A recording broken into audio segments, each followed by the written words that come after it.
Ayandaba, ayandaba, ayandaba, ayandaba. Ayandaba, ayandaba, ayandaba, ayandaba. Ayandaba, ayandaba, ayandaba, ayandaba. Ayandaba, ayandaba, ayandaba, ayandaba. Susu, baby, subramia. Baby, subramia. Suku, sunu, baby, subramia. Suku, sunu, baby, subramia. Suku, sunu, baby, subramia. Ejemo, anamana. Ejemeje, anamana. Wana mejemo, anamu. Karatuba jodiri tukuma tukutuba jodiri ndimmawo egummawo ego. Karatuba jodiri tukuma tukutuba jodiri ndimmawo egummawo ego. Obodo jisike n'ụbọchị eruona. Oyibo. It is everyone. Be free. Ayandaba, ayandaba, ayandaba, ayandaba. Ayandaba, ayandaba, ayandaba, ayandaba. Asim ayandaba, ayandaba, ayandaba, ayandaba. Wanam ayandaba, ayandaba, ayandaba, ayandaba. Susu, baby, subramia. Suku, sunu, baby, subramia. Suku, sunu, baby, subramia. Suku, sunu, baby, subramia. Ladies and gentlemen, sometimes you just have to act like you are drunk, like you are crazy. Confuse your enemies. Confuse them. Oboda say yeah, we mo. Yeah, we mo. Oboda say yeah, we mo. No basa ni ka ponto mo. Iye de gugeme. Okwitara kara mi nguru ma mi ga kuru mu gwo ya baby mo. Abe Maria. Boy feeling. Ayandaba, ayandaba, ayandaba, ayandaba. Ayandaba, ayandaba, ayandaba, ayandaba.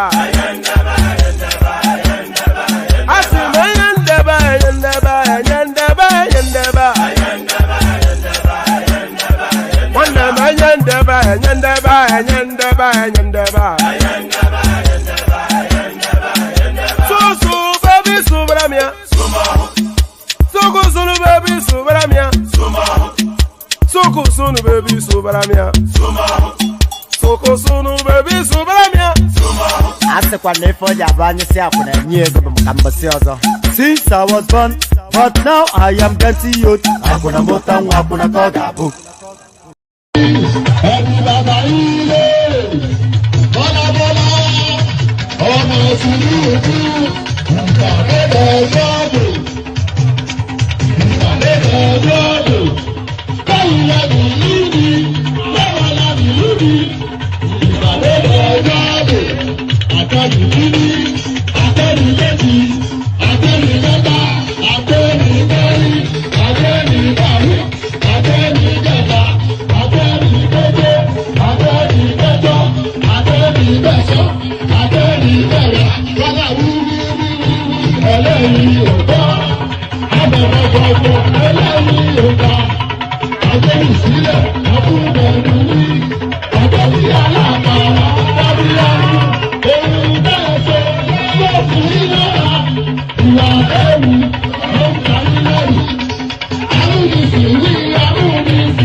I'm going to be president of this country, whether you like it or not, and I will preside over the affairs of this country, including presiding over you. I think you must start adjusting to that reality. The sooner you do that, the less chest pains you'll have when that reality comes.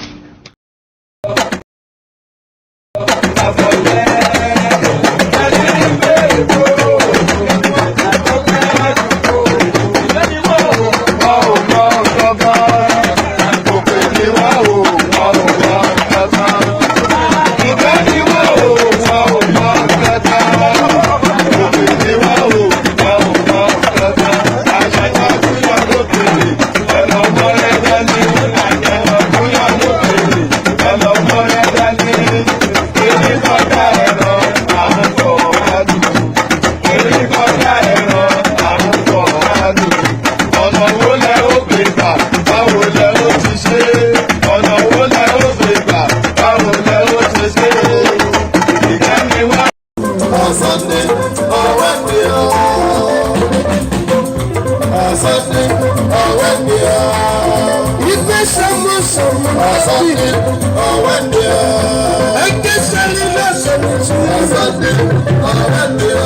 Ebe ni bana konyo Sunday, Wednesday. Eti jeri Sunday, Wednesday. Eti kanyo Sunday, Wednesday.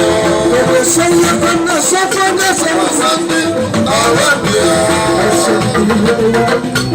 Sunday,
And there it is. Here I am. There it is. Thank you. Oh, so here I am. There it is. Thank you. That caught me off guard again. Why does it catch me off guard? I don't know, but it always catches me off guard.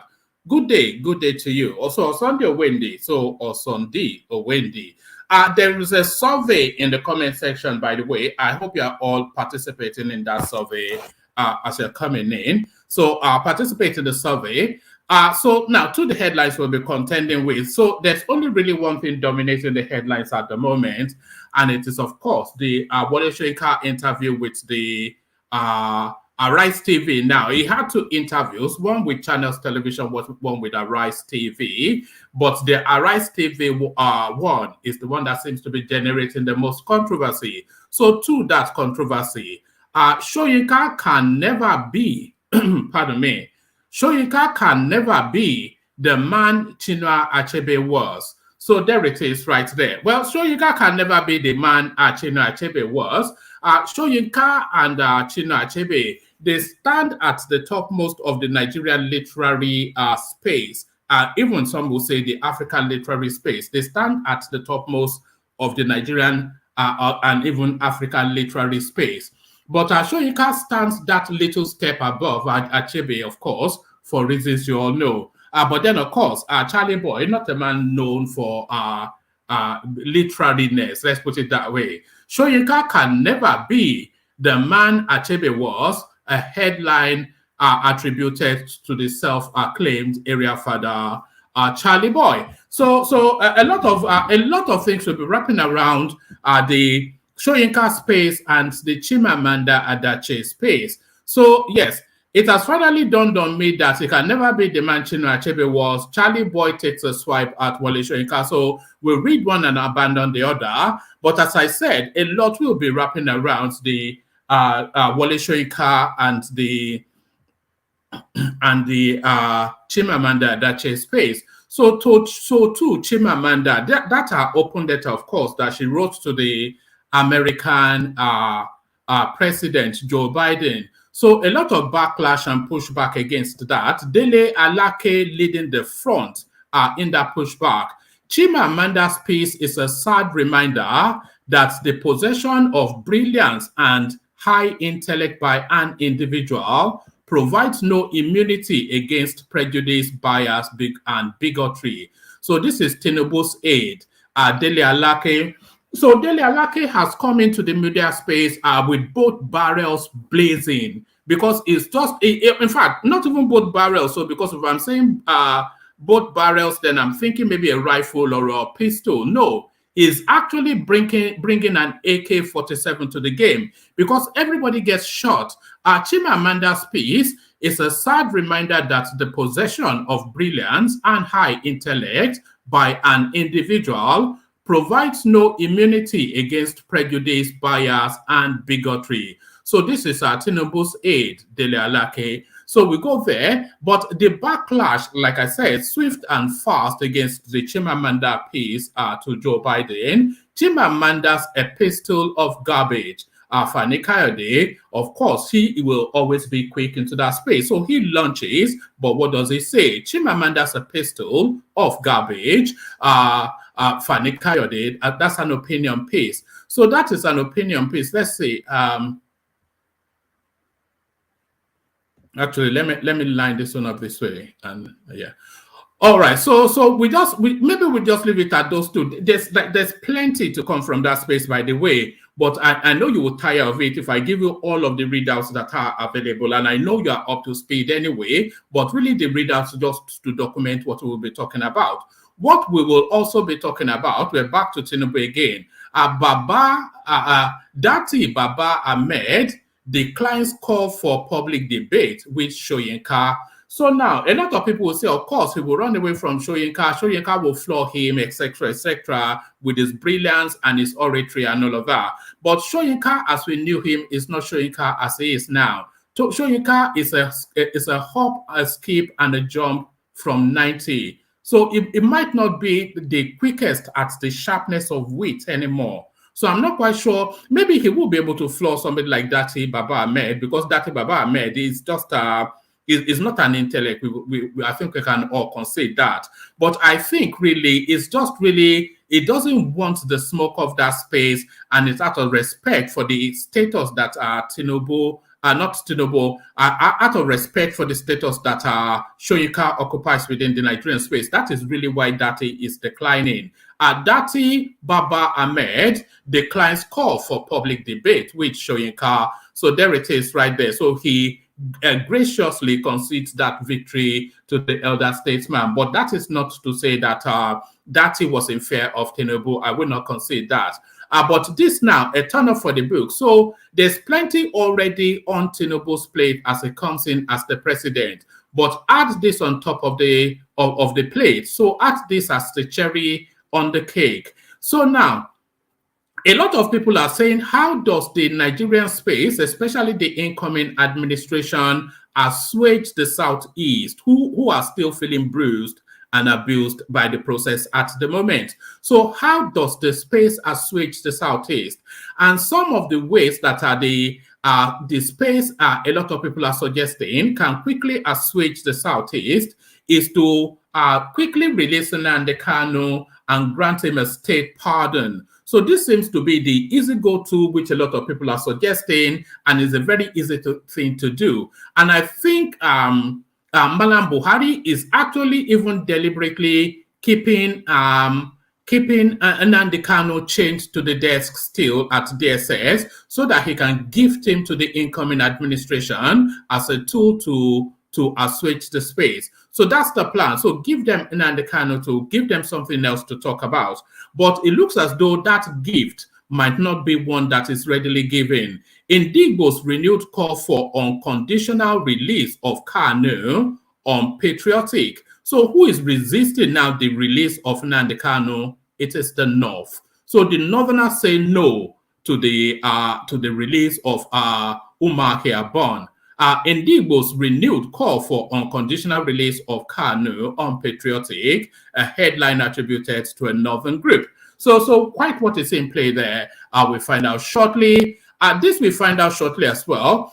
Somewhat of good news, and in the course of time, as things start to settle down and simmer down, we will start to document somewhat the wins of the Buhari administration. What are his achievements? So certainly when we are documenting those achievements, this will be documented alongside it, although it was already 60-70% completed by Goodluck Jonathan. So what took them 8 years to finish it off is the question.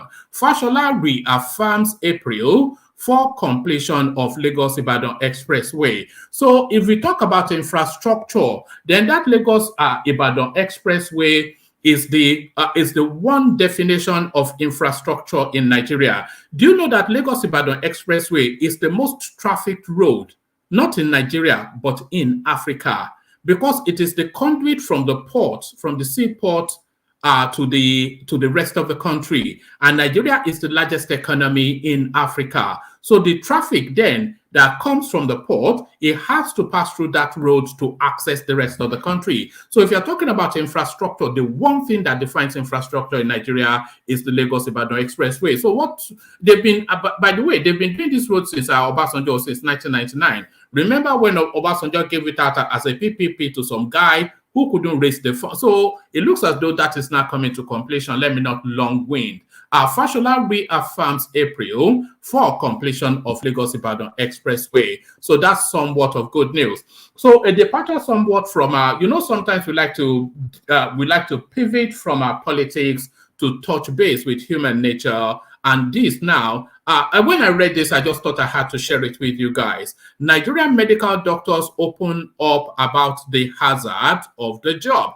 So when I read this, you might well think that being a doctor is a prize job, but some of the things that this guy describes as the living experience of him as a medical doctor, you might want to recall from that space. So we look at that as well. Yes, actually, there are a couple more headlines, but I think that is sufficient to be going with, and then we'll see how the conversation evolves. So there it is. So lean back, kick back, take it easy, relax into it. The usual protocol, click on the like button, please, as you're coming in. Make sure you're subscribed already, because we're doing a survey. If you subscribe and click on like, then you're able to participate in that survey. So click on like and subscribe, please. And then, of course, the hyperlink that says StreamYard is your open invitation to the platform. If you want to come and engage in any of these talking points that has just been fleshed out, then click on that hyperlink that says StreamYard. If you're a new voice or a new face, we're especially looking to see you, because we're looking to expand the conversation with new and dynamic and interesting voices like yours. So come join if you're a new voice to the space. If you're a female voice, of course, we're canvassing for that as well.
Pardon me, systems failure, which now seems to be the tradition with every session now. So, my obedient friends, I see you. Every time I come on, I seem to have a systems failure. I'm not suggesting anything, but I see you. Whoever you are, I see you.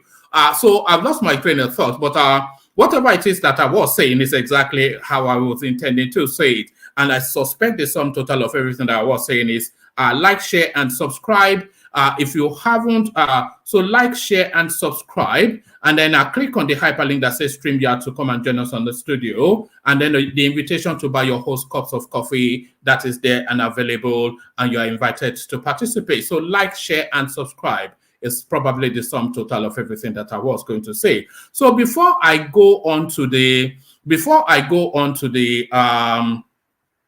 take another musical break, let me play you this one clip. This clip is a build-up to the first readout. So have this clip at the back of your mind as I read out the first readout. But watch this. This is of my support for Peter Obi. It's because I think that he will make a very good president. I'm an Igbo woman, and I am proud of him in the way that one is proud of a person who has achieved something and who also happens to be from one's place.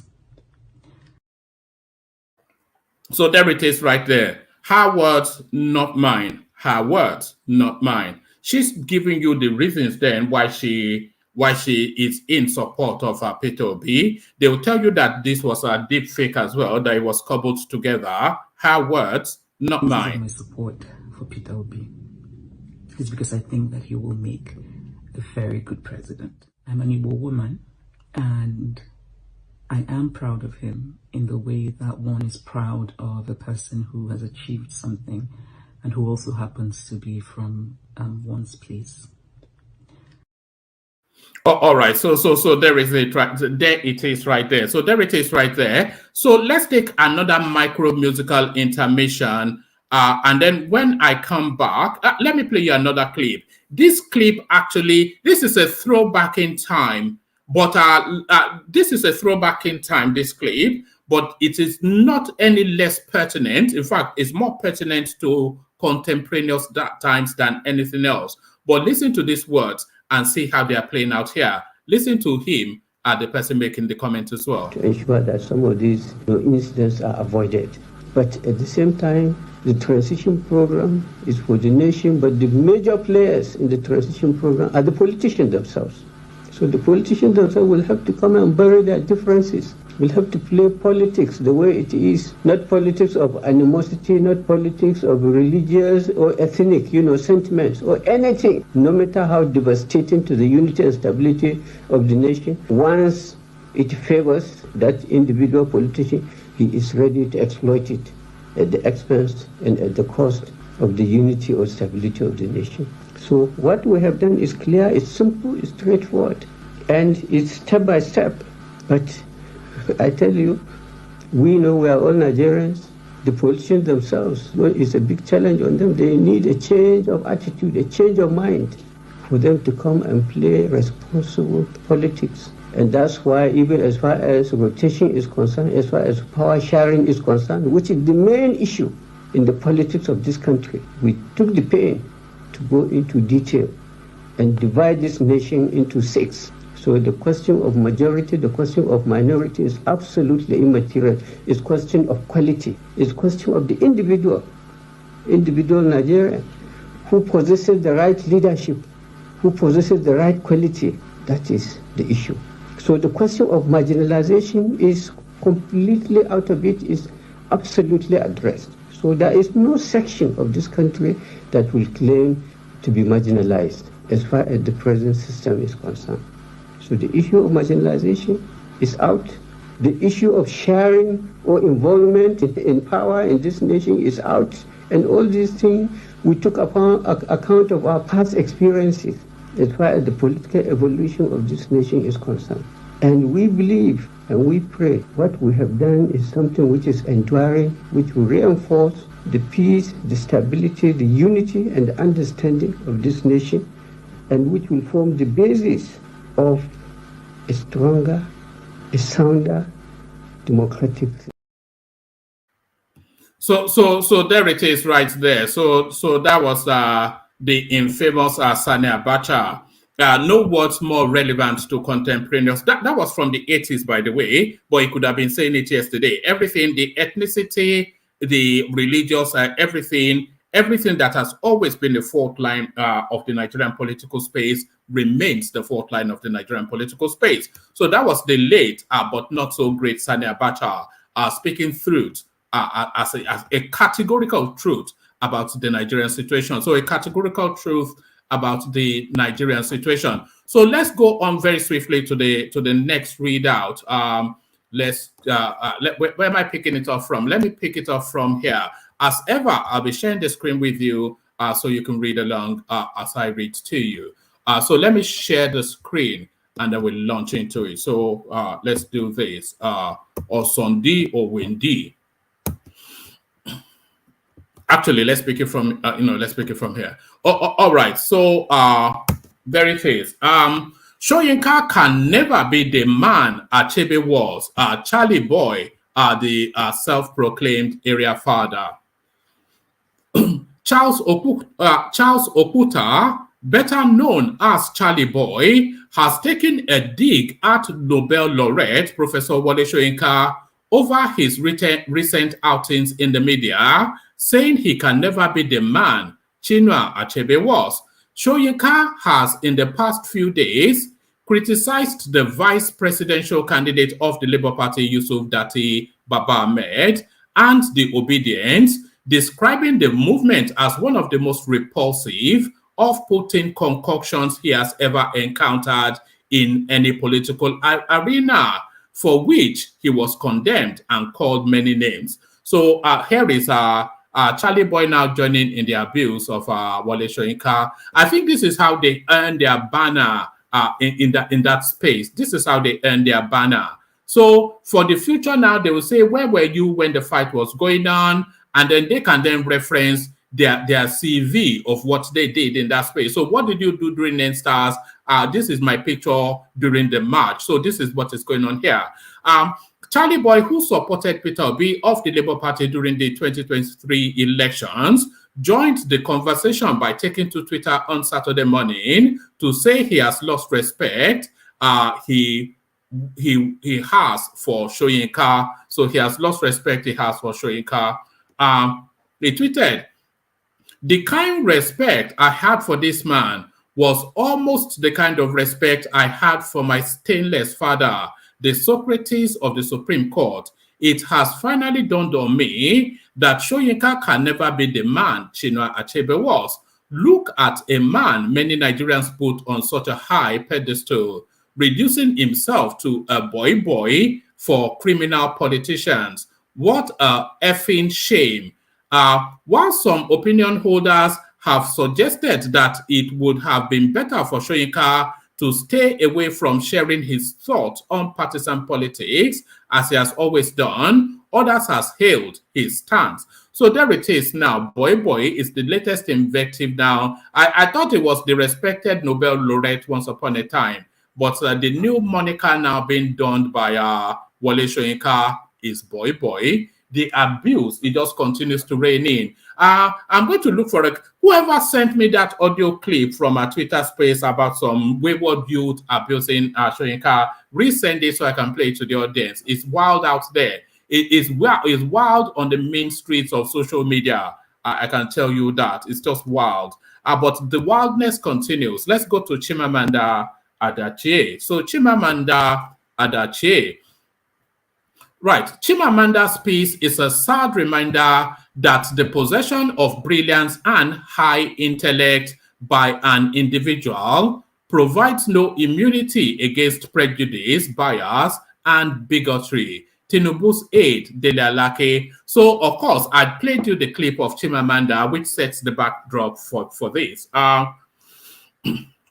DELE ALAKE, who is the special advisor on communications to President-elect Bola Tinubu, has reacted to the open letter Nigerian author Chimamanda Adichie wrote to the United States President Joe Biden, questioning his congratulatory message to President-elect Bola Tinubu, Chimamanda had in the letter described Nigeria's democracy as hollow, insisting the 2023 presidential election was flawed by a number of irregularities, and wondered why the American president would congratulate the president-elect. Her letter has elicited reactions from all and sundry. In his rebuttal to Chimamanda's letter, ALAKE insisted democracy in Nigeria is thriving, contrary to Chimamanda's claim. He described the celebrated author as an unrepentant Igbo jingoist. So I think we use similar invectives just when we last tackled this space. She is a supremacist. She is a supremacist. She's a tribal. She has never hidden the fact that she was a tribal supremacist, and that reflects often in her public commentaries. He described the celebrated author as an unrepentant Igbo jingoist who supported the Labour Party's presidential candidate Peter Obi just because he is Igbo. He also argued that Obi campaigned on the basis of religion and ethnicity and would never have won the elections. ALAKE stated that because Obi did not win the election does not make Nigeria's democracy hollow. His rebuttal reads,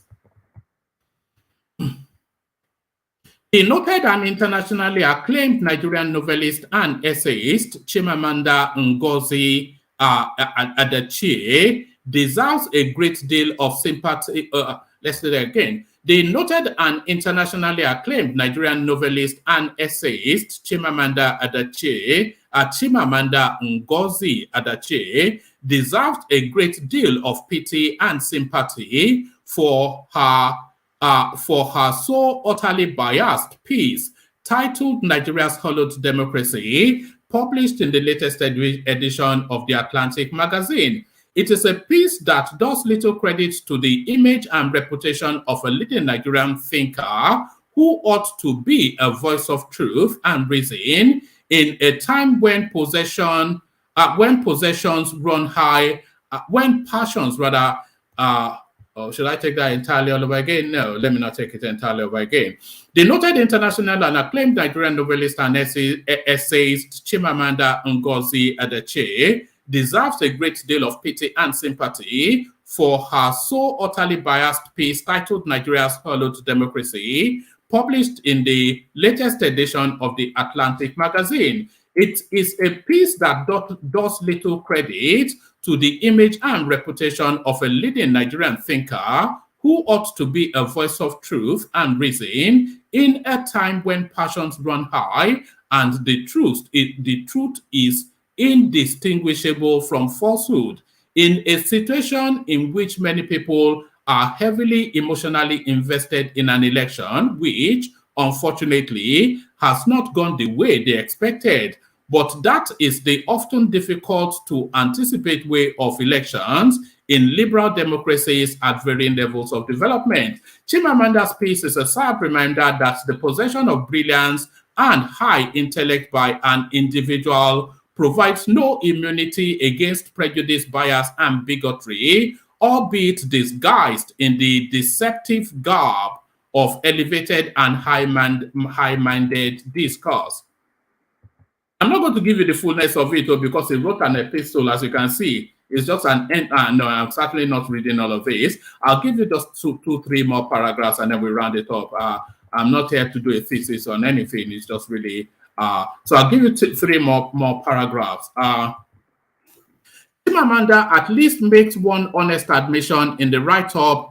Chimamanda at least made one honest admission in a write-up made up largely of rumors, hearsay, presumptuous conjectures, and outright falsehood. She supported Peter Obi, candidate of the Labour Party LP in Nigeria's February 25th, 2023 presidential election, and hoped he would win, as many polls had predicted. Peter Obi did not win. He came third in a closely fought election in which Bola Tinubu of the All Progressive Congress APC came first, and Atiku Abubakar of the main opposition, the People's Democratic Party PDP, came second. Chimamanda had pinned her hopes on a possible Obi victory, partly on predictions of flawed opinion polls, some of which were predicated on statistically negligible and thus unreliable sample sizes,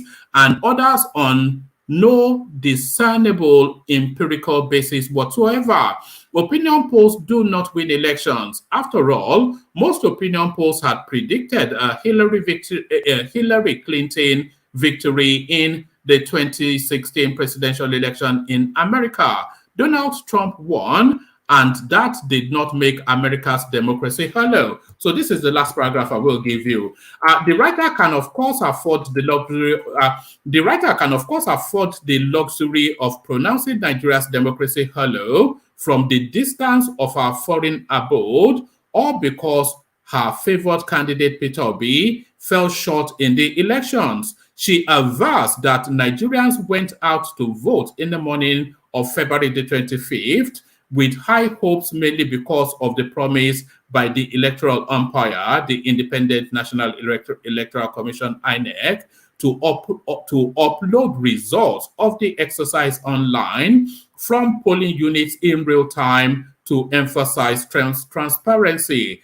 The INEC has admitted that its system suffered unanticipated glitches on that day, which made it impossible for it to upload the polling unit results of the presidential election on its portal immediately as promised, but it began to do so once the technical hitches had been resolved. So he goes on to point by point talk through Chimamanda, but of course I'm not going to wade through all of this. So an essay rebuttal to Chimamanda.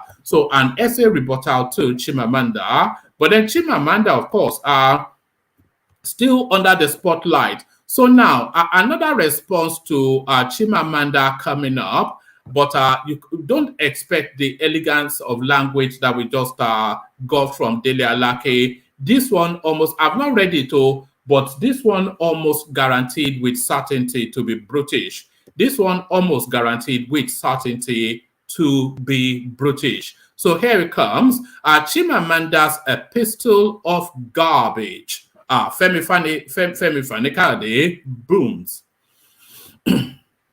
Chimamanda Adichie's Hello Democracy diatribe is a shitty little... I did tell you that I was going to go this way. So Chimamanda Adichie's Hello Democracy diatribe is a shitty little submission in a shitty little letter written by a shitty little diva. It was hardly worth my time to read, and ordinarily I would not have bothered. Like all fecal waste, it belongs in one place and one place alone, the bottom of a public toilet. We do not need any lessons from this overrated and egocentric new age diva. Neither do we need to respond to her self-serving, self-seeking, jaundiced, subjective, partial, primitive, tribal observations and impulsive ethno-religious sentiments. If anyone needs to know the lawlessness, if anyone needs to know that lawlessness has consequences, it is her candidate Peter and not the Nigerian people. And if anything is hollow, it is her well-manicured diva head and not our democracy. She's not in this league, and she would do well to stick to writing fairy tales. Running to foreign leaders to report your compatriots do not sit well with me, no matter what your Uncle Tom's credentials may be. If you do not have respect for your own people, and hold on.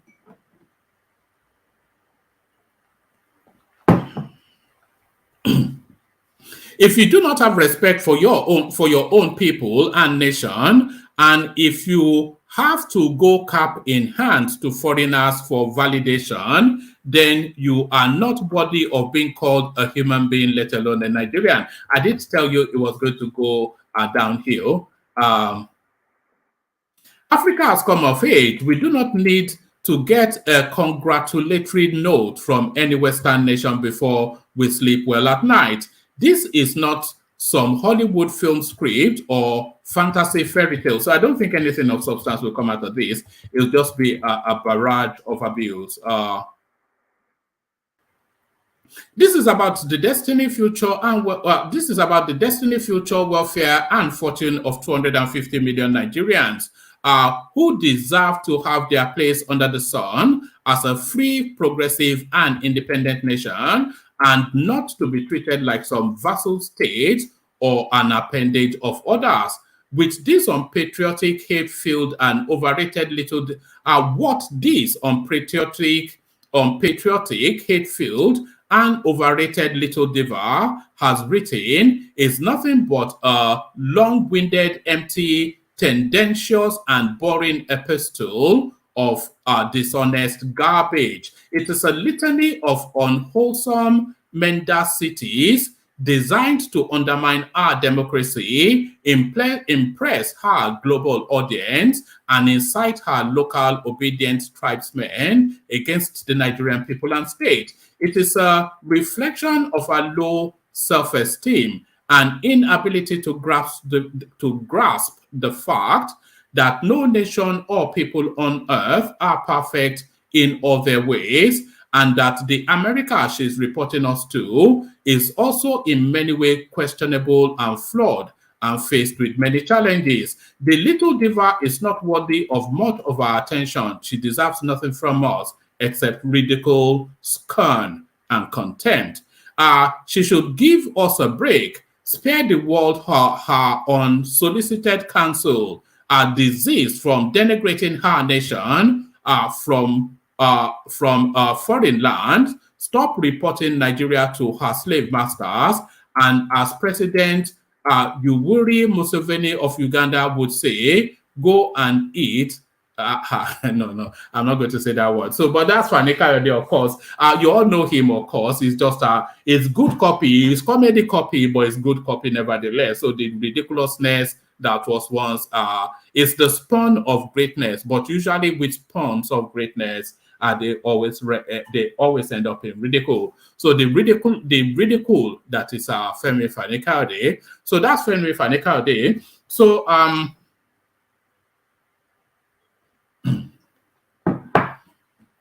let's pack that up right there and go on to the next one. So we pack that up right there and we go on to the next one. So let's go to this one.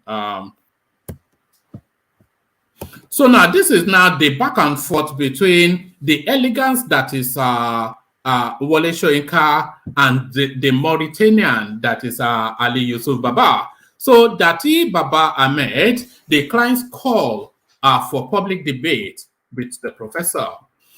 The vice presidential candidate of the Labour Party, Yusuf Dati Baba Ahmed, has declined the call to a public debate with Nigeria's renowned Nobel laureate, Professor Wole Soyinka. Excuse me. Baba Ahmed was under fire for his comments on Channels Television last month that it would be undemocratic to swear in Ahmed Bola Tinubu as Nigeria's president come the 29th of May 2023. In reaction to Baba Ahmed's comment, Soyinka described it as fascist. On Friday,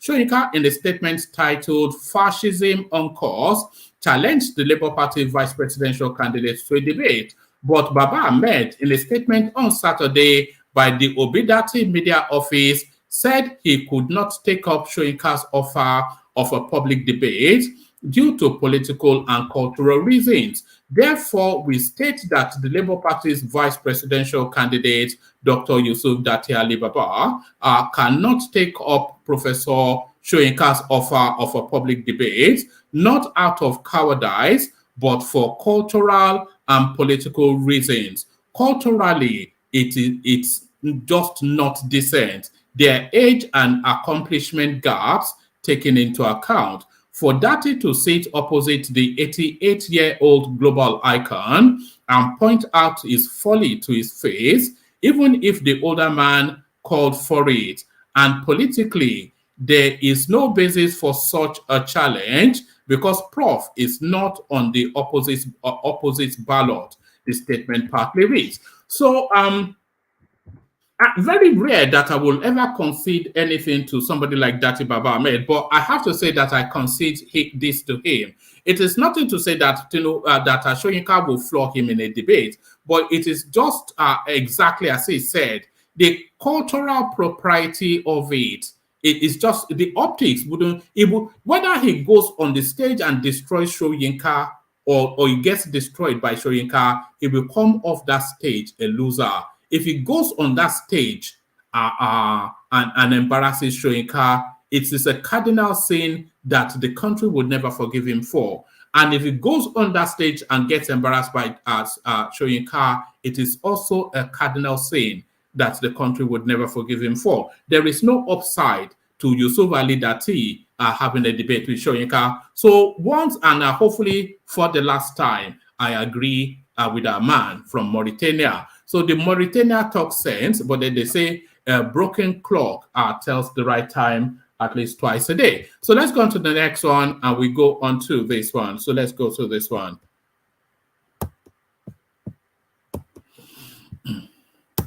So we go to the next one and we go to this one. Indigbo's renewed call for unconditional release of Kanu unpatriotic. So now that gift, that olive branch that a lot of people thought would be the beginnings of the rebuilding of relationship between Nigeria and the Southeast, the North snatches it off the table. The olive branch that was going to be the beginnings of the rebuilding of relationship by the Nigerian state with the Northeast, the North snatches it off the table. Indigbo's renewed call for unconditional release of Kanu unpatriotic Northern Group. The coalition of northern groups, CNG, has described the renewed calls for the unconditional release of the leader of the proscribed indigenous people of Biafra, IPOB, Nnamdi Kanu, as unpatriotic. The spokesperson of the group, Abdulaziz Suleiman, in a statement issued on Saturday, therefore, called on federal authorities to disregard such unpatriotic calls and remain resolute in seeing the prosecution of Kanu to its logical conclusion so as not to set the wrong precedent of regional leaders interfering with the cause of justice. The Northern Group observed that the calls for Kanu's release without trial by Indigbo leaders and groups have grown louder since the February 25th presidential election and the consequent emergence of Asiwaju Bola Tinubu as president-elect. It therefore condemned the renewed calls for the undue termination of the trial of Kanu by Ohaneze and other Indigbo leaders and groups, describing it as insane, unreasonable, unwarranted, thoughtless, and unrealistic. The CNG also kicked against the renewed pressure from the Indigbo to secure the unconditional release of Kanu.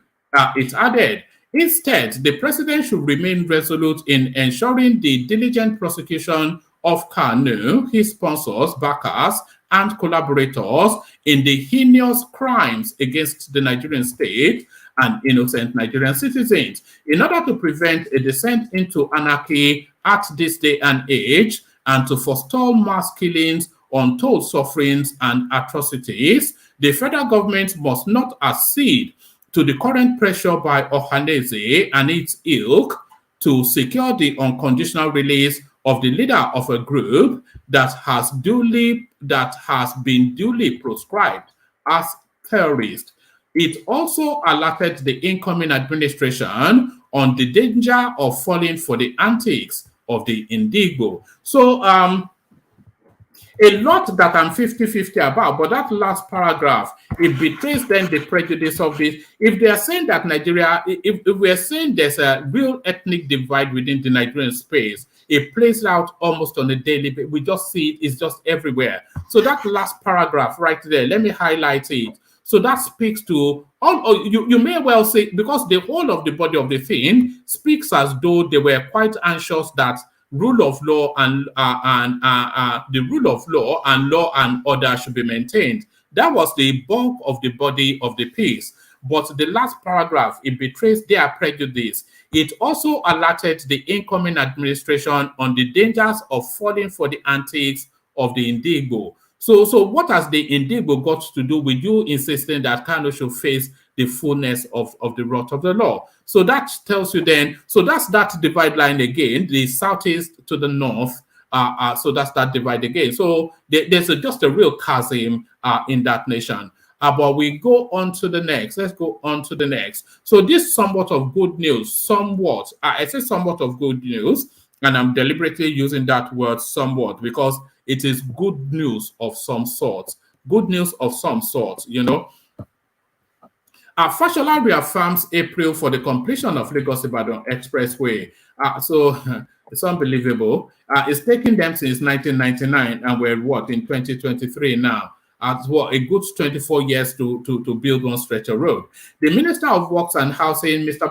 Babajide Fashola, on Saturday reassured that the main carriageway of the Lagos-Ibadan Expressway will be completed ahead of schedule on April the 30th. So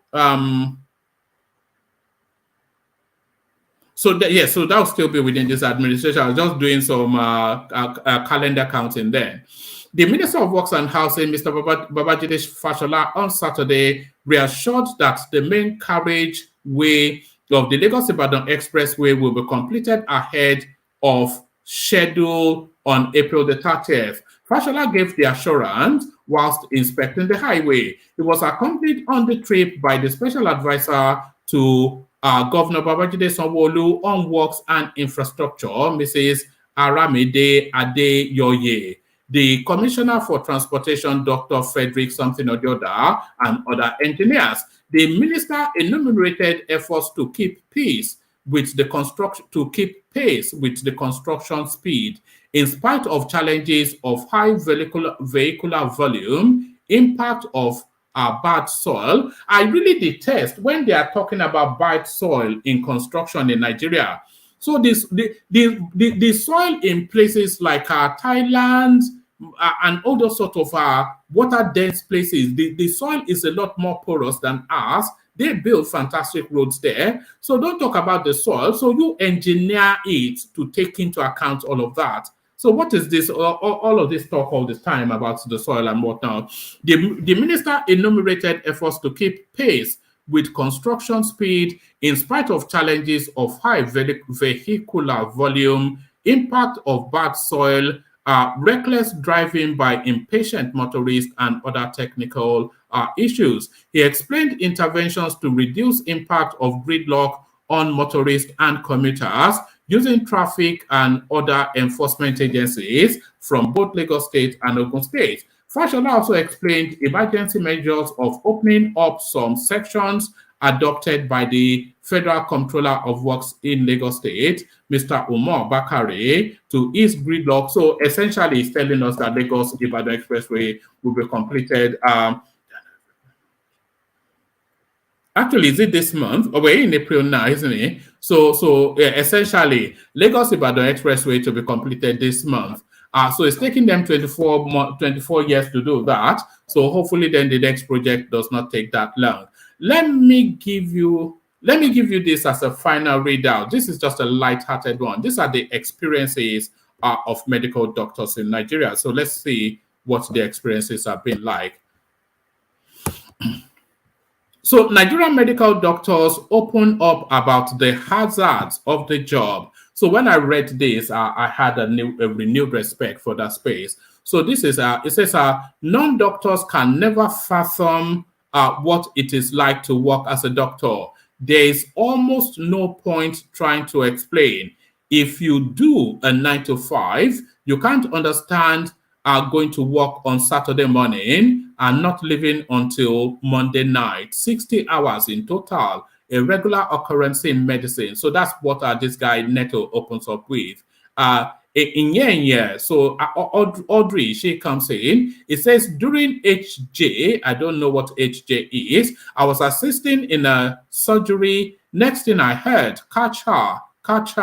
I was so confused. I didn't know who we were catching. I thought my patients I thought my patient was falling off the table until I felt arms around me. Apparently, I was the one falling. Hunger is a bastard. Medical doctors practicing in Nigeria have gone on Twitter to discuss the hazards of their job. The discussion began after reps proposed compulsory 5-year practice for Nigerian doctors. Before, I'm actually glad I'm reading this now. I didn't know it pivoted into this because I have one opinion on this.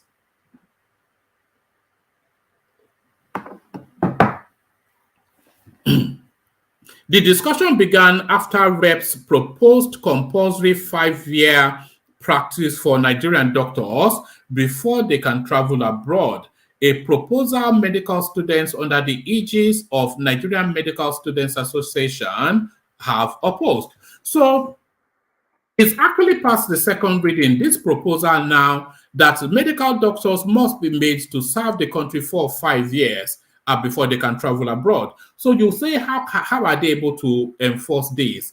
They can enforce this by not releasing their certificate for those 5 years. So they'll just give them some temporary pass to practice.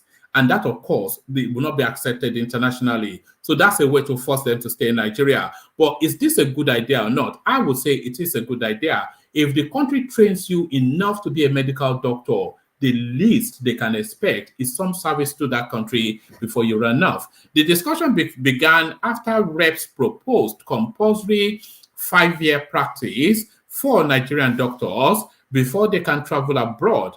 A proposal medical students under the aegis of Nigerian Medical Students Association have opposed. Medical practitioners in Nigeria pointed out that those leaving the country to practice abroad are mostly doing so because of the unfavorable working conditions in Nigerian hospitals.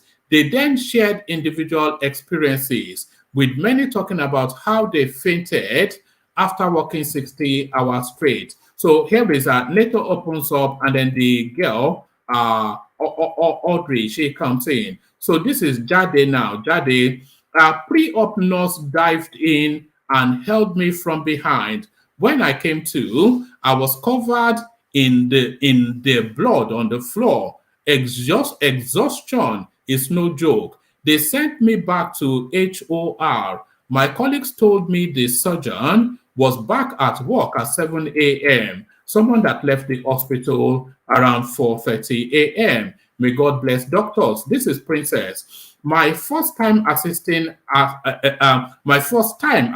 a surgery, I didn't even know I fainted until I woke up and saw myself on the floor and they were trying to remove my scrubs. I literally just blanked out. So this is Gold or Olufadi Shakirat. I was heavily pregnant and on call for 24 hours. Had my bath the next morning in a call room and continued working the next day with Braxton Hicks contraction. So Braxton Hicks contraction, almost something related to pregnancy. This is Ugo C. Mba. It says, I collapsed on top of the woman I was assisting to perform a CS on 12 years ago. I was down with malaria, but there was no one else to assist.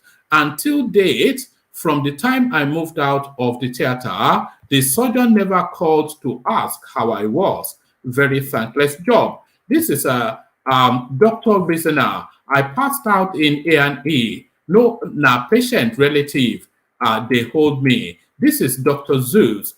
This was me today. 1 minute I they hold a retractor. Next minute they turn me. They had to go and bring a bottle of Coke for me. I was just grateful someone noticed before I got to the ground. I didn't get more than 20 minutes of bed rest, and they charged me for the Coke they used to resuscitate me. Now that one they paid me pass. So those are the thankless experiences of the Nigerian doctor. Just flog them, just walk them like donkeys and grind them to the floor. Walk them like donkeys and grind them to the floor. So walk them like donkeys and grind them to the floor. Let me play you another, let me let the panel in. There's still plenty of room for anybody that wants to come in. Ajale Koko is here though. Ola joins us as well. Zita in the house, and Olusegun Olakpade. I hope I got that right. Olusegun Olakpade. So those are people here so far. If you want to come join in, then you're welcome to do that. Let me kick it off. Actually, I'll come to you, Zita, in a moment, but let me kick it off with Olusegun, who might well be a news voice to the space. Segun, are you there?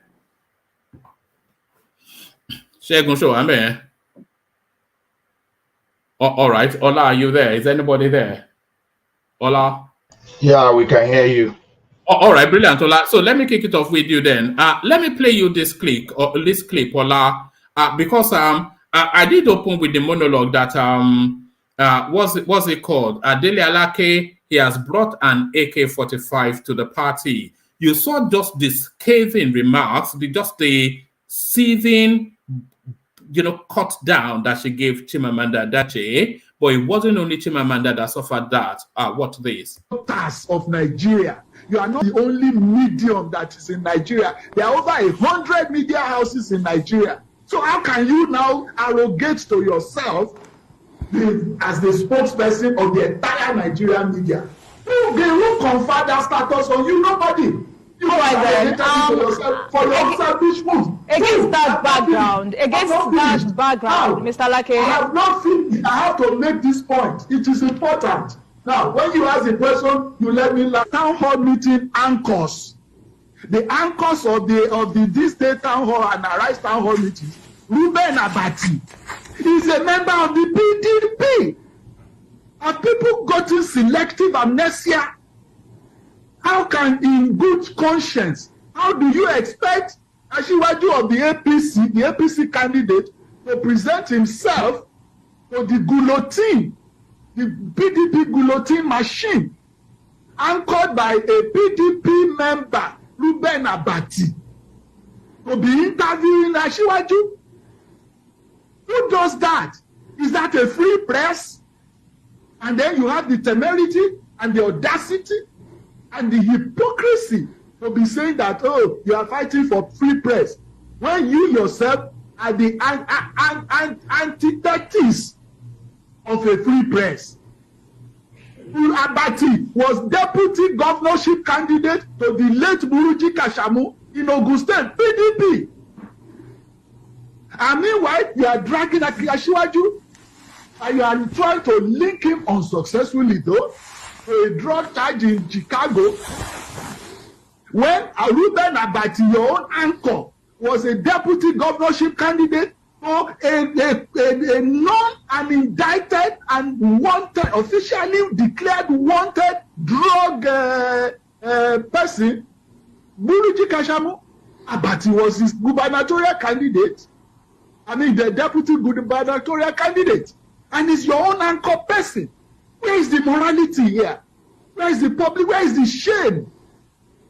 How can Abati himself face Nigerians and be pontificating, huffing and puffing, moralizing, when he himself was involved in the $2.1 billion Dasuki Gate, the money meant for the arms purchase for our armed forces against Boko Haram? He was one of the partakers of that bazaar, and he was in the EFCC gulag. These are facts.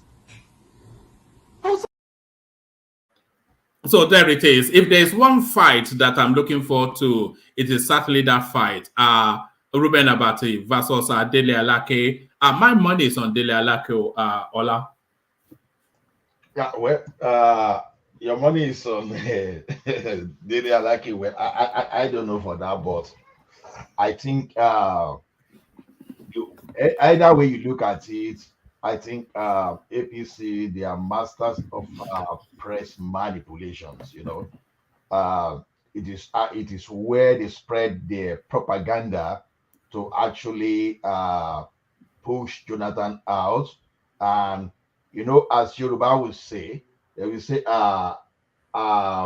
Abenilori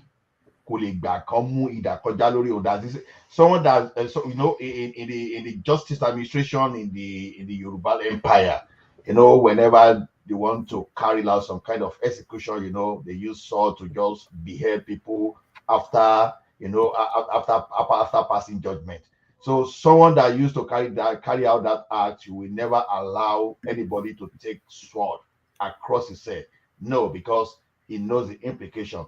Yeah, in as much we know that when it comes to press manipulation, APC are not clean. Then when we look at Reuben Abadi too, he is partisan too. So when they're having that war, it is difficult for us to say, okay, you are going to get justice. So DELE ALAKE versus Reuben Abadi, I think is fire for fire, and I think they will both because they are both large, highly educated, robust, colossal sort of individuals. So it's a fight amongst equals, and the grammar is going to be, and maybe we'll get a few things revealed in the course of this fight. So a reminder that I say a reminder, I wasn't even aware that Reuben Abati ran a ticket with Buruji Kasami, but I knew that he was indicted in the Dasuki Gate, and I know that when he was having an interview with Rotimi Amechi once, that I was telling him that they were sharing monies. He said, "You used to come to my office. Do you want to confess that you?" So, and he said, "No, let's not talk about that." So Reuben Abati is a shady character anyway. So is he going to get exposed now? So a lot of that I'm looking forward to. So a fight of the titans. Yes, they are going to entertain us when it's come to entertainment. Like I keep saying, you can never bet a dime on any politicians in Nigeria, because it is almost very hard not to have something you can pin on any politician in Nigeria. So ALAKE and ABATI will never be an exception. So yeah, I see things becoming too boring after the March 25th election. So it won't be a bad idea if the two learn any code, not as lawyers. You understand? If the two media giants, professionals, if they can come out to entertain us, but to me, I think the both senior guys, they need to conduct themselves professionally, and they are supposed to be among those people that uphold the ethic of that profession. So to me, if you are even going to do fight to finish, base it on facts. Let be the factuals and let us learn. Because one thing I've understood over some time now is that our media, they are not out to educate our people properly. And some kind of education we have from some kind of professionals, maybe somewhere else, alternative media, not even the mainstream, like alternative media like YouTube. All right. Let me take you to it's still with DELE ALAKE. I did say that he came with AK-47. So the opening salvo, the first rat-a-tat start of that AK-47 to Reuben Abati. So having done that, he then swings the gun to Chimamanda Adichie and opens fire again. So what are you then making then of this now fight between no less unimaginable personalities, DELE ALAKE and Chimamanda? So what did they make of the response to Chimamanda by DELE ALAKE, which was quite scathing and cutting?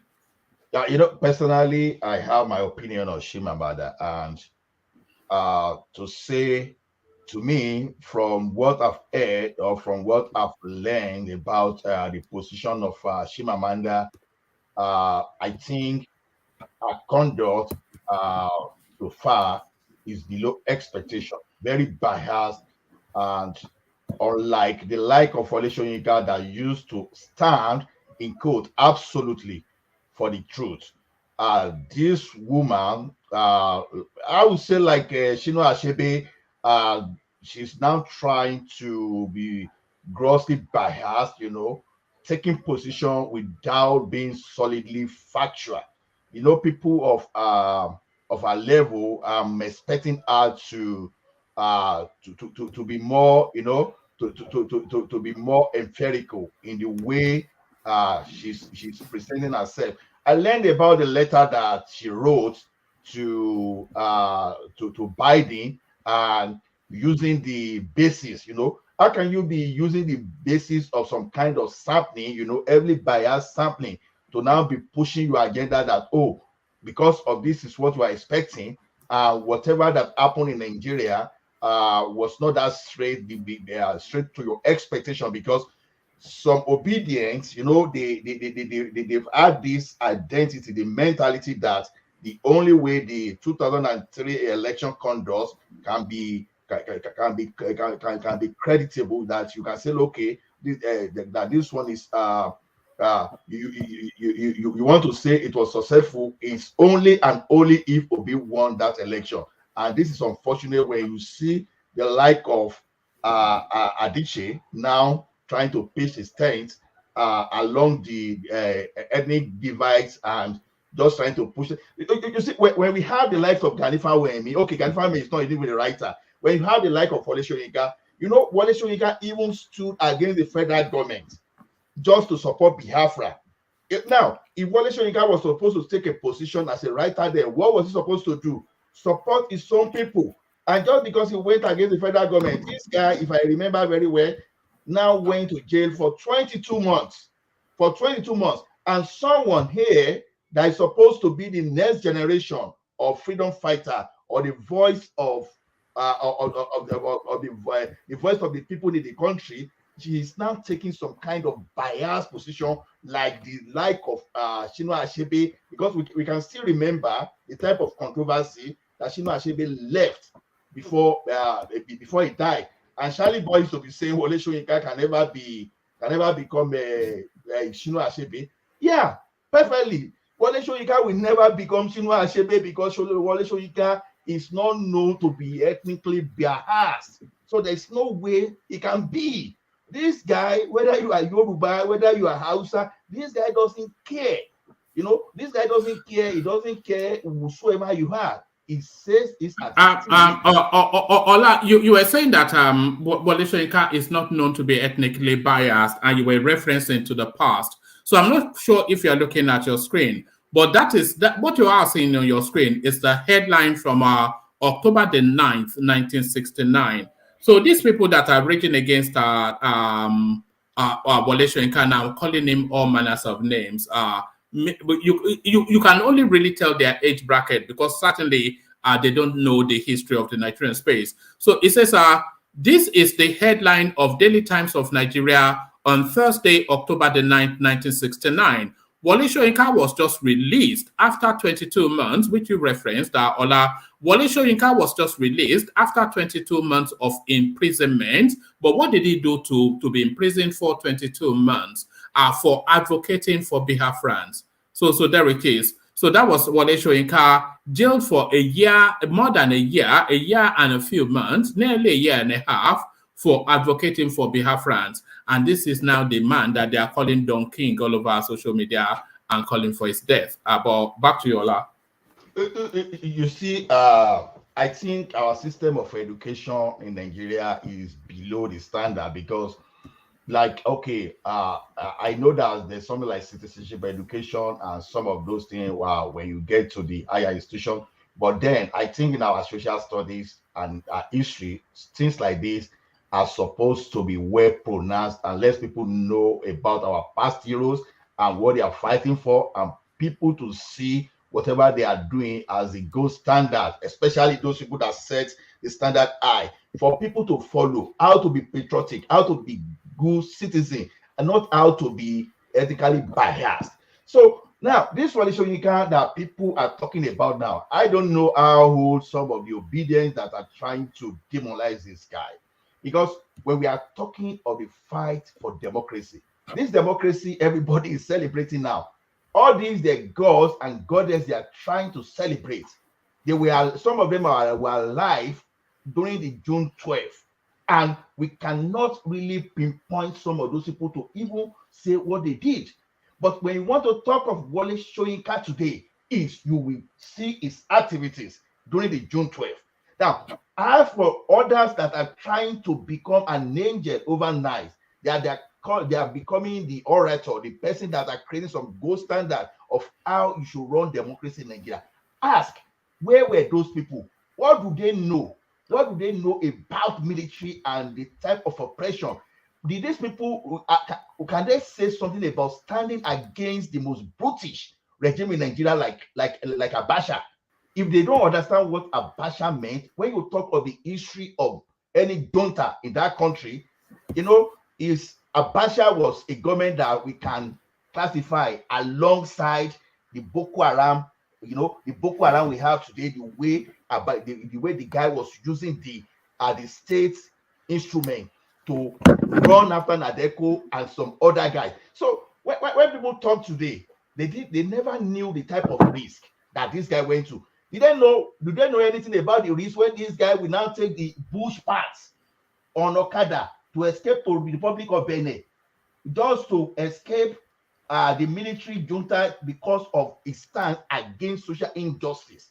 Now, these are the type of people that some people now wake up today and they want to demonize just because he says the truth. Now, look at the fact of what this man went against.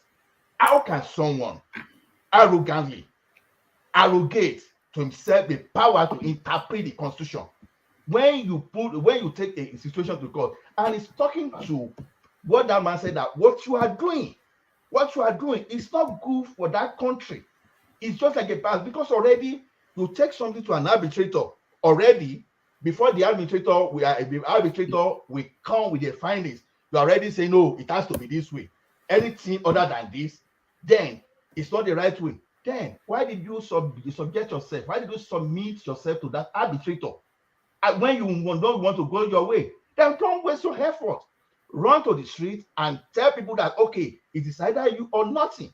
So this guy just came out to say, okay, that's it, because that's the conclusion of what he's saying. It's not the type of role model that you follow for this country. Because in the past, even when people were in disagreement with the government, they were just protesting and they were using every instrument of law available. And when it was not possible for them, the governments of the day, the government agencies were after them and they had to escape for their life. So these are the type of sacrifice that these people make for that country. Even this guy Femi Falana, you see using glasses today, and Gani Fawemi that started using glasses. It was as a result of fighting for freedom. When they put them in the dark room, even some of them they tear gas their eye. Some of them they almost lost their sight just because they are fighting for the country.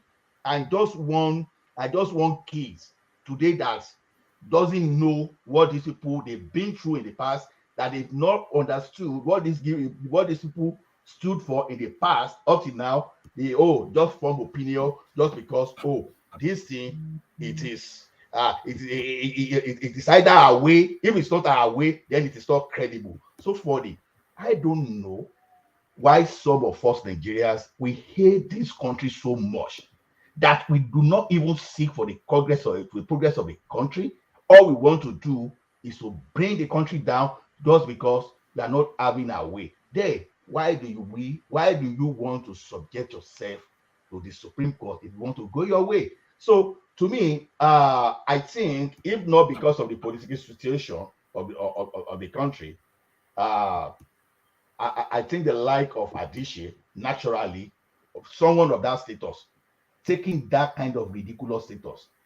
Honestly, if social justice fighting, activism, if it is not meant for her, I think the best thing for her is to stay away and focus on his literary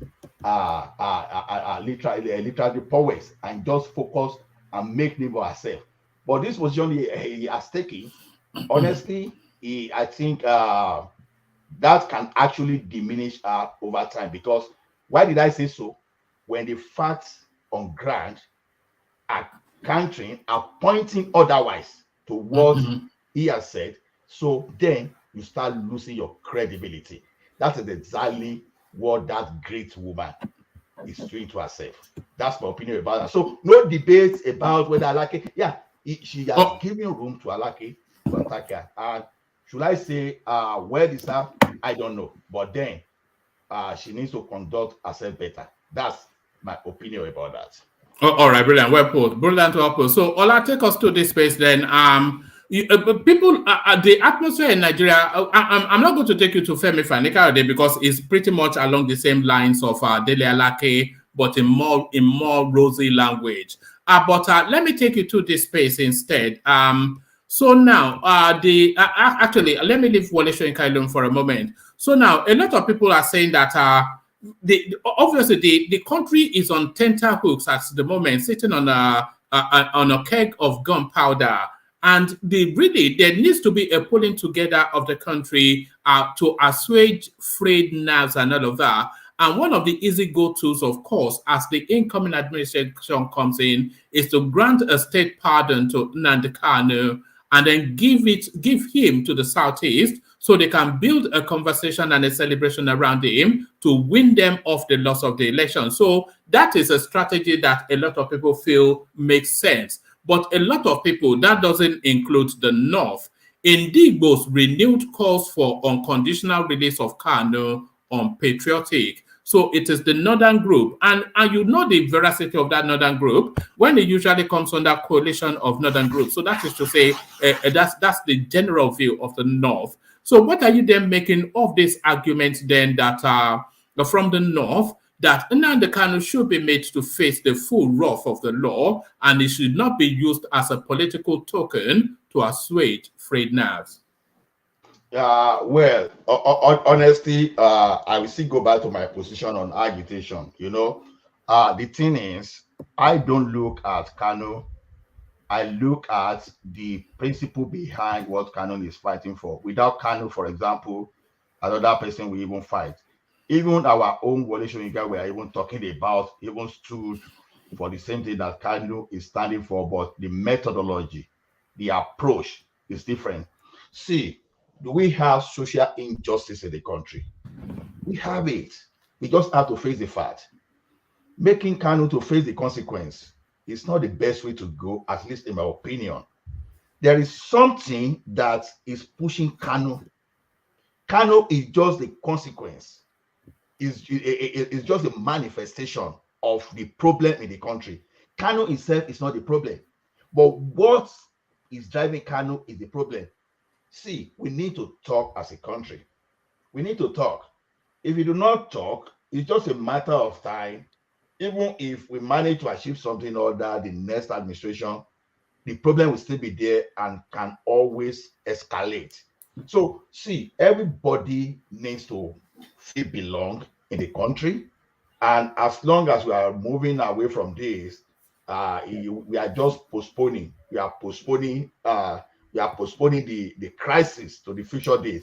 And I think right now should be the time to sit and discuss about it. So what Kanu did that we are talking about, where if our people can find it difficult to give amnesty to the real crook in the name of whatever excuse, I don't think Kanu has done even anything up to those people. It was calling for an insurrection against the state.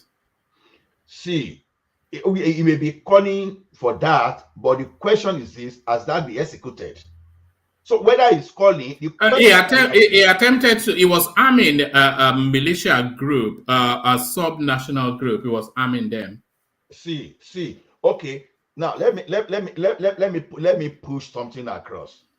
It is well documented that towards 2015 elections, that the same APC you are looking at here, they brought some militia and stationed them in the bush, expecting that Jonathan will not hand over power. And now, when Jonathan now saw that, he said, "Okay, my ambition is not worth just a single life of a Nigerian," and the guy just quickly relinquished power and moved away. You understand? That guy could have tried to counter, and he just imagined the consequences, and the guy just decided to walk away. Now, the people that brought militia to our bush, they are in power today. And the same people they brought are the one now performing banditry across the country. You know, this thing is in the public space, and nobody has come out to deny what we are talking about. So, has Kanu done anything even up to a quarter of what even the government in power what they did to get power from these people. So to me, what we need to do, Kanu cannot be made a sacrificial lamb.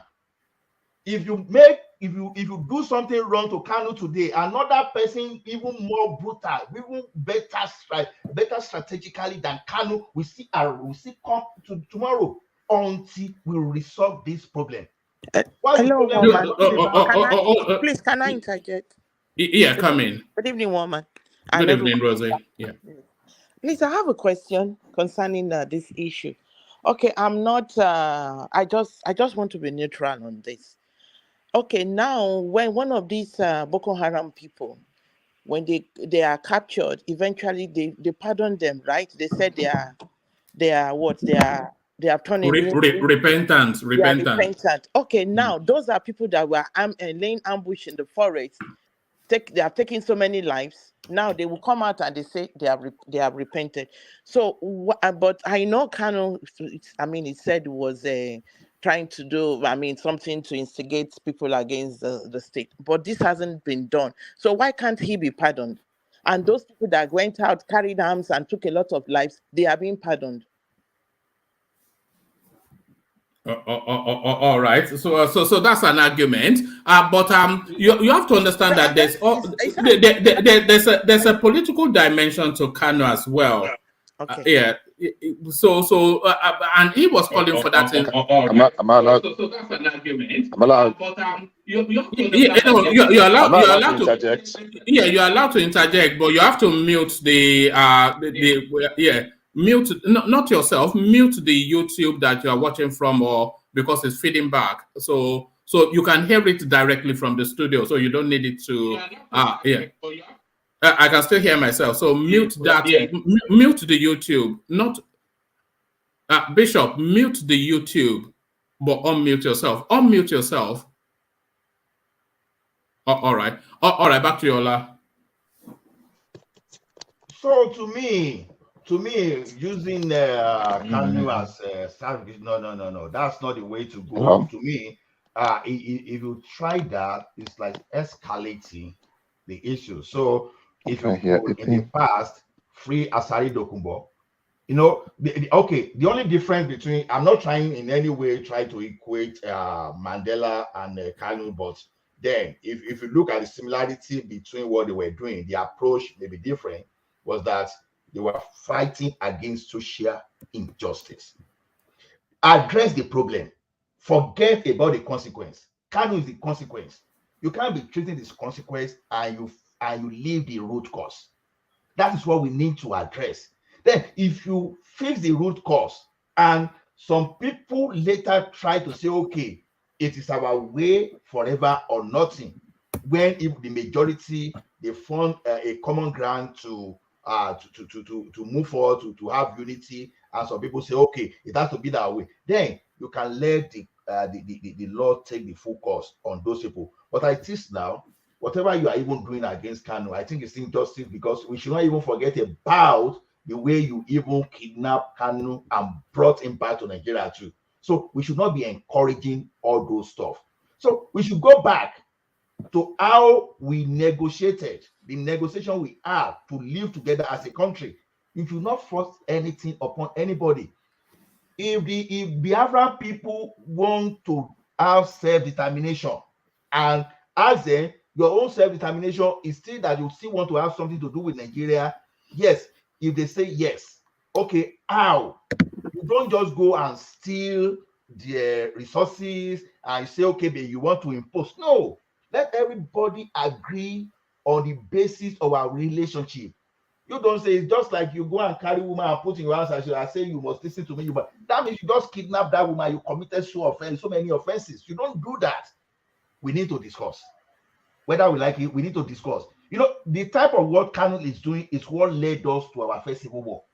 And even though no victory, no whatever jargon slogan we adopted that time, it is still glaring that problem is still there. So this problem, we need to tackle it. So when TINUBU comes, but can you not do both though? Can you not hold Nnamdi Kanu to justice, but at equal measure also address the issues that led him to where he is? So why will you make him the sacrifice? Why? If there's anything at all, Kanu should even be one of those people that should be on that table and discuss. Okay, we want to understand your grievances. Okay, we know your grievances. Okay, can you give us solutions and let all of us evaluate that solutions, whether the solution will be the way to go. We should find ways to this problem. You can't just say, okay. So it simply means that when you start oppressing someone tomorrow, the person should not talk. So whenever the person talk, we make the person the sacrifice and we later resolve the issue. To me, I don't subscribe to that, because we know that it's the government of the country, or let's say some group of people in the country that believe that we should oppress others, that came up with this idea of oppressing or trying to silence voices that trying to cry out that, okay, you should not do injustice against us. So to me, you can't do both. You have to negotiate. When you now negotiate and you agree, anyone that is now going against the negotiation, then you cannot treat that person as a criminal, because the people have agreed the way they want to go. But some people, they are now coming to say, oh, we don't want that. Then you can separate the criminals from those people that are for the progress of the country. To me, head or tail, Kanu is not a person you should just make the sacrificial lamb, because to me, you push him to it, and you can't try to keep correcting illegality with illegality, because if you make Kanu the sacrificial lamb, then you are trying to correct illegality with illegality, and we are not being sincere with ourselves. Like I said, what Kanu is fighting for is beyond Kanu himself. So it doesn't matter whether you make Kanu sacrificial. Okay, I'll give an example. When Abacha did criminal activities against Kensaruiwa, did that agitation die? It even became worse. It became worse. So if you don't handle Kanu very well, it might escalate beyond what Nigerian government can even handle. And I don't think we are ready for that for now.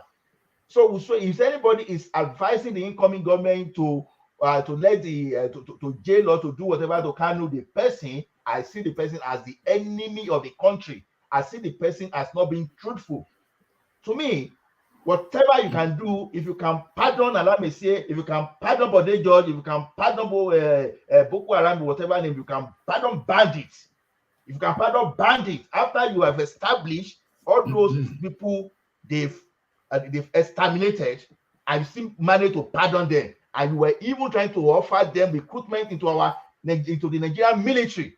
How about Kanu listening to what Kanu is fighting for and try to find solution rather than trying to silence Kanu? It's not the way to go. To me, they did it to Mandela, they never survived, and until they came back and released Mandela and do the right thing. So that's just my opinion about that. All right, brilliant. Well done. So thank you, Ola, for kicking it off. So Ola, let me move the conversation round, and I want to do it in this sequence. I'm going to go to Bishop, who's a new voice, and then from Bishop to Zita, who rejoins us after taking a break, and then to Kulata, and then we'll continue to move it round. So Bishop, you're up next. You wanted to interject when Ola was in full flow just then, but the floor now yours. You were keen to speak on the Nnamdi Kanu space, but a lot of conflation in that place. People are conflated as to what to think of the Nnamdi Kanu space. Some people feel that he should be released as part of the soothing and healing of the wounds opened up by the elections, but you've heard from the North a categorical no. So should Kanu be made to face the full wrath of the law, or should it be bargained to the Southeast as a means of assuaging that space? Bishop, good to meet you. Thank you very much, gentlemen. Good evening. Once again, my apologies for the interference. I was using two devices, and the first one was not giving me the voice. No, that's fine. Is this your first time here? Yes, sir.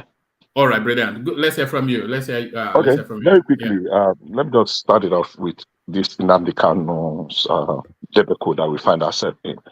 Unfortunately, there is no side that will be totally correct, because we are very emotional and very sentimental on these issues.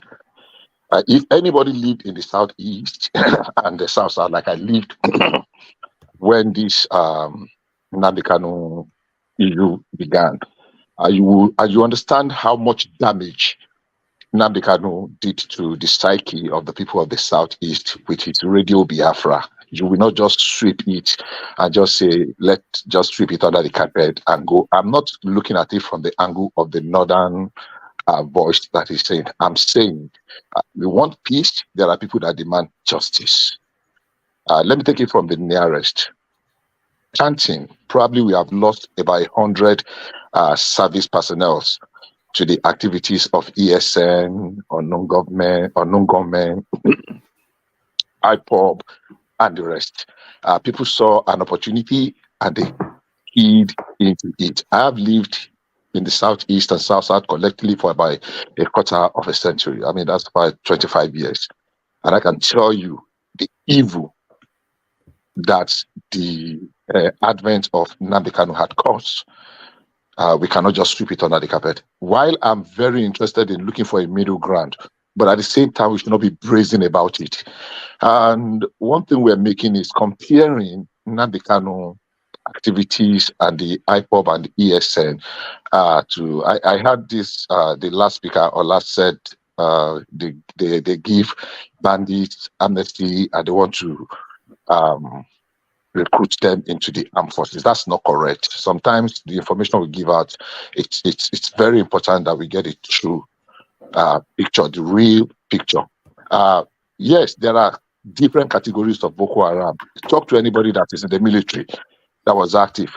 When they surrender or they capture them, what's the right word now? They profile them. There are active combatant Boko Haram. Nobody has given any active combatant Boko Haram amnesty or give them offer of reconciliation and the rest. Active combatant. There are some that were kidnapped and they were forced, and their children and women, they were using them as informants. So there are different categories. So when they arrest Boko Haram and they surrender or what have you, they profile them. That profiling is not something that just takes 3 days or 1 week or 1 month. No, it's far longer than that because they need to know your state of mind. You see, are you among the people that have been completely indoctrinated? Have you been actively involved, in the battlefront?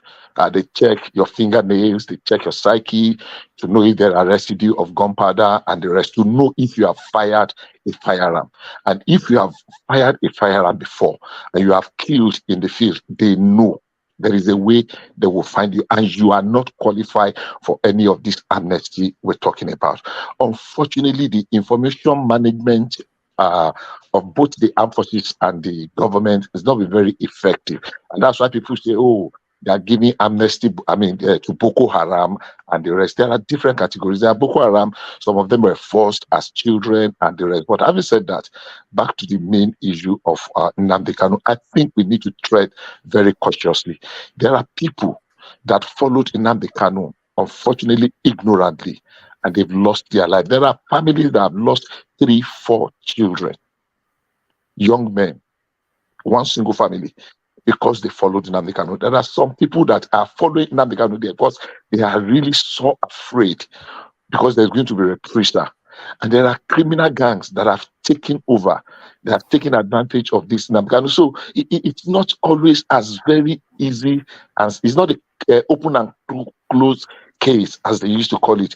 When we want to address this issue, we need to.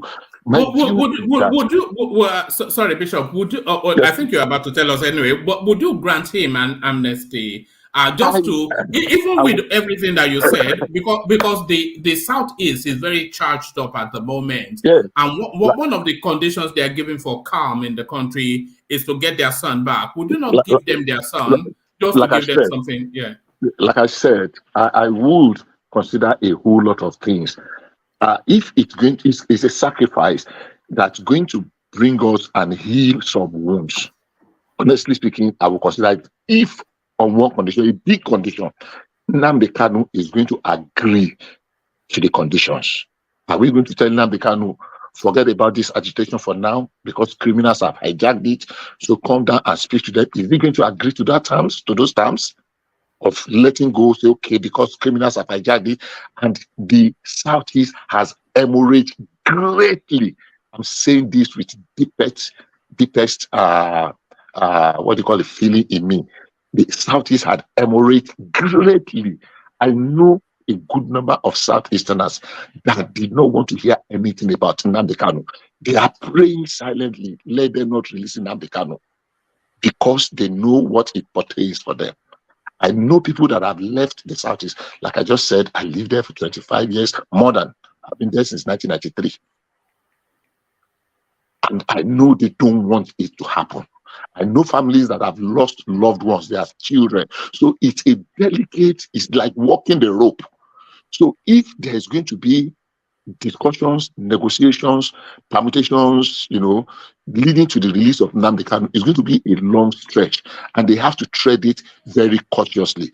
The situation of Nnamdi Kanu, whether to release him today or not to release him, is a catch-22 situation.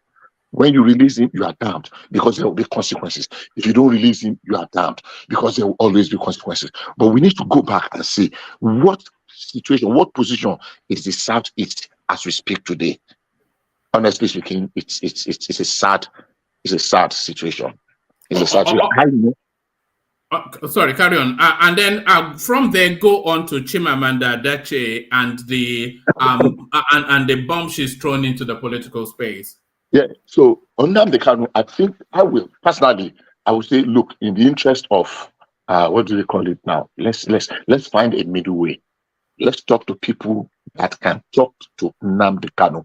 Unfortunately, a lot of people that were pretending that, okay, let me use the word, I will draw that word, that posturing to be mediating were also presenting a very hard stand.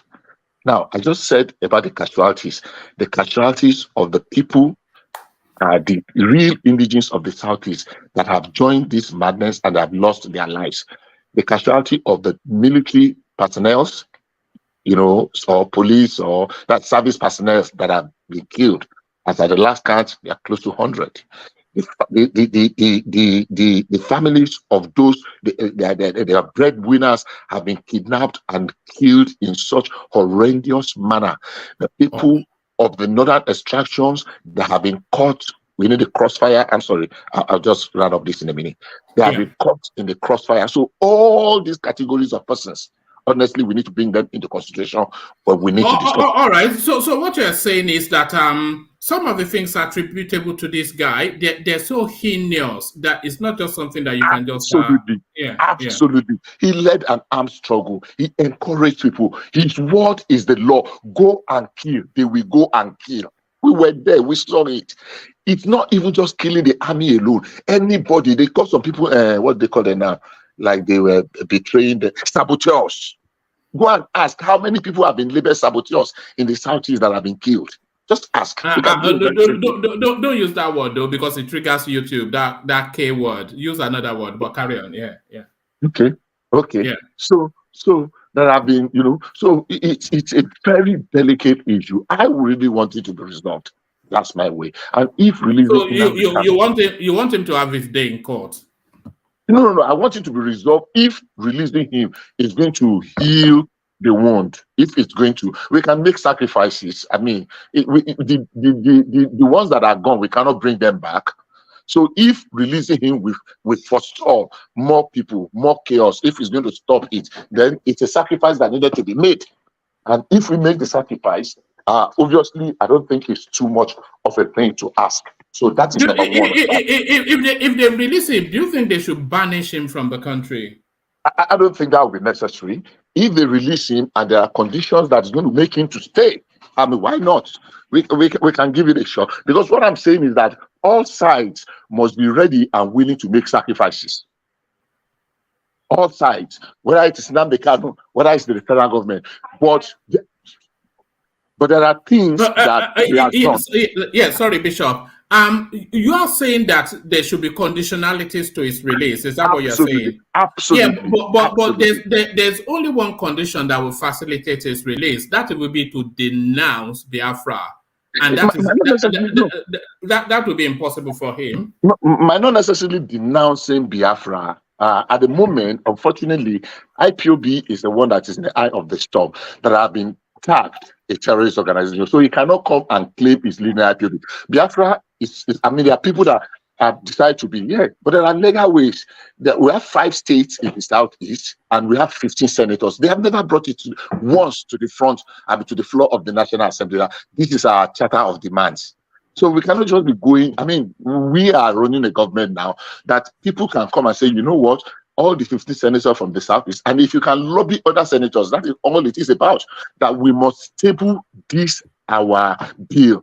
This is what we are requesting. We take it from there. Armed struggle in this age, we only have series and hundreds of casualties, and we still come back to the round table to negotiate, no matter how long it takes at the battlefield. So for me, I wouldn't mind. It might be painful for some people that have registered and suffered losses of their loved ones, but I think it's one of those things. They just have to take it, whether they are indigenous people in the southeast, that their breadwinners have been kidnapped, or they have been labeled and they have been attacked, and they have been, there are several. So all of them must be brought into consideration before we consider the possibility of releasing this our guy. If I'm making sense. Oh, all right. Well, yeah, you are. Maybe people don't agree with you, but certainly there's logic to what you say. But take us then to the Chimamanda Adichie space. So she's now, like I said, thrown this grenade into the political space, and everybody just lumping back. So DELE ALAKE launches at her. But what are you making of Chimamanda's commentary, her open letter to the American president, and the backlash that ensued? I think if you have read both Chimamanda's letter and DELE ALAKE response and Femi Fani-Kayode and whosoever, I mean, there's a lot of for now. But one thing is very certain: Chiamanda's outburst is not based on facts; it's just on emotions and sentiments. She did not dig very well for her facts, and that's so sad. Unfortunately, she has a reputation, she has a position she has before, and nobody can fault her for those. For that position, what she stood for. But on this particular matter, I don't want to go to her antecedents. On this particular matter, a number of what she said is just based on fiction, hearsay, lies, half-truths, innuendos, and the rest. So why do we sit down and begin to deliberate on such things? She has a position because she is renowned. I mean, I'm using that word adversedly now. She's renowned, she's well-known, she's a literary giant, in quote.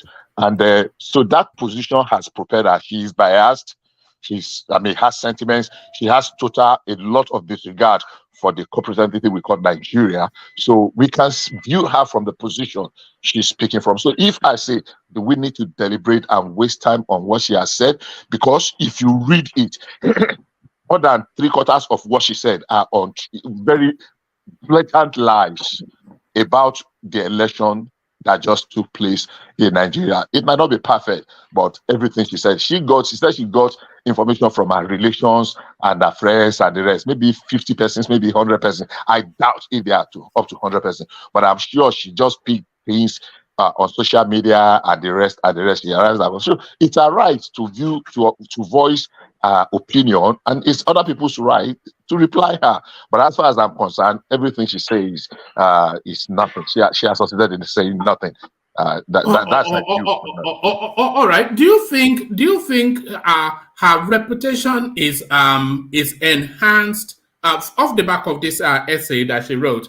Do you think her reputation is enhanced amongst her ethnic stock but diminished nationally? Would that be a good? And was that her objective anyway, to enhance her reputation amongst her ethnic stock? Well, unfortunately, we are in a season of anomy that people take sides not based on principle, on some well-defined ideologies, but hey, this person that is speaking. There are very few persons in Nigeria. Let me digress a little bit. like interpreting the very simplest thing of 25% of score in Abuja, and you see people jumping up and down, hopping here and there because they want to be identified. So unfortunately, it will be very difficult to talk objectively or to rate her objectively when it comes to certain categories of persons, because they look at her. But whether it is from the left or from the right, what I'm saying is that at time we heal. Before we know it, events will come and we cover it. When you do very good, outstanding things, sometimes it takes people very few, months, years to forget it. And when you do some other thing, they will just rubbish you, forgetting those, the days that you stood up to be counted when it mattered most. I mean, you were just reeling Wole Soyinka's stand in the 60s that earned him a 22 months solitary confinement in the Gulag, and we see people that were not even born in the 70s, children of the 80s, calling Wole Soyinka all manner of names. I don't want to repeat here because I've read quite a few in the past 2 days, and I see some people that ordinarily should know, come on TV or come on social media and are pouring some explicits on the person of Wole Soyinka.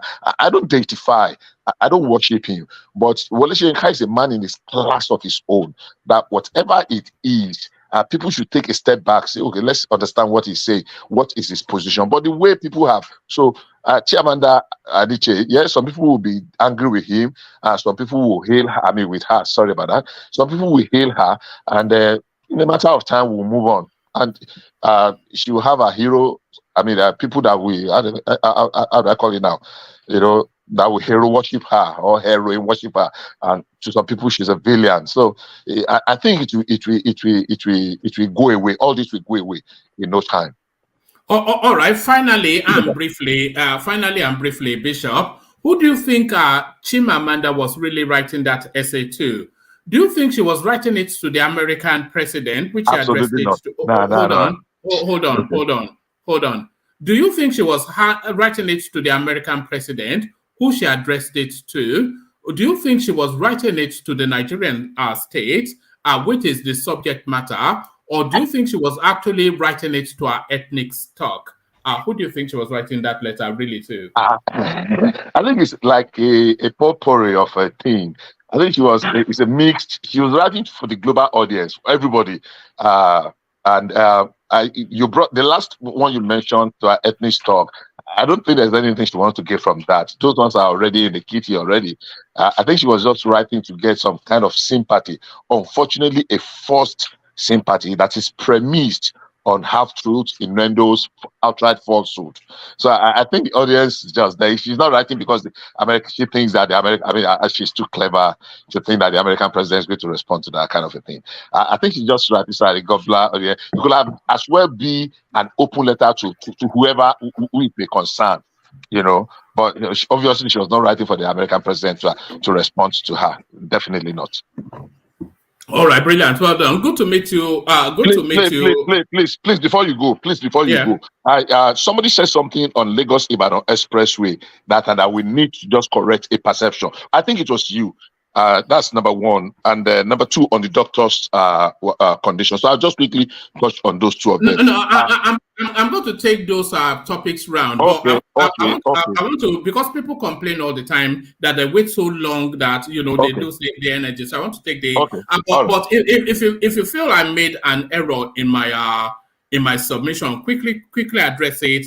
Because we want to be on the Lagos-Ibadan Expressway, the construction and every contract that was awarded before got stalled. They didn't make progress on them. And so what happened recently was that the new construction is a completely new thing. No, it was not. Because before Goodluck Jonathan left office, that road was a good, nearly 50% complete. Because he went there and did all right, sorry. I think you had make your case before, so he was trying to address it, but you are not making this again. All right, brilliant. Okay, go on then. But I don't concede it, but make the point. Yeah, go on. What I'm saying is that they were constructing it, but we were not making headway.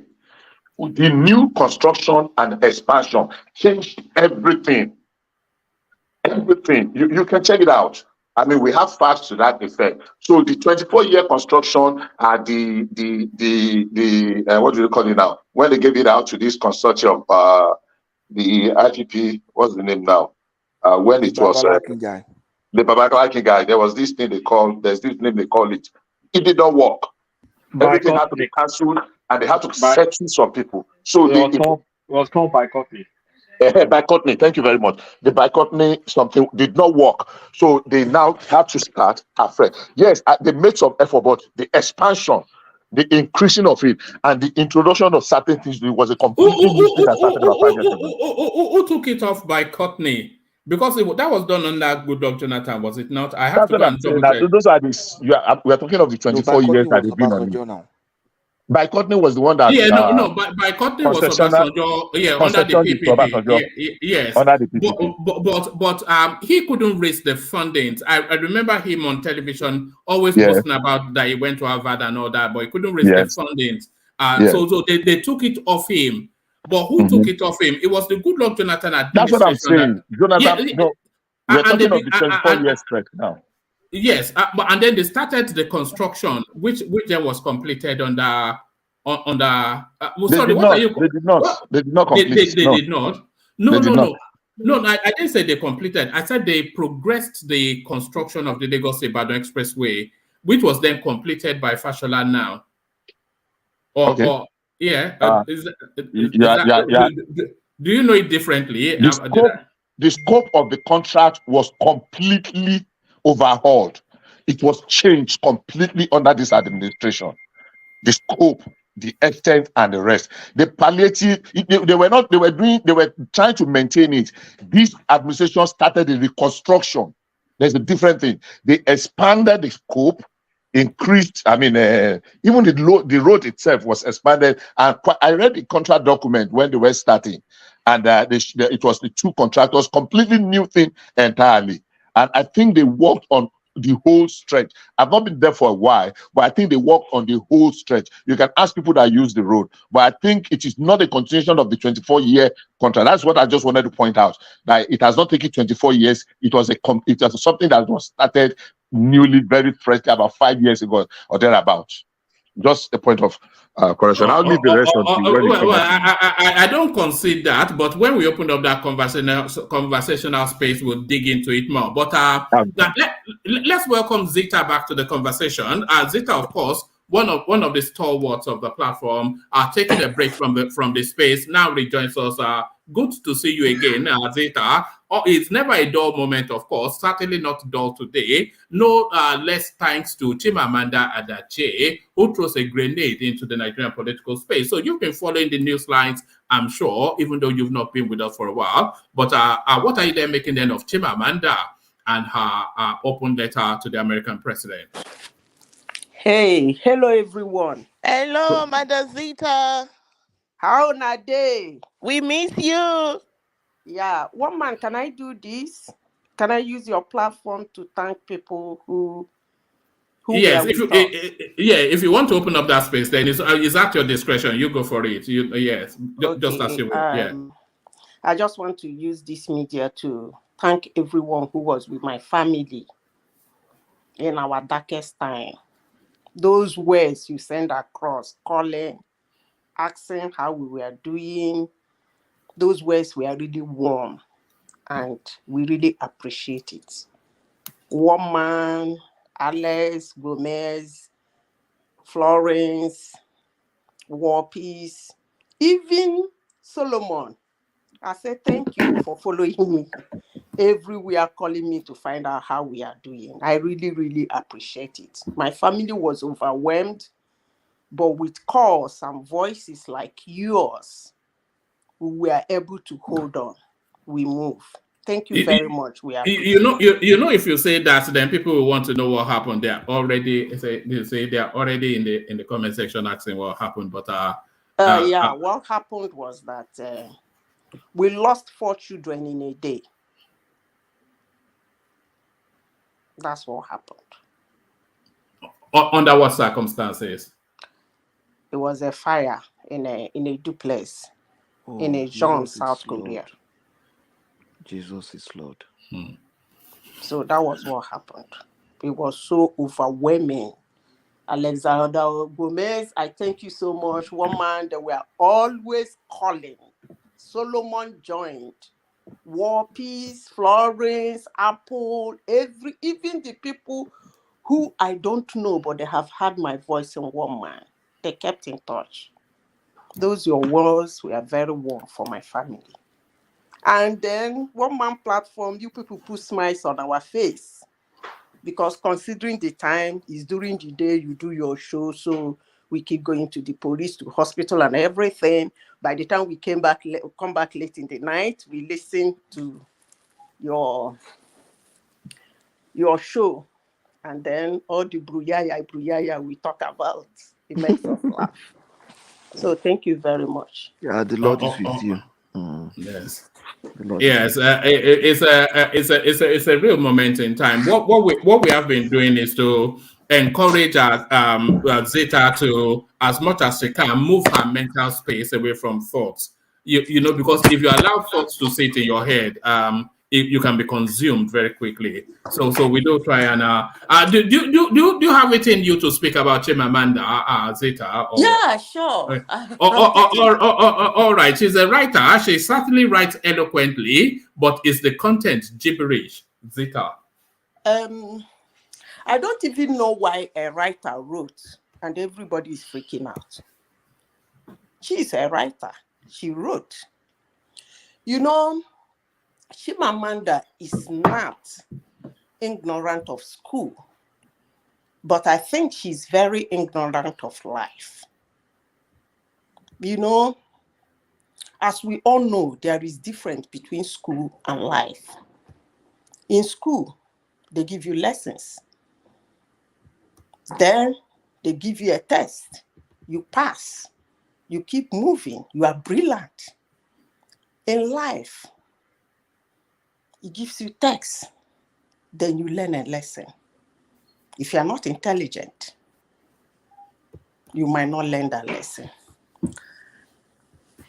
One man, I must say that the last speaker, I mean, your platform is attracting very intelligent people. I must give it to him. He spoke so well. He has already said most of the things I want to say about Chimamanda. But let me say this. I am not really sure Chimamanda was writing to Joe Biden. I don't think so. Because Chimamanda, if Chimamanda is somebody you've been following, she does not hesitate to seize an opportunity to tell you in a symposium, in a conference, in a talk show, wherever she's been invited, of how she is being racialized in America. So if America is a racist country, why is she writing to them? Funny enough, right? And this is a lady that always, I give it to her, she talks about my tribe beautifully and how superior they are. But when she goes to another person's country and the person wants to show her how superior they are, she gets angry. You know, she just writing, excited about her brilliancy in writing, getting accolade for writing brilliantly, but I don't think she's intelligent, I must say. To put out that thing, maybe she wants to be a writer the rest of her life. You don't do things like that. But she did it anyway because she's Chimamanda. Maybe in future, she will learn a lesson of life. I want to say this. When people say the election is rigged, the election is bad, the election is not good, our mandate is taken, that's so broad. Break it down. Is it in Sokoto that your mandate was taken? Is it in Kanu, Kaduna, Kebbi, Borno, Gombe? Or is it in Ogun? Is it in Ekiti? Is it in Osun? Or Ogun? Oyo? Is it where your mandate was taken? You see, it's good to make a broad statement. it's good to write very well as a writer. But there are certain things you don't dabble into as a young woman. I have listened to her several times writing things, saying things about America. I was even shocked that she wrote that letter to Joe Biden, the racist country. She has always seized an opportunity to call and tell a little funny story, whether it happened or not. One man, I will call her letter friction. Ask me another thing if you want me to continue speaking. We shouldn't dwell on Chimamanda. She's a writer. She just wrote. All right. Still staying with the space of controversy and literary icons. Wole Soyinka now versus no less a person or no obscure, more weird person than the funky Charly boy. So Charly boy now, this is why I keep saying that these people are just documenting their credentials for the future. Soyinka can never be the man Achebe was. So this is Charly boy now launching as Wole Soyinka, which seems to be the fashion of the day. For just having the temerity then that Yusuf Dati should caution his words, which are somewhat insurrection in nature, and calling the Nigerian process undemocratic and asking that an elected president should not be sworn in. So that for just that mild caution now, they are asking for the head of the laureate winner. Charly boy versus Wole Soyinka. What says you, Zita? Charly boy now my brother. You want me to talk about my brother? Anyway, Charly boy was not in the country when Wole Soyinka fought for Nigeria. And Wole Soyinka can never be Chinua Achebe. And Chinua Achebe can never be Wole Soyinka. Wole Soyinka has his own pathway. Chinua Achebe has his own pathway. They are not the same people. And when it comes to the things of Nigeria, they have different ideology about how Nigeria can be brought together and how Nigeria can be disintegrated. Now, as for Charly boy, I noticed that these days he jumps into things. Maybe he's trying to please the obedient. Because I noticed, although in Ugut, I don't think such a thing. I don't even know where he is, that he's jumping into all those stuff. Because in Uguta, we don't do that stuff of obedient and iPod. But I think he's trying to please some certain group of people. So I give it to him. Let them be clapping for him. But I don't think he should have said that anyway. All right, because you know there's this I'm not quite sure how to describe it, but there's this somewhat of I won't call it a tension, but somewhat of a rivalry between the Achebe space and the Soyinka space. I recall once, I think I've said this anecdote on a different space. I recalled once in the height of it, Achebe was saying that Tinubu was trotting the Nigerian landscape as though he was the Balogun of Nigerian literature. And Soyinka quickly retorted that no, maybe the Igwe of Nigerian literature. So there's that little chasm between, they're both great men and they're both, I'm sure, great friends. But of course, there's only one number one sport. And both of them want to sit astride the Nigerian literary space. So the most that you can stab at Wole Soyinka to elicit something is to reference Chinua Achebe and try to diminish his name. So maybe Charly boy was entering territories that he did not have a full understanding of. Yeah, you're right on that one. Well, it happens in every profession. Two of them are great writers. I must give to them. I remember in those days growing up, my cousin in Germany, in their school, they were doing Things Fall Apart in German language. Very funny. And she became the hero of the class because she's an Igbo girl and she understands the book more than any other person in the class, including the teacher. The same thing with one of, forgotten, is it Arrow of God? No. What's that popular book Wole Soyinka wrote?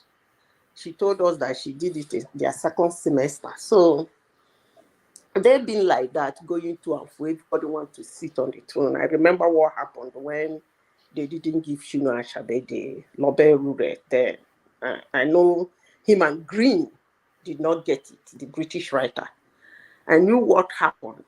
So it is what it is. One man leave them if there was a real political campaign for that Nobel laureate, that Nobel Prize. That I remember that the whole country launched at the Nobel space that if you don't give it to Soyinka, there will be trouble. There was a national campaign for that title. Was there not? Can you recall?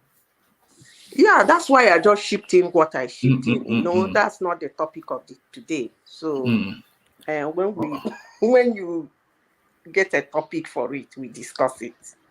All right. Let me take you to this space. So Dati Ahmed Baba declines call for public debate with Soyinka. So now Soyinka, of course, I watched his interview on Arise TV. A lot of people say that there were technical difficulties, but I saw age difficulties. A man contending with all of the expectations of a man approaching his 90s.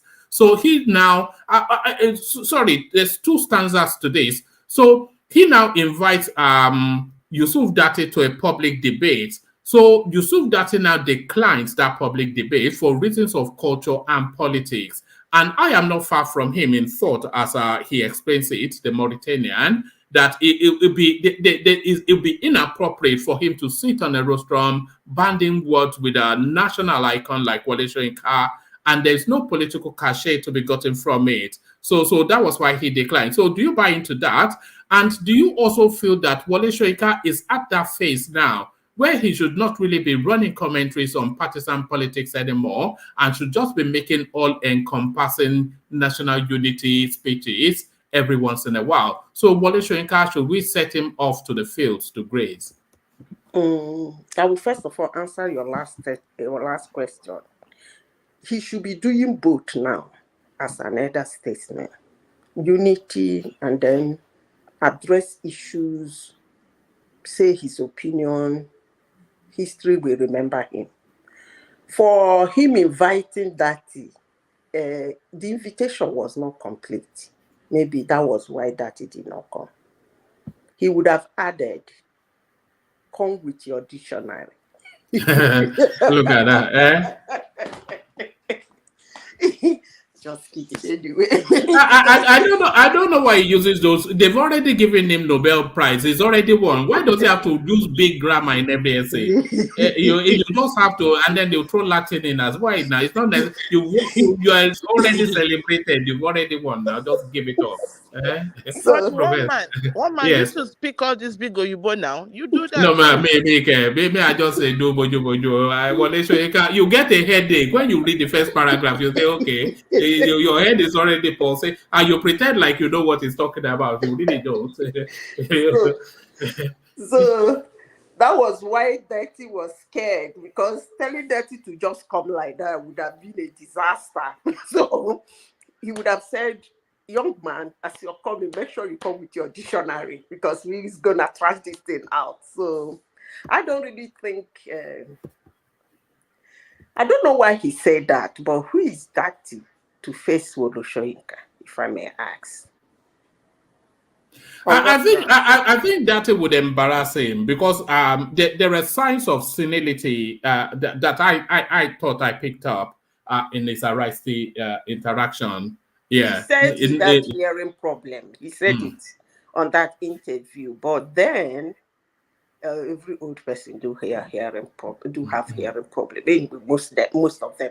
But then when he gets to understand what you are saying, he still have a very sound mind, and that is not even where I am going to. On what grounds will Dati face Wole Soyinka? Is it an academic achievement or the space of Nigeria who have done something for Nigeria, or what? I don't even know why Wole Soyinka should stoop so low to face Dati to talk to him. That's my thought. Why do you think Soyinka talking to that should be acknowledged as stooping so low? I think, to be honest, I think we have a problem in that country. I think we just make people seem like emperors in Nigeria. And that is what we do to our politicians, as if they can do no wrong. The truth about it is that if Dati actually speaks with Soyinka, as long as he has his facts and he has done his in-house research, he can stand up to him and defend himself. I don't think Soyinka is too big to be spoken to. Who is talking in the first place? Charles. Yeah. You know, where are you from? I'm from Anambra. Yes. Little wonder. Little wonder what? Little wonder you said what you said. What is wrong with what I said? But is it that when age has nothing to do with respect, though? Can I? What I'm trying to tell you is that Soyinka is not an. We glorify this guy. Look, fine. He's won the Nobel laureate and everything, but what I have with you is saying that Soyinka should not come to his level. People that are bigger than Soyinka. And that's what I want to answer you. Yeah. Can you listen? Okay, go on. Thank you. You know Soyinka, from what you said, he won a Nobel laureate. Fine, yeah. And that ends it, right? Then you don't know him. And I am very sure you don't even know why I said what I said. Okay, can you explain, please? Thank you. Now, you have to follow Wole Soyinka from the time of Nigerian Biafran War up to June 12th. At least then, he was a young man. If you follow him, you read about him, you knew what he did, even before the Nigerian Biafran War. You won't be saying, is he not just Nobel laureate?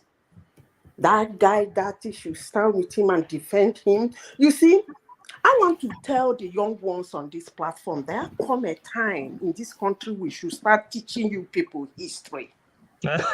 But you people are the same people that removed it from the curriculum now. Which issue do you want to teach us? I didn't work with Nigerian government. Which issue do you want to teach us? When I said, where are you from? Yeah. You said you are from Anambra. I said, little wonder. I need to explain that to you. Go on. Let me hear you. You see, when you move in life, there is something my grandfather told me to play with. I would ask one man to give me a chance.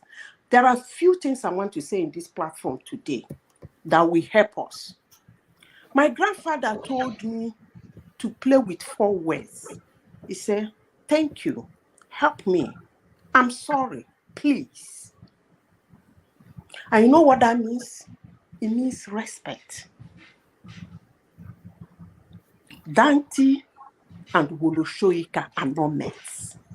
In what capacity? I don't really. Is it that? Okay, go on. Finish. All right, go on. Listen. I'm listening. Go on, please. All right. Let Zeta speak. Carry on, Zeta.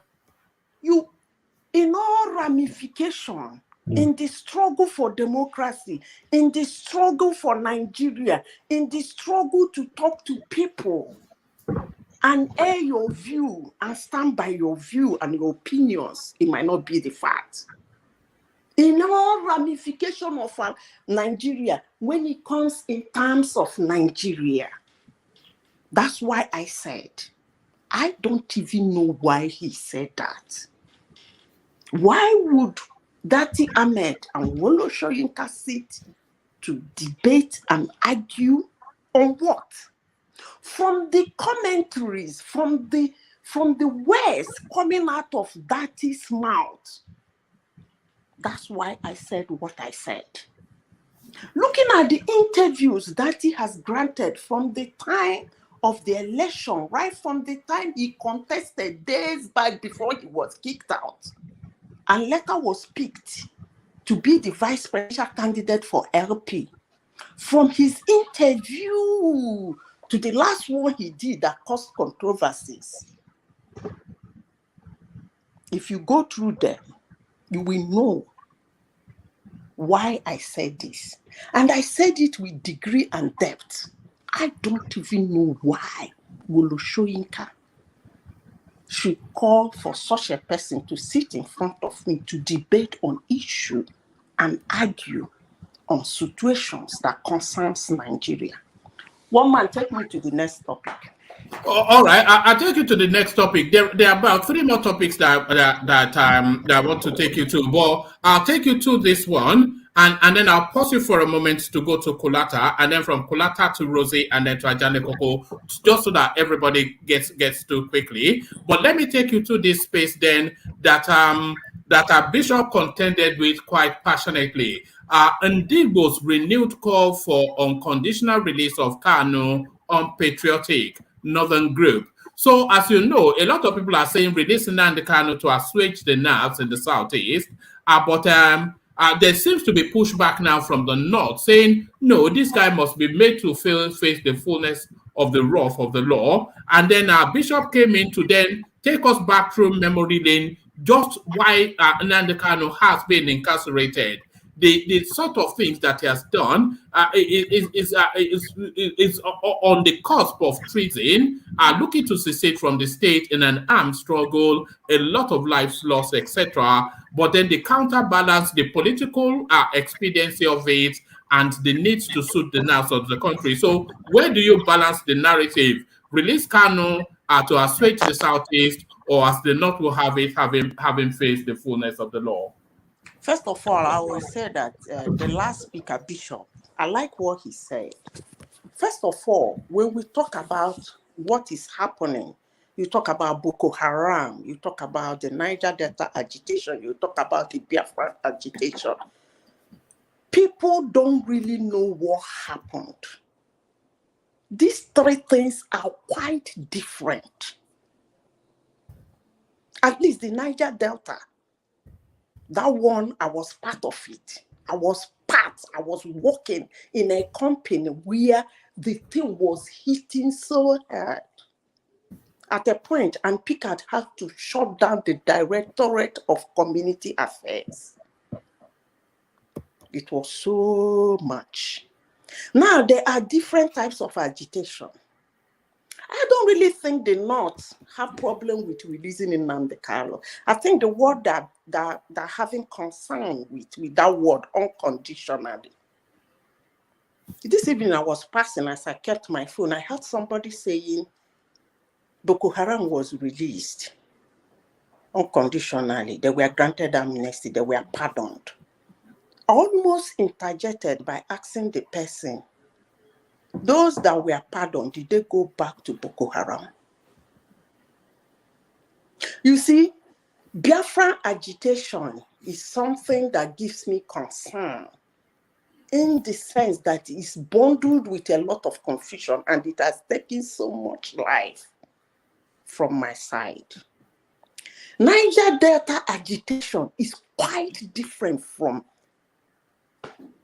Biafran agitation.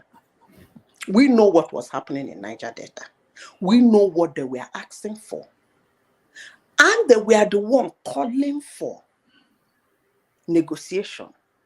And they came to the negotiating table with something, which 60% of it was granted and they went quiet. Same with Boko Haram, whereby you did not take what was given to you, you were slaughtered by the military. It turned out to a full-blown war. Because when they came to the table, they came with something, Nigeria offered them something, and then some accepted it and some did not, and it went out to a full-blown slaughter. Sorry, Madam Zita, just one question, please. Sorry, just to chip in. You mentioned Niger Delta came to the table, Boko Haram came to the table, but what happened prior to actually coming to the table? Once they attacks, violence, and things like that? There were attacks and there were violence. Okay, because you make it seem as if it was just dialogue and everything, yeah. Before the attack, what were they asking for? What were they negotiating for? Did they come to the table? Of course they did. Did they present what they wanted? Yes, they did. Were they rejected? Yes, they were rejected.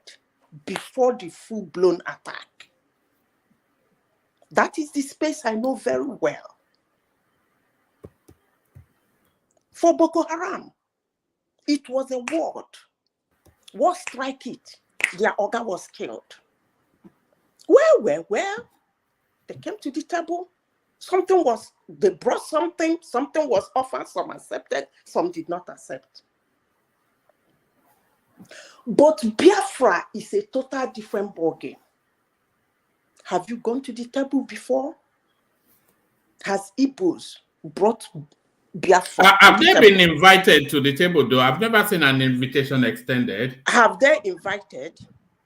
Because Niger Delta invited us. You see, the last person that spoke, Bishop, he made a comment. People come and talk about issues, things happening in Nigeria convincingly. Irritates my nerves sometimes. People are listening. Young ones, I have 4 nieces and nephews listening to me as I talk now. People come to your platform, they say things very convincingly that they did not do investigation, research, and they know nothing about. Niger Delta called. The Nigerian government did not call them. The oil companies did not call them. They called the oil company for a meeting. Then we invited severally, not once. They are listening to me now. Not once, not twice, not 3 times, not 4 times. Not even 10 times, with something in their hands for negotiation. They were overlooked, they were diminished, their elders ate money on their head. The companies were bribing their elders from behind. I told you here that at a point, Ampitant has to shut down the whole directorate. The oil company staffs were making money out of them. When they could no longer take it, it became a full-blown war. I know how many of my colleagues I lost. Not because Niger Delta killed them, but because Festus Ijaji and the rest, about 13 of them, were killed by the Nigerian Navy. They were held hostage in Ekeremo, in the swamp. The Nigerian Navy came, in as much as they were shouting, they are hostage. By these guys, they used their gunboat, open fire on them, and finished all of them. Nobody had the story. But people will come to your platform and speak convincingly about Niger Delta, Boko Haram, and Biafra. Madam Zita, can I interject? Yeah, sure, go ahead. See, the point I'm talking about is this. What's the root cause of Biafra agitation? We've had Biafra before I was born. And today, we are still discussing Biafra.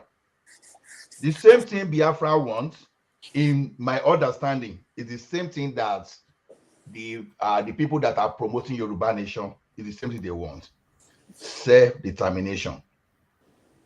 Government cannot be imposing things on us. They cannot seize our land and do everything and say, okay, this is the way we must. Why did we abolish the agreement that we had at independence? And you are saying we should follow this. That's what I'm saying, that when you tackle the root cause, you don't give the like of Kanu the opportunity. Whether you want to say thing is not genuine, but tackle the issue and don't give people the opportunity to bring the agenda. What are is we solving that? What is their issue, if I may ask? The issue is everybody wants to use its resources, for example, to develop their own region. They want to form their own policy. Is that what Nnamdi Kanu told you he wanted? That is my own understanding about Biafra. If you address that, so because when I know. Hold on. No, the Biafran agitation is for a sovereign state now. It's not for resource control. It's for sovereign state. When somebody says something, Allah, you interpret it in your own way and speak for them. Is that what you're doing? No, I've been following. No, I've been following this agitation for a very long time, even before Kanu. I'll be following. It's I'll not follow on that of resource Yoruba. control. So it started from resource control. Even there was a time No. that this same Kanu was fighting for true It started federalism. with Ojukwu now. Mr. Ola, please. That argument is not true. That argument is not true. It's not Okay. Which resource do they have that they want to control? No, wait, no, see. Only Mostly has any resource there. When we are talking of true federalism, what does true federalism entail? No, Ola, hold on, because I don't want it to. Yeah, it wasn't talking about. They were talking about. They want to create a sovereign state. That's what they want, isn't it? Ola is injecting his wishes into Biafra. Which resources in Southeast? I'm not injecting my wishes. That's why I said the same thing that Afenifere will be fighting for. The same thing. We are talking of true federalism. That's not what they're asking for, please. Biafra is not asking for true federalism. That's not what they're asking for. That's not. They've never been ambiguous in their demand. They want a Biafran state. In their demand. Yeah. But that's just an escalation. That's just an escalation. No, I think they're interested in restoring that Biafra state, to be honest about it. That's all. It started from somewhere. The question is this. When where did they start? Were you listening to them? No, Ola, sorry. Ola, sorry. Let me just keep this 5 minutes. 2 minutes. You see, my challenge with Nnamdi Kanu is that their agitation is not specific or definite. During the Niger Delta time, they were looking for resource control. And that was what promoted the increase in the derivative to the state, to the oil producing state. Part of Niger Delta agitation was one of those that resulted into the creation of Ministry of Niger Delta. Those were definite. Now, with Nnamdi Kanu, since we have been thinking, what do these people really want? They say marginalization. Then I ask myself, from when did they start marginalizing Southeast? If I understand, up to 2015, Southeast was not marginalized now. And you're not talking about Southeast has always been marginalized. It depends on what you think as marginalization. You are thinking as marginalization as political positioning. No, that's why you are saying marginalization. That's what I'm still telling you. See, you are looking at it as political polls. Political position is what you see as marginalization. This is not ever about political position. Marginalized. Tell me, in what way has Southeast been marginalized? See. Ola, I think I can answer that. Patoski. Yeah. See, what they started with, it actually marginalization. And their issue with marginalization, let me tell you. You know, immediately after the end of the civil war, Gowon initiated RRR, which is he said no Victor no Vangush, then reconstruction, rehabilitation, and the other one. And he said the Biafrians will be compensated for whatever loss they had. To date, they claim they has never been compensated. Secondly, he said since then, no federal presence in the southeastern part. Infrastructural development has been abandoned in the southeastern part, and a lot of things like that. So, and you give it to them, yes, if that is what the agitation is about, you give it to them that yes, you hardly find federal presence in the southeast. Facility not so much developed in the southeast. You remember even Amechi, when they proposed the rail on Southeast Corridor, the National Assembly killed that bill and they didn't allow Fashola to go that direction. The only thing they can be proud of under this government now, Second Niger Bridge, which there's not so much grateful about because they feel there are a lot of facility deficits in their region. So, brother, sorry to cut you. Do you think that the best thing for them was to go and lock Oju's Okalu gate, lock Abari base gate, lock? No, that is another bug. That's another space. Man. That's another thing. Please, can I continue? All right. The agitation. That's the agitation. All right. I'll round off your interjection and then we get back to Zeta. So what we are saying is this: we can't just pick this thing from 2010 or thereabout and you forget the agitation as early as 80s up to June 12th. I started saying this. what Nadeko, Afenifere, what they be talking about is let us go back to our regional structure and allow our resources, use our resources to develop at our own rate. Don't don't use all this fraudulent federal structure. Yeah, but that's different from what Biafra is doing. That's fair now. All right. Don't take us on. Don't go too long though. Yeah, go on. And all I'm just saying that what Kanu is doing now is just an escalation, symptom of the problem. That is so identify symptom of the problem is what Kanu is carrying. So we cannot just say, okay, I've made my statement anyway. No. All right, back to Zeta. Patrick, you said there is no federal presence in Southeast. I agree with you. There is no federal presence in the South too. Yeah, they only fight for their own space now. They won't fight for South. Yeah, that's what I'm saying. The governors in the South have decided to use their derivation to start developing their area. And Imo State is one of those states that get that derivation. Where is the money?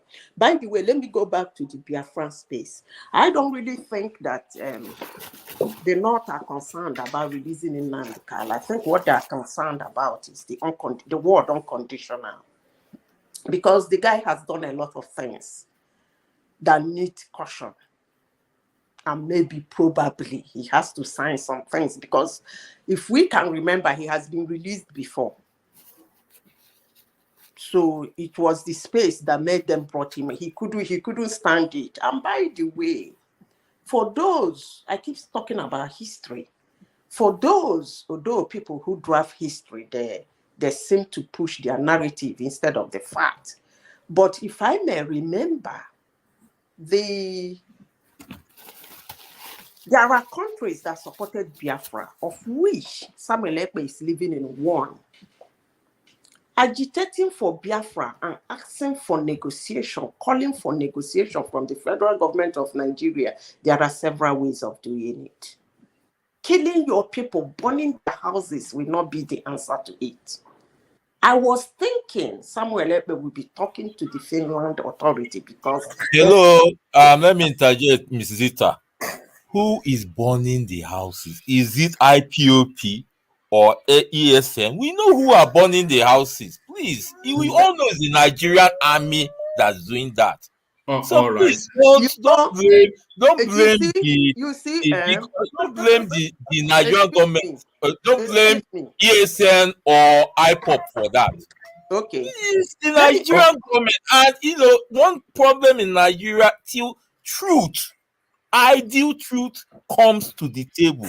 There's no moving forward. Thank you. All right, back to you, Zeta. Does he have proof for what he just said? As I said before. No, it's just it. It's just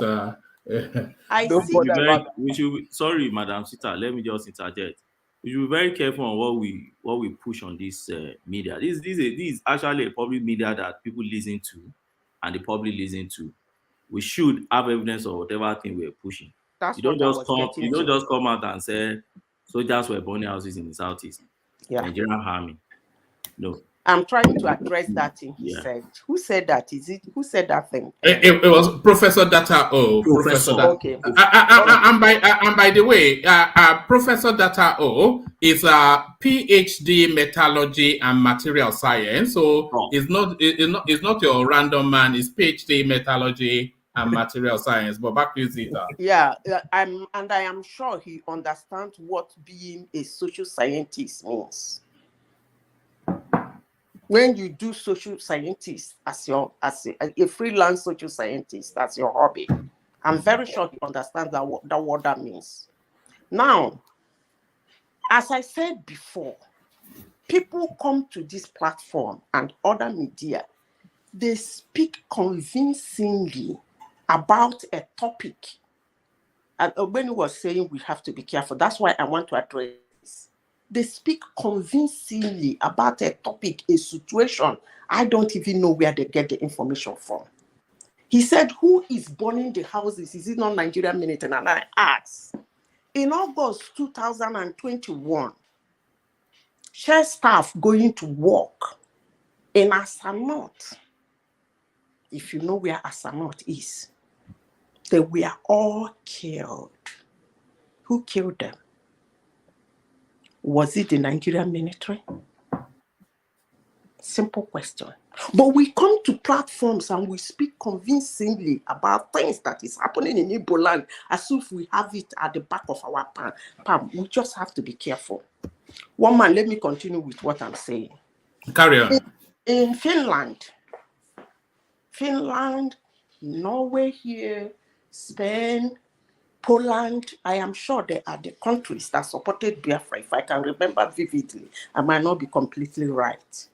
Madam Sita, sorry on that. You are not really completely right on that. 6 countries supported Biafra: France, Gabon, Ivory Coast, Tanzania, Zambia, and Israel. No. Finland is among them.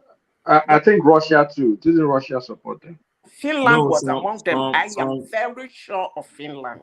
Oh, I'm not aware of that. I'm aware of only 6 countries. Go and check. Finland was among them. I'm extremely sure because they're just by my backyard here. I'm very sure. Okay. So, and that's why it's like it's a home for Simeon Ekpe. I expect him to be shipping in 1 or 2 words. There was a time I saw him flaunting his picture with one of the congressmen there. I expect him to be speaking to them is either how to get the Nigerian attention to speak to them or how to get Biafra. But he's not doing that. I can only tell anybody who cares to hear that Biafra is more about money and more about politics. I don't think they are really, in as much as when I say, somebody said in one man's platform that the Igbos are 100% behind Biafra. And in this same platform, I said 4 out of every 5 Igbos support Biafra. I was stampeded by the Igbos in this platform. And today, somebody said it in this platform. So, when you don't want something, somebody pushing for it will not make money. It's like a good. If you're selling a goose and nobody wants it, you won't make money out of it. It's demand and supply. I think that Biafra is on demand in Igbo land. And that's why people like Kanu is wearing Fendi Burberry and Simeon Ekpe, or whatever you people call him, is wearing Vuitton. It's because it's in demand. And they're making huge sums of money about it. Yes, they should release Nnamdi Kanu, but not unconditionally. I won't subscribe to that. All right. If you say not unconditionally, what sort of conditions then do you have the expectations of? Because the only condition that makes sense is a condition that he cannot accede to. He has to denounce the agitation, and that will finish him if he does. You see, that agitation actually is supposed to have been ignored. If you look it was mishandled, wasn't it? Yeah, it was mishandled. Well, I wouldn't say it was mishandled because he really actually pushed them to handling it. You know, the Radio Biafra, he said all manner of unspeakable things, he eventually came back to Nigeria and started forming those his security agents. That was when the federal government intervened. When he was busy talking about Radio Biafra, saying all those things, everybody ignored him. He really pushed them to handle it. Otherwise, I didn't really think they wanted to handle it because they ignored him for a very long time. He pushed them to handle it. And I don't really think they were handling it really badly. I don't think so. But unconditionally, who told you that Nnamdi Kanu will not want to denounce this madness he's going through? Who told you that? Where did you get that? I don't think he can denounce it because it's too deep into it. No, now that finishes him. Maybe not physically, but imagine Nnamdi Kanu coming up to say that he has had everything and now he's a one Nigerianist. Can you imagine that? You know, he started off as a one Nigeria. They will chase him out of Igbo land. No, but he started off as a one Nigeria. So What changed? You don't think it's too, but it's in too deep now, is it not? It's in too deep now with this hoopla that has been going If on.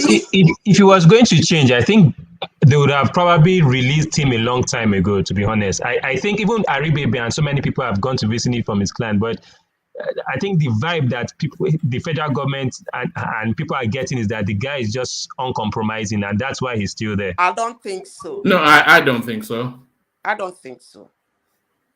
You see, that's why I said most times when we talk about issues and situations and circumstances going around, more especially in our country, Nigeria, we should have a little bit of the clue of what is going on. That thing you just said is totally wrong. I don't think so. But I don't want the federal government to discuss with him as a person. You know, over the years, when they talk about Igbos are being marginalized, I smile because Igbos have been in a position where they can discuss their cause. One-time vice president in the old dispensation, in the new dispensation, several times Senate presidents.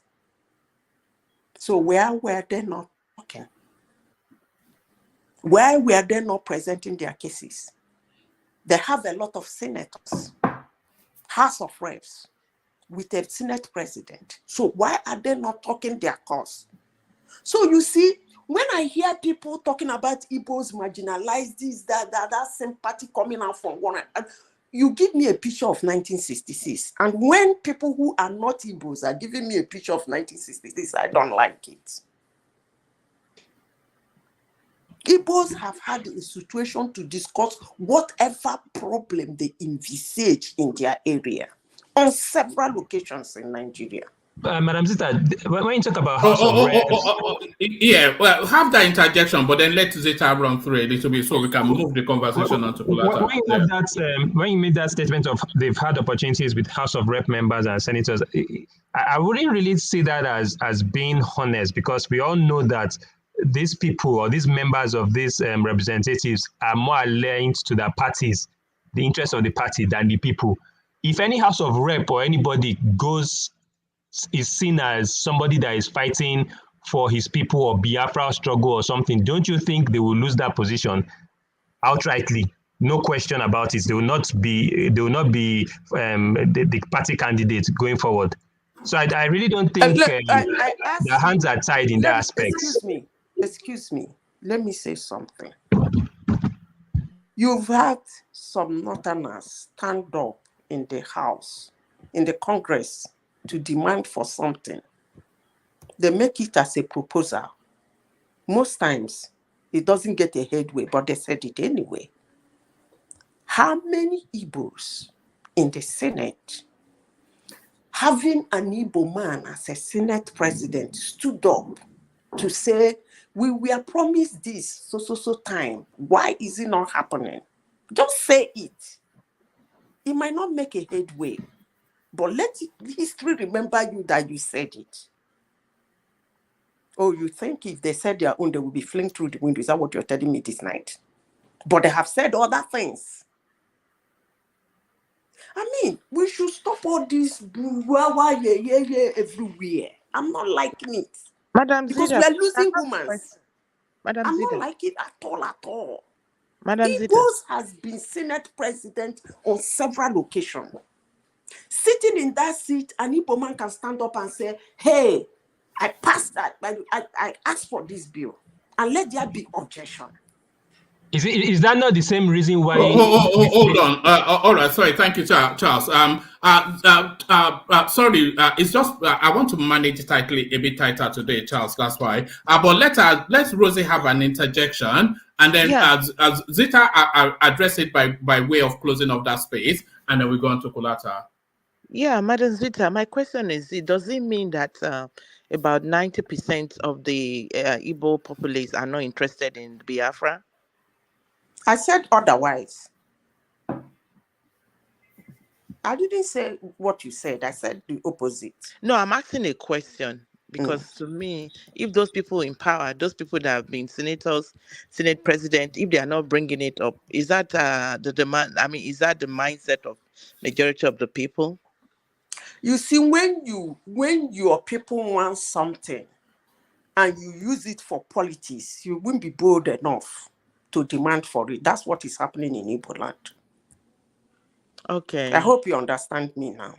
Yeah, I'm understanding. Because nothing stops them from saying it. Nnamdi Kanu and Simeon is making huge sums of money from these people because they want to. It's on demand. Biafra, yes. There are some people in Igbo land who won't even listen to you unless you want to talk about Biafra. So it's on demand. So why are they not saying it? That's the question. They should say it. As a Senate president, you would have gone to Buhari. Let's do this for my people. Let's do this. That's what they call lobbying. It mustn't be aggressive. You must not come out open like somebody is telling me if they're politically inclined to their party. If they say, you mustn't be being arrogant, pompous, and stubborn about it. That's what they call lobbying. You give me, after this politics, give me this and you take this. You want my vote on this. Why don't you give us a vote on this? And somebody was asking me how many Southeast House of Reps and House of Representatives. Really? Did somebody just ask me that question? One man. All right. Just so we are clear on how you are positioned. If you had the ear of Tinubu, would you recommend that he released Nnamdi Kanu, grant him state pardon by way of assuaging? It's a divide and conquer sort of a narrative, isn't it? If he releases Nnamdi Kanu into the narrative going on in the Southeast, then it will pivot the narrative into whether they won't be, it will move their conversation onto a different space. So should he release him as a sort of a divide and conquer sort of a strategy, Azita? You see, before I say something, that person talking about iPod not forgetting and forgiving, that they are going to deal with me on the comment section. Who's that? The person that calls himself 100K. I don't know who that person is. But can that person be removed? Can the moderators check that comment? When you come into a platform with a funny name and you start threatening people that iPod, and somebody on this platform just seconds ago was defending Apple, that they're not the ones burning houses and killing people, that is the Nigerian army. And somebody again in this platform is threatening me how iPod is going to deal with me. They don't forget and they don't forgive. So what is actually wrong with we the Igbos?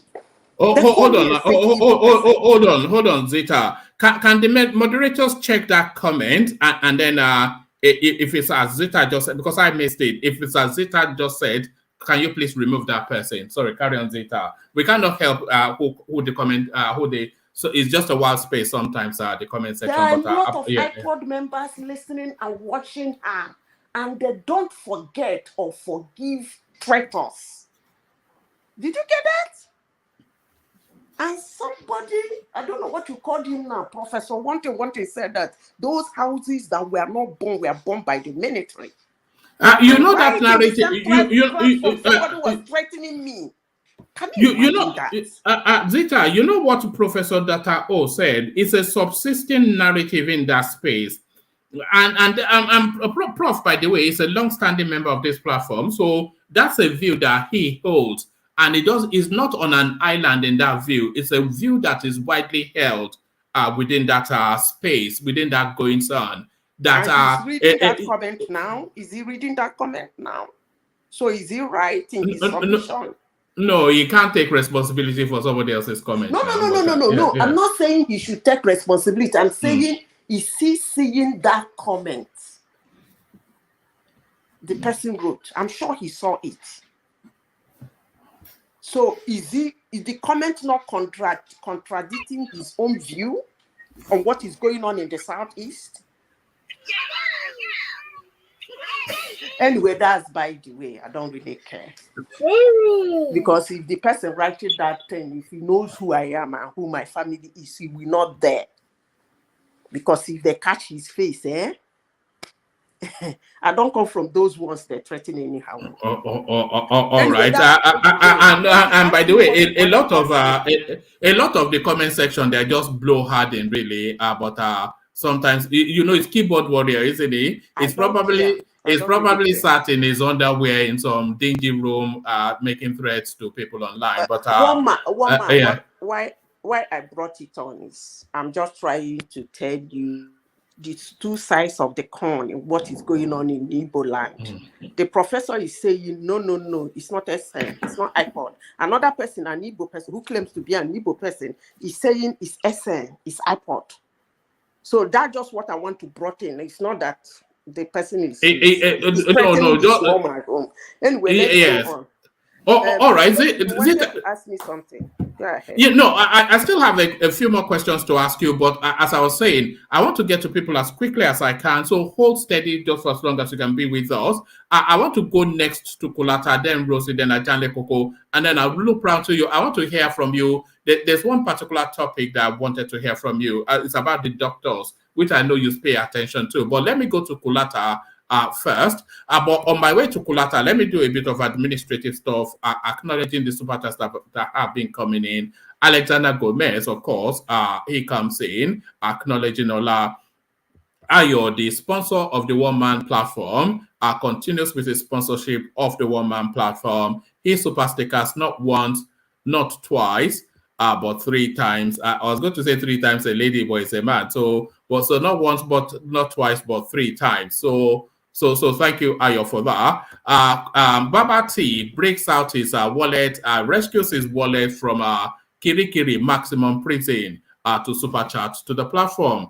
It says that the vociferous malignant insult meted out to Professor Wole Soyinka, a fellow Ogbaso or a fellow something, maybe they belong to the same school or town. So a fellow something or the other. The vociferous and malignant insult meted out to Professor Wole Soyinka by the obedient mob isn't surprising at all, given their online footprints of being unreasonably uncouth. So there it is. You better be careful with calling them uncouth, because Mogadu has had the cause to walk back his comments, calling them uncultured. They will come for you, as you well know. Babati, having now rescued his wallet from Kirikiri maximum prison, is making full use of it now. See Adichie's letter, so that is Chimamanda Adichie's letter, is laced with obtuse pettiness that must be regarded as an air salon gossip with a grain of fish seller gob. She needs to be educated on diplomacy with specifics on sovereignty. So that specific on sovereignty is essentially calling the Americans to come and with somebody referenced as the slave masters to come to the rescue. So thank you for the super chats, Babati. Joel of Nashville, so brace yourself. He usually caustic with the super chats. Wole messed up. Wole, of course, being Wole Soyinka the prof. I think they're now made. So what was it that REUBEN Abati said when that lady was calling him REUBEN? He said, were you there at my naming ceremony? Clearly, Joel of Nashville was there at Wole Soyinka's naming ceremony to be on first name terms with him. Wole messed up. This same Wole, he continued. Do I even want to read this? The audacity of this guy. Wole messed up. This same Wole that didn't say anything about Oshibanjo calling for a parallel government if elections were rigged. That he didn't commit treason. Well, that is for the authorities to decide. And if the atmosphere was not so charged, I think the authorities would have decided. Peace comes in with the super chart. Only really to felicitate with Zita. It says, Madam Zita, sorry to hear about your loss. Our condolences. We pray that God continues to grant you comfort and peace of mind. And amen to that. On behalf of myself and the rest of the platform. So, of course, Ayo, as I said, the official sponsor of the platform. The super stickers really only a bonus because, of course, he comes in and clocks in with the coffee. So Ayo does, as he always does, that is Ayo registering himself in via the coffee app. So they buy the coffees and the super chat's still available. They're not the exclusive preserve of the people that have used it. Let's take the conversation on now and take it in the direction of Kulata, who has been unusually silent, but hopefully still with us. Kulata, still there? I'm here, woman. Look at that. You are quiet today, so that's good. So, quiet no more though, because the question that I was asking Ola, I'm not sure that I was really satisfied with the answer. So let me put it to you. I was asking who the audience is. This essay by Chimamanda Adichie, and I'm clear in my mind what I'm asking. I'm asking if she's addressing it to the American president, which we know she wasn't really, but is she addressing it to the Nigerian state, or is she addressing it to the ethnic stock? So coming from that, as you give us your thoughts on the Chimamanda letter bomb. But I mean, the letter was in the Atlantic. The Atlantic is an American magazine. So she's not addressing it to Nigerians. She's not addressing it to our people. She's not addressing it to the government. She's addressing it to liberal friends. The Democratic base in the U.S. to be specific, because those are the people that read the Atlantic. So Atlantic is like a magazine that some eggheads read. There are many of those kind of magazines, but I used to read the Atlantic too. Whenever American election gets closer, I start reading magazines like the Atlantic, online magazines. So that's what she's addressing it to. Is it to any effect? No, it's just putting a bunch of essays together, writing it in a beautiful way, like she's talent with using her God-given talent, and just coming out with a bunch of nonsense. And the reason I call it a bunch of nonsense is she wrote the opinion piece without article in mind. It's like there was nobody that came second. It was just a race between Peter Obi and Tinubu, and they cheated they cheated Peter Obi for one reason or the other, because she was referring to some phantom EC result sheets that was manipulated, and they said in most cases they changed it from Labour Party to APC, like PDP did not exist. Also, like Northwest and Northeast did not exist. Like Peter Obi had any presence in those spaces. So it was a from a political perspective, from a factual basis, it was an amateurish piece that was beautiful reading.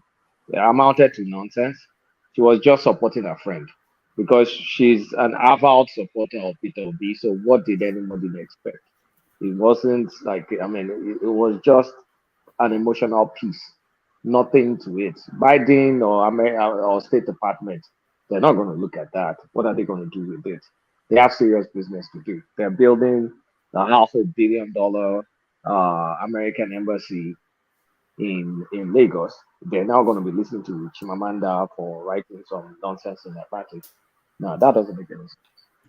All right, brilliant. And the backlash to it, Fanika Yede, of course, in the language that we have now come accustomed to from him, but DELE ALAKE now comes fully into that space now. So the person now that seems to be fronting or frontlining the counter-insurgency from the TINUBU'S camp seems to be now DELE ALAKE. So he launches at her with an essay of equal length and even of equal weight. So what are you then making then of the caustic put down by the gray-beard man?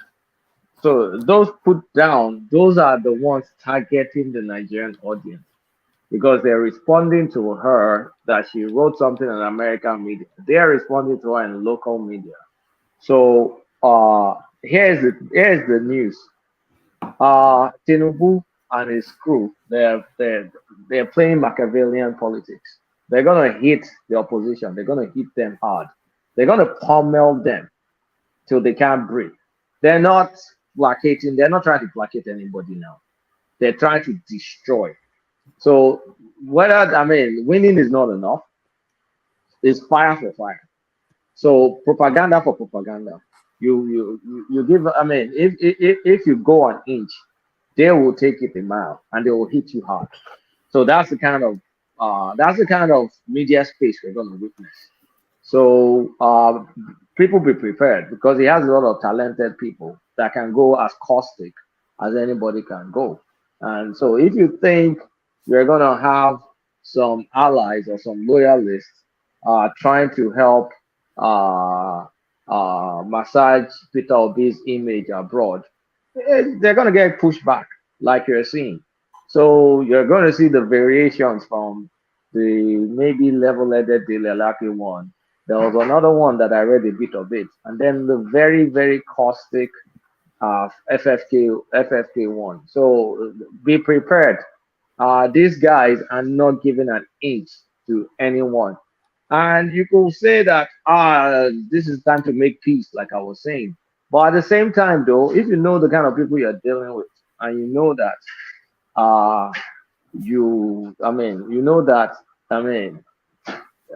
what's the saying again? Like, the people you're dealing with may recognize or appreciate force than good gesture. So I think the Tinubu people are saying, why not use the force? Spare the rod and spoil the child. They're not sparing the rod. So it looks like they want to play hardball. They're going to play hardball till people recognize who the boss is. And so while the Obi is in court and all these things, even after court, they're going to keep hitting and hitting him, making him politically useless. And I think they've achieved a significant chunk of that with that leaked tape. That phrase, religious war, has gone to the extremes in the north. All sorts of language interpretations. That's done its job as far as the far north is concerned, even though we know Obi did not make any headway in the far north. But now it's never ever going to make any headway in the far north. And so you should expect more. They're going to destroy the opposition. And so the likes of Chimamanda and whoever wants to write a sentimental piece, be prepared for a pushback. Peter Obi's public outcry just started today or maybe early yesterday that he was being pressured to leave the country. Do you think that was made up just to curry public sympathy? It's just trying to curry sympathy and curry favors, just to kind of look like I'm the victim here, I'm the victim here. And I feel, this is my personal opinion, and also based on some of the APC boys stuff that I've read, they have more tapes on Peter Obi, and based on the way those boys are jubilating, they may have some things that may suggest something akin to interim government or something akin to some sort of destabilization that they're going to use to blackmail this guy. I strongly believe they have something. They have something. Can I interject? Yeah. I think I wanted to say this when they were discussing about Obi. If I'm his handlers, I will tell him to be careful, because they have a lot of tapes on him. Yes. A lot. They have a lot of tapes on him. Obi was naive. Yeah. This I didn't expect that from him. But look, let me say this. It's really unfair, but it is what it is. I don't know why they were recording all those discussions, but it is what it is. But you know, one man has something on him too now. Huh? One man self has something on him. Oh, who? What was one man? That one that Obi himself gave you. One man is not there. Maybe one man. These people are clowns. No, I'm serious now. Obi himself gave all of us one WhatsApp like that. Please, can I say something? You forgotten? I can't remember. Go ahead.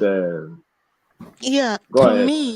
me, I don't know why like this lady, she wrote her own whatever she wrote because of, I mean, she's biased. She has somebody she She's wants to Obi's be. friend, pretty much. Yeah. She's Obi's friend. But to She's very me, biased. I don't feel now Tinubu is the president elect. He's going to come in. So why all this? Why is he being? I mean, his spoke people. Why are they being shaking about little things like this? Chimamanda just spoke what she wrote. It's not going to do anything. No, So if I were in their shoes, I'm just going to be quiet because it's just like somebody that is drowning. Even if he Point of sees the correction, straw. they're not checking. they're not But then shaking. why are No. they responding? Do Why are they you, Madam responding to? Rosie? Do you know Yes. Machiavelli? Do you know Machiavelli? No. You hit them when they're down, and you keep But hitting them. what I'm saying is that why are they responding to what she wrote? They should have just ignored it. Now, No, everybody. they're demonstrating something. They're sending a message. They can ignore it. It won't hurt them if they ignore it. I But they're know because sending to a me they are clear too big. message. They're too big for No, things like this. that's don't think about it that way.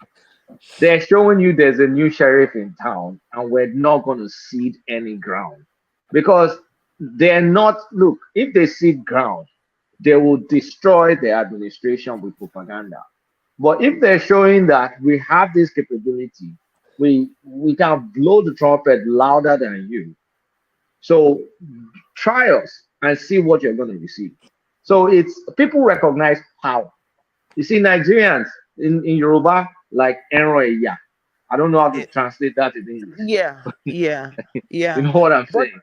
to me, okay, it's like for instance now when Joe Biden, when he won the election, he came in right.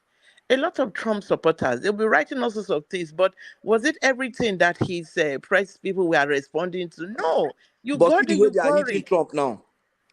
So why? Yeah, why you running? You got No, it, No, you that's they're what I'm wear it. saying. responding to Trump. See the way they are They hitting do. Trump now. That's Seriously. what I'm They saying. But respond. as They of that time, respond. they were not responding to They everything do. that was written. They do. It depends It on was. the It was. media you are It following. They depends do. on the magnitude of what has been written. They don't respond to every Uh, little thing that they write. Rosie, you know why Buhari became largely unsuccessful? Because he was mute. He wasn't responding to all these things. He allowed them to frame him. These guys are not allowing the opposition to frame them. Okay. You see, Buhari is ineffectual because they framed him. He doesn't have good messaging. Even if he does anything good, there's no messaging there. But these guys are, I mean, from the early start, they're running a behemoth messaging machine. And they're trying to let everybody know that we have the big guns. And they're not going to let anybody frame them. So I think that's what you're seeing. Okay. If that is the case, because I was just thinking it was like too petty for them. Everybody says it, they're jumping. Two people writing, one person rises, three. I mean, to me, they are going to be in power. So why don't let all this? I mean, all these things like of little or no effect at all. So just wait for the major thing to respond to. Don't be responding to every little thing you jump around and to The me, people it they are means targeting know is affecting them. You understand? You are the one that say it has no effect. The people they are Is it targeting, they feel it. They know. the people they are dealing with? They are also masters of propaganda. But oh if you show power, if you show force, I think yes. they will respect force more than respect good gesture. Yeah, and then Sorry, carry on. then another thing is this. Every time somebody writes, it's I mean, most people when they write, they see things from their own point of view. Like even when history is written, three people might write about how something happened. Everybody will write it according to their own perspective, according to their own point of view. So what she wrote, that is our point of view based on the little information she got It's not our everywhere. point of view because she was not on ground. It was Yeah, based on the point of view of people that fed her of other all people. sorts of Yeah, but information. most writers they get information from all around. They are sometimes they are not right there in the event of the thing, but they just pick bits and pieces from everywhere. So most writers are, and let me use the word bias because they view things from their own point of view. and not from another person's point of view. So two of us could write about something, but we'll have various point of view because we might get our information from various sources, and then we'll be biased too. So But to me, madam, what have she you has read that written, thing that she wrote? I wrote it. To me, it's insignificant. It's not going to She change was anything. definite. You understand? She was definite. The people of Nigeria are unhappy. She was definite. But that thing is not going to change the election. It's No, not going the to point change. is this: it's not going to change the election, but you Yeah. are feeding some people. You are feeding some people with the wrong information, and you are creating something in the minds of people. Those people can take those perceptions and run with it and produce anything with it. Okay. You understand what I'm saying? Even if She's it's feeding only the one American person's life liberal that was base. lost as a result of that, that's not bad. That's not good. She's feeding the American liberal base, and our books. I mean, let me not even go there. She's feeding the American liberal base, and also there's some air of ethno. There's some air of some ethnic, some pity party Jingoism. going on. Yeah, Yes. I'm not going to go. Some pity party going on. Like, hey, this is also part of marginalization. This is the guy that was leading the polls. This is the guy that they cheated. If you check all the results that they manipulated, they changed it from Labour Party to APC. Not Yes, talking about PDP, not talking about Northwest or Northeast, no context of whatsoever. She knows America would do nothing about it. I mean, look Yeah, at the case of. she knows, but there are a lot of powerful liberal people in America. Okay, look at that like the read their case of, time. for instance, look at the case of Abiola. When that election, it was said that he won the election, but he was never sworn in. Did America do anything about it? No. America won't do anything now. That's why I said America is building. They're building their biggest foreign, their biggest embassy in the world in Nigeria. About it. So, Kulata, madam, you are right. Can I say something? I'm listening, Madam Yeah. Kulata, you see, Madam Rosie, when you say she should be ignored, I quite agree with you. Yes, what she wrote does not really make meaning to you or to me or probably to Kulata or one man. But let me tell you something. In the year 1993, somebody started something like this. And everybody kept quiet. Even people that won the election. And what did it result to? The election was nullified. The person was put in prison.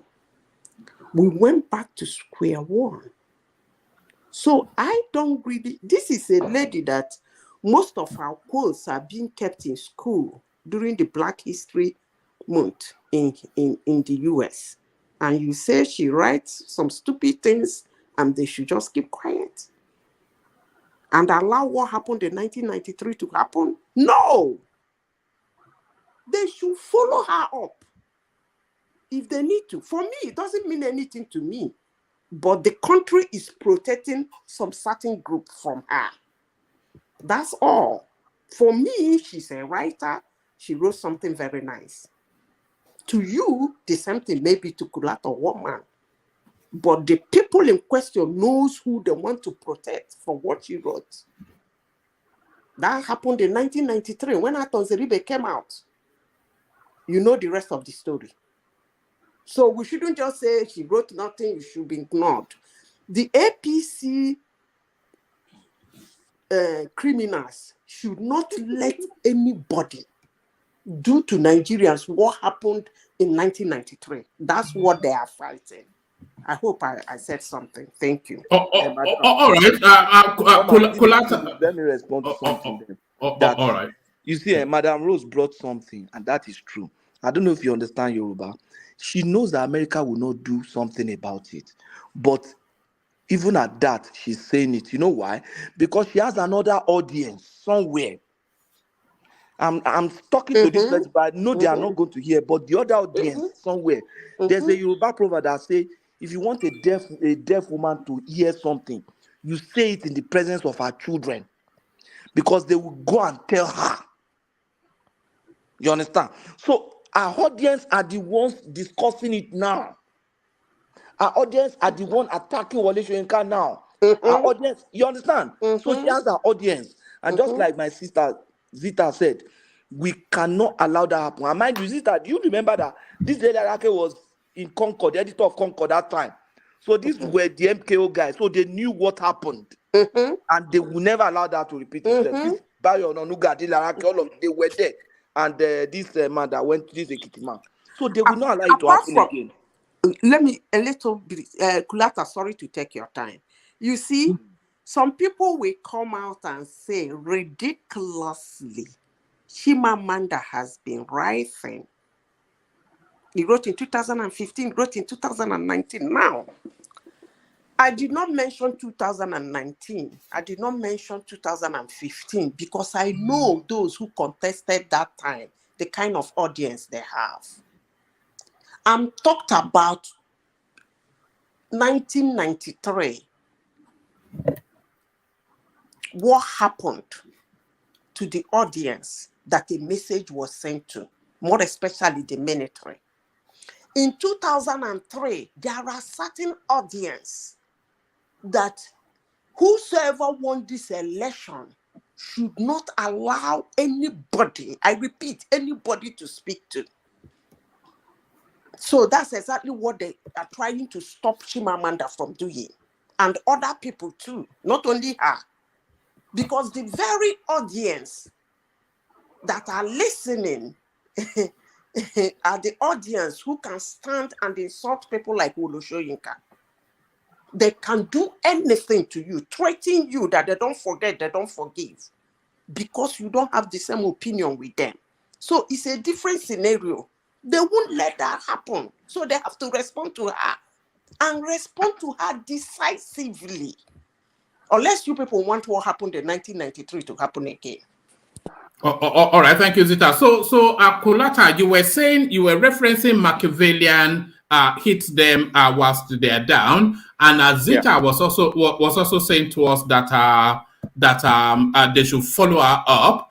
But this now on your screen, it looks as though that might well be the strategy anyway, because it looks as though DELE ALAKE is inviting lawsuits against Chimamanda. 2023 polls, you'll be lucky to escape lawsuit. TINUBU'S team tells Chimamanda Adichie. Just about 2-3 paragraphs. DELE ALAKE, the special advisor communications to President-elect Bola Tinubu, says Chimamanda Adichie may face a lawsuit over an allegation she made against the chairman of INEC, Mahmoud Yakubu. Adichie, in an open letter to the United States President Joe Biden, said many believe the INEC chair has been compromised. But there is no evidence of the astronomical US dollars amount he was rumored to have received from the president-elect. So let me go to what DELE ALAKE said. DELE ALAKE, in a rejoinder issued on Friday, said the novelist will be lucky to avoid being asked to prove allegations in court. Chimamanda will be lucky if she does not have to prove these weighty allegations in court, he said.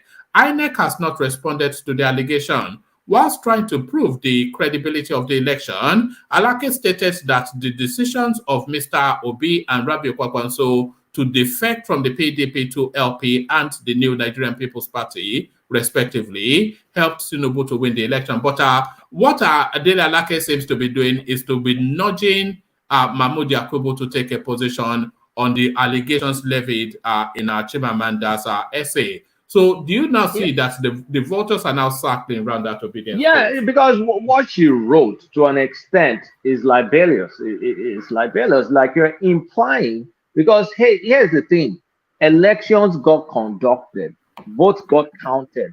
The only thing that had a delay was transmission. And you're now implying that because of the lack of quick transmission, or whatever they used to call it, so-called real-time transmission, somehow the magic happened. What's your proof about the magic? She now started referencing some manipulated numbers that was glaringly votes taken from Labour Party to APC. But you don't just write it, you have to prove it.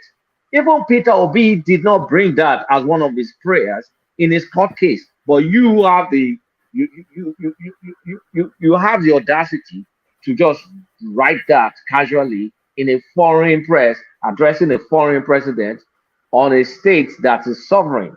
Like, what sort of audacity do you have to do something like that? Even though I know you're defending your friend is your friend, but first of all, you've tarnished INEC. INEC, they have the right to sue you. And if I was them TINUBU'S people, if anybody could file a lawsuit on behalf of INEC, I don't know if that is technically possible, I will go ahead and do it just to prove a point. Because if you can file, if you go to court, then it tarnishes her image. Then she has to go to court, or then she has to write. She needs to write. She needs to correct the fact. She needs to write a rejoinder or something in the Atlantic, because she made a lot of like. You know, when they give you a lot of bare apologies and you're a beautiful writer, so you just compile those bare apologies into beautiful prose and publish it in the Atlantic, and everybody says, hey, Chimamanda. INEC should drag her, and she needs to kind of like retract some of what she wrote, because a lot of them are just not factual. Because why is Obi not taking those stuff to court?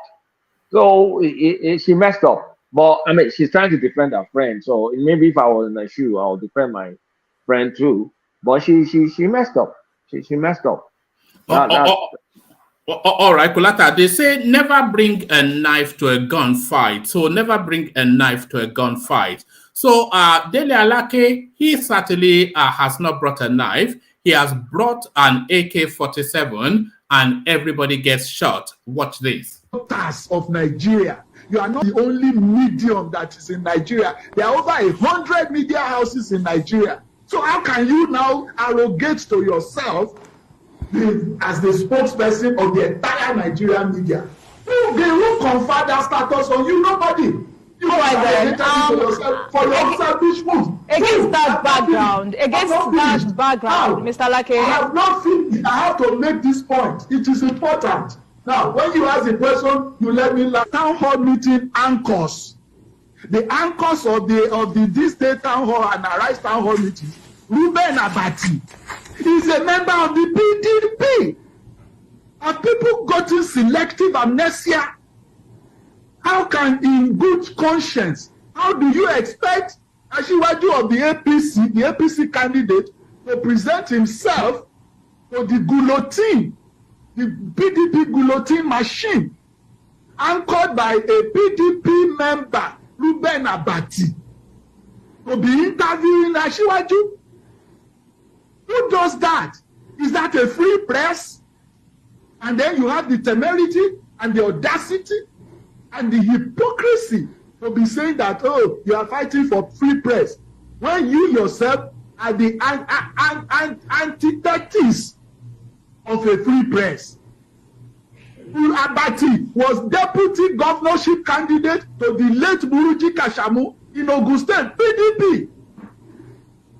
And meanwhile, you are dragging Asiwaju, and you are trying to link him unsuccessfully, though, to a drug charge in Chicago, when REUBEN ABATI, your own anchor, was a deputy governorship candidate for a non-indicted and wanted, officially declared wanted drug person, Buruji Kashamu. ABATI was his gubernatorial candidate. The deputy gubernatorial candidate. And he's your own anchor person. Where is the morality here? Where is the public? Where is the shame? How can ABATI himself face Nigerians and be pontificating, huffing and puffing, moralizing, when he himself was involved in the $2.1 billion Dasuki Gate, the money meant for the arms purchase for our armed forces against Boko Haram? He was one of the partakers of that bazaar, and he was in the EFCC gulag. These are facts. So there it is. Kulata, his voice,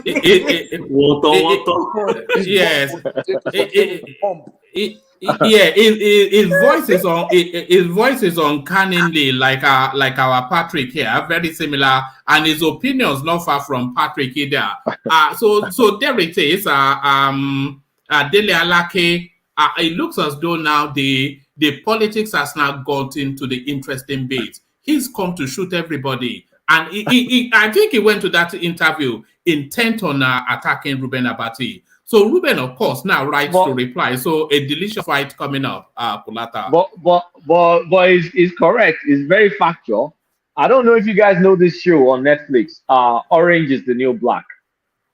That show, Orange is the New Black. The drug dealer, the fictitious drug dealer in that show is actually Buruji Kashamu. The show was built around Buruji Kashamu. And I'm not lying. Huh? I'll go and see it. Go and see. Orange is a very long series about some women in prison. Their drug dealer is Buruji Kashamu.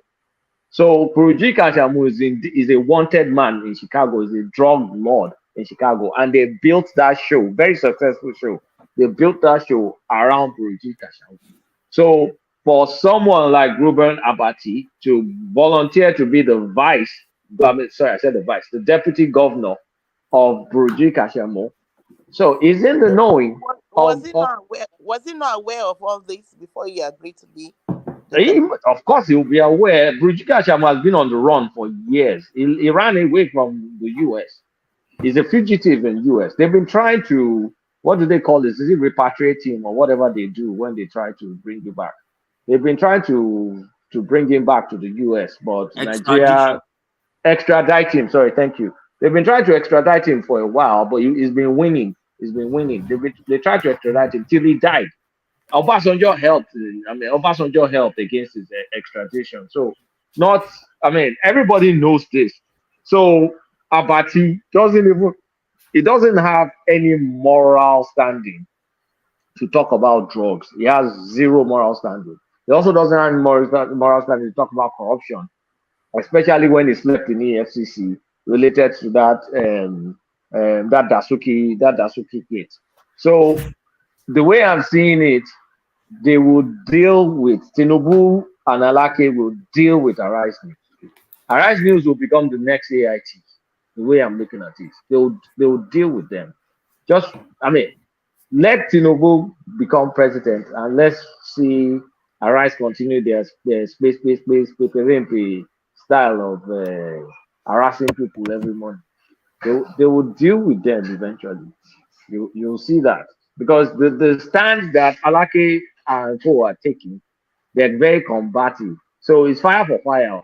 Like I said, these people are not ceding an inch to allow anybody frame them or define them. They're not ceding an inch. But the issue is that if they deal with Arise News now, so that means there will be no media house in Nigeria that will talk anything against the government.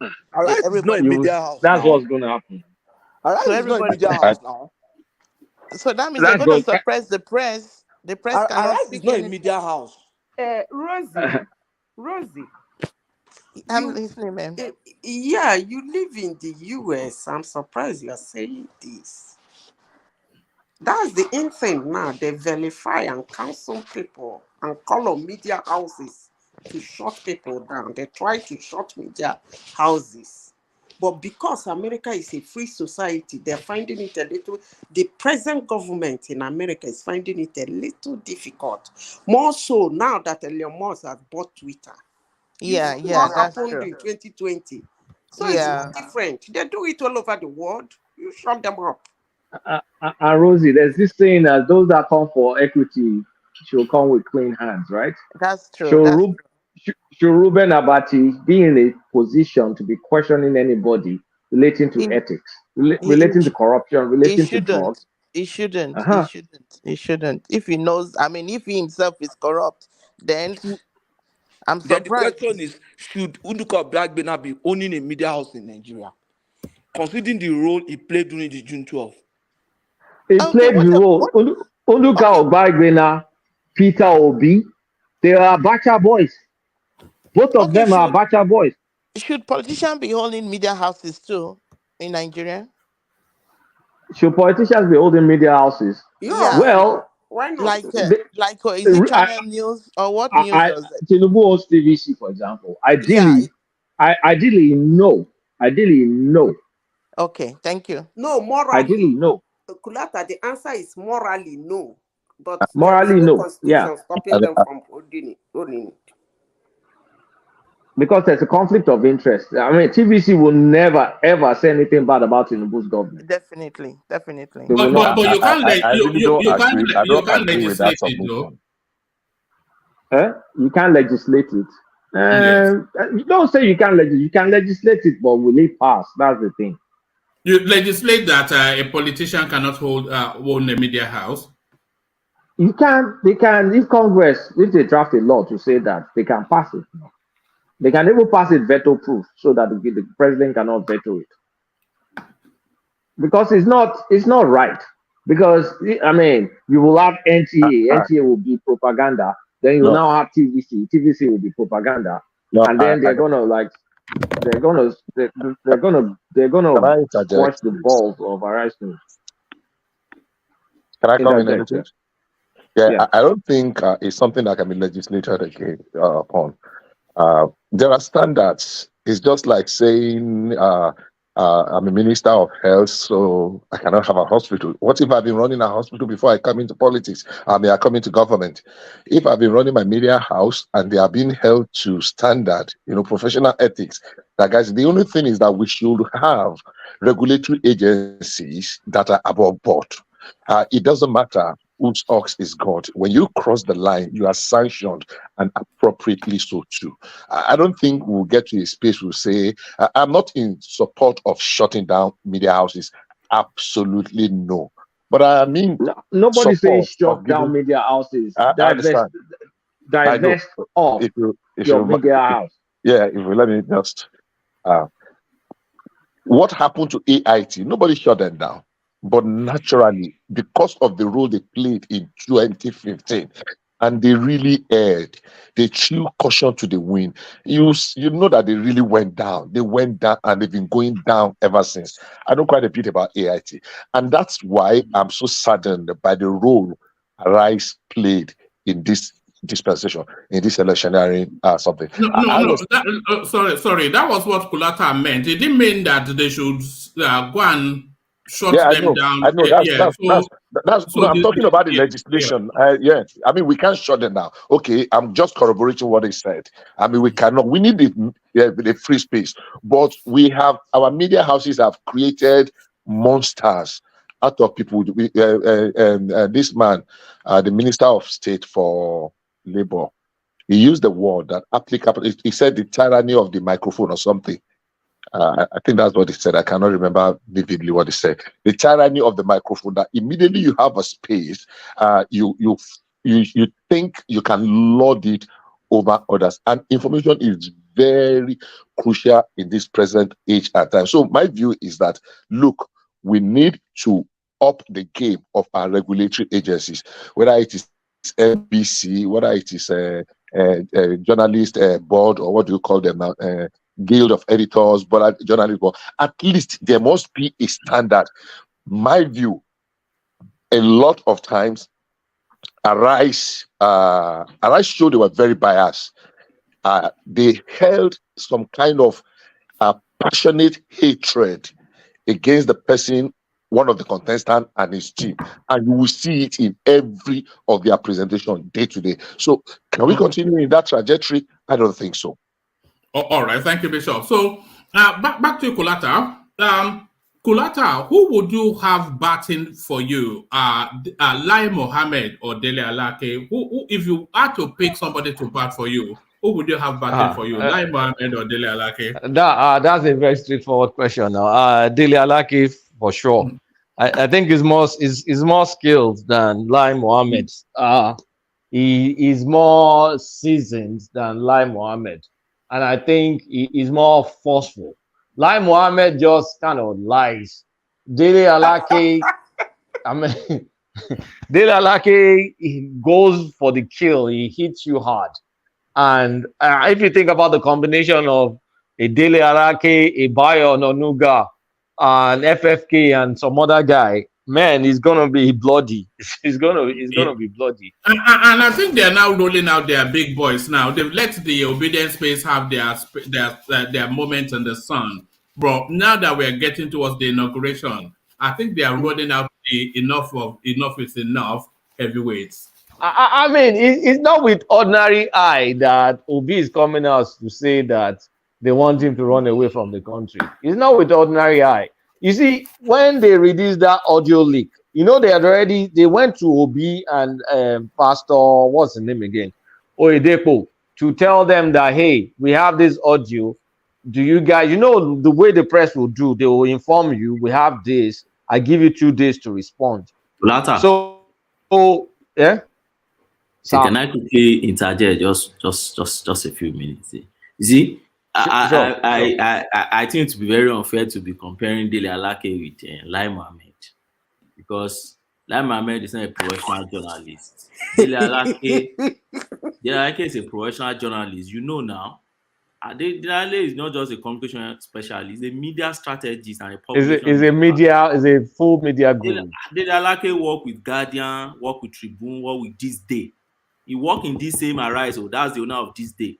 And then he later became chief press secretary to TINUBU'S and worked for years. So it's a professional journalist. It would be very unfair of us to be comparing with Bala is just a lawyer now, and then he find himself in just a lawyer. Is that not your profession? No.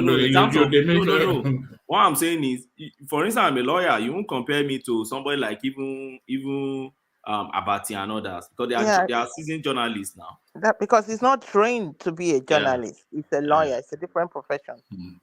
So if I was Tinubu, I'll use Ajuri Ngelele to do all this Ajebota media with international people. You know, I think it's mixed race or something, and he's very, very sharp, very, very sharp sound guy, expert delivery. I'll use him for that. But for the I saw that Ajuli Ngelele. I saw him rip apart one CNN journalist.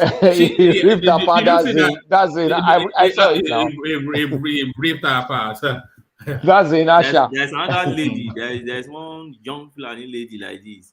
I think a northern lady also. Yeah, she has British accent. I know the lady you're talking about. That Katina lady. Anatu Musawa. Anatu. Yeah, Anatu. She's fine. Yeah, she's fine too. So I will use water. My water people will be DELE ALAKE and Bayo Ononuga, and fine boy one will be Ajuri and that British trained lady. So I'll be giving them wherever they want it. So I'll be giving them. You use the rugged ones, water for Nigeria. Of course. The other ones for fine boy. CNN. I'm sorry, but I think the problem we have with the outgoing administration was that their media team were not strategic enough, and they were too docile, and that's why what we are seeing from DELE ALAKE and co seems to be a little bit too forceful, because it's a departure from where we're coming from, and that's why the government, this government that is going, lost a lot of ground. They allowed the opposition, whoever they to frame them, to shape the narrative. Exactly, they seized the narrative, and that was the thing that degenerated to the media house. I mean, now, if not, no media house will dare not want to balance their views.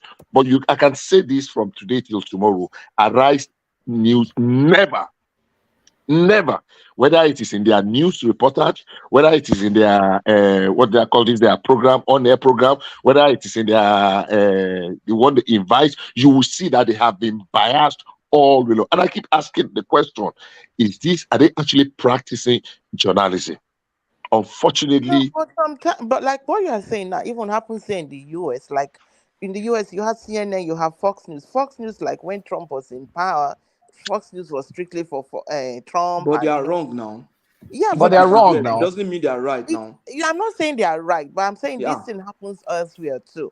Fox News, whatever Trump does, it's like what I'm saying is that CNN is like the democratic, therefore.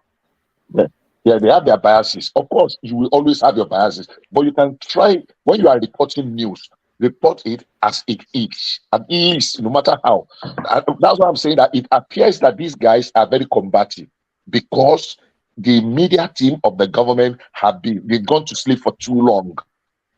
It was that they were non-existent. The Can I achievement interject, of Bishop? Can I this, yes, sir. interject? Yes, See, ma'am. this thing you just... All right. Have that interjection, Zita. Kulata respond, and then I want to take you to Nnamdi Kanu next, Kulata. But somebody sent in a clip they want you to respond to. So you respond to the clip, and then we take you to Nnamdi Kanu. But interject, Zita.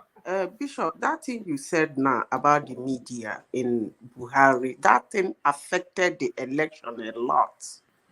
It made the obedient side to run with a lot of things because the communication aspect of Buhari was as if they were sleeping.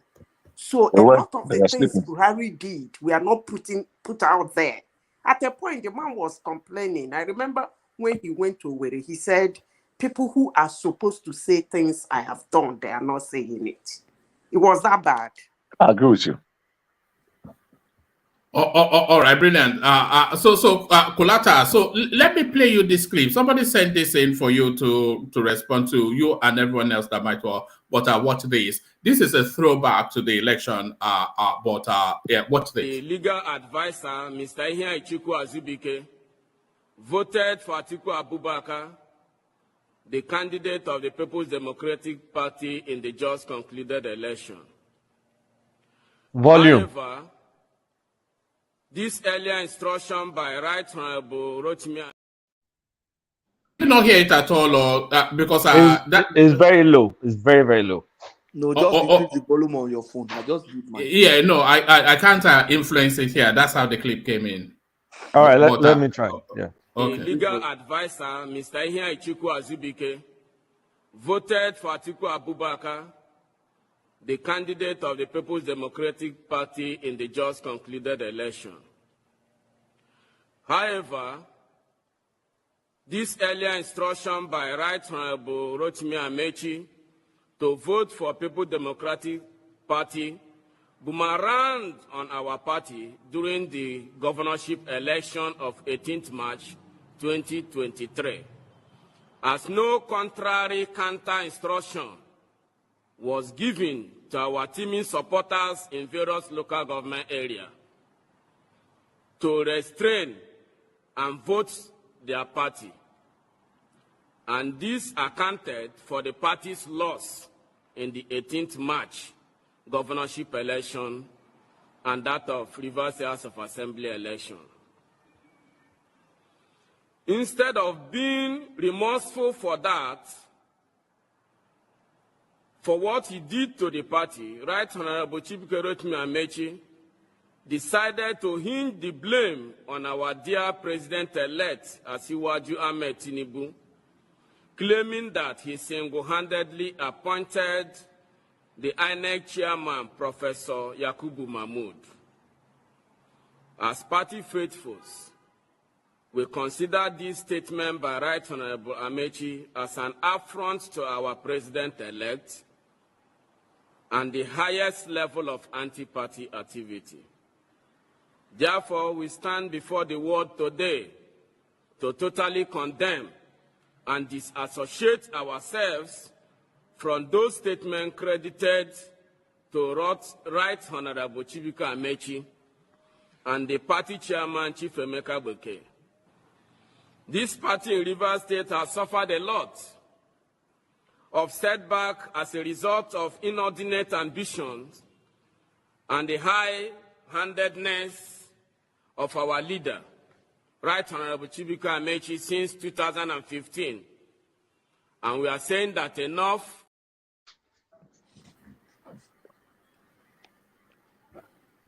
All right. So does that mark the end of Rotimi Amechi's political career, that clip? It's not even the clip. Is his strategy, is his game. I don't think he's a good politician because, like, I think is it Patrick or someone? Yeah. I'll mute him. Yeah. Carry on. Yeah, I think Rotimi hasn't played his politics correctly. Since he lost the primaries, he's kind of lost the script because he didn't align with Tinubu. He didn't campaign for him. He didn't do anything for him in Rivers State. Wike superseded him in Rivers State, and it was useless. And fine, that's fine, all well and good. But he now went to the press to now go and badmouth Tinubu, that Tinubu appointed, like that guy was saying, Tinubu appointed the INEC commissioner. Like, who does that? So going forward, is there going to be space for him or any of his boys? No, they don't need it. They don't need him. They're not relying on him to get anything in the South or River State. So it's done. It's done because there's nothing. It's useless. There's nothing they need from Rotimi Amaechi anymore. They did not use his money to win. They did not use his vote or influence to win. He campaigned against them actually. He was campaigning for Atiku in River State. So it's done. It just did not play his politics well. He played politics of pettiness and bitterness, and he doesn't get anything. Do you think it is a case of is he going to jump before he's pushed? Because as soon as because from the flavor and the thing that we are seeing from this DELE ALAKE, I don't think these people are coming with soft gloves, you know. So is it a case that Rotimi Amaechi just before the inauguration will make that public broadcast that is stepping down from active politics and is no longer a member of the APC? Because of course the charges for anti-party already, the documents are ready and they're ready for him. Yeah. I would not be surprised if he steps down because he cannot go to PDP. Wike is in PDP. So if he doesn't step down, I'll be shocked because it's just going to be like an ornament in APC with no power. They might suspend him. They may suspend him. Yeah. Will they want to suspend him though? He's pretty senior. Will they want to suspend him? They may make him just useless, but I don't know. Will they? Yeah, but he is useless though because they already have a ban in River State, which is Wike. You know, so yeah. What does he bring? He brings nothing. He brings nothing to the table, nothing. Maybe they won't suspend him and expect that he will resign or retire or something. But will they suspend him? I don't know because the local Rivers APC will not do anything to him. Well, we cannot say because once Tinubu becomes president, we cannot say. Maybe they'll influence our space. It's Wike that is pushing it. You see that comment that is Wike. It's Wike. I want to believe that. Unfortunately, Adichie is approaching the end of his game as a politician. He really failed. He failed woefully. He messed up. Of election, he really, I don't want to use that word. Yeah. But exactly, I'm choosing. Your word now. He really failed. No, how is messed up a bad word? What's wrong with the messed up? He messed up. He messed up. That's fine. He really failed in holding APC together in River State from the beginning. I know a little bit about River State politics because, by the way, that's my base. And from 2015 to 2019, Amaechi had it on a platter of gold, but high-handedness between himself and Magnus Agbe, and even Dakuku Peter side practically destroyed the OD, and they allowed Wike to plant moles that helped in the complete destabilization of the party. And people saw this on a number of times. He will always promise that everything is in control, but in one election cycle, APC could not field a single candidate for all the levels of election. And you are saying you are in control. I have nothing personal against Rotimi Amaechi, but if you have to say it the way it is, he failed woefully in holding APC together as a party in Rivers State. They had a lot of goodwill, especially considering some of the shenanigans of Wike. They had a lot of goodwill, but God bless you. To them away. Sorry, can I interject? Sorry, one man. Yes, ma'am. Where are you from in River State? Rumudara. But I live in Oyibo now. Yeah. I have a house in Rumudara. You are from Rumudara? Or you have a house in Rumudara? You say, where am I from? In Rumudara. I'm in Nigeria and I'm not from Rivers State, but I've lived in Rivers State for quite some time. So I know everywhere, and I participated in the politics. Yeah, I schooled in University of Science and Technology, Port Harcourt, and I lived Oh, in yes, Rivers State and worked in Rivers State for so many that's years. Good. I would have been I would have been surprised if you claim from if you say that you are from River State, because all I can hear is Yoruba in your voice. I'm not really. So anyhow, it's a given. I'm a Yoruba. Yeah, of course. We can. I know Yoruba people have a lot of houses in Rumudara. Which side are you from? Are you in Edio's side, Chinwo. right? No, Chinwo. Shop, Chinwo. Oh, okay. Okporo. All right. Okporo Road. Chinwo close, Okporo Road. A lot of share staff live there and Okporo Road. Of course. Very close, just directly behind RD. I think you have given enough information. All right. Arudi Road. Yes. Road. Oh, okay. Yeah. All right, thank you. All right, let's get back to Kulata. And Kulata, round out that space and then take us into Nnamdi Kanu and to be or not to be. That is the question, to release or not to release. Because there's an argument for both sides, but which one best serves when Tinubu comes in? Nnamdi Kanu to face the law or to get a state pardon? Honestly, that Nnamdi Kanu is kind of like tricky, because you don't want to send the wrong message to, like, you're pampering dissidents in the country. He has a lot of cases to answer for, but at the same time, the government did him wrong. That rendition is illegal. So, I mean, I'm tempted to say, take him back and rearrest him if it's possible. Because just to correct that wrong of the rendition, because he still has cases to answer for. So based on the fact that his charges are pretty grave, in my opinion, because is against the state. I mean, really, I just got back from a trip to India, and I could see what Nigeria can become in 10 to 15 years if we put a lot of effort into it. I mean, India is not that different from Nigeria, but it's also that very, very different from Nigeria. And if you have the likes of Kanu running around, we'll never get there.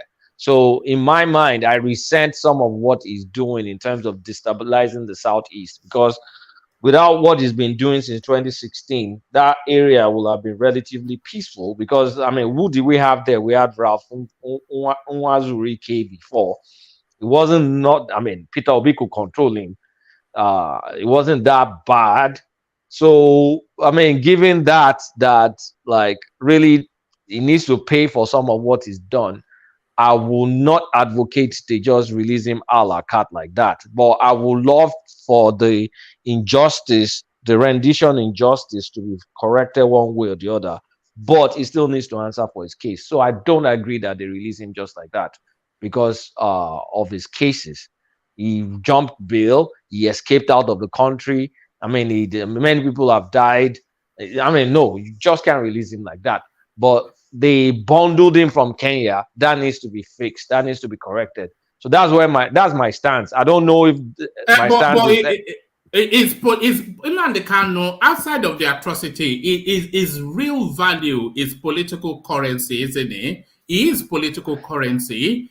The Southeast are up in arms, and the one thing that would just douse for a moment their grievances would be to have their son. So if he releases them into the middle of this hoopla, that would just give them something to divert attention to, would it not? It will, but it's short-term. The short-term gain. I don't think it's worth it. The short-term gain. Because after you release him, he's going to get restive again. Because this is his career. This is his hustle. You don't think he was just going to give up on his hustle. And, I mean, with a lot of people that are now relying on that hustle, if he abandons the hustle, there are many people willing to step into that shoe. I mean, Simon Mekpa is there. Many people are there. So, yeah, it releases Nnamdi Kanu. what will happen? People will say, hooray, releasing Kanu. Then he now gets on radio and he starts running his mouth again. Then what have you gained on long run? The people that you think should be happy, then they are back into, I want to leave the country. So at the end of the day, what do you think? Releasing him, immediately, the sigh of relief, then give it another 1 year, then we're back to square one. What's the point? All right, let's do what if for a moment, Kolata. Let's do what if. What if Nnamdi Kanu was to be released? What if conditions were placed that he has to distance himself from the Biafran narrative? Let's then say Nnamdi Kanu accedes to that, and then he distances that. Let's give one Nigeria a chance. How do you think Simon Ekpa will position in that? He always telling us he's a disciple of Nnamdi Kanu. What if Nnamdi Kanu came out and denounced Biafra? How would Simon Ekpa handle that? Simon Ekpa will laugh at him that thanks for ceding the ground fully to me. Now I'm the boss. Because Simon Ekpa is making money out of it. He lives in Finland. Nobody's disturbing him in Finland. So he's just going to say this guy has lost his mind. And he shows I'm the authentic leader. And he will continue. But even that what if, because Kanu is a British subject, is a British citizen. So no matter the deal he has with Nigeria, he can't be enforced because he's not a Nigerian citizen. He's just going to run to UK and start doing the shenanigans. Are they going to go arrest him in the UK? No, they can't. Except they try and bundle him in, like they try to bundle it, like they bundle him from Kenya. So even if that was a feasible option to say they do a deal with him, Simon Ekpa will take over the gap that he leaves. Because it's a vacuum and there's money to be made. And money is being made. So they're not going to cede that ground. They're not going to cede that ground. If Nnamdi Kanu, if they deal with him, Simon Ekpa will take over his space. There's too much money to be made in that space. It's a business. Can you estimate the net worth of that space, that Biafran narrative? What sort of net worth would they post on that space? I know you guys give me some wild valuations. I think it's a $500 million space dollars. No, not close at all. No, not at all. I think those boys. No, I don't think. No, I don't think. I think those boys will be running away with like $5 to $10 million in net worth. Well, those between Nnamdi Kanu and Simon Ekpa, I don't think it's $500 million. Not at all. Not at all. But they have mouths to feed too. They have their own boys to pacify with money too. So it's not just them. Because I was actually looking at the net worth of Simon Ekpa online just about a few weeks ago, and during the course of a session, and they estimate that it's about 20 to 25, near $30 million. No, that's some statistics from Abba. No, that's not possible. In my opinion, I don't think that's possible. Simon Ekpa may not be worth more than $2 million or something. I don't think 20. No, come on, no. I don't think it's possible. In my opinion, though, I don't have anything to back it up, but I don't think it's worth more than like $2-3 million. All right, brilliant. And finally, Kulata, take us to this space. Soyinka can never be the man Chinua Achebe was. Is the singer of Nwanta Mesi, also known as Charly Boy Oputa. So what are you them? Because it's along the lines of Chimamanda, isn't it? And these people, I just feel that. Anyway, what do you feel? Never mind what I think. Soyinka can never be the man Achebe was. No, Charly Boy. They can. It's true. What he's saying is true because Soyinka is a poet and a playwright. Chinua Achebe is a novelist. They are different, so they will never be the same. So yeah, he's right. I don't know why he's saying this because it sounds very childish. Because they're not, everybody thinks they compete in the same space. They do not compete in the same space. So Soyinka won his Nobel laureate for being a playwright. Chinua Achebe writes novels. What do you call him? He's an author. Soyinka is a playwright. They write stuff, but one writes novels, one writes plays. They occupy different spaces. And so they can never be the same. And I have no beef against either one of them. They're both good in what they do. So Charlie Boy is just being a crybaby because Kulata, can I interject? yeah. I think that's not what Charlie Boy is actually. I know that's not what he's saying. I said that intentionally. I said it intentionally because I didn't want to get into the gutter because it's not what it. Okay. Yeah. Okay. I know it's not what it's just not what it's like. It's been a spoiled sport. I mean, what does that mean? Like it's just trying to be mean unnecessarily. So no, they don't occupy the same space. Yeah. Let me quickly make some observations that although Soyinka is essentially a playwright and a poet and an essayist, but he also has some novels. Yeah, he has some novels. Yeah. He wrote The Interpreters. If you remember, Interpreter is not a play. It's a novel. Then Season of Anomy. Even Arcade the Years of Childhood. And this one. Yeah, but that's not his claim to fame. Is Nobel? That's not really specialty. That's not his specialty. Yeah. Even The Man Died. The Man Died. That prison note. It's more like a prose. It's not. It's a prose. Yeah. So it's not. I mean, Soyinka. I mean, we actually.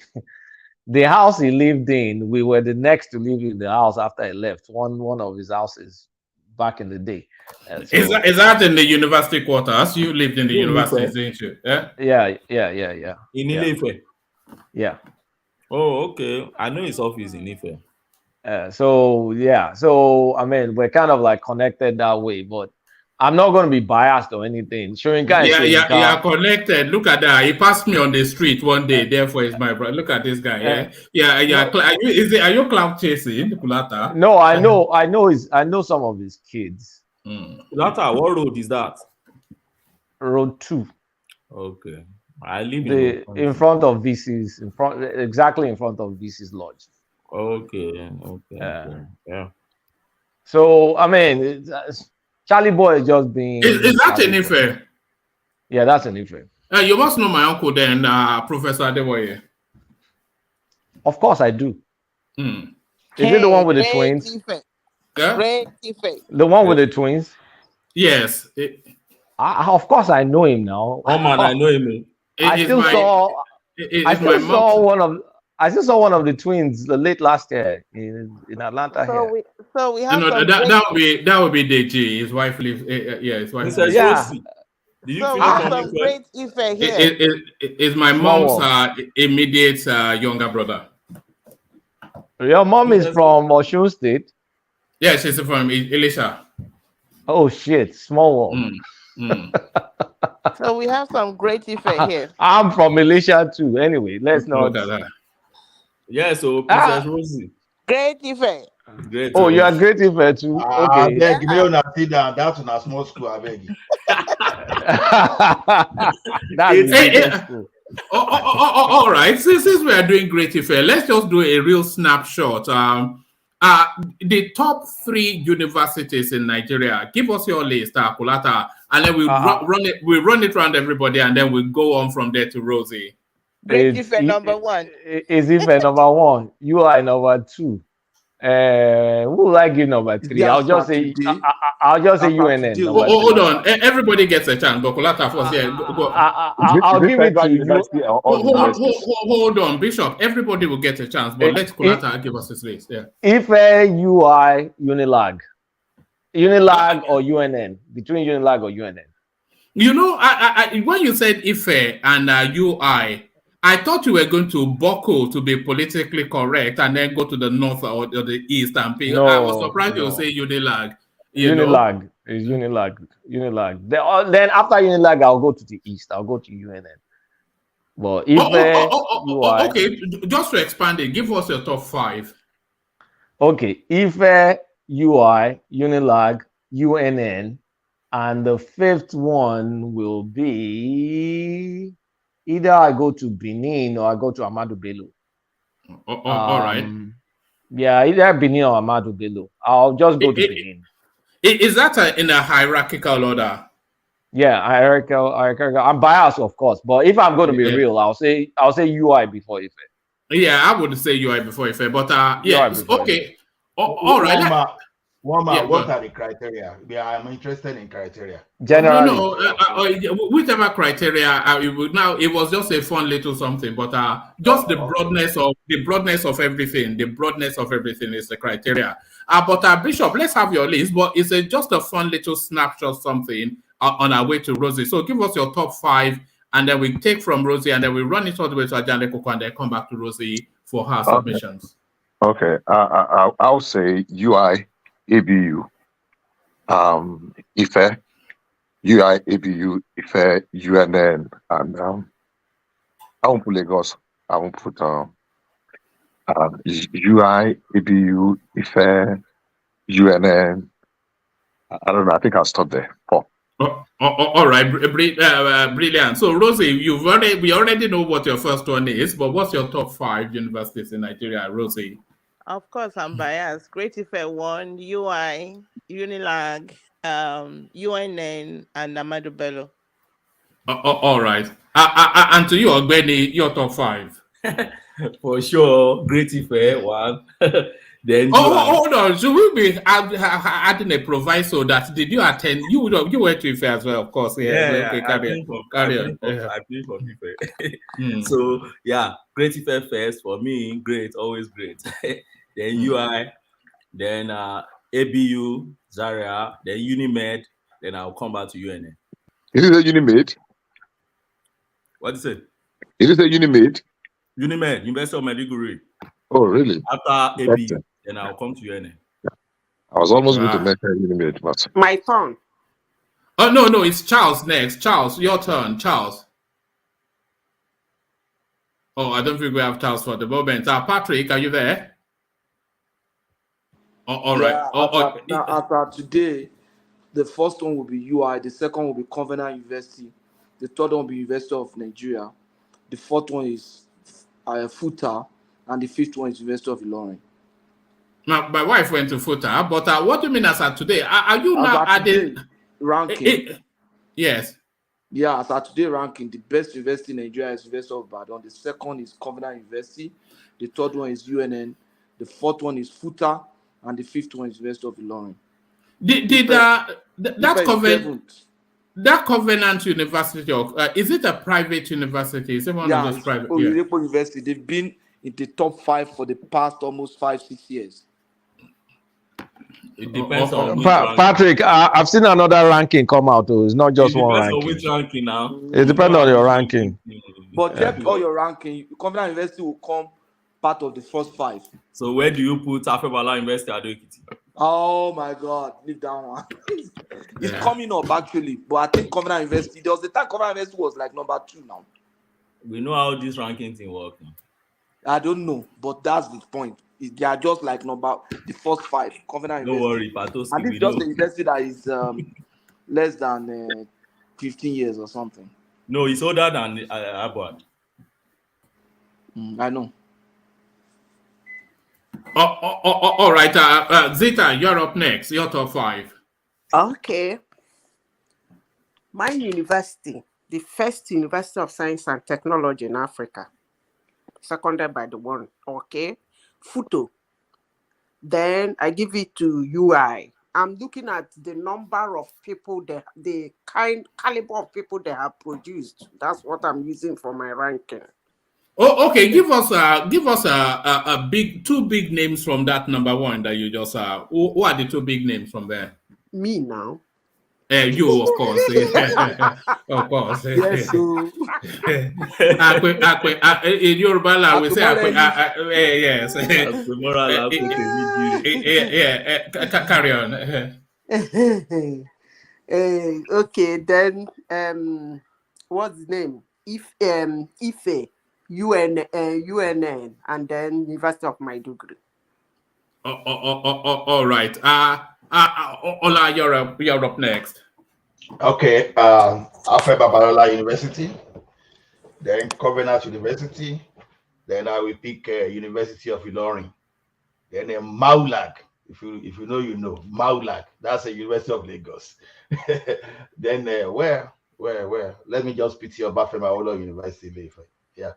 That's Obawa University. What do you mean? You pity us? What do you mean? There was a time it used to be the most beautiful educational estate in Africa. So that's the only It is still the most beautiful one. Obawa University. That's what they used to call you when because I really tried to get to Obafemi Awolowo University, but I couldn't make it. So I don't like them. See now. No, you see yourself.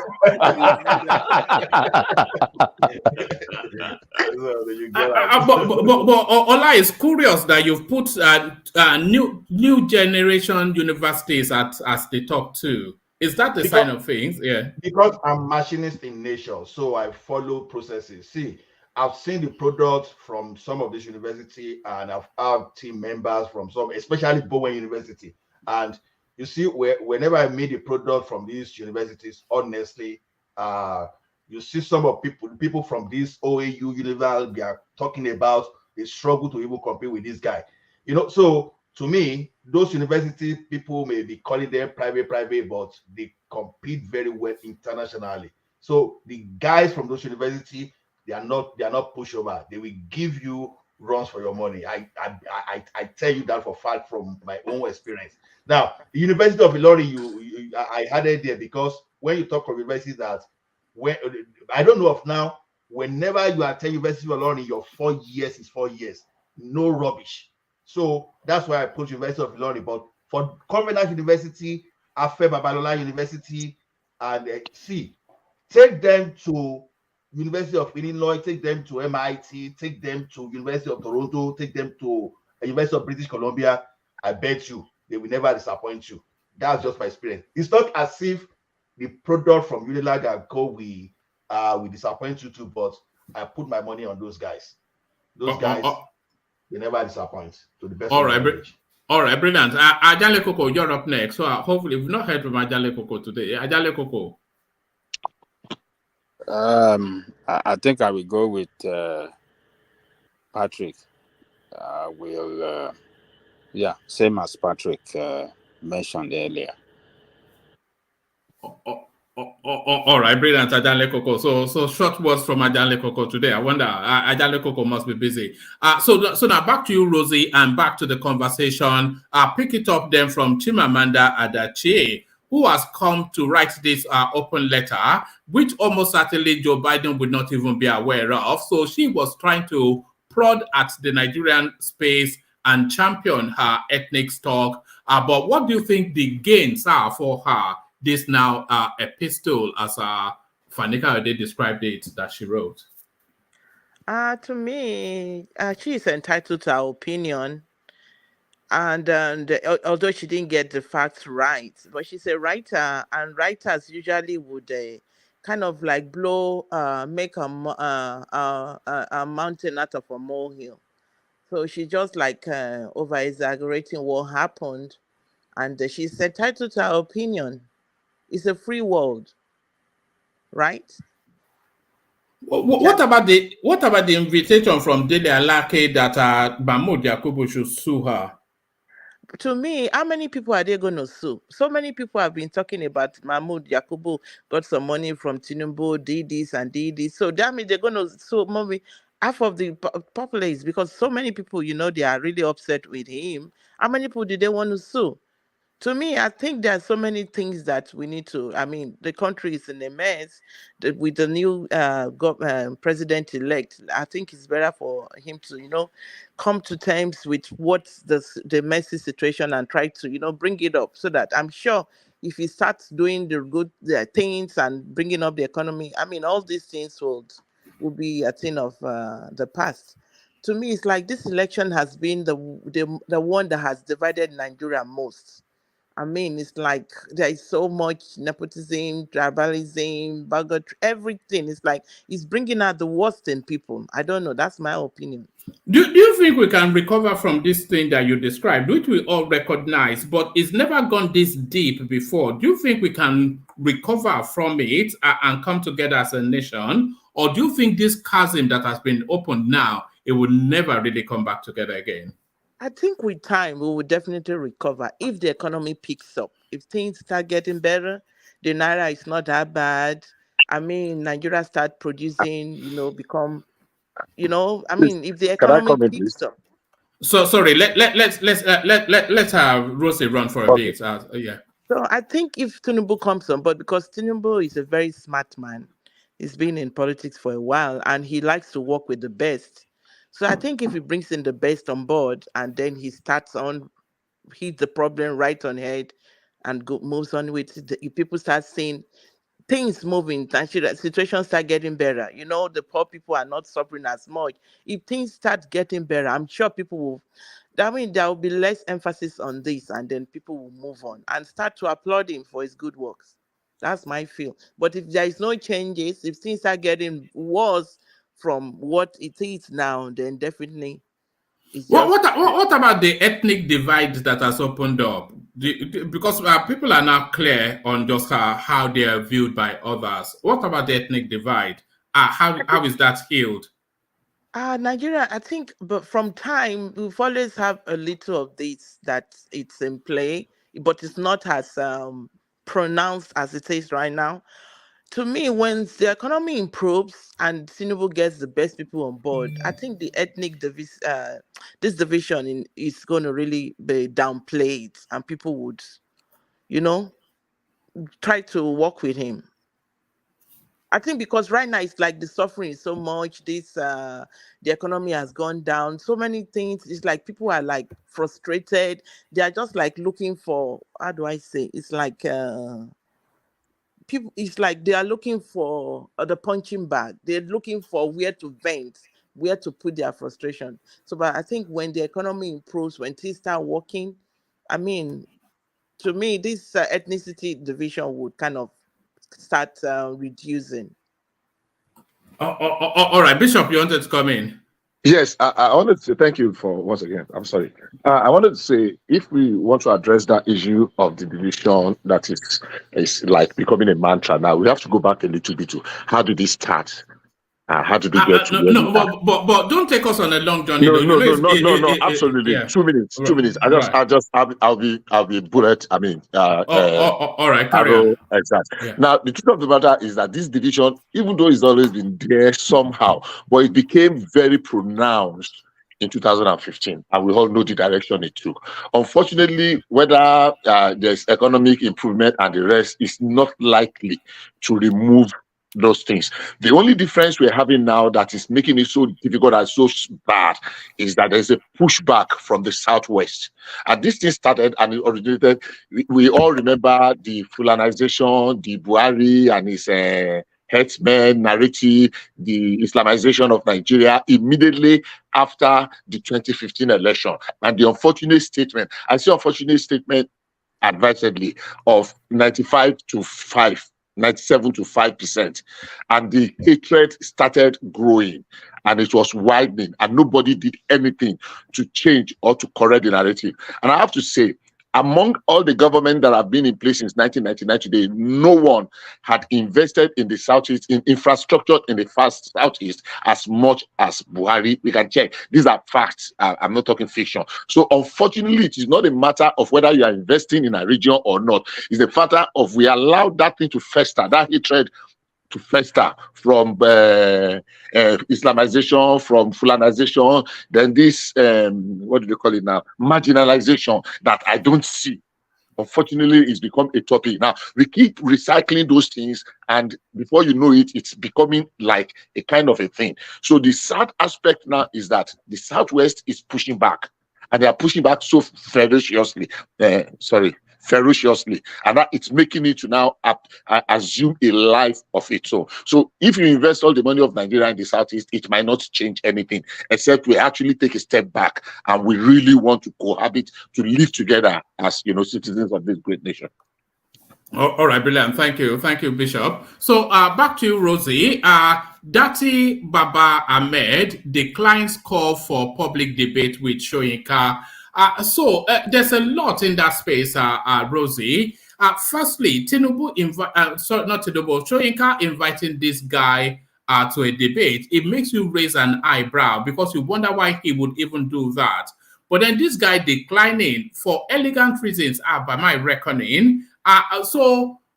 Do you think Soyinka, he has given all he can to the country, and it's now time for him to just kick back on that rocking chair and in his front porch and just let what his grandchildren and the great-grandchildren just roll around?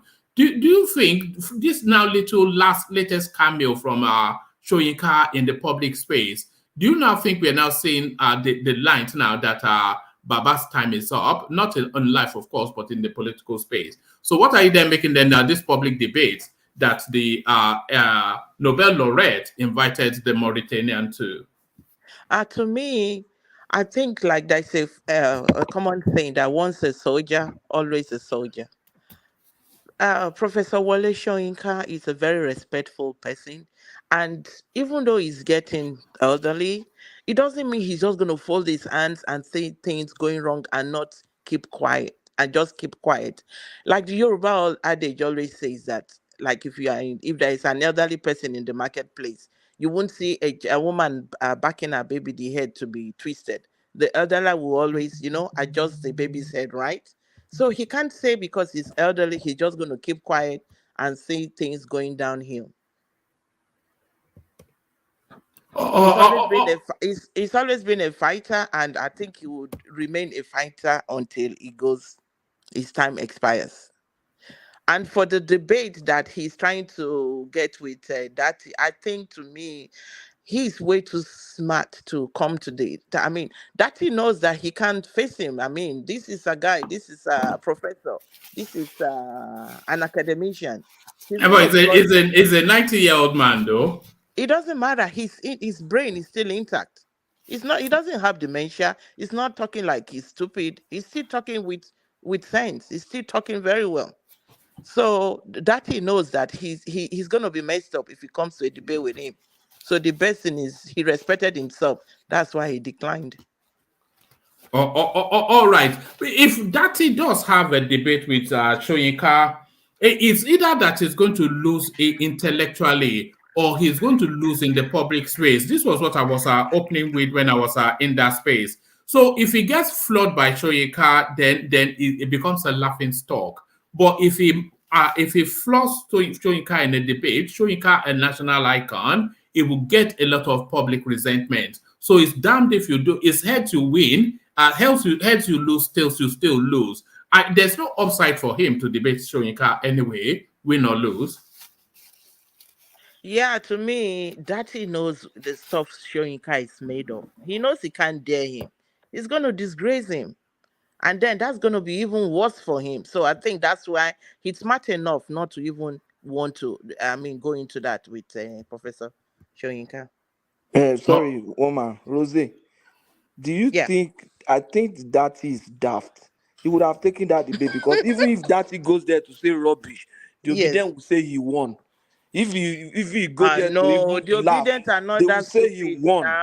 They will say, look at the way he rubbish the professor. No, the obedient are not that stupid. Now that he goes there and they're asking him a question and he's saying they are not that stupid. They are not that stupid. Oh really? But they are stupid.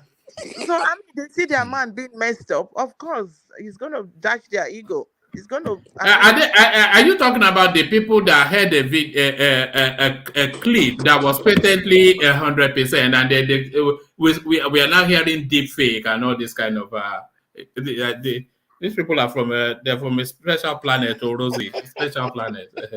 Obedience are from Mars. They're from Mars. I don't think that's stupid. To me, they are not that stupid. I don't think so. All right, brilliant. Sorry, with this guy you're talking about, Nnamdi, being released or not released. Yes. To me, like I know in the US, whenever a new president comes in, I don't know if it's like before the president leaves, though. There is some people that he has the privilege to, ask for their release.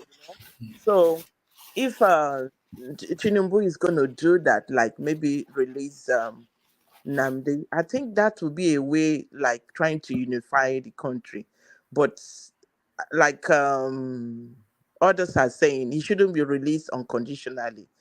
there should be some conditions for him to say, okay, we're going to release you, but this is what and what you should do. This is what and what you shouldn't do. If you do this again, we're going to come after you. So if they release him with those conditions, and if he messes up again, then they can go back and pick him up. But at least just to maybe help the country to heal a bit, that might be a good idea, to release him with conditions, though. What sort of conditions then would you anticipate? That he shouldn't go back and start inciting the people. He shouldn't go back and start, arming people to go against the federal government. I mean, stuff like that. Anything that is going to cause problem in the country, you shouldn't go back to do that. All right, Rosie, we've not seen you since this came out, so it's only 10 seconds, but watch this and then tell us your take on this space. LOP, yes, daddy. OB, yes, daddy. OB, one name. Thank you, daddy.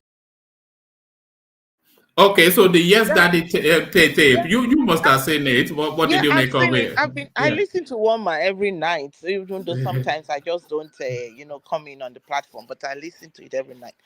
To me, I'm just, right from time, I know Obi is part of the old, he's part of the old. Okay, he's claiming now that, he's so pure, he's so innocent, he has a clean, he hasn't dipped his hand into the cookie jar, he's innocent. To me, I just feel he's just part of the old crowd.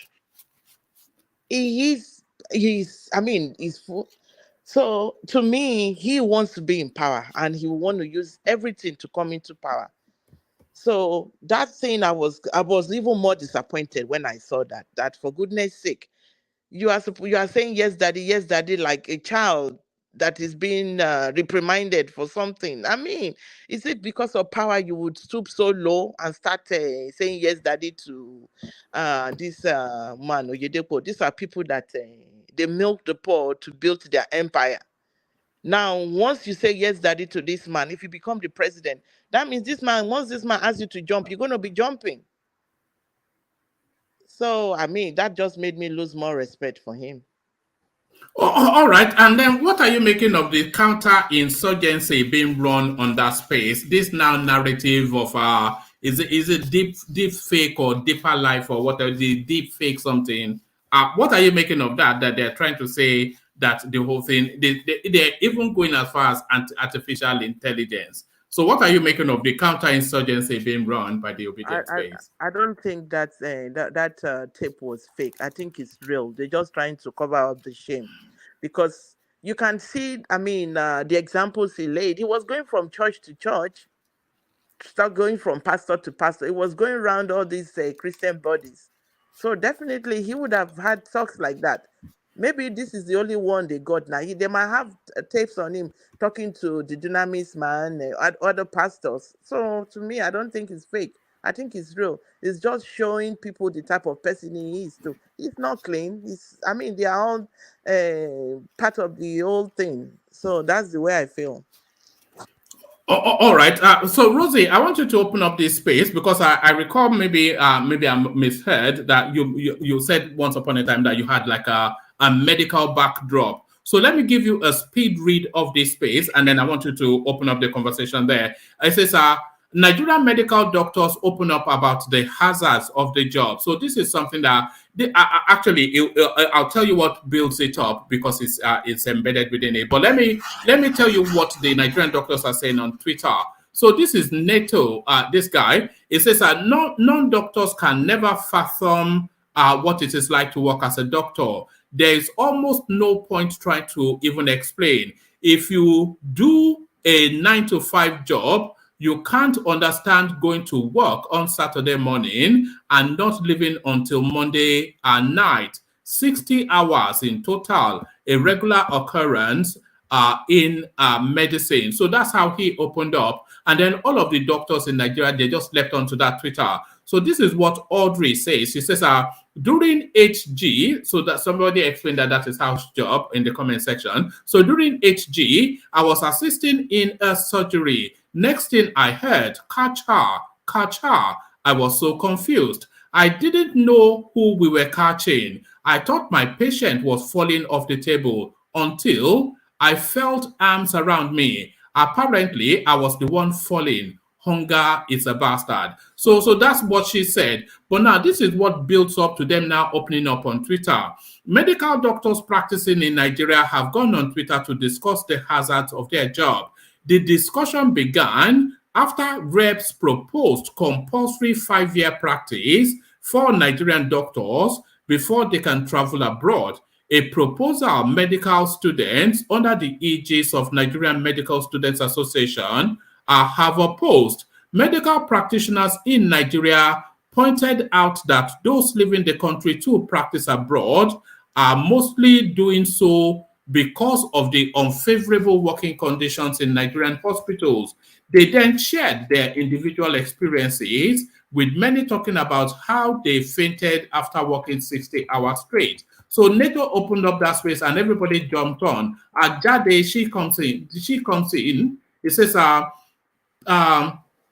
pre-op nurse dived in and held me from behind. When I came to, I was covered in blood on the floor. Exhaustion is no joke. They sent me back to HOR, whatever that means. My colleagues told me the surgeon was back at work at 7 a.m. Someone that left the hospital at 4:30 a.m. May God bless doctors. A princess comes in, laugh out loud. My first time assisting a surgery, I didn't even know I fainted until I woke up and saw myself on the floor and they were trying to remove my scrubs. I literally just blanked out. So this is a Gold Onifadi. She comes in. She says, I was heavily pregnant and on call for 24 hours. Had my bath the next morning in the call room and continued working the next day with Braxton Hicks contractions. So this is Ugo C. Mba. He comes in. I collapsed on top of the woman I was assisting to perform a CS on 12 years ago. I was down with malaria, but there was no one else to assist. And till date, from the time I was moved out of the theater, the surgeon never called to ask how I was. A very thankless job. This is Dr. Reasoner. He comes in. I passed out in A&E. Na patient relative come they hold me. Dr. Zeus comes in. This was me today. 1 minute I dey hold retractor. Next minute I dey turn me. They had to go and bring a bottle of Coke for me. I was just grateful someone noticed before I got to the ground. I didn't get more than 20 minutes of bed rest, and they charged me for the Coke they used to resuscitate me. Now that one paid me pass. So the experiences of Nigerian doctors they've come out on Twitter just to tell us exactly just what the conditions are. So quite grueling and really a real shame, all of these things that they're describing. But this thing that is passing through Parliament is gone past the second reading, that they want to institute that if you study medicine in Nigeria, you must serve that country for 5 years before you're allowed to leave. Your take on that, Rosie? To me, I think the medical doctors, medicine as a profession is kind of very, very demanding. It's very demanding. It's a profession that will make you put your heart and your soul into it. It's a profession that is like, it comes first even before your family. You see some doctors on call, I mean, they hardly come home. While they are even home, it's like their mind is at work. It's very, very demanding on them, especially the ones in Nigeria. I mean, look at how much they are paid compared to the work they do. They are not paid that much. And sometimes even the working environment is not conducive. Most of the hospitals don't have good, I mean, the ACs are not working. They don't have good, I mean, the amenities. It's not good. It's like the only ones that are very good is all these private hospitals. But most of the government hospitals, you look at it, it depleted, everything is not working right, and still they put their heart and soul to work. Sometimes they don't even get paid for months. So to me, I think it's really very, very taxing. It's like they put in a lot of sacrifice in what they do. Can we interject? And before you interject, go on, Rosie. Yeah. Compared to their counterpart here, and I mean in the foreign countries, I think the conditions in which they work is different. Even though I mean they too, I mean, and they get paid for what they, I mean the pay is better, the condition of service is better, and then it's very demanding also, very very demanding. But when you compare the two situations, that's why we have a lot of people, I mean doctors in Nigeria running out of the country, coming out looking for, I mean, opportunities elsewhere, just because of the working environment, the better pay, and the conditions of service is better. Rosie, what about the statute going through Parliament that the Nigerian trained doctors must be chained to the country for 5 years before they're allowed to japa? Can you see an argument for that? I don't think that is right. I don't think that, because if the situation in Nigeria is very fine, the hospitals, I mean, the amenities there, it's good, everything is fine, why would they be japa? Nobody wants to leave their homeland. The reasons why they leave is because when they compare the payment and the conditions of service abroad compared to Nigeria, it's better. That's why they want to leave. But if the condition back home is done, it's made in such a way that it's more conducive for them. I mean, this thing before we have not many Nigerian doctors were running out of the country, right? A lot of Nigerian doctors were staying in Nigeria practicing, but now the condition of service is getting worse. They're not being paid right. They put in all their heart and soul. You know, I read an article once, and I think we even covered it here. Ajanle Koko is here.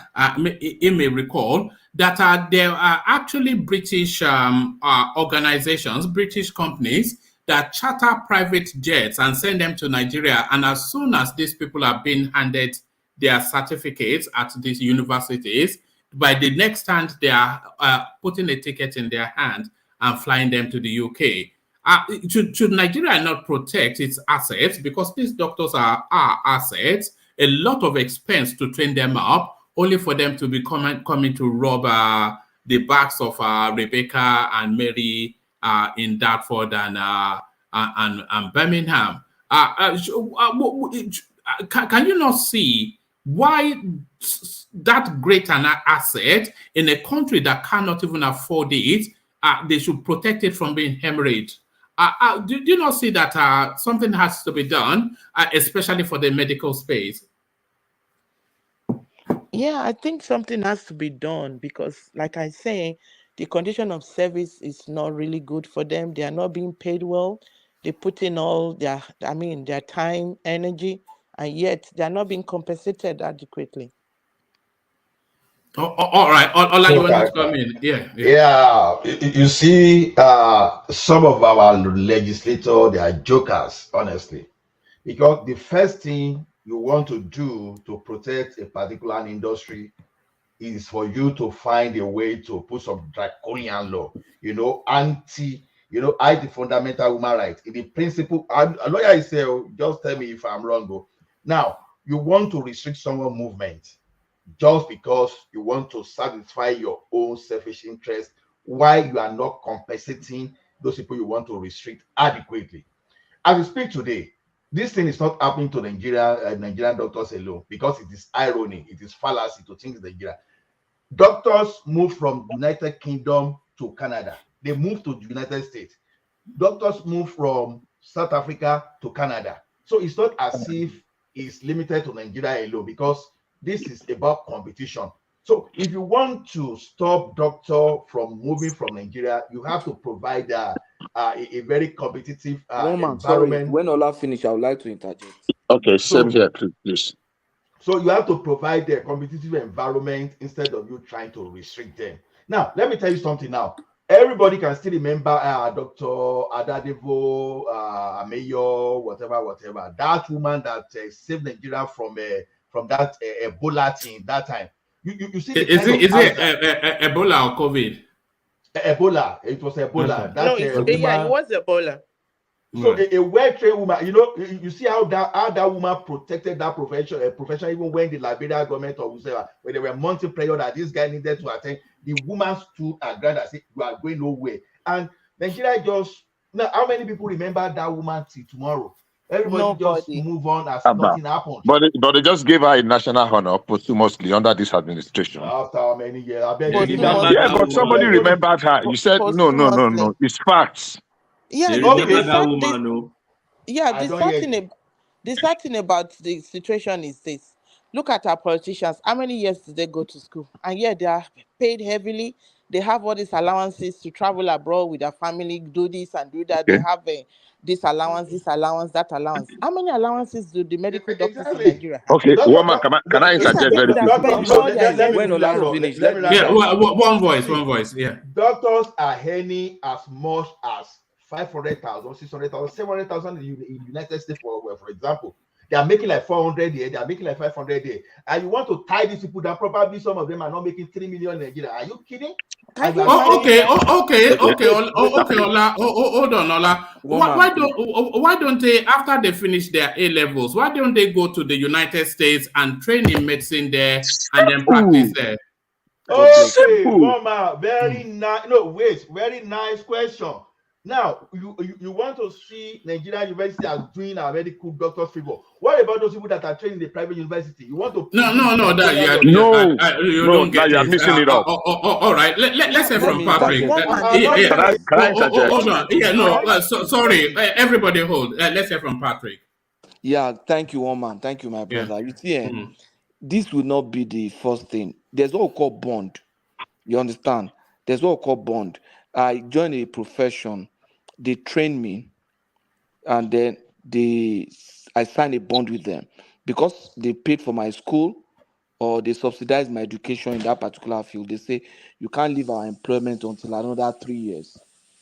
That's the bond. If I want to leave, I should be ready to pay. To study medicine in this country, this Canada, yeah, I'm happy that me and Ola were in the same city. To study medicine here is going to take you almost 10 years, and you are going to spend close to $500,000 to study medicine. That's the cheapest you can get. At the lowest level. To even get the placement, I have a boy, my friend's son, who had done his pre-med in neurosurgery, an area of neurosurgery, and wants to go to medical school. This boy was on waiting list for how many years? Most of them now go to the Caribbean to do their medicine at a great cost. I have a niece that was here. He has done her biology and psychology. This girl was here, was doing graduate assistant, research graduate for one professor.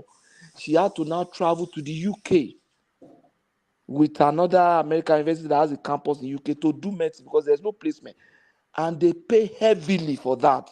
You go to Nigeria, I'm sure, to even study medicine, as we say, Nigeria. But please, let me ask you a question about schooling. Did she MCAP? Did she do well? Because if you don't have a good score in your MCAP, definitely you're not going to get not only admission. those people that I mentioned, to get a placement here, because medicine is a very lucrative profession. Between you and me, that was the first thing I attempted when I came here to this country. I said I could go back to medical school. But when I went through the whole process, I saw that, man, I will be in the university, my son will meet me there. So I said, let me just chill. You understand? You go fail now. No, I go cope now. Leave that one. I know what I talk. But the point, what I'm even saying is that it's a lot of money. And in Nigeria, to even study medicine, I would say Nigeria is hard. With 10 million, the boy will finish medical school. Somebody was paying for that. It's not free. Nigeria is the one paying that difference. That's so not they really say true. You can sign. It's like saying you have to sign a bond with that country. If you go to a government school, that you sign a bond with the country to serve that country for 5 years. That's even a short time. Wait, are you saying that the medical students in Nigeria is the government that is paying their fees? That they are subsidizing it now? Are they paying as much as the medical students in UK, US are paying? Can I interject? Please interject, my brother. Is the Ajaleku that said that's not true? No, that was Ola. Okay, the fact is this: to study and become a surgeon, a doctor, whatever in Nigeria is one of the cheapest, if not the very cheapest, anywhere you find in the world. and it is the government of Nigeria that is sponsoring it. Unfortunately, when we train these people, no matter what we want to say about the Nigerian universities, we have our challenges, we have our limitations, but we are not, it's not the worst of places. It's not the worst of places to be. So when we finished training doctors, I did a little research in the University of Port Harcourt many years ago at the teaching hospital. And I knew how we were, especially in the government hospitals, how we were losing people despite training a whole lot. I know a number of friends that graduated from the University of Medical School, and at the first opportunity they go. So if they want to introduce, especially for people that have enjoyed subsidized education, subsidized training in those specialized fields, and say, you know what, because of how much we have invested in you, you need to pay back so by so number of years in service. I don't think it's a big deal. And I'll give you an example. I know a few persons in the US that are medical doctors and have been paying their education student loan for the past 27 years. Yeah, it's They are not forever. anywhere near. They are It's still forever. paying. I was talking to a 62-year-old doctor a few weeks or months ago that is still paying, 62 years old, is still paying his student loan. And that's what is being used to tie them down most of the time. And truth is this, if we want, we might try and let it have a human face, but we cannot be training people and 70-80% of them will be taking the next available flight out of the country. It doesn't happen. Military trains a lot of people and they become experts. You cannot leave the military in Nigeria. When we have invested that much in you, they won't let you go. America. Can I interject? Yes, ma'am. I was going to land anyhow, Bishop, but go ahead. you know, one man, I reason upside down. Now, Bishop, you agree with the fact that they should keep them in Nigeria for 5 years, right? Like maybe if you have allowed me to finish, maybe you will get my gist. Yeah, but you have to move there. Sorry, carry on. But you have to condense it. But yeah, carry on. Yeah, I've not said something for 2 minutes. Yeah. Oh no, sorry. I was away from my computer. But I carry on. Yeah. Oh, okay. I just like started less than 2 minutes ago. So coming after Bishop. Yeah. So what I'm saying is this: we must have a middle ground somewhere to make them have an understanding. And I think that they are just jumping the gun with the introduction of student loan that this administration is planning. And I really wish and hope they start implementing it like yesterday. You know, I'm sure you will not be on loan and you expect to go. I did a training in the US. And when I was going to leave them, I was made to pay every kobo. When I was going to leave the organization that sponsored me for the training, I was made to pay to the last kobo because it's through the system that is, there's nothing you can do. It was after that they sent my certificate to me. So if we spend so much money in training our doctors, I don't think it is asking for too much. But if you want to go, you can go. But come and pay what we have spent in training you so that others can enjoy it. It's as simple as that. Our health facilities and institutions are really suffering from this, grade. Of course, I know Egypt is suffering it. Even Germany is complaining about it. South Africa is suffering it. People are moving, and you can't really stop people from moving. But if people have invested in you, I think it's only how do I call it? Sensible that look, they expect something from you too. And that's my submission. All right, can I interject, please? No, you've just come in, Moshood. Sorry, have a quick interjection, Zita, and then let Ogbeni come in because we've not heard at all from Ogbeni today. Okay, all I just wanted to say, Bishop, I'm happy you said there should be a common ground. But for me, that's straightforward, like when they finish, they should work in Nigeria for 5 years before leaving. So you are saying you give them almost free education, then you give them the experience again before they leave the country. I don't think I'll buy that, but they will just have to find a common ground somewhere, somehow. But if that's keeping them in Nigeria to do 5 years, that means you give them free education, subsidize their education, still give them the 5 years of experience for them to leave. It's a no-no for me. Thank you. You must give them job too. All right, come in, Ogweni. Thank you, Woma, for bringing this topic up. I've been very eager to find a space to discuss this topic, possibly with the little research that I've been able to make. First and foremost, let me say Nigeria is not going to be the first country to introduce this kind of policy. I will quickly go through some few countries that are doing it presently. If you go to the space of Philippines, that's what they do. They call it return of service agreements.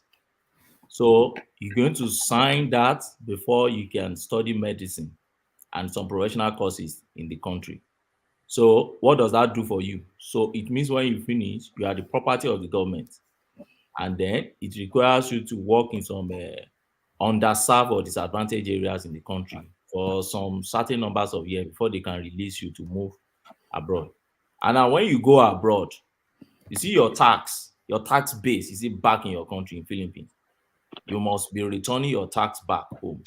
If you don't do that, it's a criminal offense. If you go to Cuba also has that policy. Malaysia also have that policy. Some other numbers of countries like I read something about Brazil, but in the Brazil space, you need to stay in the country for the next 2 years or so to work in those underserved areas. But Brazil own is limited to medical students or medical doctors who receive government funded scholarship. Same with Kenya, Sri Lanka, Singapore. In fact, Singapore own, you have to serve for 6 years and you sign that bond before you can study medicine using government funded scholarship. Even Saudi Arabia, you remember Saudi Arabia has been short of doctor for a while and they've been coming even to Nigeria to source for. So they send private jets. Yes. So the ones trained within their space, they don't allow them to move an inch. You must work for at least 3 years. In fact, their own they limit it to public healthcare sector. So not that you go to one private place to go and work. You must work within public health, no matter the condition of the service in the public health. Then let's leave those space and come a bit close to Nigeria. Ghana. If you receive scholarship in Ghana, you must wait within Ghana space to work in the public sector before you can even say you move to private sector. And so many other countries have tried to do research on Nepal, Ethiopia, Pakistan, and others. Now, what do we have in our hand? We have a pressing issue that all these countries, Indonesia, all those countries had in their hand. We also have a pressing issue. Our healthcare industry or sector is collapsing. Why? Because our medical doctors can no longer wait for the Socratic oath that they took any longer. And mind you, you go back to the history of medicine. Don't forget that philosophy, theology, and medicine, they were interwoven at a point in time in history of all these disciplines. If you go back to the history of medicine, your first focus is not... Please, can I ask you a question, please, before you continue? I'm sorry, can I ask you a question? Yeah. Like all these countries you mentioned now, that the doctors there must serve some years before they leave. Yeah. Do you know their condition is different from the condition in Nigeria? And that's where I'm going. Yeah, in those countries. That's where I'm going. But not in all the... Yes, that's where I'm going, but not in all the countries. There are some countries that the conditions are poor or worse. Let me give you 3. Thailand situation for medical doctors are worse than ours. Some doctors don't even have decent apartment to stay. But because you have signed the Socratic oath to save life first, you don't put money first. Mahaman is another place. Vietnam. Even Philippines, you can't even say Philippine condition is better than Nigerian condition. You know, we just like hyping our own poor situation. In Nigeria's space today, medical doctors are still one of the best paid professions or professionals in Nigeria today. See, do you know how lawyers suffer in Nigeria? Particularly when you are into what do you call? When you are into, court practice. You do litigation and you are not in the corporate world.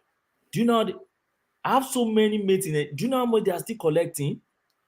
But because they are not wanted abroad, their brothing is not that juicy. They don't find a way to run out. Even But if you run out, you need to think of the years too. This years you go to school as a medical we doctor. spend the same years.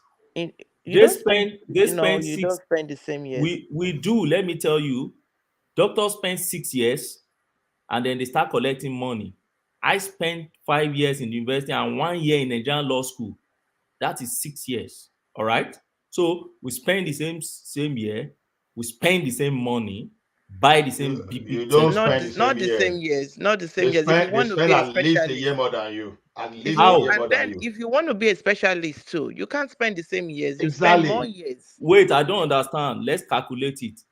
How Okay. many? How many years? Hello. They Interjection, spend please. 6 years and they go That's for my an speech. Can I internship make 7 contribution so that we can correct some of these anomalies? Okay, I'm coming before you identify the anomalies. If you can allow me to land first. So that carry you on, can Ogbeni. identify the Carry anomalies, on, Ogbeni. Yeah. better. But what I know is I spent 5 years in university and 1 year in law school. That is 6 years before I could go outside to collect money at all. I know medical doctor, after you spend your 6 years, you start collecting money. Now, my point is this. The federal government needs some things to put in place. Every country in the world subsidize for education.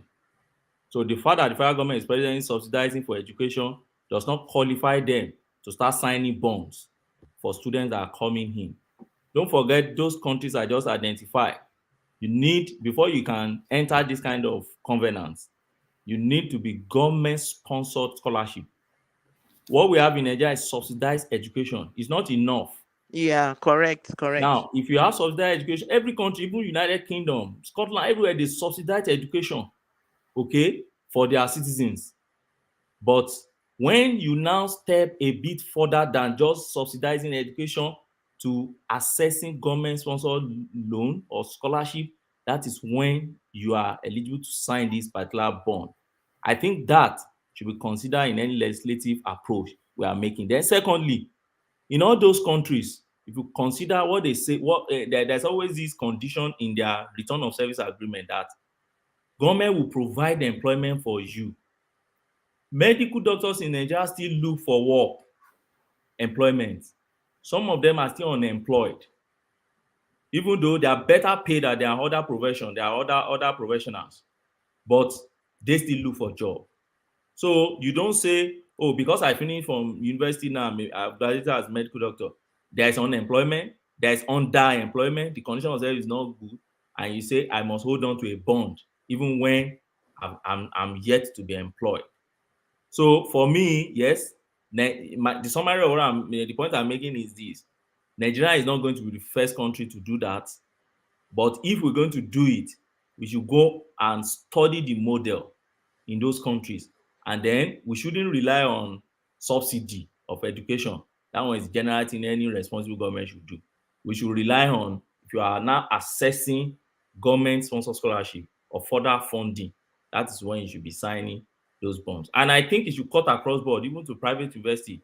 I don't think it should be exempted, because private university also, they still enjoy our space in the country, they enjoy our license, and they are meant to supplement whatever the public university is doing.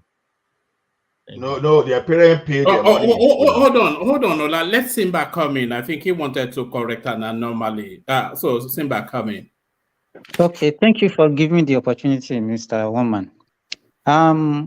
The grouse about this situation in especially among the medical doctors in Nigeria is not about the bond. What they are saying is that it's not only medical education that is subsidized. So the medical doctors are being targeted. Because let me tell you now, in Nigeria, as the Ogbeni said, we like to hype our situations every time we cry foul. But our own situation is not the worst in the world. As I'm talking to you presently in Nigeria, if you attend any public university, you still pay 25,000 naira. I stand to be corrected. 25,000 naira is your tuition fee per annum. Is that not free? When we were in school, because I finished my medical education 2000, We don't pay school fees in Nigerian university. I remember my 100 level, I pay only 33 naira, and that was for accommodation. 33,000, you mean? 33 naira, not 1,000. 33 naira that year. Yes. So do That you was mean in that the government sponsors medical student 100%? I'm not talking about sponsor. I'm talking not medical student. I'm talking about university education generally in public university in Nigeria. Everybody, not only medical students. No, your school alone, no. Your school alone, no. No, that's all right. Sorry, Ola. Let him carry on. Don't deviate him from it. Yeah. So carry on. I don't know when you finish your. I attended University of Ilorin, and that was what everything, all the money that I paid that time was not up to 100 naira. What year was And that? I started in the early 90s. Okay, because when I went to school, definitely I paid my school fees. How much did you pay? I paid 90 naira. I didn't get free education. I paid How my much? fees. No, don't. Let me tell you. Let How us much? appreciate whatever our country has offered us. How much did you pay? Just say it. Mr. Simba. I can't remember anyway. Simba, what you pay? Mr. Simba. Things have changed now. I can't remember. I'm telling you, if it changed yesterday, but Yes, as a 2001, I trained medical students. Hello? Yeah. I train medical students. Yeah. They do as job under me. I have resident doctors. Okay. Most of ask them. I'm talking about 2001. 2001 is far now. What do you mean by 2001 is far? Let me tell you. How much did they pay now? There are schools they pay as much as 300,000, 350,000 now. If you are talking about state university, there is no school, there is no federal university. No. That pays that. That's what I want. There's no federal university that pays that. I'm still telling you that tuition fee, other maybe minor expenses. But tuition fee in all. Okay, go on, Ola. Let me give you an update very quickly on the fee. No. Sorry, do you mind? I'm sorry, Bishop. You have to let the conversation be coherent. So let Ola have that interjection, and then because if you break him up, then he will lose his train. But carry on.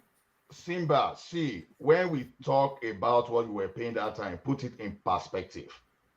You are talking of the era, even when teachers were even earning 1,000 naira a month. So when you are paying 100 naira those days, put in the perspective, you pay for accommodation and some other things too. That's what I wanted to correct. So don't make it look at it was so cheap that maybe workers were earning like 100,000 and they were paying 30 naira. No, but it was cheap now, Ola. That is what we are saying, that we tend not to appreciate. Let me give you 2021. My class, we had a reunion. Most of my classmates, they are not in Nigeria.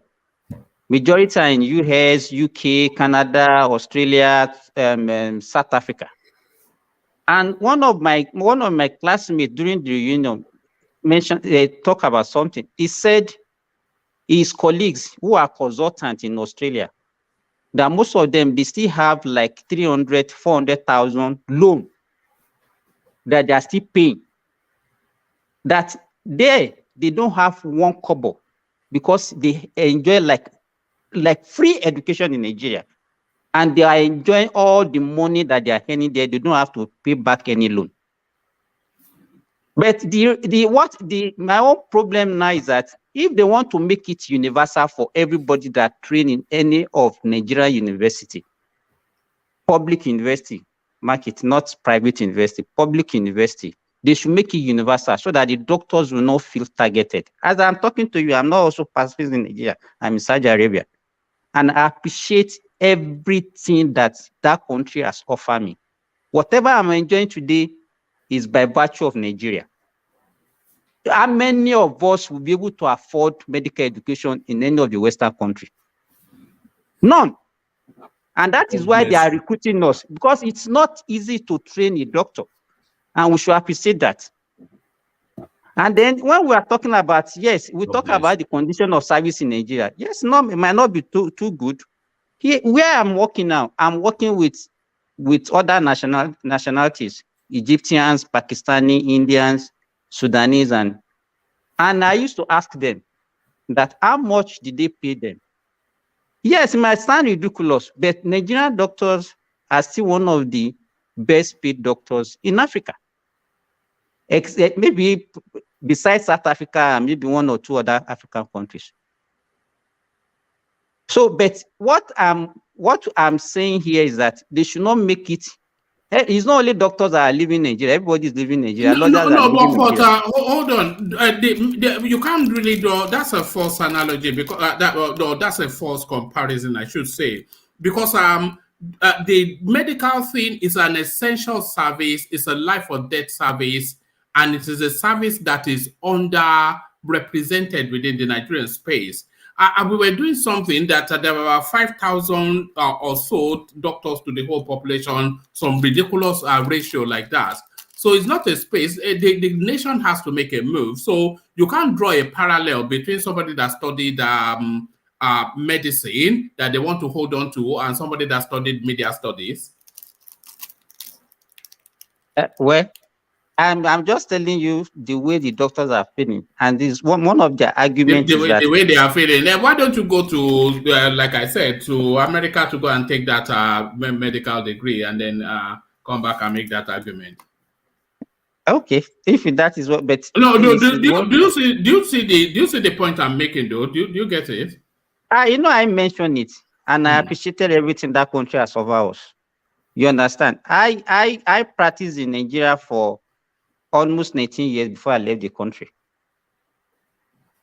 So it's not as if I've already rendered my own service to the country, and I'm still willing to go back to that country. But you shouldn't have left. At least the government put in somewhere. You should have continued to make that sacrifice.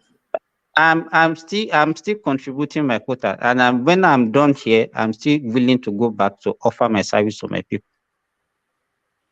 Great. The Riyadh, the Riyadh is too good. Look at this guy. He's not going anywhere. If they're going to give him an Arab wife, they invite him some Fatima, and that is the end of it. He will start wearing that scarf on his head. You see, that's it. I'm making all the dollars.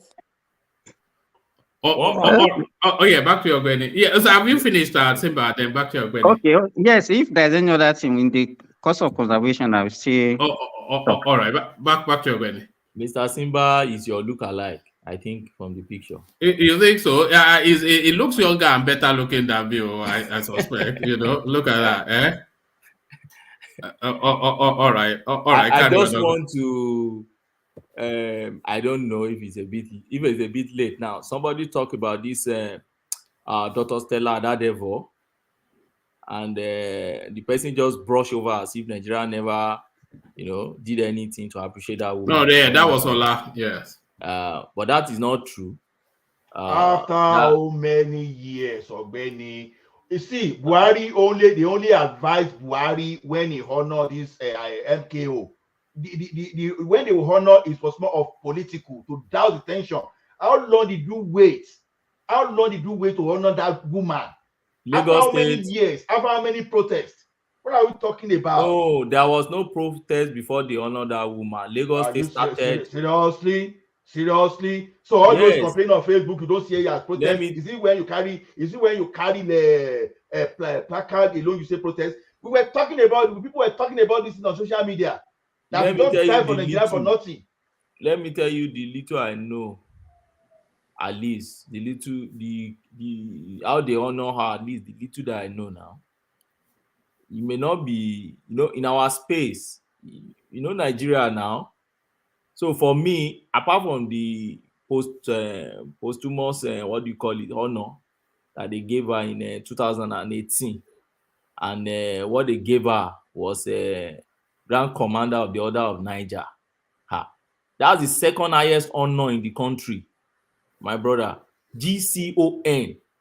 That's what the likes of Dangote and Atiku Abubakar and what year and what led to it? They wanted to even, when they even wanted to honor some crew that they were not supposed to honor, they now package everything so that people will keep quiet. I know what I'm saying. See, let me tell you one Nigeria, thing. we shall like to disparage our no, thing. wait, Obeni, this woman died in what year? 2014. When did you honor the woman? When you wanted to honor some rogues, and now package this woman along. No, now the woman died 2014. That honor was given 2018. So at what point, when Buhari was seeking, when Buhari was seeking the second Nigerians. Okay. But the thing is that let's always say the truth. Somebody did something that great. Why can't the person be honored immediately? Why wait that long? I mean, when you see something wrong, talk about it. If Buhari was not coming for second, Is he about somebody has died? Sorry, Bishop. Let the voices die down, then come in. Yeah. Okay. Sorry. Yeah. If I may just list few at least of the honors that I know about, then we can now probably push back on that. I was just trying to, the little I can recall is what I'm trying to just bring out. So I know in 2018 she was honored with Grand Commander of Order of Niger, and for the purpose of people that don't know the meaning of that honor, that's the second highest honor you can ever get in Nigeria. Just like the equivalent in UK. Okay, I can't remember now, but the equivalent in UK is what King Charles had before he became Prince Charles, before he became King Charles, and that was what they gave that woman in 4 years after. Okay, and I know that Nigerian Center for Disease Control also, they established an annual lecture series in honor of that woman, and I think they did the first one in 2016, if I can recall. So they named me Dr. Stella Dadeva Memorial Lecture Series. I know that one for sure. Then I know that in 2019, now a particular building in university, is that Lut or so, they renamed that building. I think the building was, I can't remember what the building used to be, but they renamed it Stella Dadeva Healthcare Center or something like that. And then I also know that there's a public memorial lecture that Lagos State Health Ministry that they hold every year, and they started that one in 2014, the year she died. Now I also know that there's a postage stamp, which is one of the highest honor you can also give anybody in the country to immortalize anybody. Nigerian Postal Service, NIPOS, they issue a postal stamp. I know it was about 3 years after, in honor of that woman. I remember when that postal stamp came out and they titled it Celebrating the Heroine of Ebola. Then there was another, this Nigerian Health Wash.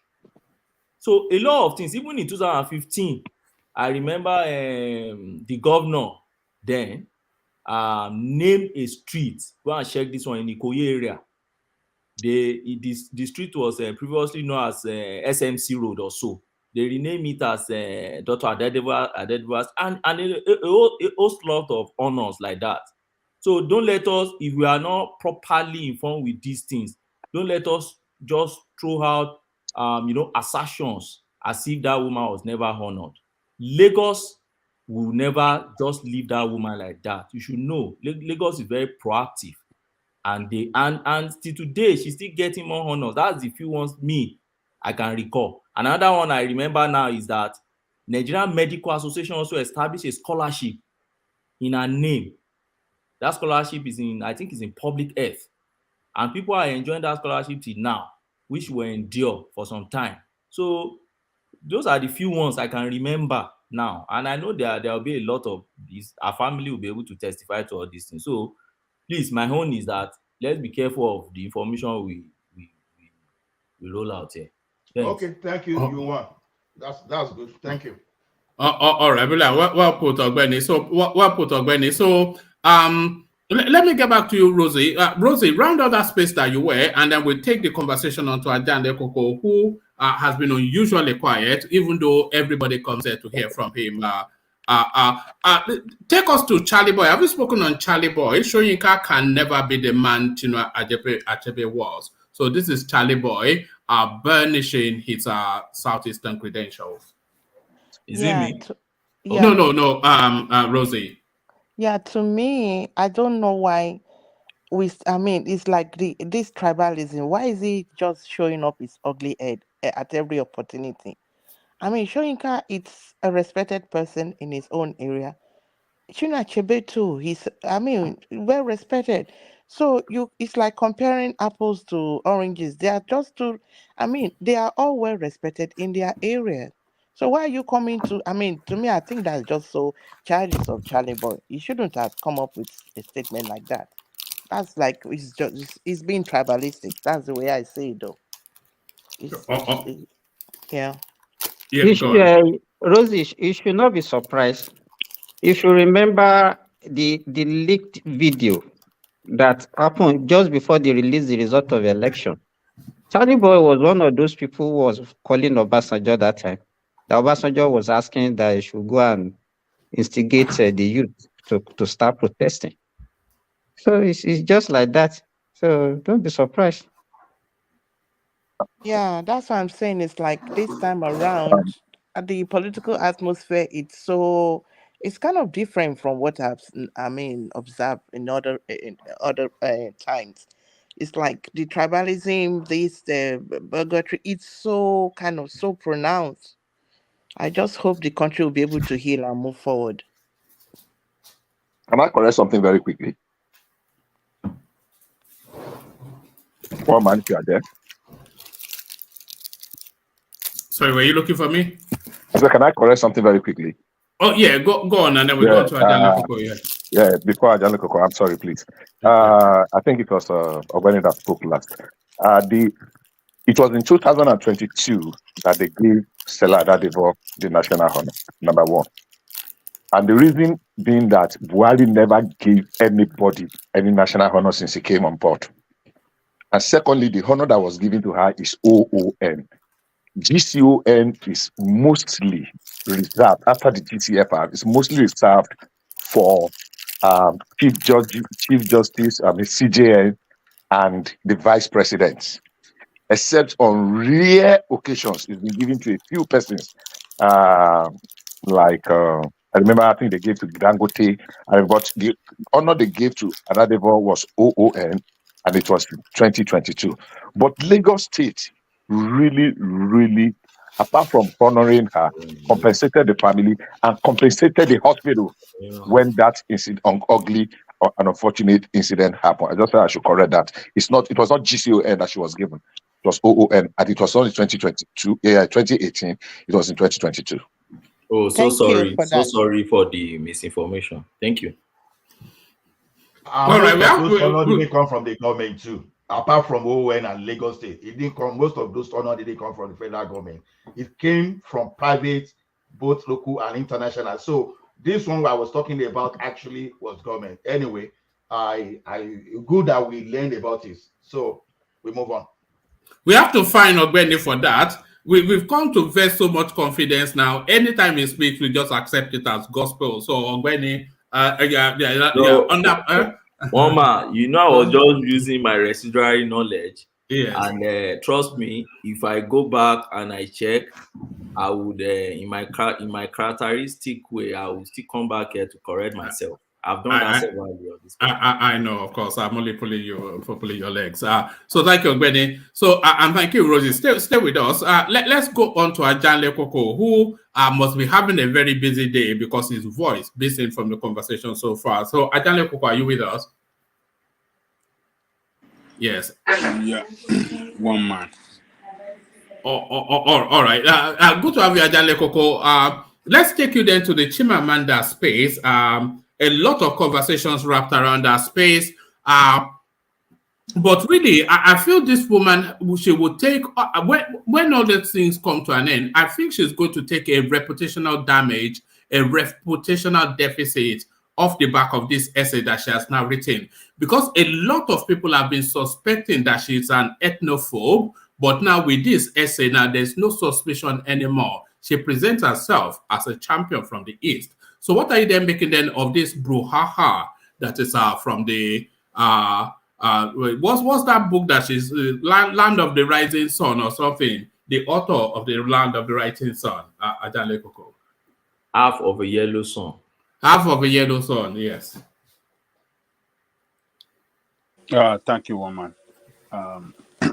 Greetings to our listeners around the world. Please click on the like button, share, and subscribe if you haven't done so.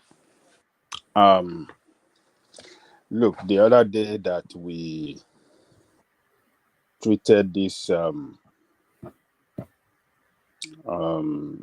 the statement that she made, I think we all concluded.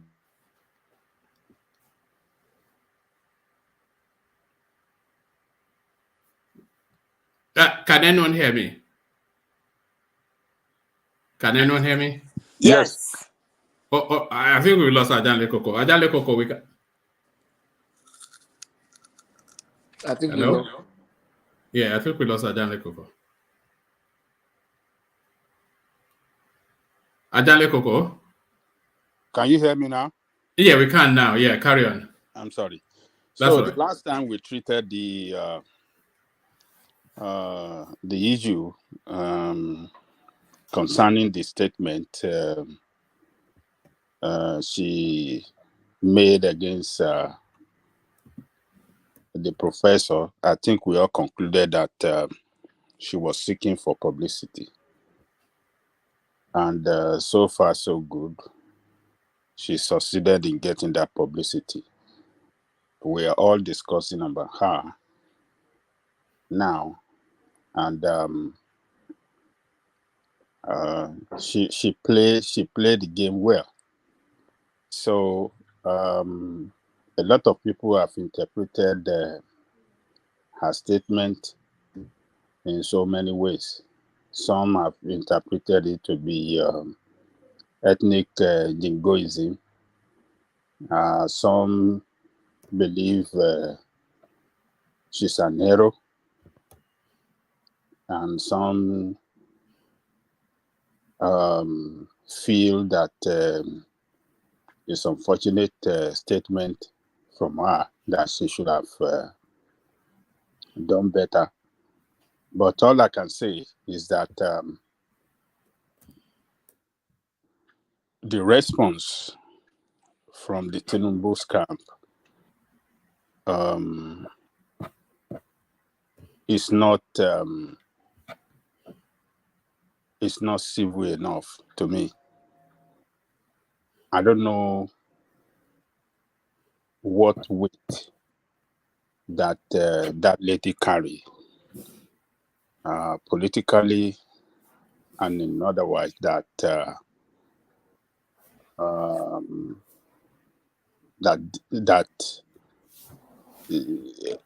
they have to respond in such manner. They responded strongly. They responded as if they are responding to a strong political a person with a person with a strong political weight. She is not. She doesn't have experience in politics. She has never participated in politics. She never played no role in politics. Why are they responding in such with force against her? I don't get it. I think it's the platform that she used, Tajanle Koko. So she's gone, and also she has a gold standard international reputation and recognition. So somebody like her speaking internationally, it echoes longer and deeper. So they had to counter it, just to protect their mandate, I suspect. Look, when we are talking about international engagement or in international whatsoever, I think when it comes to politics and when it comes to diplomatic matter, I think those international countries they know better. They know when you are pushing for your selfish reason, your tribal reason, or any reason whatsoever. They know because they are on the ground everywhere in the world. They have their diplomats on the ground. They have their investigators on the ground. Some places they have their military attaché, and they collect their facts, very well, and they have the fact. So, person like her, I don't think there's anything she's gonna speak in any diplomatic circle whatsoever that can sway anything against Nigerian state. Nothing. Her level is at the level of a developing writer, not at the same level with that of Wole Soyinka or that of Chinua Achebe, that are, that are achiever. They are gold standard. They are, international standard. They are super writers, world-class writers. There was a Japanese that I met some times ago, and just the way people can be curious, and was asking of me, where am I from? I said, from Nigeria. He said, oh, I read the book of Chinua Achebe, a Japanese. Then I asked her where. I cannot remember whether she said was in a secondary school or something like that, but she read it and she was telling me Things Fall Apart and some other book. So maybe she said they read it as their literature, one of their, literature books in secondary school, but she told me. So that day I was so,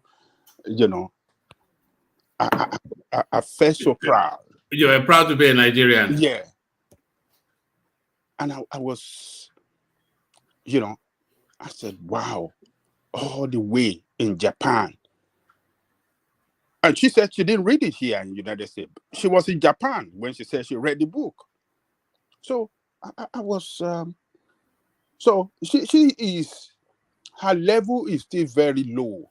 And so I don't see why the Tinubu camp and associate are responding to her with such a bulldozer response and giving her that publicity that she doesn't deserve.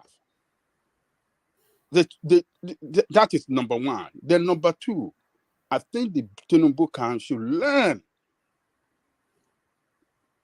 to how they can govern Nigeria and not to fight Nigerians. I think it's a wrong approach they are taking. Totally wrong approach. Election has come and gone. It is time to govern.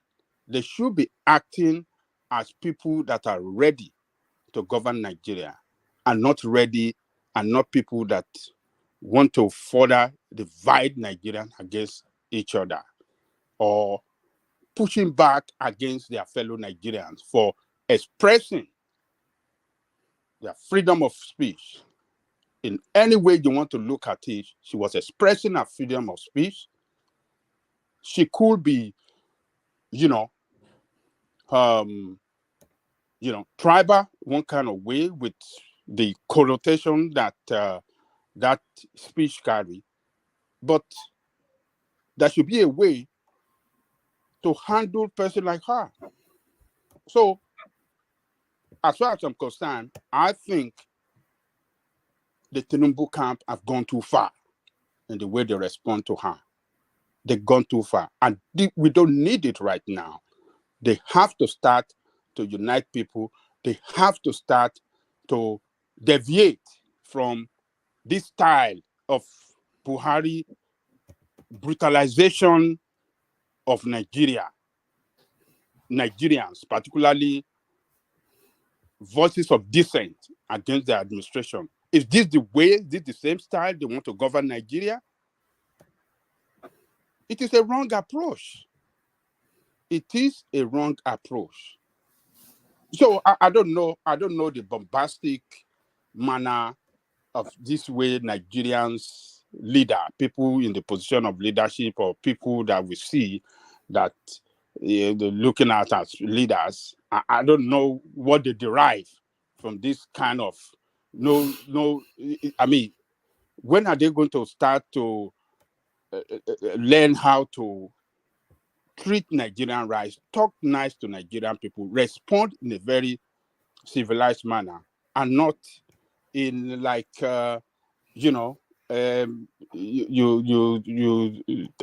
tackle you tackle You tackle me you. I mean, it is the Tinubu camp must realize they have won the election, and it look good for them that they will be sworn in, and they should start to see how they can unite Nigeria and speak to Nigerians in such a way different from the way the military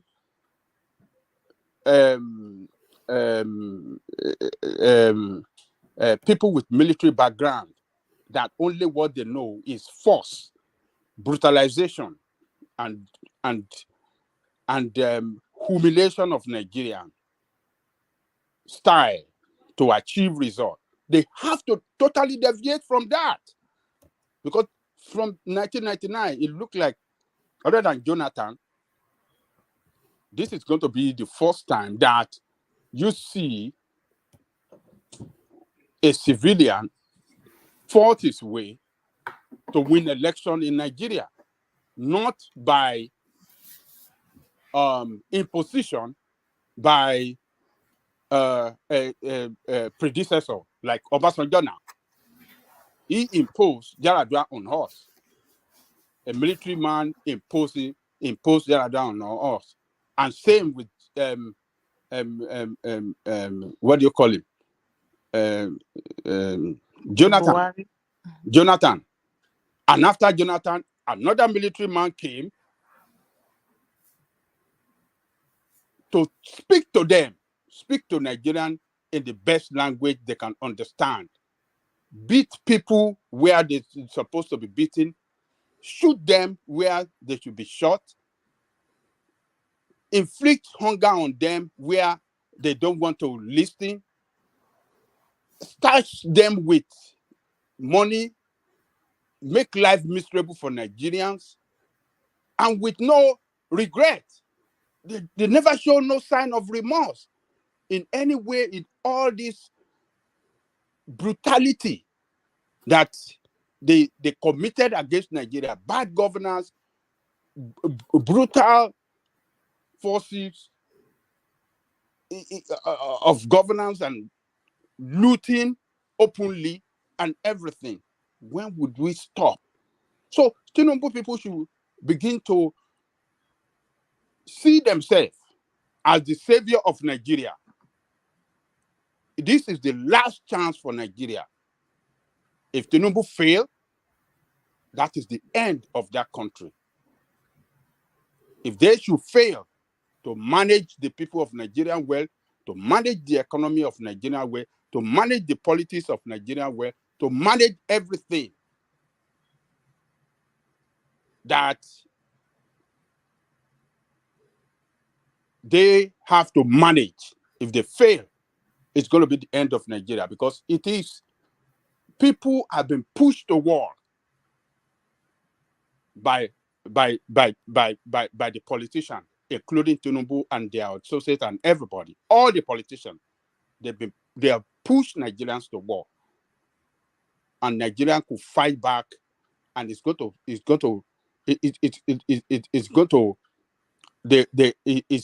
to happen as a surprise to them. So I think people should talk to them that, look, calm it down.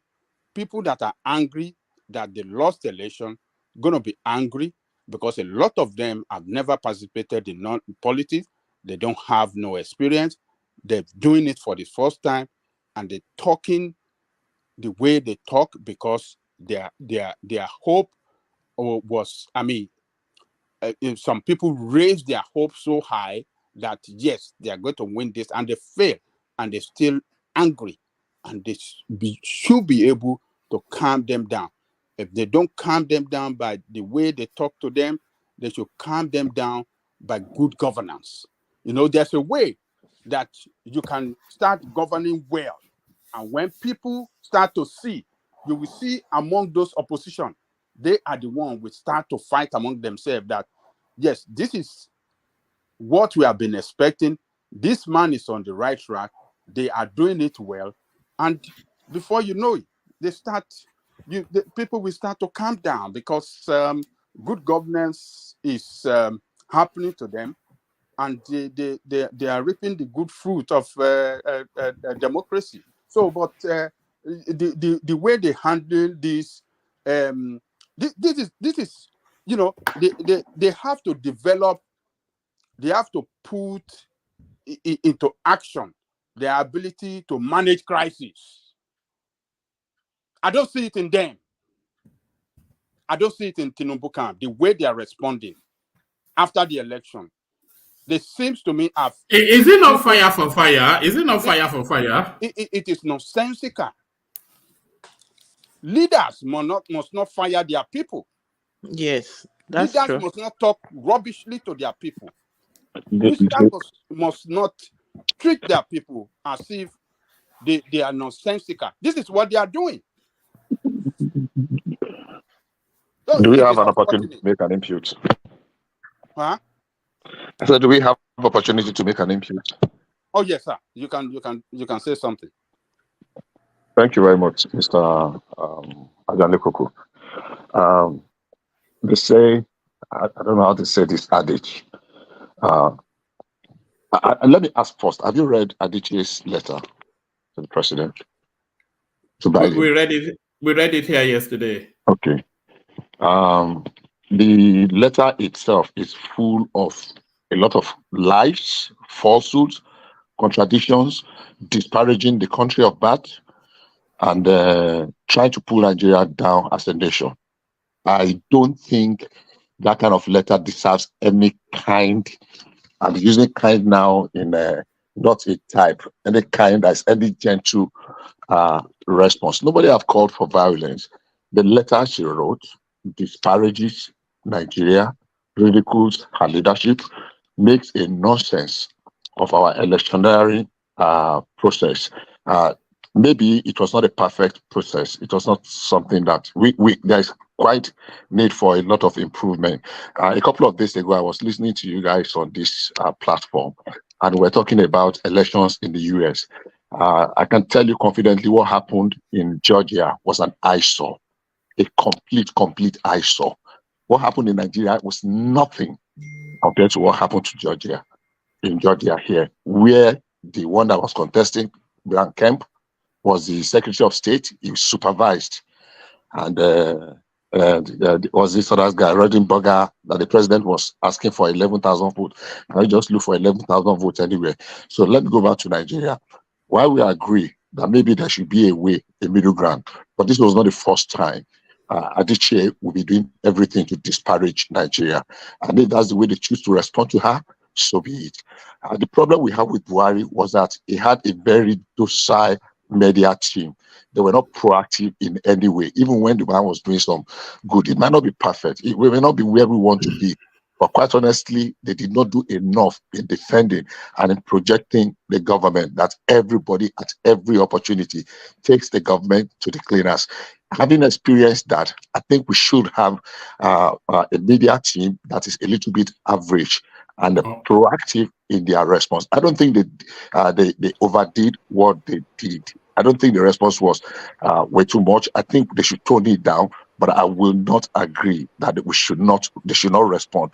If anybody is last sentence, if anybody thinks I would like to the speak also. best way If everybody thinks the best way to stand above and fly high is by running Nigeria down and disparaging the country and its leadership, calling people names, especially based on lies, I think that person does not deserve the respect of the country.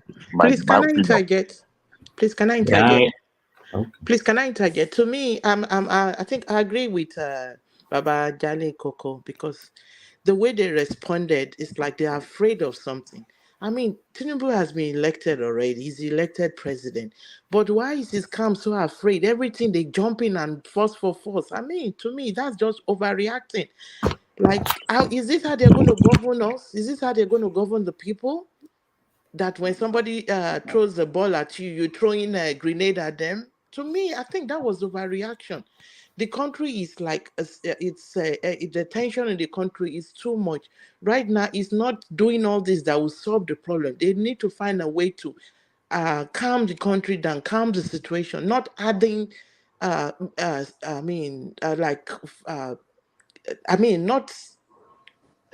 what word will I use? Not adding fuel to the fire. Yeah, it's like they're energizing the situation right now. They are breaking up more tension.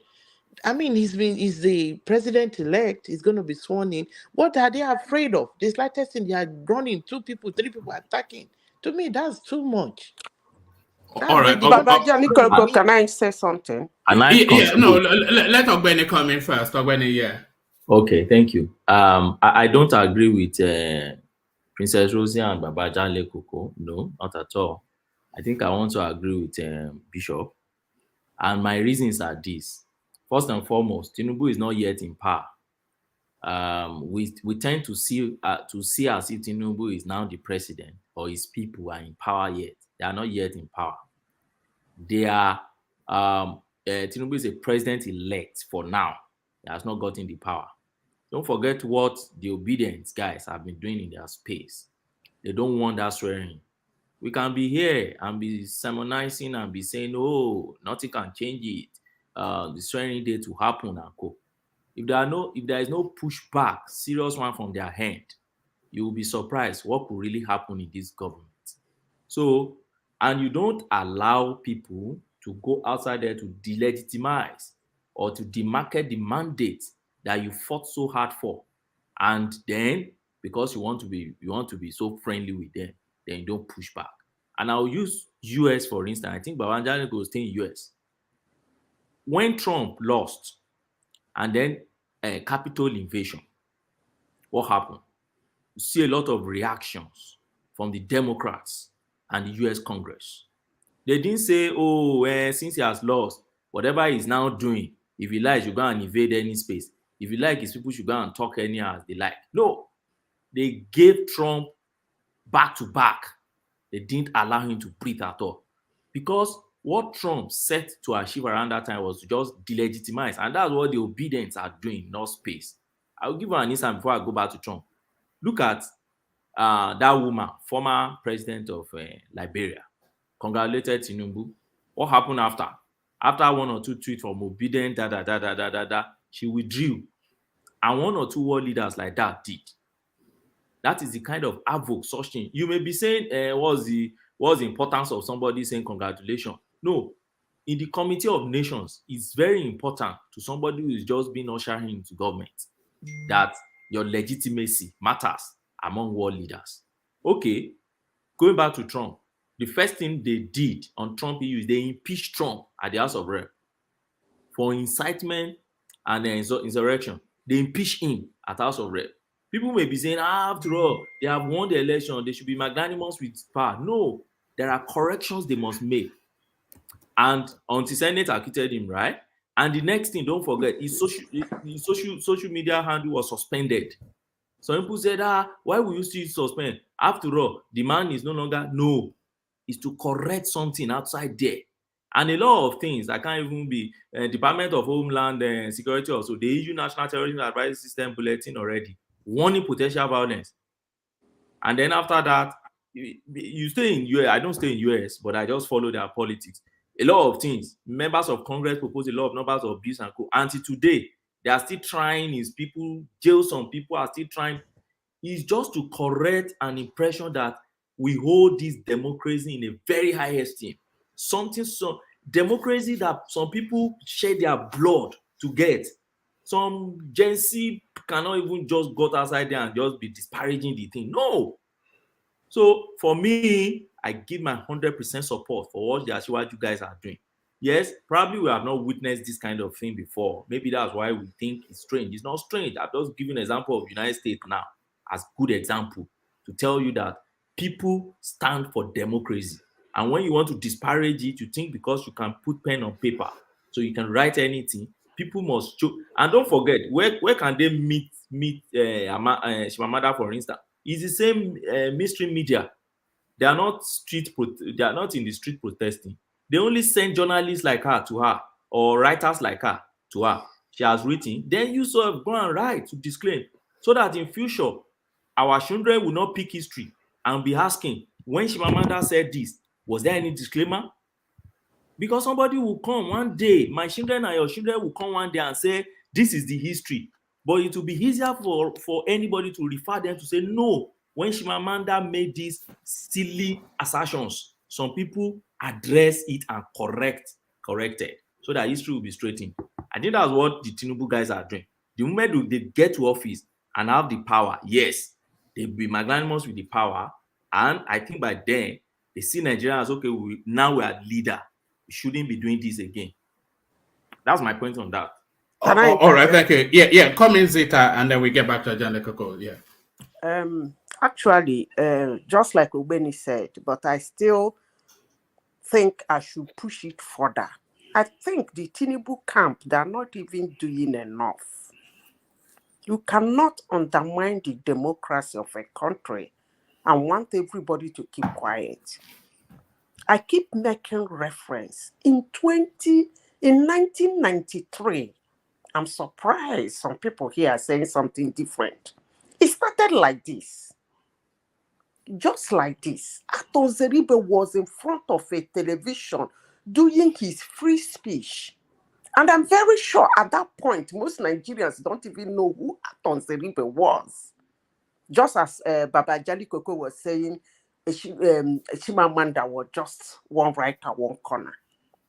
But that speech on television, he formed an unknown association for Better Nigeria. Most Nigerians never knew him until that point. And he did that shenanigan. And before you know it, the whole Nigeria was brought down. Let me tell you something. TINUBU'S team, they're not doing enough. They are not doing enough.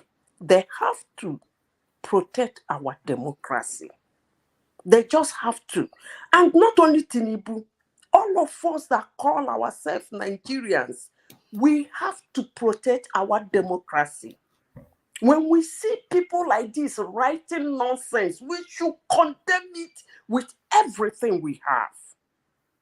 We have to protect it before something goes wrong. Maybe when TINUBU, just like Obeni said, is sworn in, where he is the president, they can decide to ignore you. You say whatever you want to say, because then they are in power. They can push if they want to, they can arrest if they want to, they can leave you if they want to. But for now, we Nigerians have to protect this democracy. Because Baba Jani Koko, I don't know whether you read what these guys write in the Twitter. They're not doing well, though. This TINUBU'S camp, they're not doing enough. At all. They should do more. Thank you. All right, brilliant. Back to Ajane Koko. Well, I think we are all right with our position, but sometimes we cannot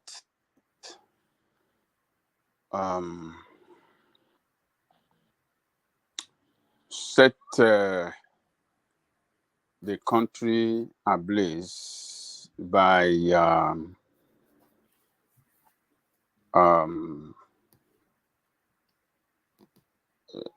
fueling crisis. Both sides are fueling crisis. And crisis, it looked to me that the Tinubu camp, with the way they are doing, they are not going to stop when they assume power. You know, what you are used to or what you practices all the time,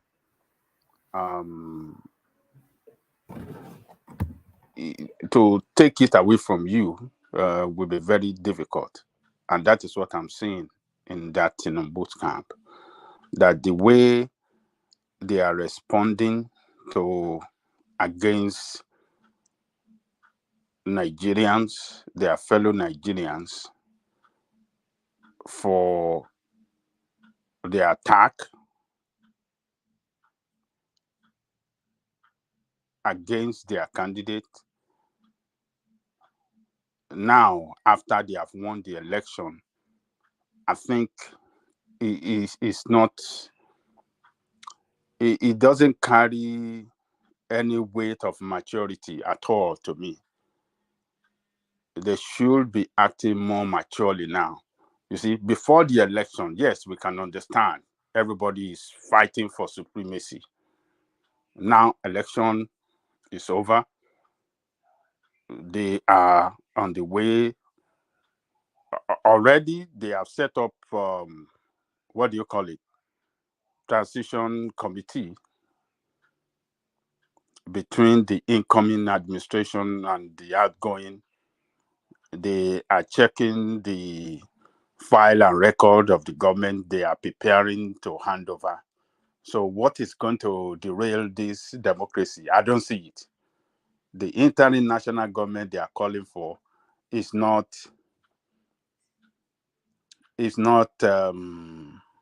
unconstitutional. The constitution does not give room for that. So how is it going to happen? Will a civilian head of state, the civilian president, the outgoing president, is it the one that is going to set up interim government? It is unpracticable. Or will he surrender his power to a military man to come in and constitute interim government for us? How are they going to do it? What is their fear? So, because by your argument, Ogbeni and Zeta, it's like, yeah, these people can derail this,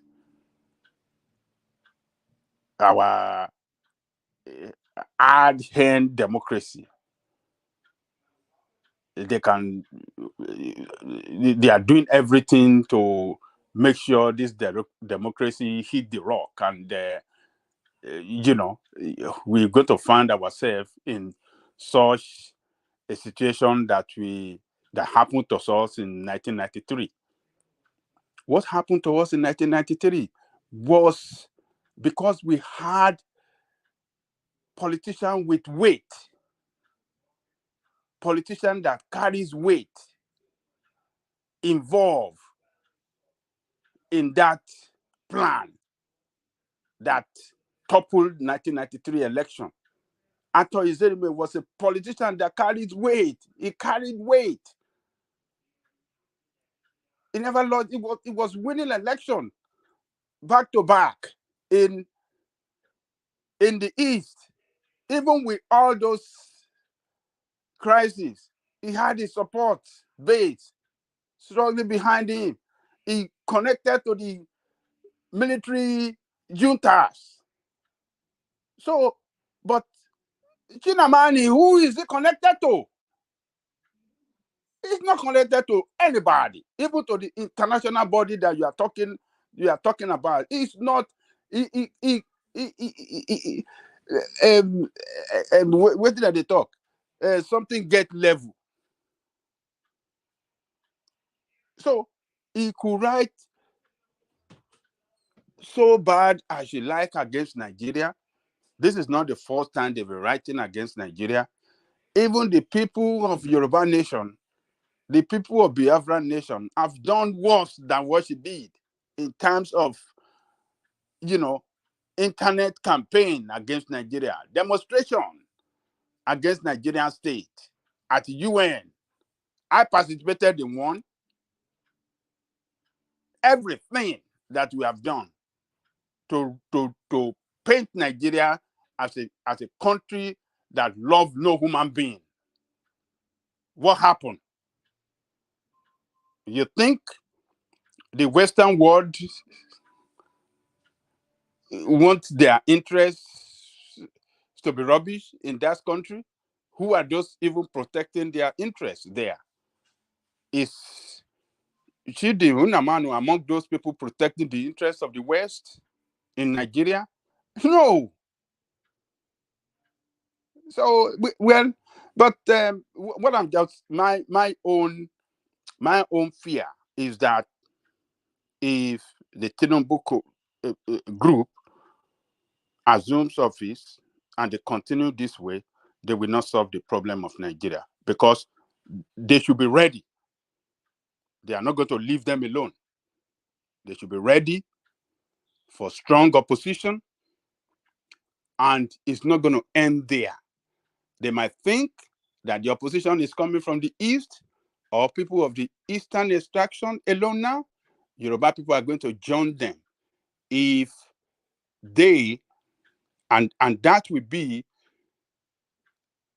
too much for them to contain. If it look like they are not fulfilling what they promised Nigerian people, and hardship, economic hardship,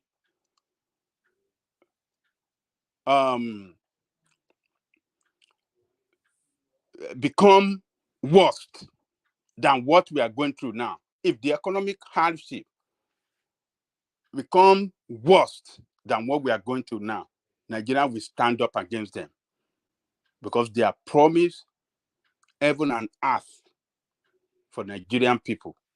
Just the same way Buhari promised heaven and earth with his change. What do you call it? Their campaign term was change. We're going to change Nigeria for the better, but it is worse Nigeria that they gave to us. So Tinubu team should be ready for fight. How many people are they going to fight? How many people? So they should be ready to govern Nigeria well, and not pushing back and fighting Nigerians or pushing back all the time. It's not going to solve people. The Nigerian people will get tired of it quick. It's just a matter of time. So, but what I'm saying is that they have to start to learn how to calm things down and not react to all this irrational campaign against Nigerians. Nothing is going to happen. Nothing will happen. It is clear. We have seen it all.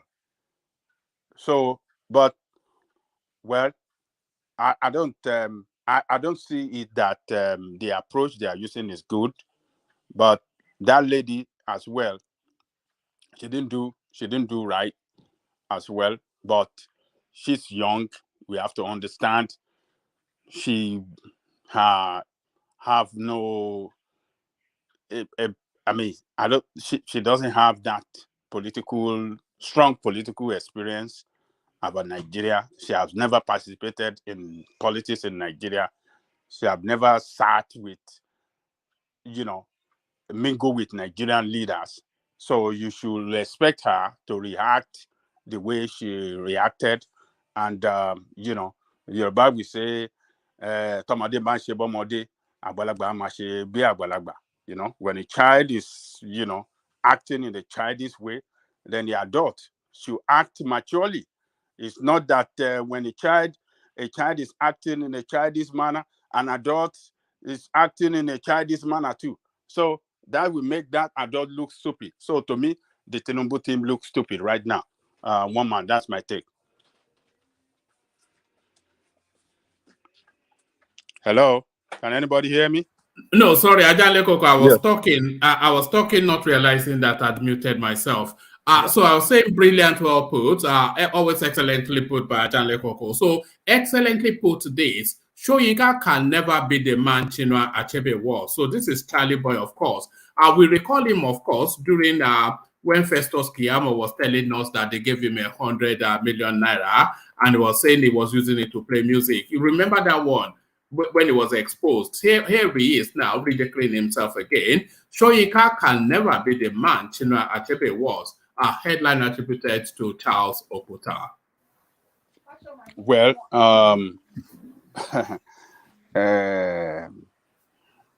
Charles Okuta, well, two personality,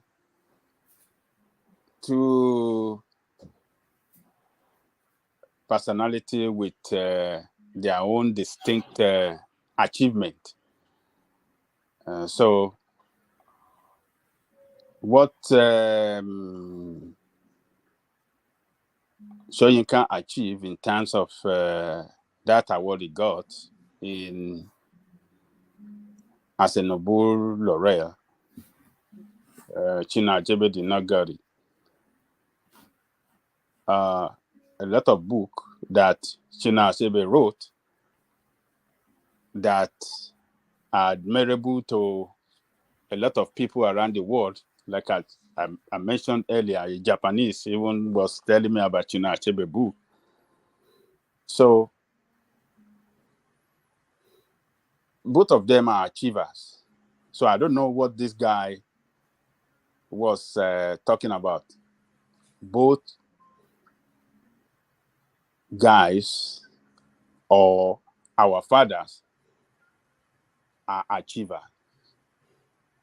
They achieve in such a way that their good work was and is of international standard, well acknowledged across the world. So it's as a result of the acknowledgement of the good work of TINUBU, of Wole Soyinka, that got him that award, that Nobel laureate. The achievement of Chinua Achebe around the world is why he's so respected when he was alive. Every international body that have interest in book writers,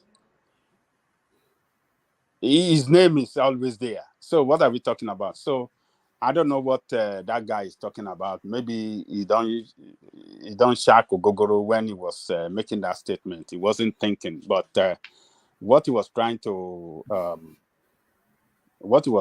push out sound ethnic bigotry to me, but it is senseless. It's a 70 years old, maybe 71 or 72. I think we should have done better. That is not the best way. It's not even, I wouldn't expect it from him that a person like him will make such unfortunate and guided statements. So I think he might apologize later, one man. He might. I'm not saying he might, but it's not what he said is not right, unfortunate, unguided, and very immature of him to make such a statement. So I think I will leave it like that. All right, thank you, Ajale Koko. So Ajale Koko, take us to the woes and the travails of the medical doctor in Nigeria who have been going on Twitter to complain about their working conditions, but the second reading in Parliament laws to hold them to Nigeria for a minimum of 5 years after graduation. So a divided opinion on the platform, but what are your thoughts on that space, Ajale Koko? It is unfortunate that a lot of us are supporting this idea of these bastard Nigerians that you have in a position of legislator. I mean, as a legislators in Nigeria. It's unfortunate that some of us, supporting that idea that yes, they should do it. Nigerians spend too much money for Nigerians to have education, and they should do something, It is very, very unfortunate that we are supporting evil. And when you support evil against your people, that evil will turn against you as well at one point. No, go and check me. Are you cursing people who are supporting it? No, when you support evil against another people, that evil will turn back at a point and come after you. It's your opinion that it is evil now. Other people are not seeing it as evil. Okay, I'm just making a statement. I'm not cursing anybody, but they're just making that's like a, it's just like a parable. It is a draconian law, and draconian law will bite on everybody. This draconian law will further send these doctors out of Nigeria. That is what is going to happen. Remember, we are practicing democracy. A lot of us don't understand the freedom that democracy gives the people. And that is, we don't understand it. The freedom that democracy gives us, give you that right to have education, free education in Nigeria. If you read your constitution very well, maybe section 2 or what did they call it? I can't remember. The wealth of the nation, every Nigerian must enjoy from that wealth of their country. So when Nigerians are given some share of the wealth of their country, they shouldn't be punished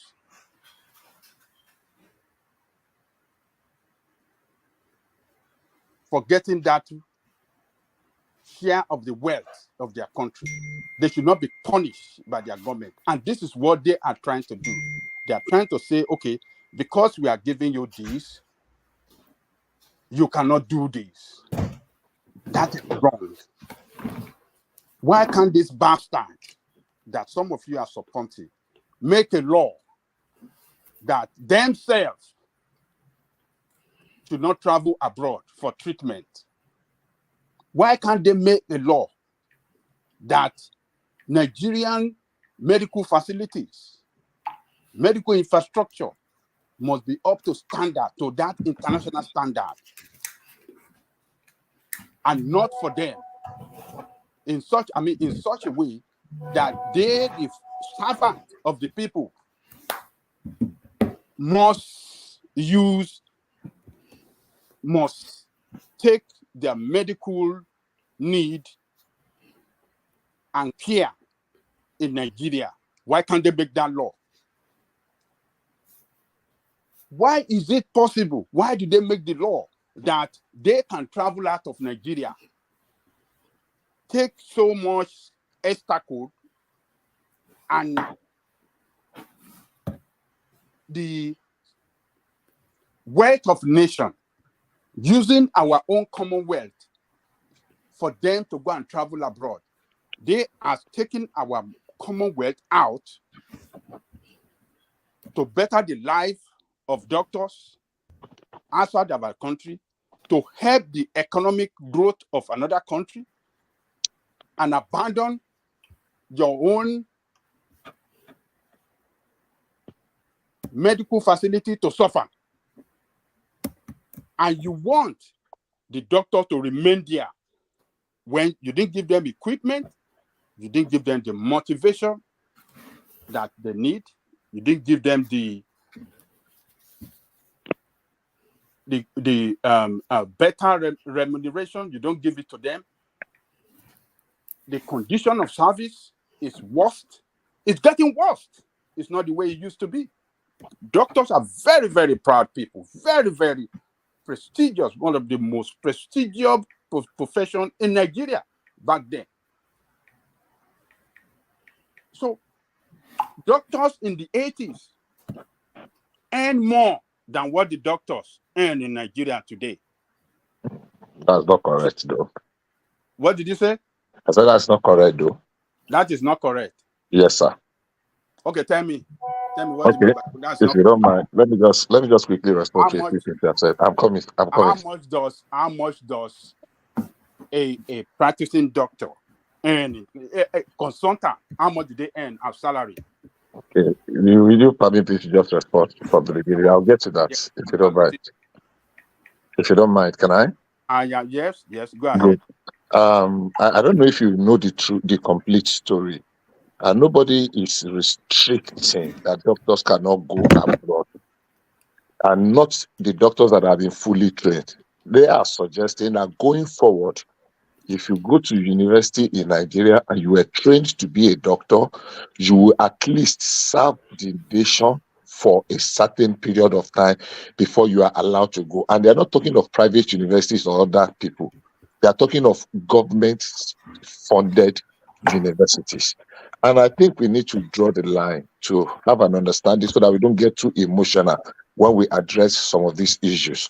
We have a challenge in Nigeria. For example, even though our healthcare is not top-notch, it's not where it should be, but it is still one of the cheapest anywhere in the world today. Anywhere. And I can say that, yes, sir. What are you saying? Cheaper? Our healthcare services is the cheapest. What makes it cheaper? Do you have the qualitative care it might for not be. People die. And you are saying it's cheap. Will you permit me to finish my interjection? No, we are just having conversations. Yeah, what I'm saying is, we are talking empirical facts. I will mention 3 medical tests that they do in Nigerian teaching hospitals, and I will tell you the price. And I will tell you the average price in the US today. Just test.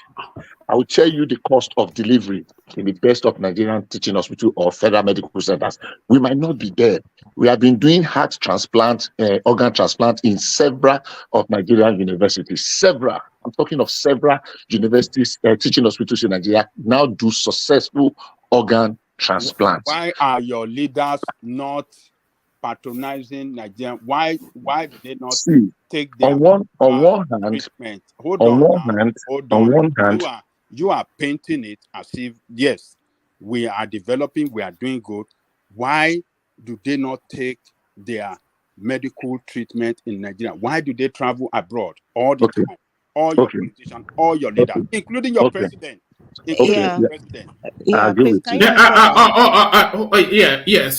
Sorry, Rosie, can you have a look in the private chat? I left you a message, Bakarian. Okay, thank you very much, Mr. Ajani. Let's put it this way. Number one, it is very erroneous to think it is every of our politicians that go abroad for medical treatment. We overblow these things. And I'll give you an example. I know of a man that have been in the UK for like donkey years in my state back then, and he came to serve in Nigeria. He was a professional, he had everything there. If he had a need to see his doctor, I don't think anybody should say he cannot go. He's lived there for about 28 or 29 years before he came to serve his people in Nigeria. Now, we make it look as every of our politicians that hop on the plane and go for medical treatment. Yeah, I think we should be able to develop to a state whereby we can attend to their medical needs in Nigeria. But hey, if somebody is going to treat himself in the moon with his money, so be it. So be it. For Buhari, unfortunately, he's had a doctor according to him. Even if Buhari does not become the president of Nigeria, the fact that he was a retired general and he still has, if he has medical ailments that needed to be taken abroad, they will take him and the federal government will still pay. So we blow this idea of people going abroad to treat themselves. You, if you raise your children and you are successful where you are today, and you had a need to go and serve your people in Nigeria in whatever capacity, whether as a senator, and you need to go and see your doctor where you have lived for maybe 20 or 30 years, and somebody is now saying, why should you go and for treatment? I think we are overblowing that area. What I'm saying is this: let's be dispassionate. Let's try and remove emotion. If we are complaining that our medical care to deliver in the US, normal delivery, I'm sure you know you cannot spend less than 10. Hold on. You see, when you are making this comparison, the cost of delivering in US to Nigeria, we can't compare the price. Is it, are they of the same quality, the same, the facility, what they provide? Exactly. Okay. Of the same standard. Okay. The way people, excuse me, Ajale Coco. Delivery. There's nothing special about. Sometimes you people talk, you just want to misinform and then misinform the people. You say delivery. We are not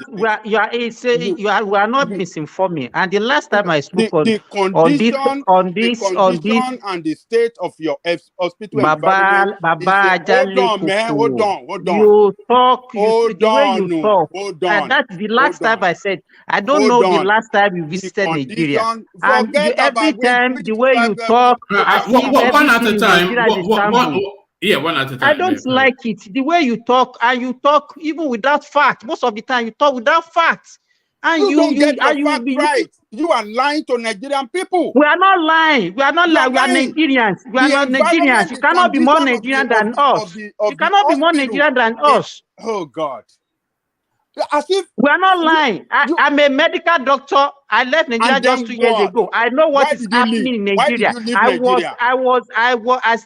I still went to my center 6 months ago. I went to my center 6 months ago. But we should not be talking everything negative. It's not always good. But the thing, it's not always good. If Nigeria is good for you, why did you leave Nigeria? Let me tell you. The doctors I work. Excuse me, Mrs. Rossi. I work with other nationalities. Excuse me. Let me say this. It's not about facilities. Okay. And you cannot say because I left me. Just hold on. Everybody lives. Of your environment, your working environment is not good for you. That is why you leave to go and make dollars. There are so many reasons that make people to relocate. Don't bully us. Don't bully us. Excuse me. You are just bullying us. You are bullying us. Let us have our own say. The situation is that it's better for us to be factual. Let's say the truth. Look, I have a family member that was sick, General Hospital in Lagos, General Hospital. The condition of service was so poor. People were just literally dying on the ground. They had nowhere to put people. Let's say the truth about the situation in Nigeria. Don't be trying to lie to Nigerian picture of something good that is bad. I beg of you, please. I did not lie. Please. Do you know where I have worked before? Where I worked before I came to the United States? Do you know I worked in the health sector before too? How long ago? Do you know I worked in the health sector before too? How long ago was that? You think I don't know? You think I don't know what is happening in Nigeria? Do you think I don't visit Nigeria and I don't see things for myself? What are you guys talking about? Most of the time, you don't get your facts right. Most of the time, you don't get your facts right. I'm very sorry. You don't get my facts right? Yes. That I don't know what is going on in medical field. Yes, you don't know. You don't know. I can say that one boldly. You don't know. Keep on saying your own. Just keep deceiving and No, you can't say it's Con- deceiving con- now. He no, can also say you are deceiving because you have made a position, he's made a position. You no, this understand? is not about And your position. Let positions us are talk. Hold on. conflicting. So you can't say it's deceiving. I can also say you are deceiving too because your position conflicts with mine. Patrick. No, more what the content so Who am I going to believe? Somebody that left Nigeria is painting the medical sector in Nigeria as very good, but he left it to travel abroad, and I mean, no, people have different reasons for leaving the country. That's the problem I also have. When I talk about Nigeria, they say, "Why did you leave?" People have different reasons for No, moving but around. we are talking about the health sector in the Nigeria health now. sector We are talking Generally, about what is you happening can't say on because ground he's in left Nigeria for Nigeria. Saudi Arabia Look that at is because recently that accident had happened, the bus and the train that collided. They that was couldn't a even disaster. treat Now them that right was there an on the accident island. disaster. They had to You can't take them use to Idiaraba. I mean, what are you guys talking How about? many my sister. how They're many just painting a hospitals? false My picture. sister. Can I My sister. come My on sister. Let me give you an analogy. before Sorry, let me one give you an man mute me analogy. again? Sorry. Let me No, give you no, it's because you were there was some sort of aggression coming through, but No, it was let me not give you me. an It was analogy. not me. No. I kept quiet throughout. No, I was not the one talking. Oh no, you were Bishop. saying no. Don't call me. Okay, don't worry. Bishop, sorry. Yes. Sorry. Bishop, sorry. Can I give you an example? Yeah, go on. If you want to judge the condition of car, you don't go to the junkyard to say a Peugeot car should look like this. You now go to junkyard and look for a Peugeot car. That incident that happened was an accident. How does the system run? I left Nigeria 7 years ago. My NHIS was very effective. The services I was getting from the medical system in Nigeria, fantastic. They might not be top notch like here, but they are better than the ones I used to get if I travel. Private or public? Wait, now NHIS, National Health Insurance. So that NHIS is available to anybody that is enrolled under that program. That's part of the health system in Nigeria now. All of you that are here, you were in Nigeria now. How many of you died? The health system What you are took care saying of is you. that we are Some of not you comparing. We are not you were comparing born in Nigerians' hospital. healthcare Wait now, let me to finish, madam. America You or to were born Europe. in hospitals. They've been treating you. We are You comparing mature enough and Nigeria came to healthcare US. to like Togo, to Ghana, not to US, not to UK, to Togo, to Ghana. Compare, It's even yeah, better. All right. So sorry. Why Yeah. are you Sorry. guys painting a false picture of the Nigerian health system? Rosie, just give me 1 microsecond. Thomas wants to come in, so let me just check. Let me check to see if Kulata is still there. Kulata, are you still there? Yeah. Otisunlo. Look at that. All that trip from And India. I wanted to ask him a question. Yeah, I'm sure I'll be back maybe for the next session. Kulata, thank you. I'm going to free up the space so Thomas, you come in. So Kulata, thank you. So thank you, Kulata. So Thomas, come in. Sorry, carry on here. Can I contribute to? Yeah, come in, Babati. This is your area of specialism, isn't it? Okay, wonderful. Yeah. Okay, thank you guys for having me. Good evening, everybody. Yes, I think just to be objective, okay, because I heard Patoski was talking about he has insurance and it was fantastic. Let's forget the cities for a second. As someone that is very passionate about rural healthcare, do you know how much of a disaster healthcare in the rural areas is in Nigeria? How many of them have access to quality healthcare? Just basic healthcare. So when we come here and talk about the healthcare system in Nigeria is okay, and I'm like, what country are you? Yeah, please tell us the true story, not all these lies that people are coming up with. Let me give an instance. Even for us to get, I was working with a doctor, a friend of mine in New York, and we were trying to get some medical supplies down to Nigeria, just to help some of the rural clinics because they didn't even have IV pole like lines. Do you know how frustrating that was to even get that through the ministry? I'm trying to help you out, but I have to pay bribes to help you out. So there are many things going on out there. And in case of the organ transplant, whatever, they do organ transplant like Nigeria, I agree. But the reason why your big guys will not stay is not about the surgery itself, it's post-op care. They are very good with the surgery, I agree. But so far, post-op management of organ, because you're going to have rejections and stuff like that, that needs to be managed, they're not there yet.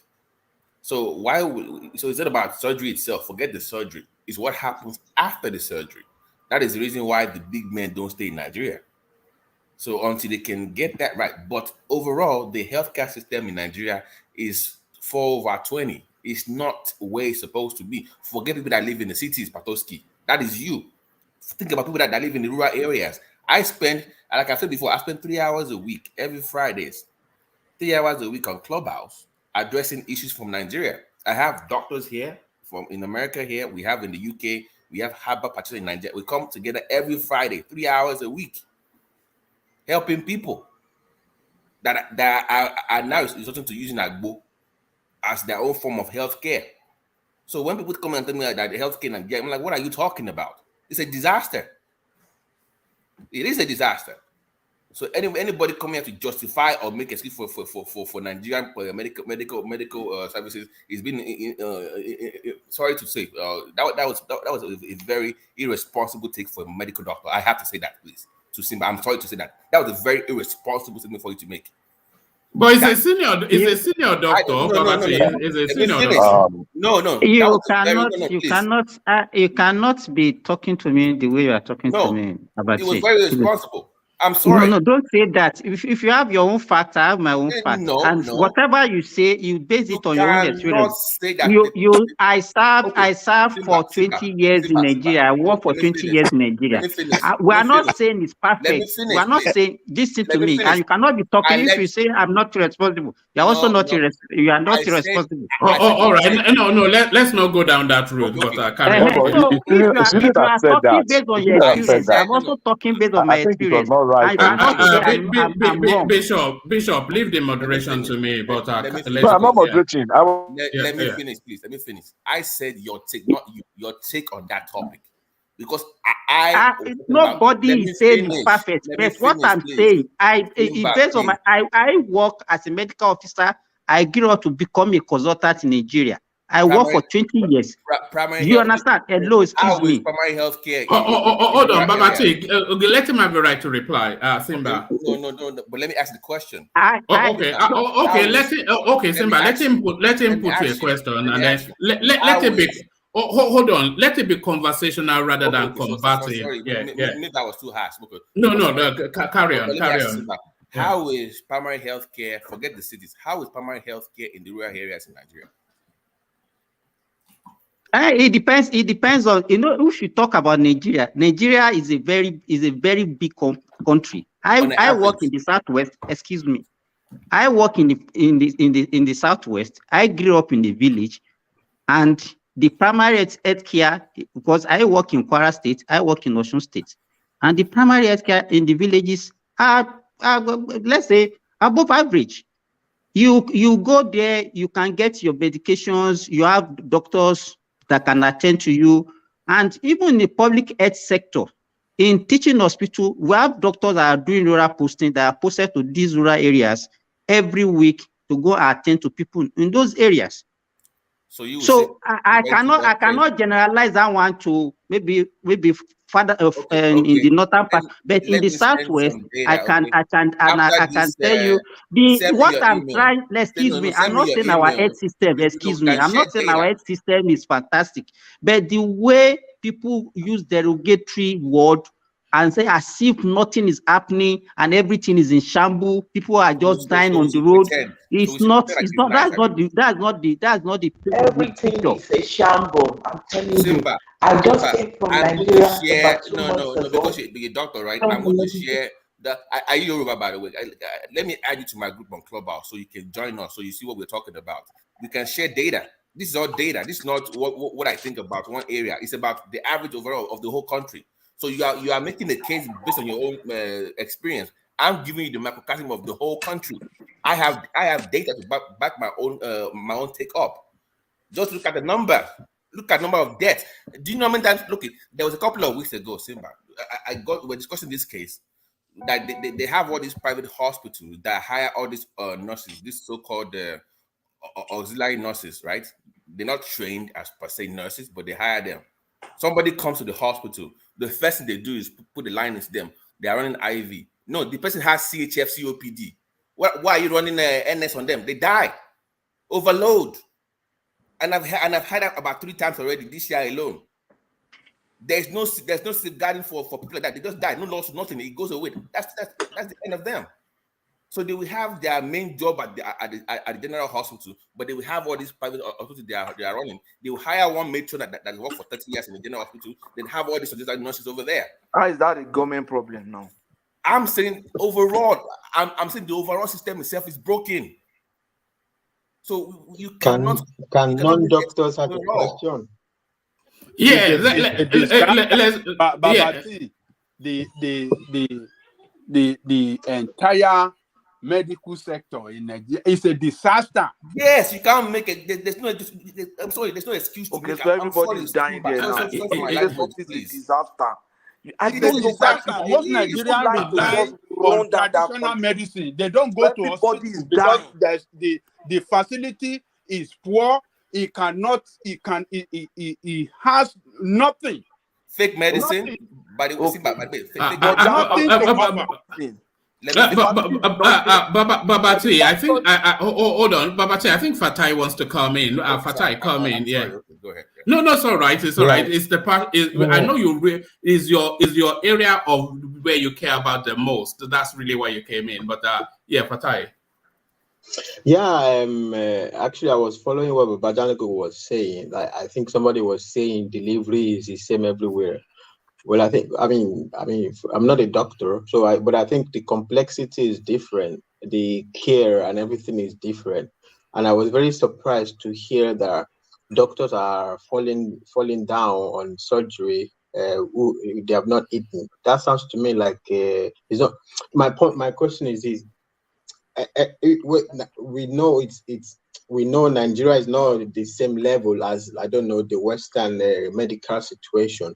But I think the right argument is this purely government failure, or is it the administration itself is very bad? Because if you have doctor falling down on isn't there people who know, like, okay, what shift, who monitored the doctor's shift, this administration situation, how many monitors their shift, somebody who knows that the doctor is going to be 5 hours, then the next one or whatever. It seems to me like it's mostly a matter of, even apart from government, poor administration on the medical professionals, like the union. I don't know if they have a union or something.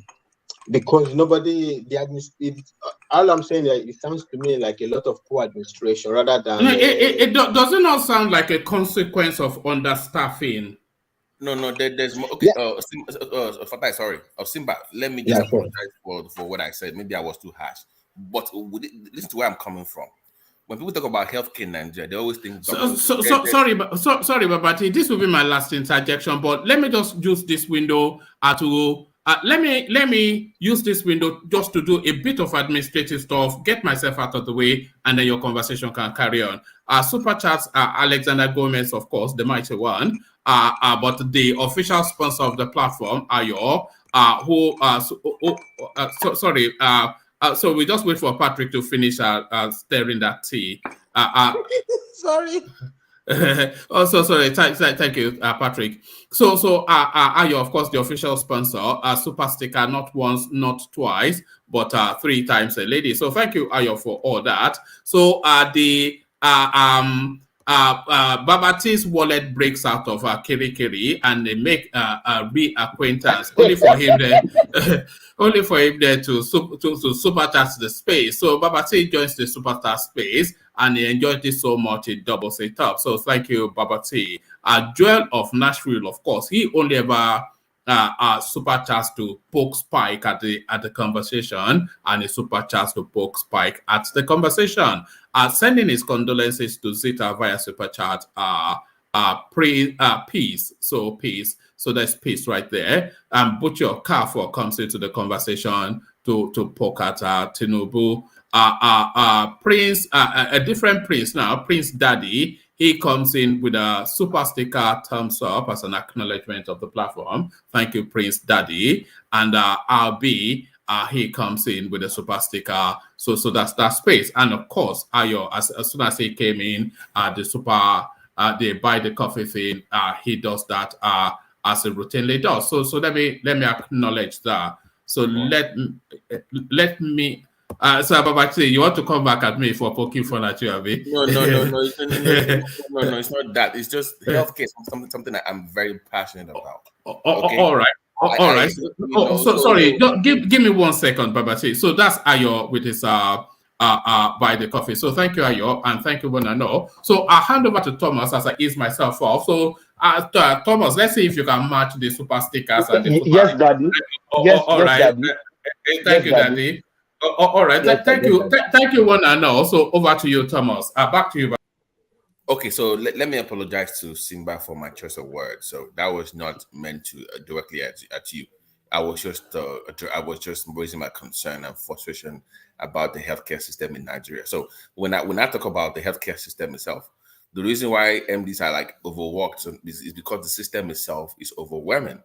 Because look at the pharmaceutical school now, it's not well regulated, where you have all these fake drugs all around the place. My cousin from Ijebu died because he got an injection from a nurse in his area and it was fake.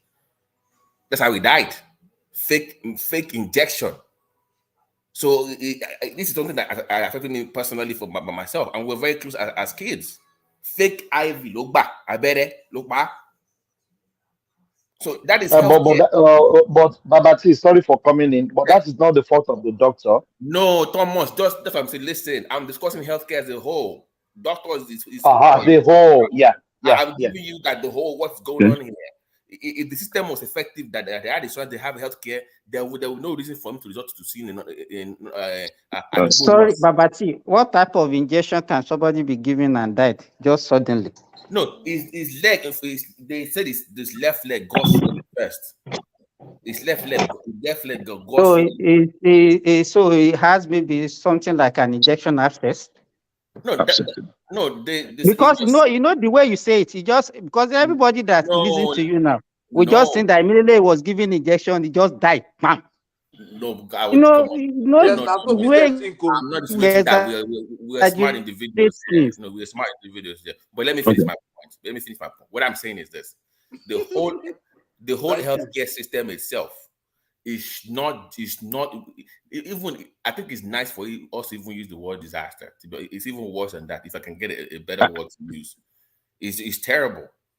But once again, I'm talking about even primary care system, like healthcare prevention and primary care access is not up to par, because that is where, like that is where you catch most of these diseases early, that you can save lives, as opposed to waiting before you get to specialty or whatever or whatnot. And I'm saying that in the rural areas across Nigeria, data says that is a disaster. It's just terrible. That is data saying that. Look at mortality rate. Look at the women centers. There's so much that needs to be done. Okay, so what I was saying, well, I interjected where Ajali Koko was talking, was that we are not where we should be. But I insisted on that it's not as bad. And the reason is simple. I mean, we can pinpoint the reasons why our healthcare is challenged. Number one, the rate at which our population have grown, overwhelming, because we're not really building. So primary healthcare in most cases are not accessible to people, which I agree. And the reason why primary healthcare are not accessible, that's why you see people that has, the simplest of things, trunking to teaching hospitals and general hospitals. But I was relating it to America here, because if we charge appropriately, unfortunately, people cannot afford it. And what led us to this was the issue of doctors having to, that doctors should serve in Nigeria for some time after they've been trained before they can go abroad, because we're losing more doctors. Now, I'm going to use America as an example. Do you know there are local areas in America that you will need to drive 3 hours before you access the nearest medical facility? That's one.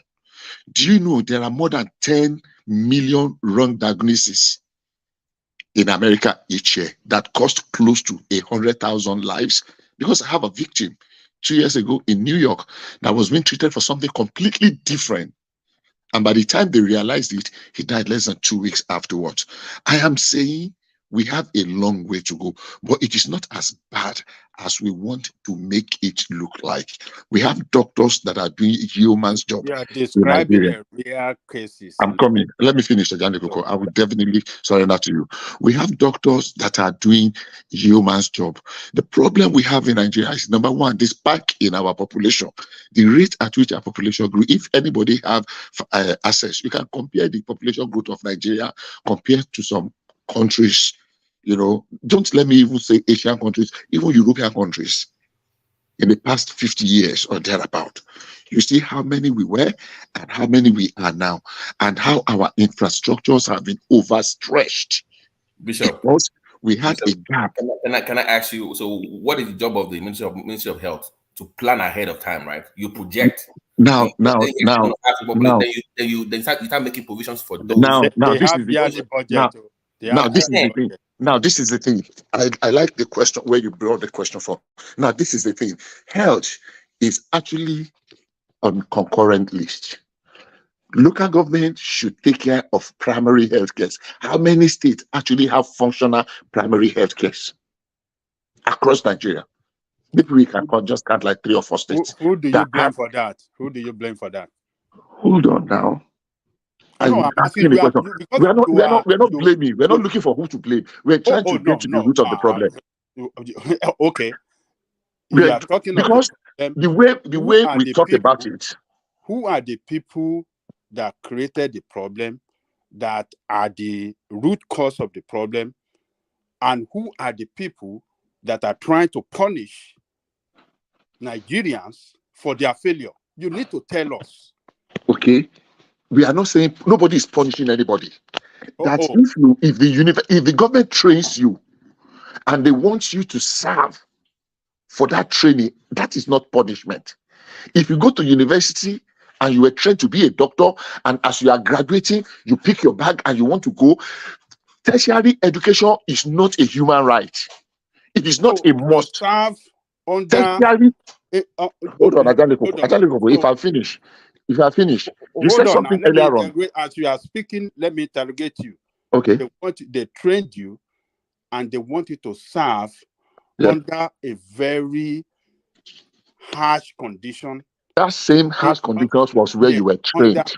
You did your housemanship under that same harsh condition. So that's one side. I'm not supporting the fact that we should be under. Yes. It says harsh condition, so continue to suffer that condition because. No. See, listen. Hold on. Haven't you seen in UCH Ibadan? Haven't you seen in UCH Ibadan? That is federal government controlled hospital. Yeah. People operating, carrying out operation, surgery with lantern. I've not seen that one. You have not seen it. Okay. Let me address that. Okay. Hold on. Just hold on for a second. Just hold on for a second. Hold on for a second. How many tertiary institutions in Nigeria, tertiary hospitals in Nigeria, this present federal government had put independent power that they are no longer on national grid, that they have put them off grid? How many of the universities? Do you know the teaching hospitals? Do you know? Your question. 22. 20. I'm saying how many of our teaching hospitals that this government have removed from national grid and built their own, what do you call them, NIPP, independent power, just to make sure that they have power efficiency. How many? I don't know. I'm telling you now, over 20. 22. So you are telling me, okay, so those 20 hospitals, they have constant electricity there. That's what you are saying? 100%. 100%. Okay, mention those hospitals for us. Let us teaching hospital now, they call it now. Yeah, where? Which hospital? Oh my goodness. Bishop, this is very sad. I can't understand. Forget those ones. Are you disputing what I just said? Are you disputing what I just said? Why don't you dispute it with constant 24 hours uninterrupted electricity in those hospitals? Really? You don't know? Oh, really? Bishop, I'm saying that forget those teaching hospitals. What about the A woman No, went to hold on. I said teaching us. Hold on. We Let's have get one a thing. woman. Let's We get have this a one person. out of. Let's get We this one have a out of. person that left United States to Ibadan and he run into health issue. Only what they need to save her life is oxygen. And there are no oxygens. No oxygen. Where? Which hospital is that? FMC. UCH Ibadan. FMC. Ajale Koko. Which year was that? Ajale Koko, which year was that? This man, Hold on. Which year was that? Don't query me whether which year. Year does not matter, man. I am asking you because I will We're answer. telling you that person died. No. No. Ajale Koko, do you say because of oxygen? It's not more than 2 years ago. Ajale Koko, I'm sorry, I will not say you are lying, but that's not true. Okay, all right. Absolutely not true. Okay. Absolutely not true. Okay. You see it, Ibadan? Okay. No. Ajale Koko, No. Bishop, hold on, please. Ajale Koko. Yes. Anybody that told you that story, that is a lie. That is a lie. This No, is Ajale not Koko, wait. a lie. Ajale Koko, wait now. Ajale, let me talk, please. Please. Ajale Wait. Koko will believe Let any me negative speak now. and discard any positive. Please, let me speak, please. Patostic, please, let me speak, please. I'm very sorry for saying this. My own auntie is husband trained in UCH. My mom had a surgery in UCH. I was brought up in Ibadan. I know UCH like the back of my hand. That can never happen in UCH.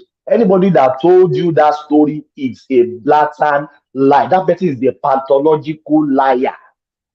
You can talk of other hospitals, not UCH that I know. Okay, hold on. Thomas, give me 2 minutes. I beg. Ajale, hold on.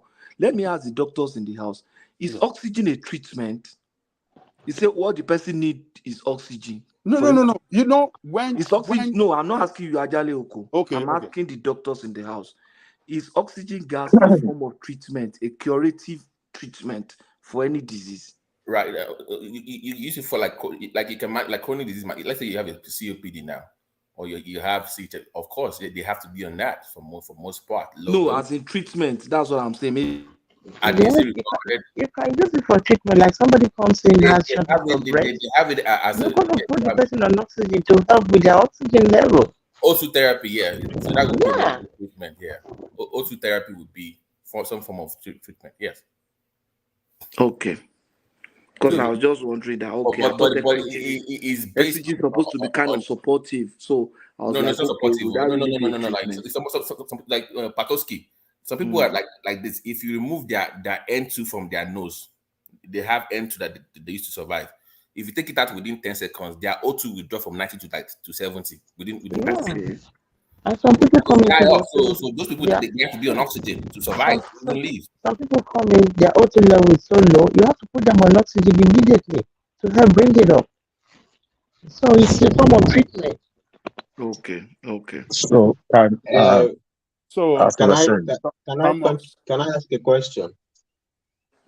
Hello, Thomas. Yeah. No, we're here. Thomas. Yeah. Yes, Baba. Okay, let me tell you this. Hold on, Fatai. Yeah.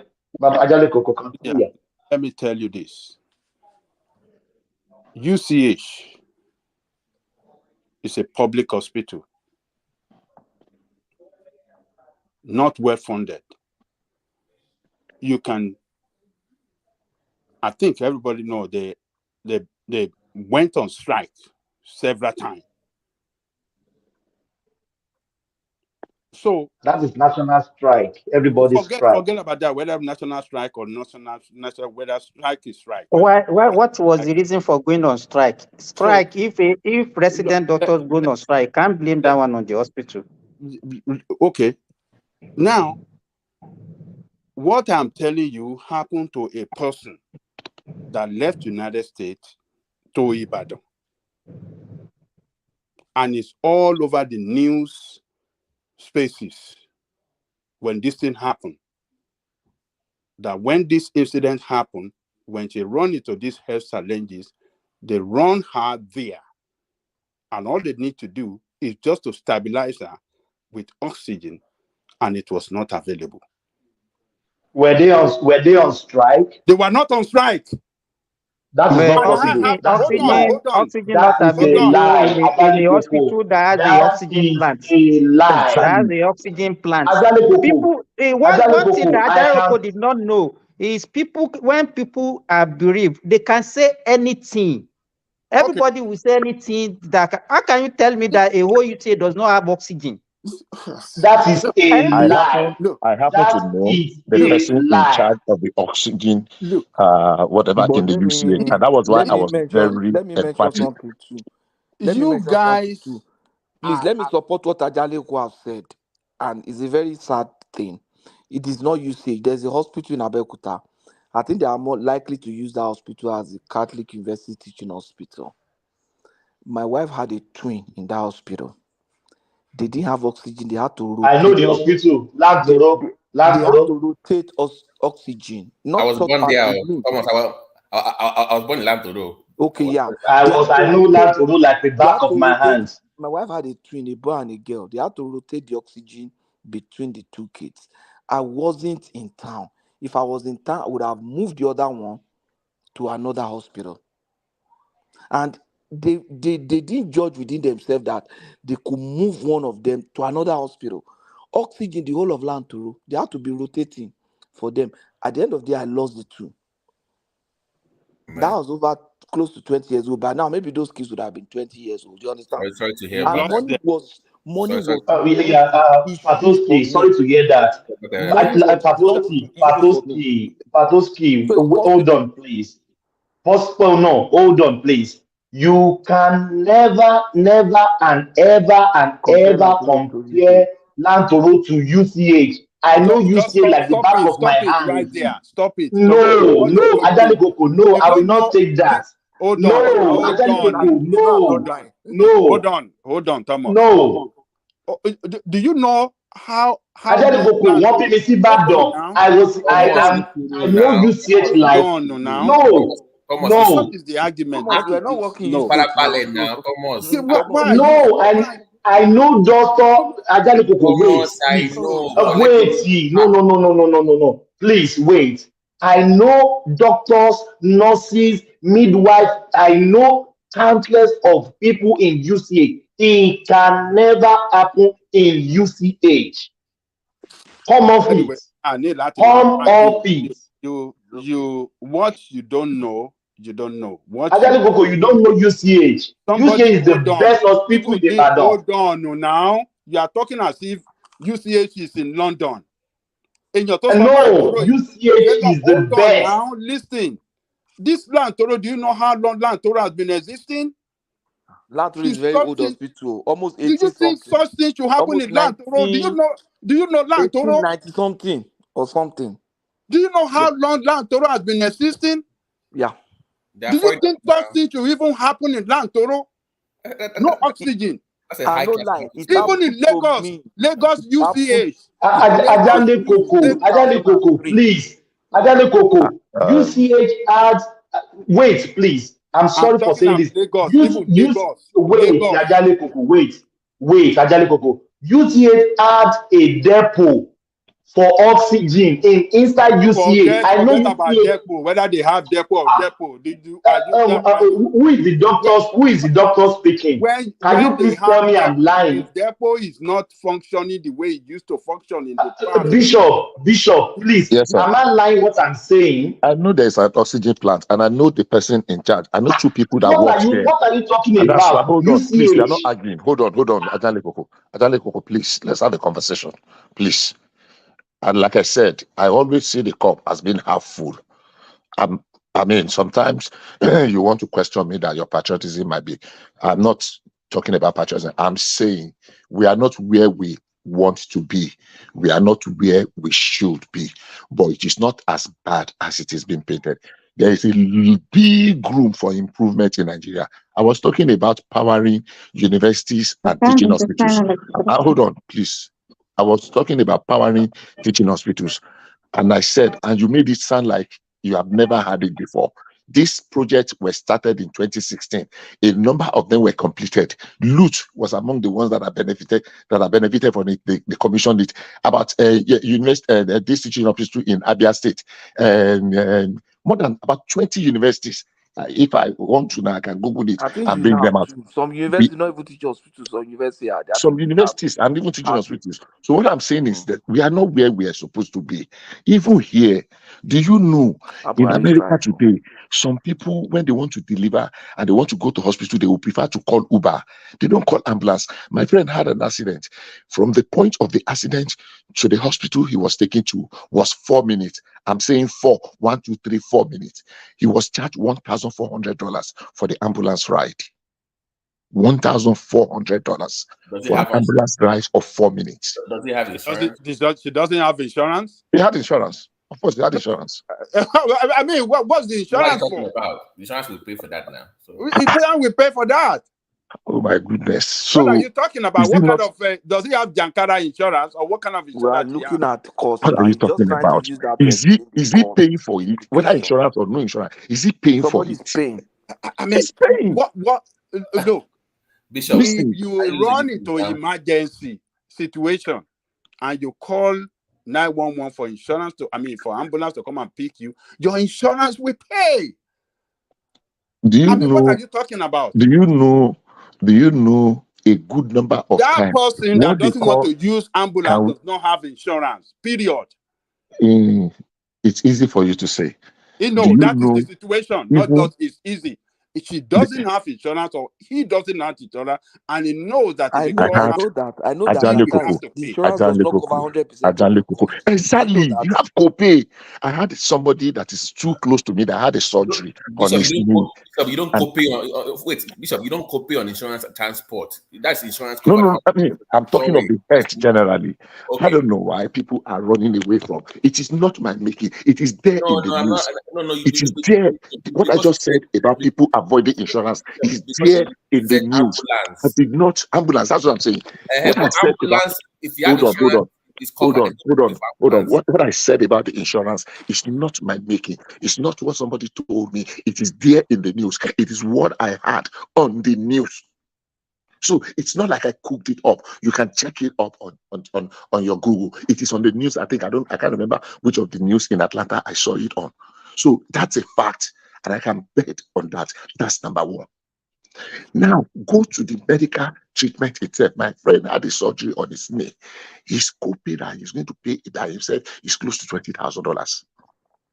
That's another fact. Even though he has an insurance where he has worked for more than 10 years, a comprehensive one, but he's going to pay out of pocket. Am I saying we are where we want to be in Nigeria?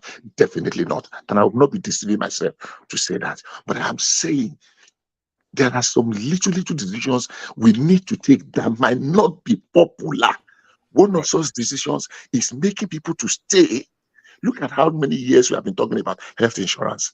How many people have been covered? One of such decisions is that, look, if we train people, build infrastructure, but let them stay a little bit. Because if you train as a medical doctor, you are just hammering on people to stay. You are not hammering on government to provide the necessary facilities.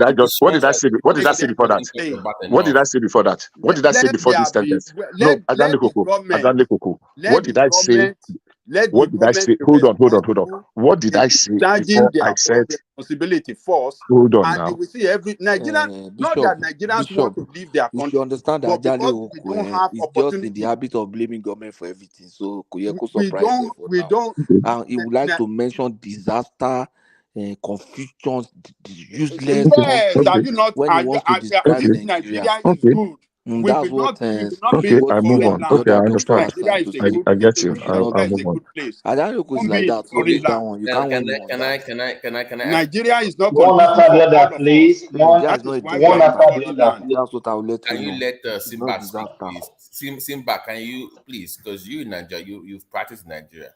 So if main hospitals in the cities are having these kind of issues, what about level 2, level 3 trauma hospitals? Like if they have to transport people out from rural areas to the main hospitals, they have all these challenges that are not being addressed. So I feel like you, as someone that is politics in Nigeria, would be in a better position to address whatever is being discussed. But if you don't mind speaking, because I've not heard from you in a minute. So if Simba is there, he can speak if he's still there. Maybe he left. Is Simba still there? Yeah, it's on the screen, but it's not speaking. Maybe it's busy. Yeah.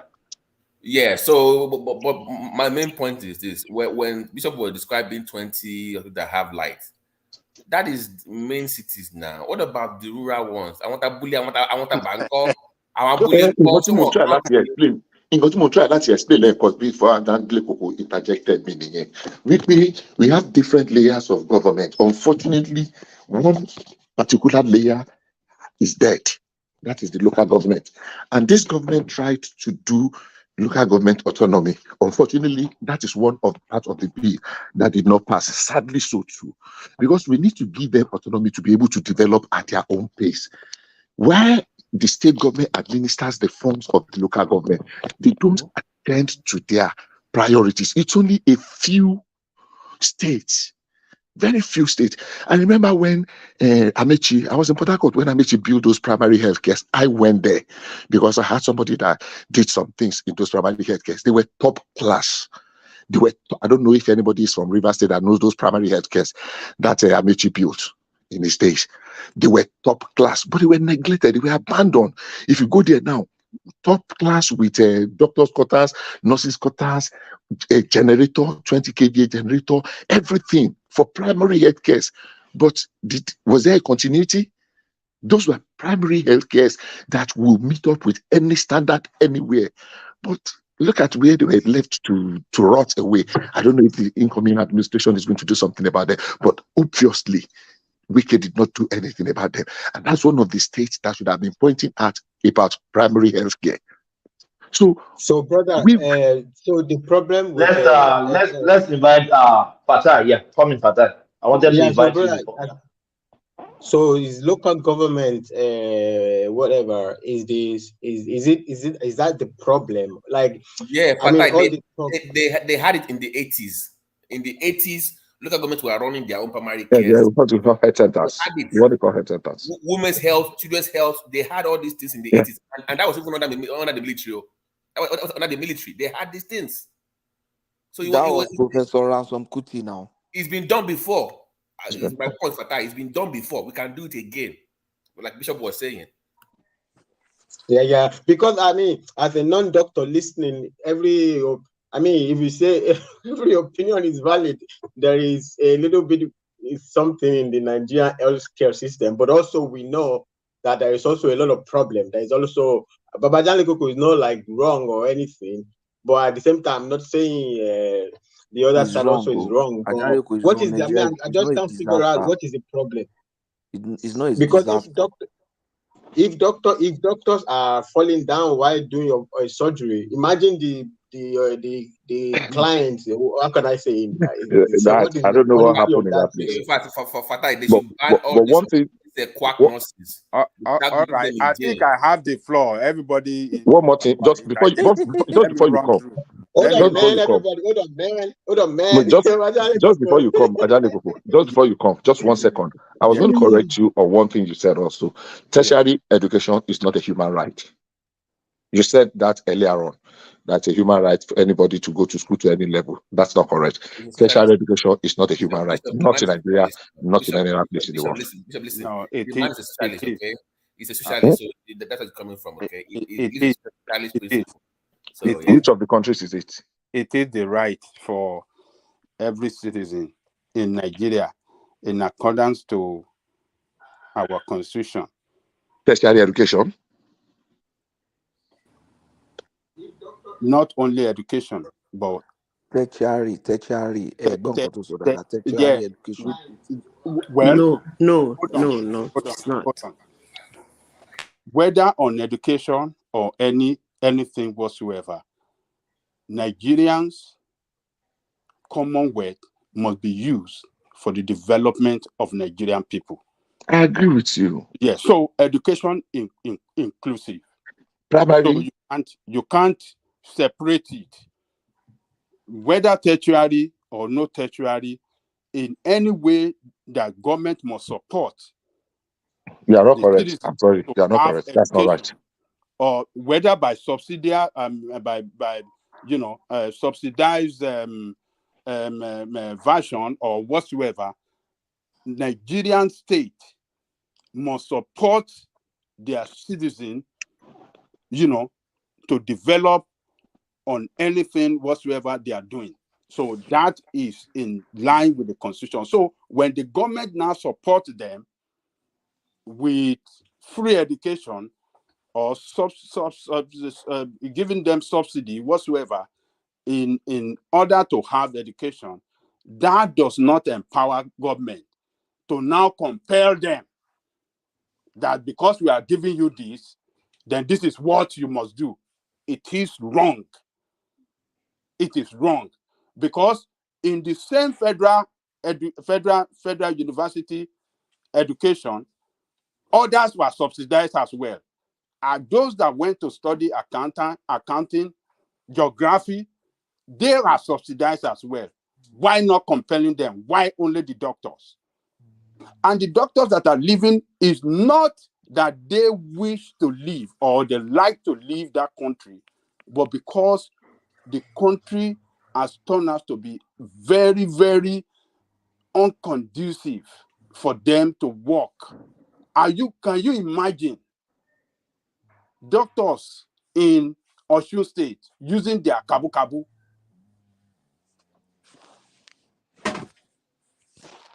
to run transportation in order to make money for to support the little amount that are being paid, the poor salary that are being paid, or sometimes they were not even paid salary for so many months. They have to be running off kabu. They have to be taking food on credit from Mama Mulika and Iyalakara and Iyaoli Keni. So look, it is a wrong approach. And why I said it's a wrong approach is that it will further encourage people to run out of the country and go and have education outside the country. So why must you say because I intended public education, so I have to suffer? Okay. Do you know? Okay. The last word. My view about tertiary education in Nigeria is that federal government should hands off completely. Let's focus on primary and secondary education. You are wrong. You are wrong. When I said my view, you will present your own view. Don't tell me I'm wrong. All right. Okay. Yeah. Because we cannot sufficiently fund tertiary education in Nigeria. You are not. That is not true. Oh my God. That is not true. You are saying that government should abandon. I'm not saying abandon. Hold on.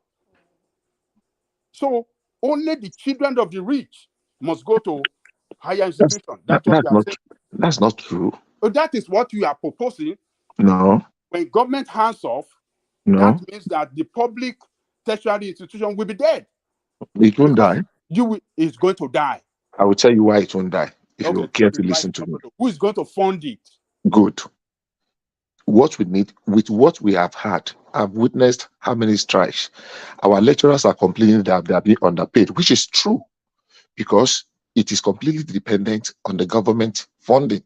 So if federal government gradually but steadily withdraws their subvention for universities, let the universities learn how to generate their own income, including by fees, because the infrastructures are there already. If they introduce fees, and like I said earlier on, one of the best approach is the approach of the incoming administration, making available student loan. So if you collect loan, you pay, they pay the teachers better. And do you know, I'm sorry to use the word, to go this area now. Have you seen the quality of some of the things we called graduates of our institutions recently? Have you listened to some of them? I had to conduct a few interviews when I was working in Port Harcourt. And to say it was appalling would be an understatement. It was disgustingly appalling. So people were not getting quality.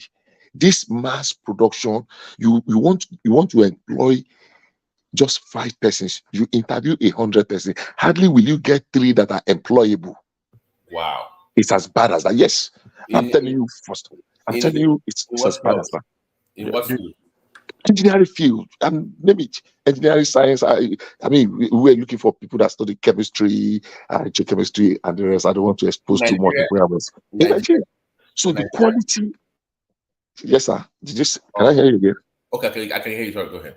Yeah, so it was that bad. So if we need to jack up the quality, let universities be weaned off this couple for federal government. Let university divide means of where their carrying capacity can be sustained. They charge a fee, and there is a place that students can go to. The best of the best can compete for scholarship. They get grants, and they will be funded. By so doing, lecturers will be happy, even students, because look, it's but okay. this is a 50 years project now. What It is cannot the be 50 span? years. We can get there in 5 years. How It cannot long? be 50 years. 50 years or what? How long? Look, Gradually. thank How you, long Fatai. gradually? Thank you, Fatai. Can I Say- say- interject? Can I Ask the question again. Let's ask the question first. Let me respond before you I interject. say how long? You said the government should gradually withdraw their involvement in It can be done in 5 years. It can be done in 5 But years. how long? It can be done in 5 years. How? We are talking trillions of naira. How they will withdraw it in 5 years? 5 years is like immediate. This is not gradual. Trillions is not going to one university now. I know. How are they going to remove it? Today, What do you mean gradually remove it? Today, Yeah. I pay close to about 6-7 student fees in universities, federal universities. I'm not talking of private university. In UNAP, I think their fee is still 45,000 naira for 200 and 300 level children that I have there. In federal university or here, because that one just entered, I paid, I think 80 something like that. In University of Ibadan, 82,500 with So they should double it. 300. Should they double it immediately so that government can withdraw it? The increment can be gradual, you know. The increment can be gradual. That's why I say it takes time to withdraw. The increment can be gradual. Because the truth of the matter is this. I was reading a report the other time, the number of iPhone 14 that were in Nigeria. I'm sorry, I'm not generalizing. But a number of these students if you can afford iPhone 14 of how 200 or 400 or 500,000 naira, and you're telling me to pay 50,000 naira or 70,000 naira in school fees, too much. Then you have to set your priorities right. Some students, not everybody is buying Bishop. Bishop, please hold on. I said, Fatai, hold on, please. Yeah. Hold on, please. How much do you call iPhone in Nigeria? I said between 200, 300, or 400. I don't know how much it is. No. That is not right. Maybe that is London use, American use. How much is it? Because I'm sorry for saying this, my phone, I priced it in ShopRite in Lagos, in Ibadan. It's 1.2 million naira. Imagine. So, 1.2 million. Can you imagine? So iPhone cannot be 200,000. It's just Samsung S22, just last year phone, 1.2 million naira. I priced it on December when I went to Nigeria, 1.2. I wanted to even give them the phone, and they should give me 1.2 million. So that one cannot be. Maybe it's London use or American use. iPhone cannot be 200,000 in Are you Nigeria. saying you are carrying 1 acre of land in your hand? We need to set our priorities right. How much did that buy is there? It's just $1,008. But when I got to Nigeria, they say 1.2 million naira. Really? For a phone. And I was reading the report of the number of university students that were carrying iPhone 14. Are buying iPhone? How many students are buying iPhone? Whatever. Plenty. And plenty. With the small body. Can I interject? Okay, let's hear from please hold on, please. Let's hear from Madam Sita. How are you? Happy Easter to you. I don't know, maybe you are Christian, I'm sorry. I'm a Christian. I'm celebrating. Oh yes, happy Easter to you. Yeah. Thank you. Baba Jadi Koko, sorry to take your time, but I think you hit up the platform with the argument. There is something Bishop said, although he did not expand on it. You know, whenever somebody is discussing on this platform, when you mention Port Harcourt, I jump out. Okay. Because I'm married to a foreigner. I live in a foreign land, but I'm made in Nigeria. Madam Sita, you are like War Peace. Anytime they mention Edo, War Peace will jump out. Okay, what did I Everything, say? What was that complexities? Can you Go remind on. me? Go on, Madam Sita. everything I am today was somehow I was in Nigeria when I got it. This question of healthcare, that was actually why I came in. I had Bishop mention Port Harcourt and what Amaechi did. You know, most times we always talk about what the government, I think I've said this in this platform, I think the new government coming should write a charter of agreement between the government and the citizens. Where I am, is they did it and it's working. Now, when you talk about primary health care, the question is, whom are you giving those primary health care? Who did you build it for? What is the continuity? Is there any consequences? These are questions people don't ask when they usually say, Nigerian government is not doing this, Nigerian government is not the government. What about the citizens? He mentioned Port Harcourt. Amaechi put in, I thank God he mentioned this, powerful primary health care, functioning, well equipped. Now, at a point, he says, you go there, they test you for free, they write the medication, you go and buy. That was that far. Then, while we were working, we have a case because most of them were my company sponsored. There is a report that came of fatality. When we were going through that report in one of the primary health care, this woman was pregnant. She came to the hospital. They ran out of blood, the primary health care. I think she has blood deficiency or something. All the doctor asked was 5,000 naira. All the nurses gathered money. This is a real life story. So when you talk about Nigerian government condescendingly, say all manner of terrible things about Nigerian government, I wish we can say all manner of terrible things too about Nigerians themselves. The nurses put money, people, what is remaining? 5,000 naira. Talk to this woman. This woman says she doesn't have a dime on her. Madam, as they were shouting, Madam, this woman died. It was a report I had privy to. I saw the woman's cough. We went there because my company was sponsoring it. When they opened the woman wrapper, you know, when somebody is dead, a pregnant woman, they were losing her, they saw a bag of money containing 62,750 naira. Yay, Jesus Christ. And she needed just 5,000 naira out of that money.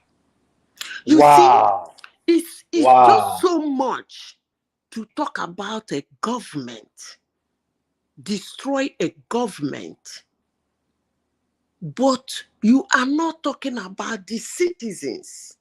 It is not good in Nigeria.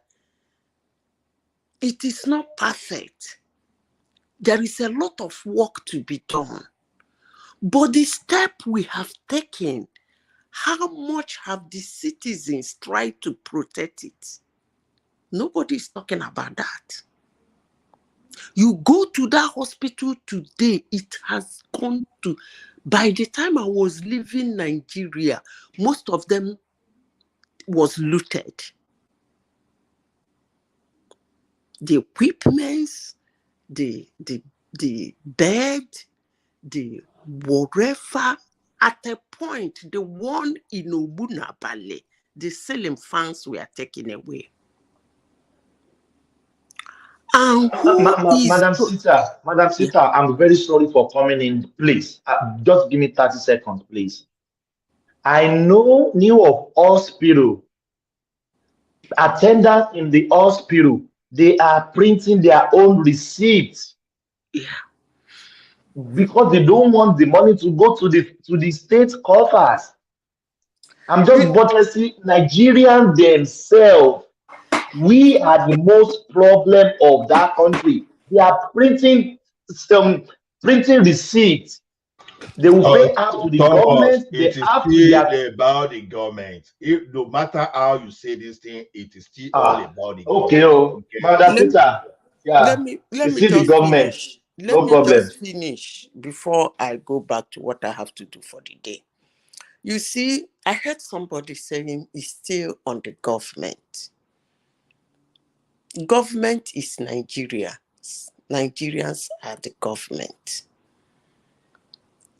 If you think and believe down deep in you that the government is something, somebody, somewhere, big, somewhere in one building, then I can say we are not understanding what governance is. Both of them, both that man you think is somewhere that is leading you, and you have to get that country working. But if Nigerians think otherwise, maybe we will continue with this ya till Jesus come. Because I have seen things in Nigeria. This earlier in this program today, I told you people that I'm a freelance social scientist. You can go and check what that means. I help people pick research for their documentary.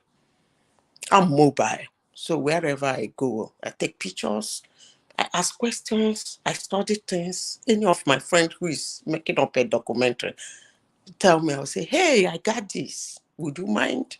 I give it to them. Sometimes they give me something, sometimes they don't. So when you go into depth of seeing some certain things, making some researches, references, and you see what is happening, you will not just condemn the government or condemn the nation. It's not perfect, I can say. See, But Madam AI, if I may interject, see, sometimes when we want to shift the blame on the citizen, right? I understand where you are going to. If everyone will behave the right way, we won't have judiciary, we won't have law enforcement. We can easily blame everyone for not behaving very well. Look, when I say this thing is on the government, I will give a typical example.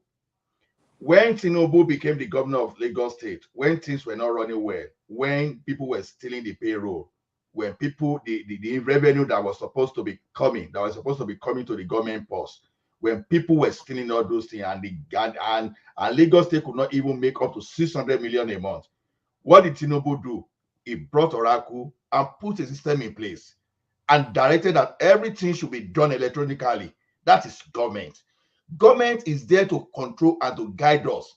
It's not for us to behave. See, naturally in this environment, if government ears sleep, like the government in Nigeria, like the way they sleep there, they don't want to obey traffic. Everybody want to behave anyhow, just because you have a control system in place, because you know the implication. That is why people control it. So when we say the government, okay, when Thomas was saying that people print their receipts, how will people print receipts if we do not make the thing manual? I remember when I processed my document, my land document with Ogun State government, for example, people will say, okay, come and pay money there. Oh, if you go, you overpay. I went on my own to use pay direct to pay electronically. And at the end of the day, I pay less than what these crooks were charging me. Because I did that because the government put all those in place. Human being will not behave nationally. In most cases, they want to behave like people in the jungle, except the government. But Ola, I'm sorry. Why are you as a Nigerian, why are you behaving very well in Canada? Is it the system that? Let me finish, please. Is it the system that makes you to behave well, or you are a good person, or you are a No, the normal Thomas, person? consequences. I will answer Thomas, you that Thomas, question for him. It's that, the that's exactly what I'm saying. consequences. Government put the control in place for consequences. Okay, can you cross red lights in Australia? You will get your ticket there. You dare not. Exactly. The government put the structure in place. That's what I say it's the government. If you don't put the structure in place, then there's nothing. Tinubu put the structure in place. That's exactly what I'm saying. All those money that all those double CFO, all those revenue that were going into private pockets started going to the government purse. So whatever you see in those schools you are talking about, in those air sector you are talking about, private receipt, is still the fault of the government that failed to address that. So government is to control us. Okay. Not otherwise. We are not to behave normally. Let me give you an Madam example. Sister, conclude. Yeah. Let me Go conclude on. and go back. You see, when I came in here, I made mention of No, Madam consequences. Sister, I'm not hurrying you. Oh. Take your time. Oh. I'm not hurrying you. Yeah. I Go on. made mention of consequences. I will share one little brief story. When in my company, while I was in Nigeria, this national health care, because the staff of the company, we already have a hospital. And because of the, in normal word, we call it racism. In Nigeria, we call it tribalism. In the office, I don't know what we're going to call it. So for those who are on contract staff and all the other people cannot go to that hospital. So we said, okay, we pay money into their account for them to be able to have, in their salary, there is a column for, medical.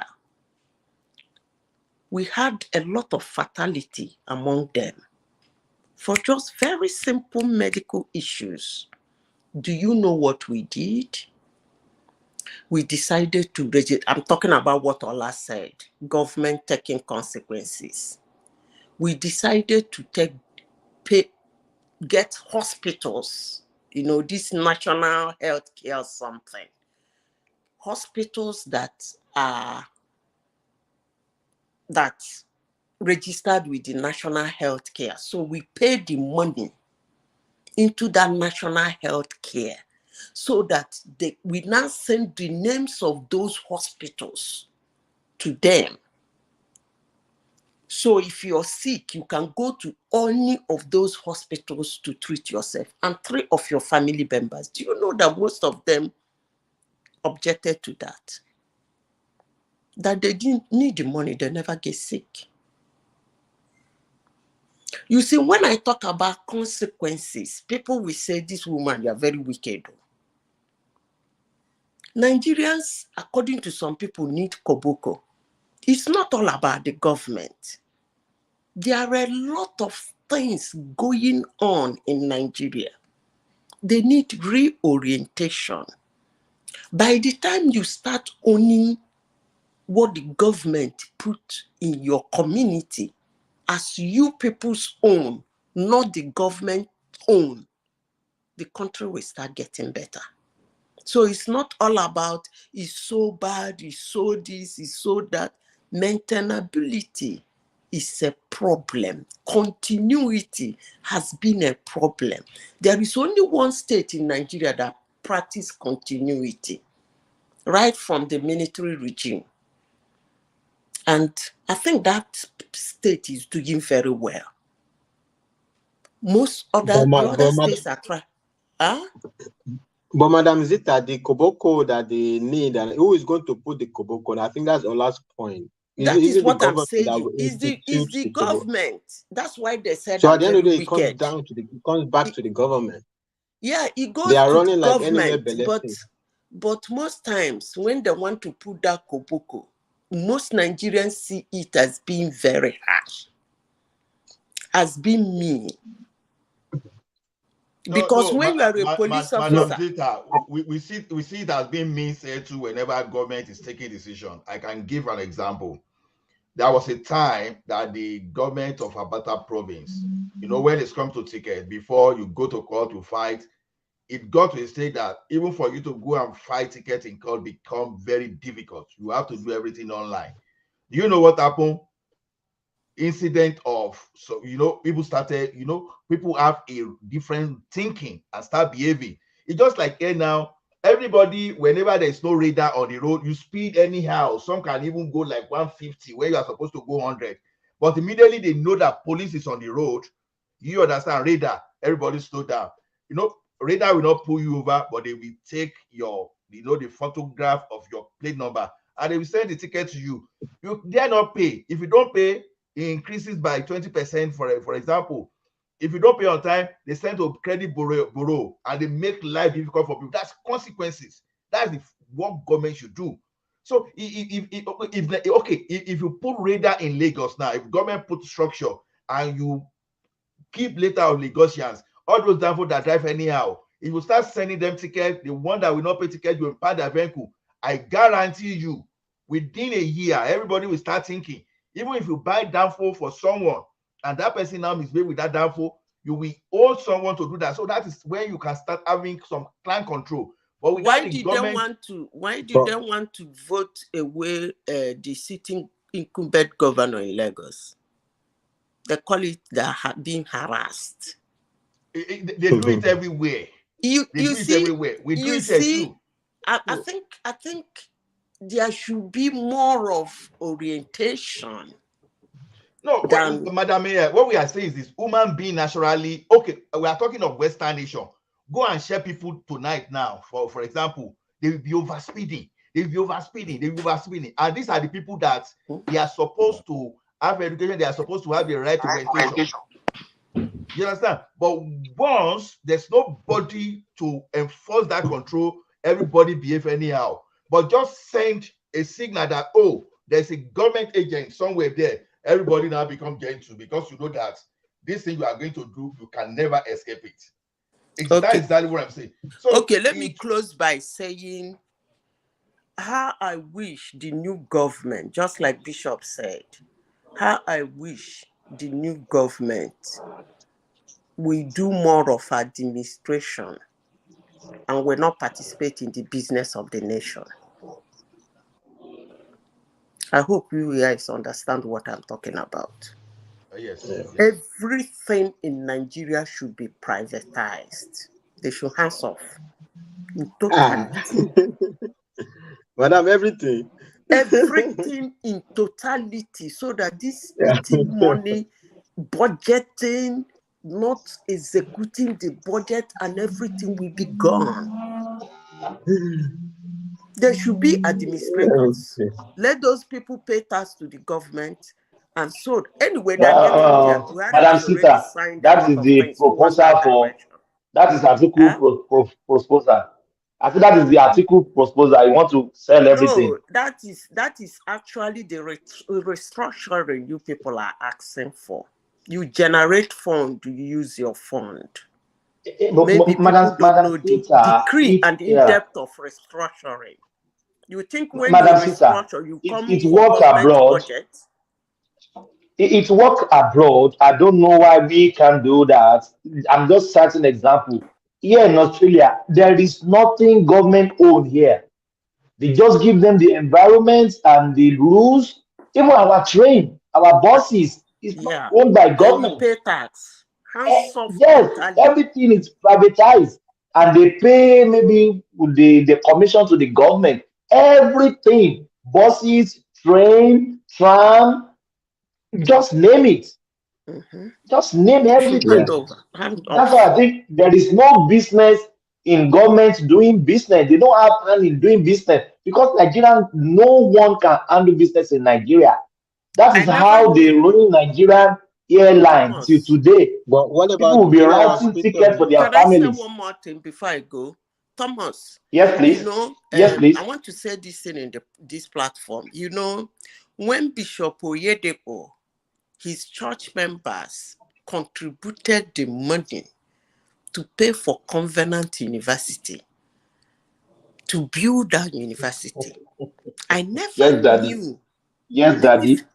Let me finish. I never knew when he put that price, the school fees that high. I was thinking he will only get 4 students. or what's 1,000 students. I never knew that he will have that great number of students in that school. And he is not the only private university in Nigeria. Government of Nigeria should please hands off. Sorry, Madam Madam Zita. Heya, do you know he has Sorry, two? Madam Zita. He has two Do you know? universities. Sorry, Madam Zita.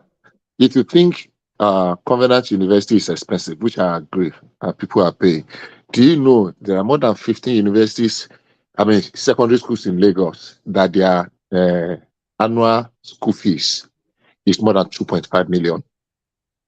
Secondary schools. Mm-hmm. Annual school fees more than 2.5 million. Go and find out. Go and find out. No, I'm saying it. I'm not Babaji is even more than what Bishop is saying. Corona. The same people we want to send their children to University of Lagos and be paying 45,000 naira. The same people that can afford to pay 2.5. Yeah, you have children from there going to those universities, going to federal university. Bishop, I disagree with you on that anyway. That's not necessarily correct. If you can, hold on.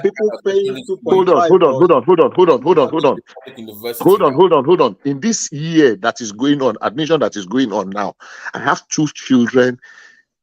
I won't mention their names for their privacy. One is going to FUTA. One is going to FUTA.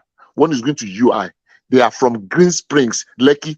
If you know what they charge in Green Springs, one is going to FUTA. You are generalizing it. That's what we're saying. You are generalizing it. See, anybody that can pay 2.5 million per term for his child in secondary school, you'll be able to Ola, per time or per section. Ola, hold on. Thomas, Farabale. There are some schools that pay as high as 2 million per term. I know exactly what I'm saying. Per term. High as 2 million, 2 million per term. Yes, Thomas. Or per section. Per term. And the killer call one bet. No, Babati. What are they teaching them? Wait now, Babati. Look at the facility in those schools, and you see how much they spend to maintain. These are the schools that run diesel. These are the schools that pay that pay the regular wages. Normally, you would think it's IRB. Just look at the expenses alone. You will understand why they charge up to that amount. So, and look at just enter those schools. You will appreciate how school is supposed to run. What we have in a public school is a joke compared to all those schools. So that you think 2.2 million is much per term, I laugh. See, even when I was working, even those people that were my junior, they were paying as high as 300,000 just for daycare alone at Obalende daycare. So every month, that means in a year they were paying 3.6 million for daycare of the child. It happens, Thomas. Life and direct. That happening is a symptom of government failure. If I remember, when I was going to secondary school of my term, there were few private schools springing up at that time. There were just maybe two. You had Lawson and you had Montessori, so all those few schools that were there. But what happened was there was this decline of funding because remember back then we had what we call SPEB in the 80s. If you do know what SPEB is, SPEB was local government control of schools. They were the one controlling the schools back then. So they were getting all the funding. So every funding from federal state goes to the local level. They're the one that control the books, the teachers. They did everything by themselves. But once the state government took the power away from them, the decline began in the early 90s. So you saw the decline. So I think the more you see primary universities coming up, that is a symptom of a failure of the government itself, because that is telling you that they failed in their own responsibility. They fail, but Babati, I just want you to know too that there are several private primary basic education institutions in this environment too. Maybe you are not aware. I know they are damn expensive. They are damn expensive. They do, but I'm saying that that should take you above all. But government should provide at least the basic. That's the government that should be able to compete. I understand what you're saying. Basic. Not all those local authorities, or a person like me now that started from local authority, right? And all those people that Awolowo used to give us book. exercise book, and Right. so at least I enjoy Awolowo education small now. So In fact, Ola, let me tell you that because my own school. Um, Thomas, wait. My own school is different. It was a legacy school, even though it was public. They had better stuff than most private schools. Back then, if you went to private school back then, it was your study was messed up because it was no fun. It was too structured. So We went to Army Children's School. they missed secondary school for public school because it was more fun in public school, secondary schools back then than going to private schools. So they would beg their parents. But ABATI, all these private school we are talking about, just imagine your child start learning Python at a very early stage when even some people cannot even write English language or JSS3 in public school. I'm not disagreeing with you. What I'm saying is this: those Python or no Python, it's even few private schools that are doing it. Some so-called private schools cannot even compete with some secondary schools that are public. And they're called private schools just for the name. I'm telling you. That's true. No. I know some are. That's true. It's not all of them. No, there are some private schools that don't pay more than 30,000 per time, and so you don't expect them to. Let's not put them in the same bracket. Thank you, everyone. I just want to make some remark. Ajali Koko, I apologize for my hard boss earlier on about UCH. I'm very sorry. That comment on UCH it's very wrong. I can't even say in Uluyoro Kiofa or in Adeoyo in Ringo, they don't have oxygen. I can't say that, but of UCH. Go and kneel down, did you okay? That would be the best way to go. We will find him. We will find him. I think. Thomas, I know one thing about you and Bishop and Patrick. To me, I say over patriotism make you believe so much in Nigeria. I don't blame you; it's a good thing. But some of us over time. That's why I see. Oga Patrick that was talking the other time. I can see Oga Patrick because we work in the same organization. In salary every month, that time when we work together, we can pay up to 5 medical doctors comfortably, and we still have change. So a person like that, when you are comparing, we are saying something about public workers. We have to be fair. For example, I know you see, senior registrar cannot compete with an ET in the banking sector. A senior registrar in the medical. And do you know how much you are going to put in for you to become a senior registrar in the public hospital? And you are earning less than an entry point level person in the banking industry. And you are supposed to see, you know what you are doing? You are dealing with but public sector is different from private sector, though. Ogadewale, I clearly understand what you are talking about. But it does not make it right, though. It doesn't make it right. So just look at look at police here. If you hire police here in my city now, I don't think any police will earn less than 75,000 a year here. Maybe the staff of corporal or what you understand, and they you can afford whatever. How much is police earning in Nigeria? Then you see teachers here too. You see what they earn. So even you that you are saying you are in IT, except you are in some kind of a big company, you say with all your professionalism, you see you don't earn up to some teachers here. But in Nigeria, reverse is the case. Babati, before you come in, I just want to hold on, please. I don't want to buttress on that UCH. I'm happy we have medical practitioner. I'm not a medical practitioner, but I'm closer to many doctors, nurses. My auntie is the lecturer in School of Nursing. My mom had colonoscopy and endoscopy in UCH back then. Come on, UCH. So, Thomas, let me tell you the story of UCH. When Obasanjo came to power in 1919, UCH was in total mess. So the one you are saying something is not possible in UCH, I just want to put that correction. Obasanjo went on reform. I think it was 2003 that he started doing some upgrades on university. I think he worked on university on UCH and hospitals. You understand all those things, so that you believe that they cannot run all those hospitals down. Thomas, now wake up, now Nigeria with the talk. Thomas today use that for old glory. Yes, what you learned yesterday. Yesterday is a very long distance in Nigeria.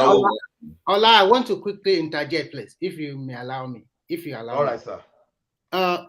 My mother was sick in 2020. You will greet us now, Remy. If you don't greet me, I'm not happy. Sorry, we are in the morning here. Good morning, everybody. How are you? I'm just joking. Good morning. How are you? No problem.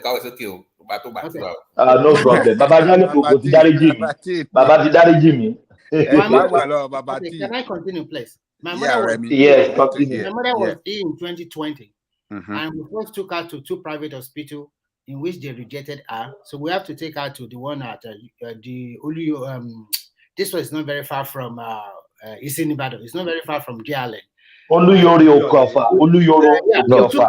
We took her to Oluyoro because she was complaining of a very bad stomach ache, and she cannot sleep. She continued to cry, and you cannot 80-year-old woman. So we took her to that Oluyoro, and after 2 days, they could not find solution. So they refer us to UCH. What I want to say is that she spent 3 weeks in UCH, and for that 3 weeks, I was supposed to have a vacation in Nigeria, but I was going to hospital nearly every day. For that 3 weeks in UCH, NEPA, if I say NEPA, I don't know, they never took light. For 3 weeks. And the doctors doctors that they were able to treat her, and everything was well, and everything was fine. And I've also been to several wards there that they use oxygen. Everything was okay. So I was surprised that in where I live, we are using generator to power, and in UCH, every time there was power. UCH is off national grid now. They are on their own private NIPP. Just to buttress your point that at the end of the day, Nigeria is improving. Maybe not improving in a fast speed that everybody wants or compared to diaspora. And when you talk about diaspora too, where I live here, health, we also pay money for health facilities. But I'm telling you the truth. Have you ever, if you are sick here, for the first thing they will ask you that, do you want to consult a doctor online? Or you go to the hospital. If you consult a doctor online, you have to pay a fee. If you go to the hospital, you have to pay also a small fee. So the bottom line, where do you live? It depends on where you live. I'm living in Finland. I'm living in Finland. Okay, because it's free for us here anyway. I'm not saying it's not. Medication is free. Medication is free, but you still have to pay money for doctor's fee. How is my brother? So what I'm trying to say is that where are you going? I'm just sending my greetings to him. What I'm trying to say is that you always think that everything is cheap, is organized. I think that everything there is a business angle to it. So when you talk about Nigeria to me, sometimes I would really practice in capitalism or mixed economy. It's like a confusion. Today we want to go communism. Tomorrow we want to go to capitalism. And everybody say, okay, let's government hand off, give it to private something. What happened to one they have privatized? What happened to them? Nigerian people sometimes, we also, to me personally, I think we need a little bit of iron hand. And I also believe that the democracy we are practicing, copied totally from America, does not fix that country.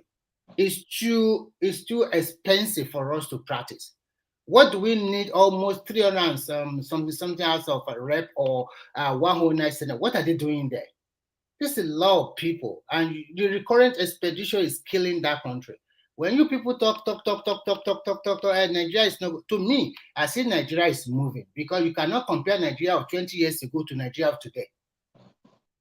Things are improving, but not in a fast note. So no, Remy, I generally agree with you. But what I'm saying is this: before I'm just telling the Thomas that just check before you don't just say because of what you know yesterday that it remained the same today. Because what you know yesterday is a very long thing compared to today.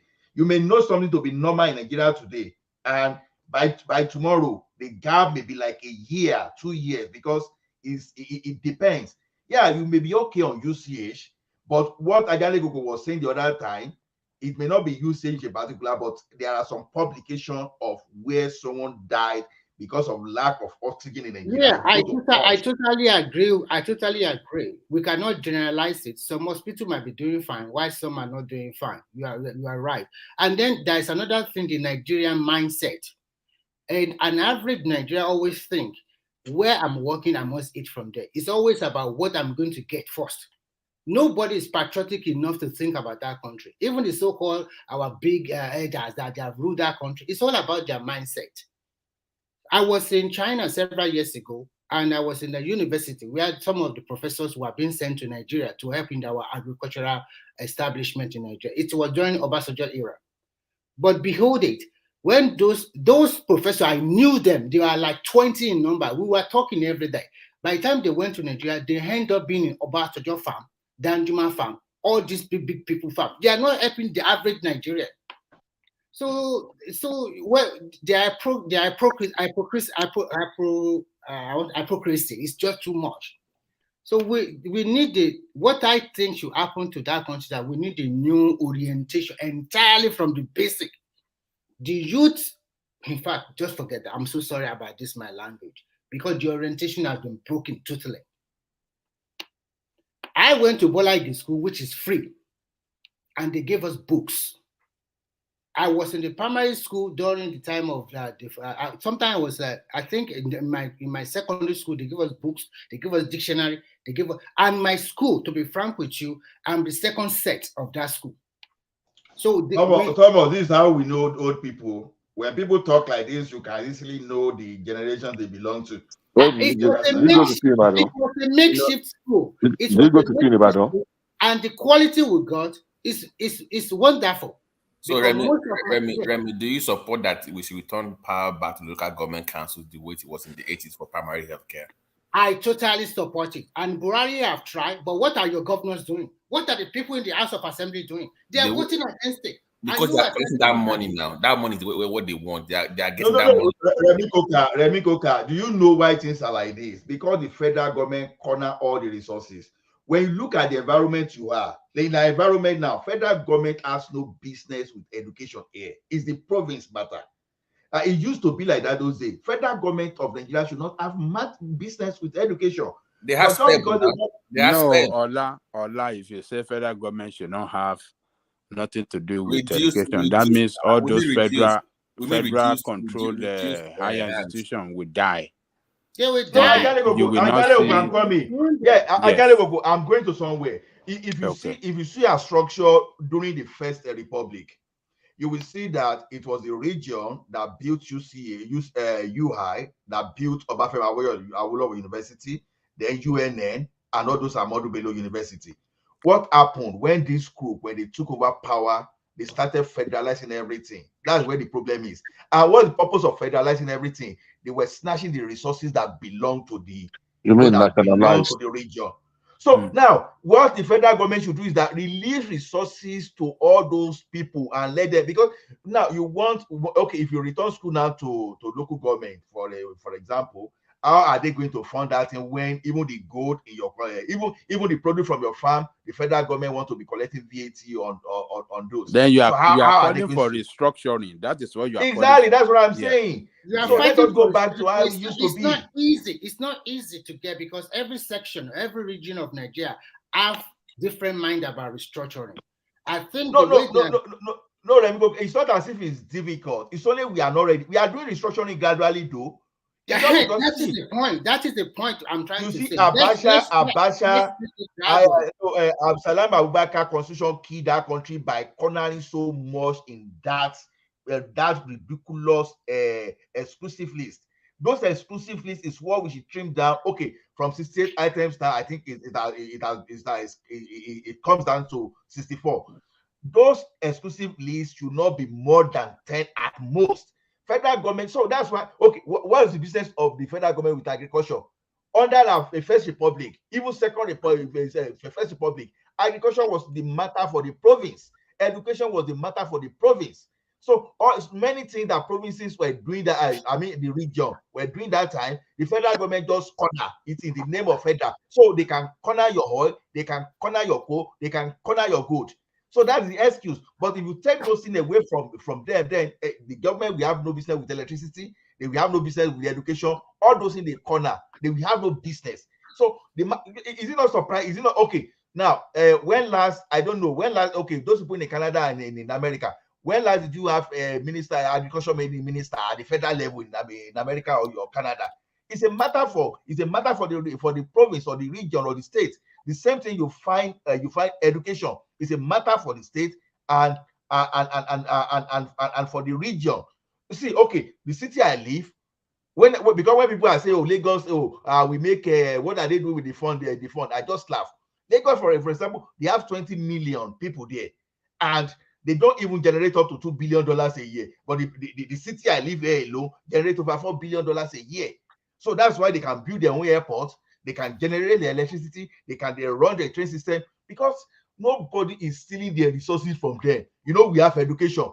They can manage their own school, they can manage everything. So the problem is federal government hijack Obafemi Awolowo University. They hijack all those universities built by the region in the name of unitary system, in the unitary system, tag federal system in Nigeria, so that when you corner all the resources, you start dictating.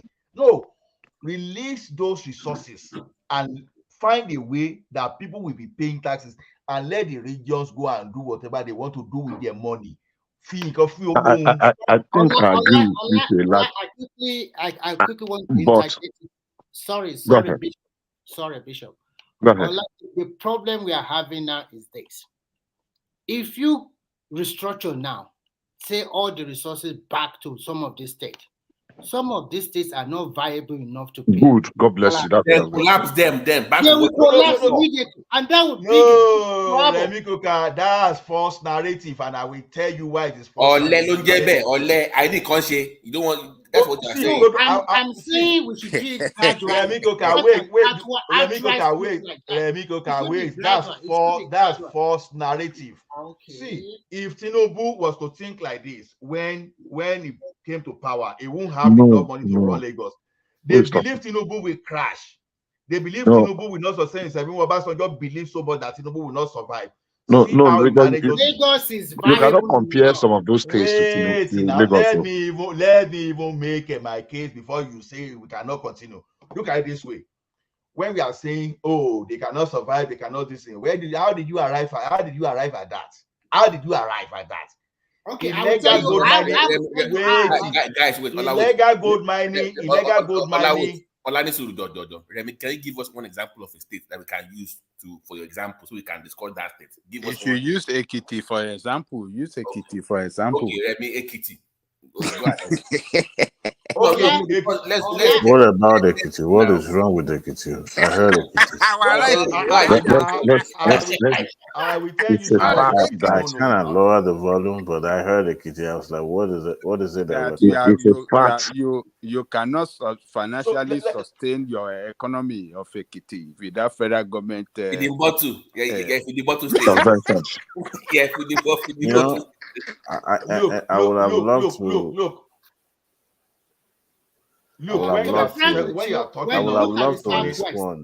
When you look at the Southwest, only 2 states can automatically stay. You know the funny that's false narrative. That is the line now. Hold on, guys. Ogun can survive. Lagos can survive by themselves. It will take time, not just an outright switch.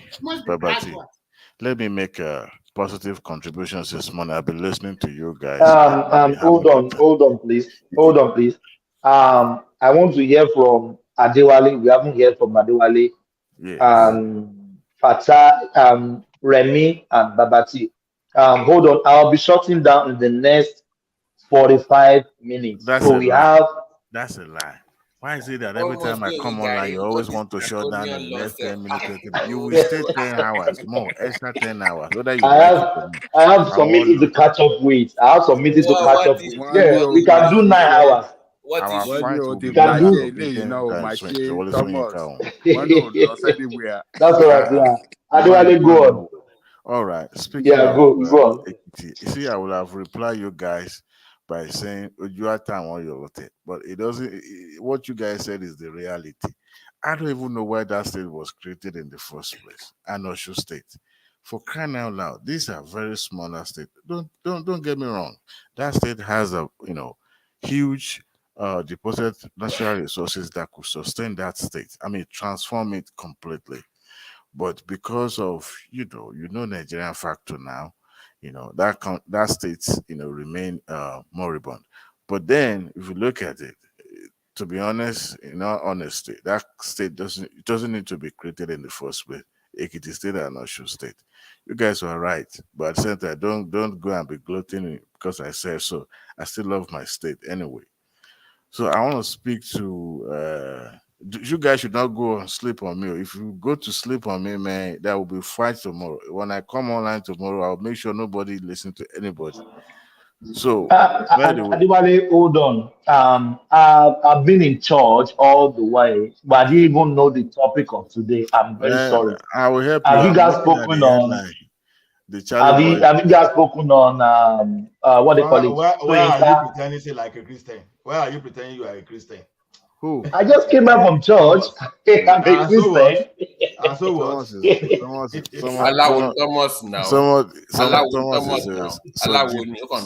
Christian. I'm a Christian. No, I'm a Christian. I'm a jazzy. I'm Soji Christian. No. You see. The pastor is still taking his money anyway. So. Yes. We have to. I don't want to forget about that. Don't go to that side. Don't go to that side. Continue.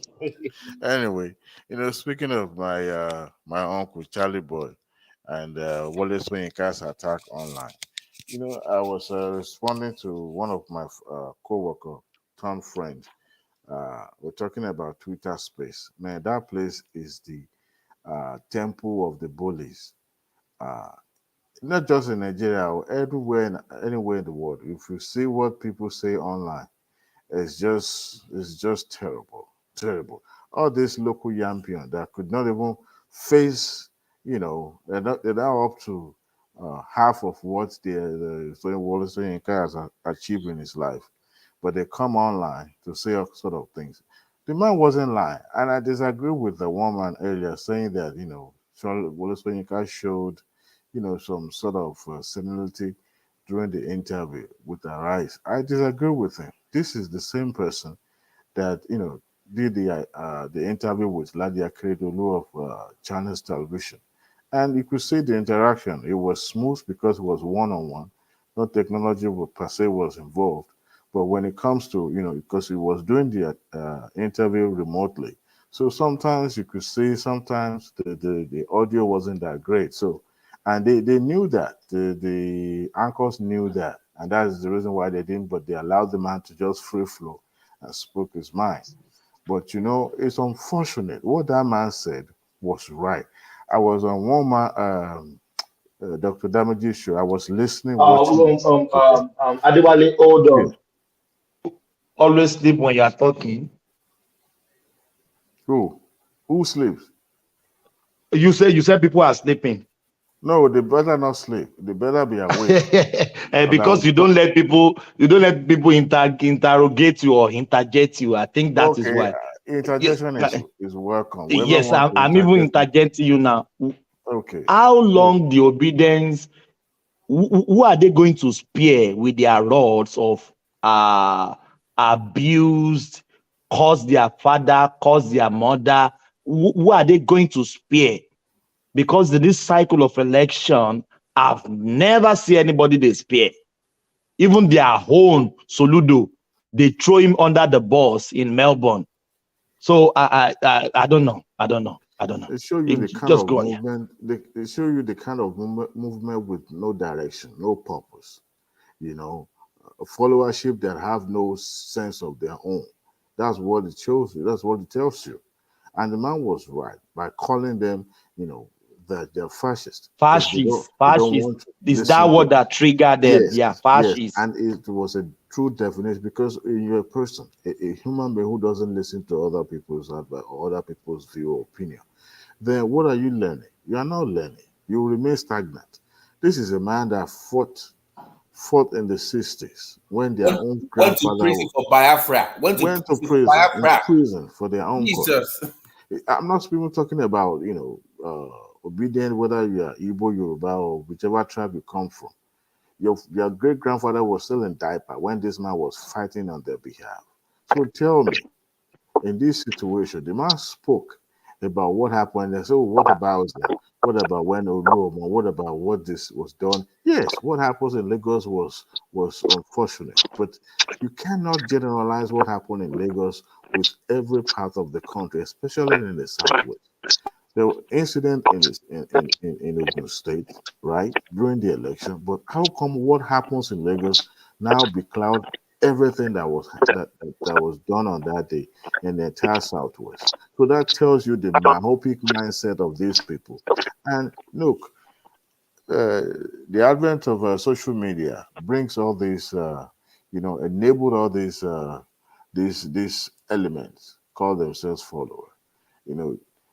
People who doesn't listen to, and the likes of Charly Boy. Let me speak about this guy. The guy left Lagos State because his music career was stale, and he can never, and he will never attain, the height of his father, because his father was never was a very upright jurist, and he served the country till he died. So that tells you, and this is a man, this Charly Boy of a person, to the point that he now became a beggar to all these politicians. It was a known fact in the street of Lagos in all those days. He left Lagos and went to Abuja because he knew if he stayed in Lagos, he would die of hunger. I mean, his music career was stale and moribund, and then he moved close to the corridor. Now he's the same person. Now turn around and say, Wole Soyinka doesn't know what he's talking about. Give me a break. You're comparing Wole Soyinka and Chinua Achebe. DELE, can I ask you a question? Remember, there was a person in this platform, I won't mention his name. I think you were there when we were talking, and he said we should be, omoluabis with the obedient. Let's. No, sometimes the gloves need to come on. Thank you, Jare. And I'm like, there's some lines you don't cross. Exactly. I'm not Baptist and I'm not articulated, but there's some lines you don't cross. I was in the comment section today at the what do you call it? The Damages show. I was in the comment section. I know if I joined that show, I probably would have lost all my credibility. You had it right. You had it. Adewale, I saw you. I saw you there. I was livid. Omoluabi, what? Look, I am a proper Omoluabi, but there's some lines you don't cross. We always point fingers. One accuse fingers, and we remaining ones. Adewale, do you know what bothers me? They said, why the Soyinka don't talk on MC Oluomo? He was not even in Nigeria. He's not in Nigeria. He has a prostate cancer. Okay. He went for medical treatment. The funniest thing, apart from that, this is an 88 years old man. He can't be putting Nigerian issue on his head now that he's almost close to his grave. This man has a life. The grandchildren needs him more than anyone.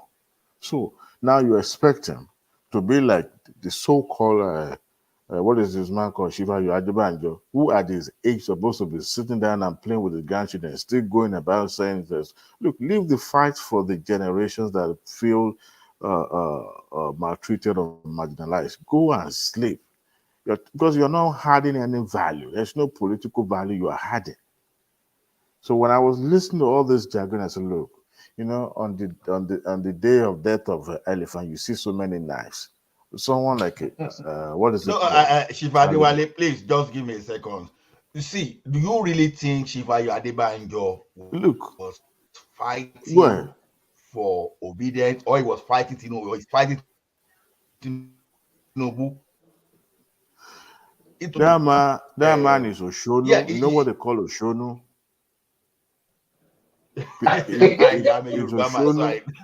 Yes, let me say it to those who doesn't speak Yoruba. Somebody who you offend. You are wrong. He is Baba. Oshonu. Oshonu ni Baba yẹn. Oshonu ni Baba. Never forget. You will never forget. Oshonu ni Baba yẹn. What has to ẹni máa sọ nǹkan tó wù yín òun ṣe Oshonu. Nǹkan tí nǹkan tó stand fún. Principle tó stand fún láti bẹ̀rẹ̀ tó fi gbé ẹgbẹ́ yẹn kalẹ̀ ò lọ stand fún When náà was deviate Baba but Dale Koko? nítorí wípé wọn Afenifere has play never along fought for any other pẹ̀lú tribe. corrupt and nǹkan tẹ̀yìn fẹ́ lẹ́tí ń sọ Every nǹkan tẹ̀ ń sọ. Omoduduwa was one that transformed to Afenifere. The Afenifere never fought for other tribe. It's as simple as it's ABC. Who told you that? Who told you that Afenifere never fought for other right? Baba, Afenifere ò limit Afenifere is a political platform. activities Afenifere. Please, any student job. But you know that we disagree with them, but we don't then start rolling curses on them. That is the Omoluabi way. We don't start cursing and saying, they are mad. They are. Yes, that is thing, what I Baba, detest from when you see Thomas or one man and some others, and they want to rain some kind of dirty languages on them. It is not fair. It is not fair. What they are doing I agree, but I think Baba may be hiding under justice. We never stop them. If you guys we can't hear you. So yes. I think Baba is getting at Tinubu more than it's the principle, but you see at a particular point. No, it is not Tinubu. It is not Tinubu. They are not getting at Tinubu. They are getting Tinubu. It is Tinubu. Ajale Koko, come on now. Ajale Koko, see, Ajale Koko. So, hold on. Let me make this point. Ajale Koko, we are Yoruba people, we know. Hold on. Ajale Koko, if you sneeze, I know the meaning. I know. Now, this your tribal sentiment that is killing everybody in Nigeria is what you guys are displaying here tonight, now. Baba. I'm not about one minute sentiment. I want to expatiate. Let me say this. Afenifere supported Atiku 2019 because they were looking for what to eat. Not okay. This is what we are talking about now because Baba Adebanjo, you no longer looking for what to eat. Yes, this is so disgusting when we talk like this and we talk to our leaders, our elders like this. What disgusting! Look, they supported Atiku on the basis that look, Buhari is a failure, right? But what happened when Buhari won? They didn't continue afterwards. They pivoted. What happened? What happened when Tinubu won? They still continue, right? No, when Atiku won. No, when Buhari won Atiku, right? They stopped their support, right? No, they were supporting him till Supreme Court. Okay. I mean, came out with a judgment that Buhari is the winner. But Afenifere were divided on Tinubu this time around, right? They supported Atiku because what is it called? Okay. Tinubu was behind Buhari. It's as simple as that. Okay. In 2015, to support Jonathan Ko. Can we move away from that space, please? Jonathan and Tinubu were not in the same okay, but if you say we should move agree, okay, I move away. So speaking of I think a time will come. People will go on the Twitter page and started using Betu and all those. If you see, I don't do. I don't think I can join politics because there's some line you can't cross. I'm a very tolerant person. I have a very thick skin because what you say, it's not really. I mean, my mom used to tell me when I was younger. And I'll be like, huffing and puffing something because somebody said something. And I said, look, what he said, did it attach to your skin? So why are you, worrying yourself about what somebody said? And that word stick with me. But there's some lines you cannot cross, even not when you have global icons. The likes of Achebe was a very respectful literary giants. And both of them are in different lane, different. But for this so-called, what is it called, Charlie boy to start, dragging Achebe and Soyinka and start saying that what he said online. To me, it was just most disrespectful. Well, I never have any respect for him anyway because everybody knows, except if you're not operating in that space, it's because of a lot of energy. Look, I'm not a tribal or ethnic bigot. I say it the way it is. When I listen to folks saying one thing is to disagree with but not to like him. But there's nothing they've never said about this man today. They said it was TINUBU'S friend.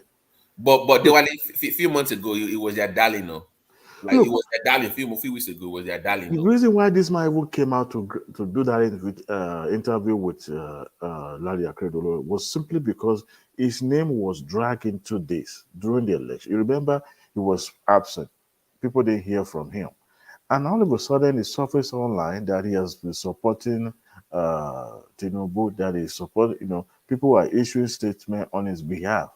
And they were trying to, even newspapers were confirming that it was He by said, he said that the elections was the worst in Nigeria's history. That was what I mean. So it was pretty much an obedient. But because he made one line and that is it.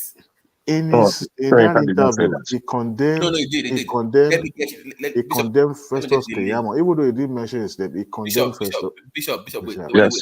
Wait. He said, let me find that link. He said this election is the worst in Nigeria's history. That's the headline of the Sun. Wole Soyinka said that. Yes. Let me get to that link from the Sun newspaper. This is the No. worst. That was Let me quote what he said. Let me quote what he said in the two interviews. Wait. That was before the fascist stuff came up. Before that. No, the two interviews. Let me quote what he said in the two interviews. Because they asked him to pass a comment, like a judgment, and he said he had not had a full report of what happened. I remember, I don't know whether it was on Arise or Ladi. I think it was REUBEN, and he did not pass a comment on. So, where were you when he talked about snatching of ballot in Lagos? No. I'm coming. Were you listening to that part? He condemned it now. Hold on. Hold on. Can I respond, please?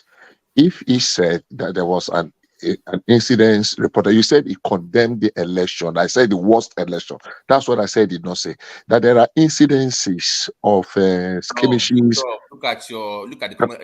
No, wait. Look at the comment section. That is Premium Times. That was March 18th, before the interview, when they asked him. Premium Times, Sons. He said it was the worst in the history of Nigeria. That's the link right there. You can go look it up. He said that. So he's been obedient for that period of time. That he now did this one interview after. Now he said what he said about fascism. So I'm like, wait a minute. He's been supporting your movement for so long because he sees himself in these guys. Because remember, Soyinka was like an obedient in the 60s like this before. He was a radical as well. Remember during the interview, he said he was in touch with. What happened to Bishop? No. He was talking about him being in touch with one person, and they brought Mogalu. You remember? And the Mogalu, and they drafted him, and they supported him, and all that. Who would have thought that he was behind all those moves there, where Mogalu contested? Was Mogalu wasn't accepted? Not until Mogalu supported, him during this attack that everybody started attacking Mogalu as well.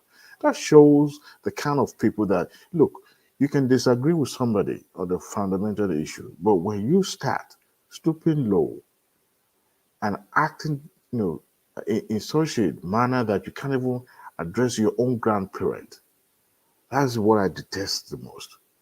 And they cross that line. This man doesn't need to support anyone. But during the interview, not just condemn what happens in Lagos to the point that he was losing hope about this project called Nigeria. He said, look, all these rabid, supporters, not just, he said he was listening to a lawyer. The way he was talking, attacking on the national television, that sometimes it felt like this is not Nigeria that, because things are degenerating simply because you have this tool called social media that can deploy. Look, we can say all what we want, but as a matter of fact, when Chief Gani Fayemi was alive, he was attacked, not just several times, because he disagreed with the public opinion. You say the way it is, and you stand with your opinion.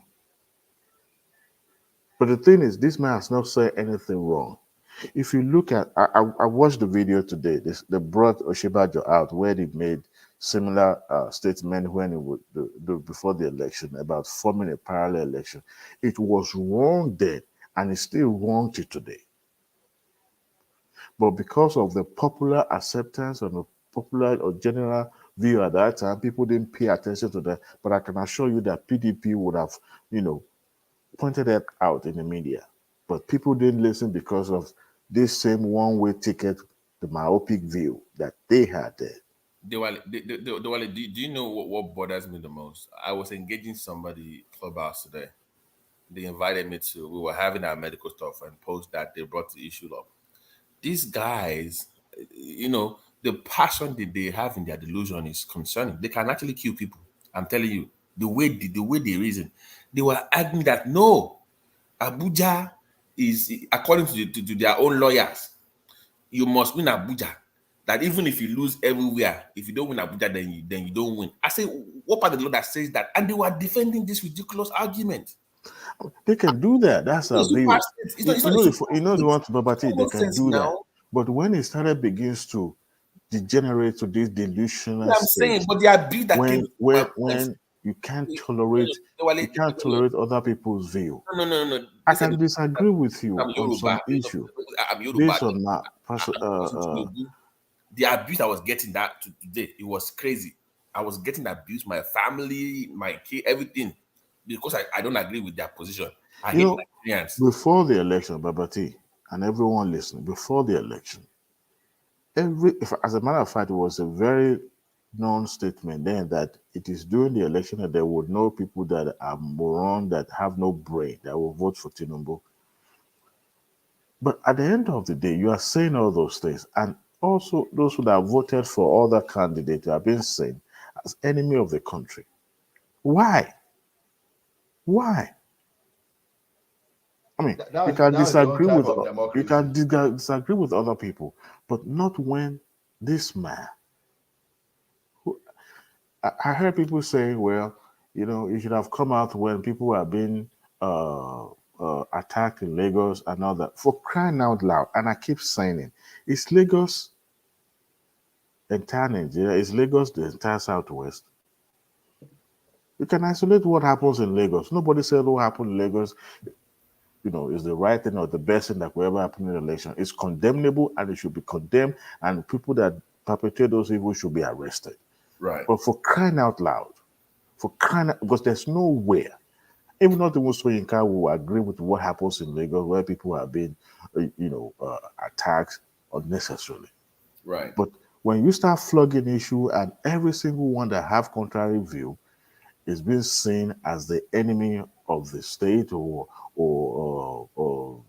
someone that's a stumbling block, that is where I draw the line. Look, the kind of Charlie boy we know who they are. You know why? They always go to the next. But they are milking that space. People that they have their career dwindling. Nobody's paying attention. So that's a way of milking. Look at that Peter Koye too. They are exploiting that space to generate their dead career or whatever they got going on. So they are just joining. I won't mention his name. He's very popular online. He's a Yoruba guy. I used to watch him online, but I stopped watching him because he started to exploit that space as well. So I didn't watch him anymore. You know what I'm talking about. I know him. Because he lies so much, right? I know. I know the name now. Yes, I don't watch him anymore because yes, because he's now exploiting them for his own financial gains as well. He's making a lot of money with them. So please. I noticed him too. Please, sorry, let me quickly respond to what he said. Now, in the course of the Wole Soyinka interview, he did say that interview, that statement that was attributed to him on the 18th was not his. That he has not said anything. And he actually said there is a 1,000 prize that he's trying to trace those people that brought that statement out. He denied everything that was attributed to him in the course of the election. And he was very, very angry about it. So coming to say he was the one that said that the election was a total failure or something, I can't remember what you said, your exact words. I don't think it's correct. You can go back and fact check. You can go back and look at that interview again. He said he had not said anything to the press about the election up until these two interviews that he granted back to back. But having said that, I think we're beginning to, not on the platform, going to the space of Papa Adebanjo. I think there is a saying in Yoruba that says,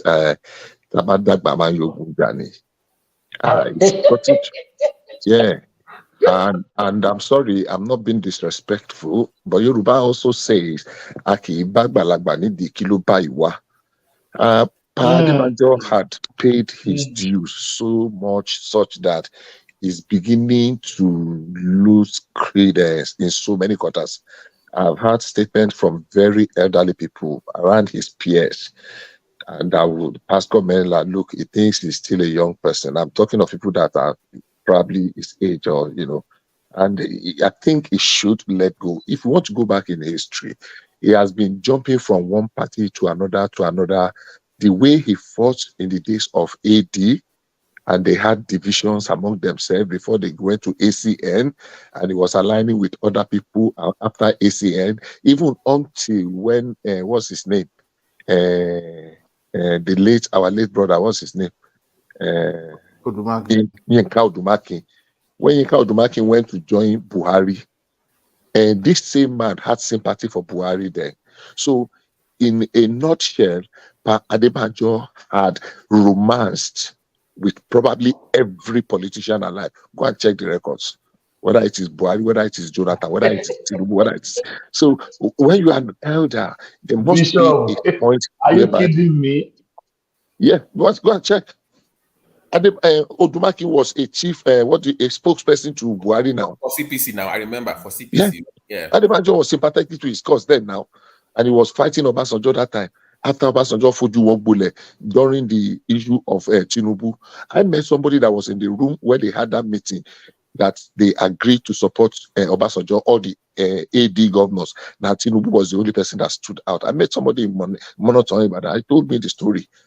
And the man came out and he said no. And a lot of people, including Papa Lam and Adichie, were really angry with him. But the man stood his guns because probably he saw what they were going to do. So for me, I don't mean any disrespect, but I think it's time for him to measure his words. Don't be talking with so much bitterness and anger. When you listen to him on TV, in fact, his own bitterness and anger is worse than Bode George. You see that it's deep-seated animosity between himself and Tinubu. And Tinubu had done something consistently. He had never responded to him once. So it's beyond politics.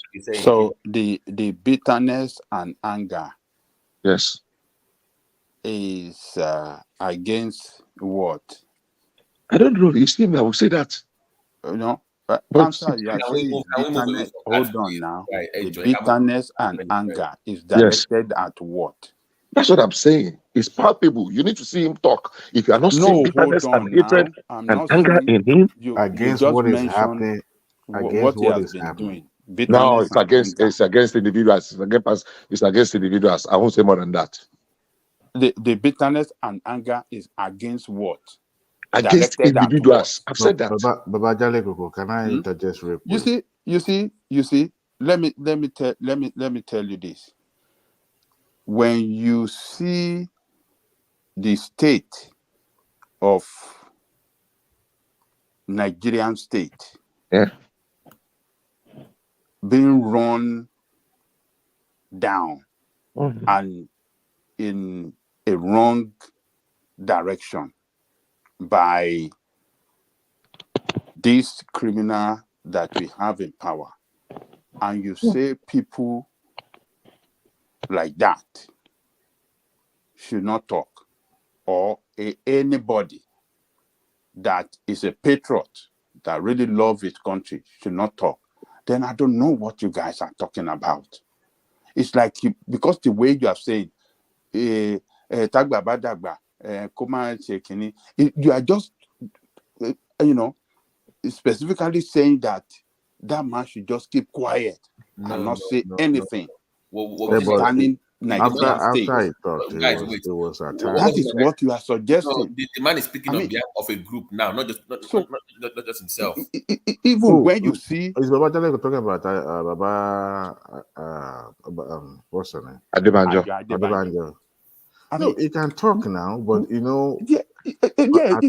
can talk, but as long as what he's saying does not fit into the politics of you Yoruba people that want to support Tinubu. Adebanjo, Yes. I mean, Mr. Ajale Koko, if Ajale Koko, if my father had stood and say, if Peter Obi did not win an election, that would be the end of Nigeria, I will remain what my answer. I will just ordinarily, I would have told you here, I would have said here what I would say to him. I won't use any disrespect. I won't disparage him. What I said is Yoruba.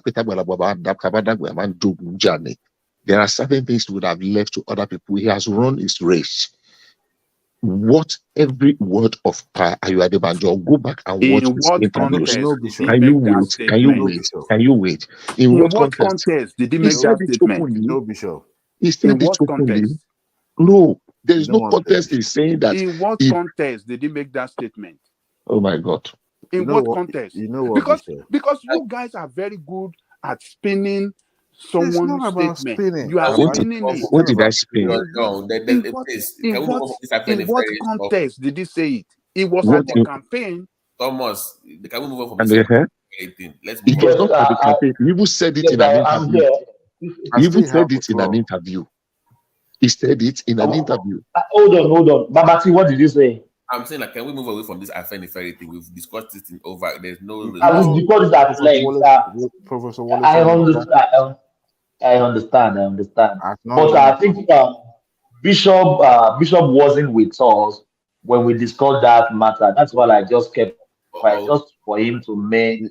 It's all of us here we discussed on it thousands of times. But I think Bishop just joined us and he's been curious to speak on that space. Yes, please. It's still my time. I haven't used it. Yes. You know, of our time. You can imagine what will happen that will break me out of my shell, listening. I know. But Adewale, before you go on, is it not the right time for this? I forget that English one man normally use. Setidonary, I don't even know. Make my tick no come out. These two respected Baba, as you can see, the handwriting on the wall. They are not shielding sword for each other. Is there not elders, like a committee of elders in the Yoruba land, that can call these two Baba into order? They are not setting any good precedent on an example for us. For like me now, if I'm willing, I want to join Afenifere tomorrow, I will not, because they are not setting good example. Both of them, Baba, yeah. But you know, Thomas, there's a parallel, there's a distinct difference between Baba Adebanjo and the Wole Soyinka of this world. Baba Adebanjo. No, I'm talking of Passion Tea and Adebanjo. See, Baba Adebanjo was saying something there when I said, what they will heed is what they are looking for. Afenifere lost its relevance. Sir? Okay, no, I said it means okay. I said that during our discussion. Afenifere lost its relevance, its political relevance in 2003. That was when PDP took over the entire Southwest. This was their entire clave or conclave or whatever you want to call it. And this is the source of where funding is coming to that platform, apart from the individual contribution that they were making. And it was because of this affaires. And Tinubu chose his own path and followed it. And at the end of the day, was the only last man standing. He has his flaws too. Adewale, let me correct you there. Because you are painting a wrong narrative right here now. Afenifere did not participate in support for what do you call it? PDP or Obasanjo. OBGO3, yes. Who has the They did not. Hold who on. has the AD to support Obasanjo second Hold term? on. They did not. That was Oshoba now. That was Oshoba. It wasn't Afenifere. Oshoba, Tinubu,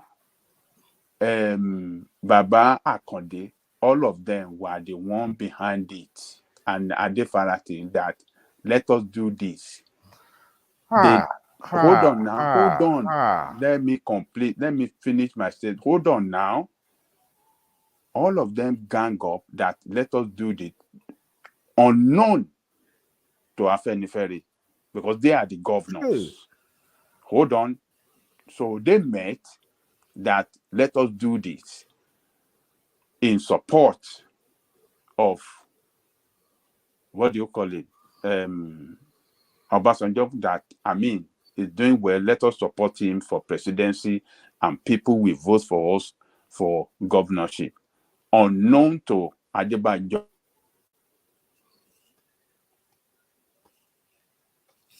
I can't hear anybody. We can hear you, but are you there? Your line is breaking up. Can you hear me? Yeah, we can hear you now. Go ahead. Okay, sorry. So what I was saying is that Tinubu, Oshoba, Baba Konde, Baba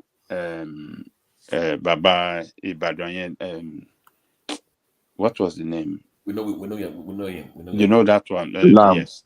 Lam. Yeah, Lamadeshino, Baba Adefarati.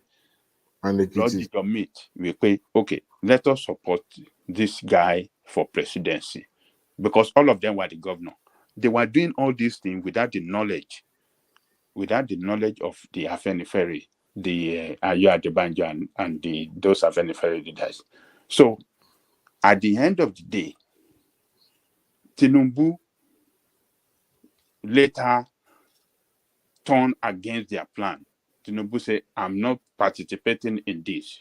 They started together, but he said, I'm not going to involve in this. So Tinubu bolted out, leaving the rest of them thinking that when people vote for Obasanjo in the presidency, by then they were doing that governorship and presidency the same day. It was all the same day back then, no? Yes. So they thought people will vote for Tinubu on presidency and vote for this thing in AD.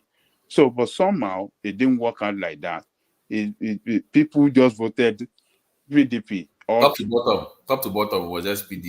Top to bottom. Thank you. So, and that was what swept them away. But Tinubu in Lagos did not even Tinubu Jade completely out against PDP in totality, and that was what. But I want Chile, it went again. So Afenifere Baba Yabande was not part of it. Just to add to what you were saying, remember Dewale, before you continue, remember in 1999 they had a deal. Once they won the elections, they were supposed to shun Abuja as AD governors to force for review of the constitution to get regional government. That's what they were planning.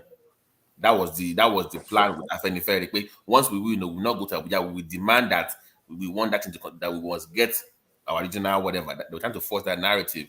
Guess who broke that deal? Oshoba. Started going to Abuja. Yeah, but Babati, hold on. So they were having issues already. Babati, with those we've forgotten that Olufala was the one that came from the platform of Afenifere. I'm saying Afenifere launched all this. Once he lost. Hold on. It was the Afenifere that launched the all the southwestern governors that became governor in 1999. They used that platform, right? Their own did not win the election. I'm talking about Olufalai, right? Now, 2003, when it was apparent that Olusegun Obasanjo would lose that election if care wasn't taken, where he was begging around, even begged his own deputy. And then the likes of this Baba Adebanjo and the rest of the Afenifere, including Abraham Adesanya and Chief Adekunle Ajashi, were the one that rallied around and said, "Look, this is a Yoruba man." Let me use woman's word. I'm aghast hearing that Afenifere, the governors were in support, but Afenifere did not have idea. The governor did not depart that platform. As a matter of fact, as of 2003, that platform was still controlling the government of the entire Southwest region.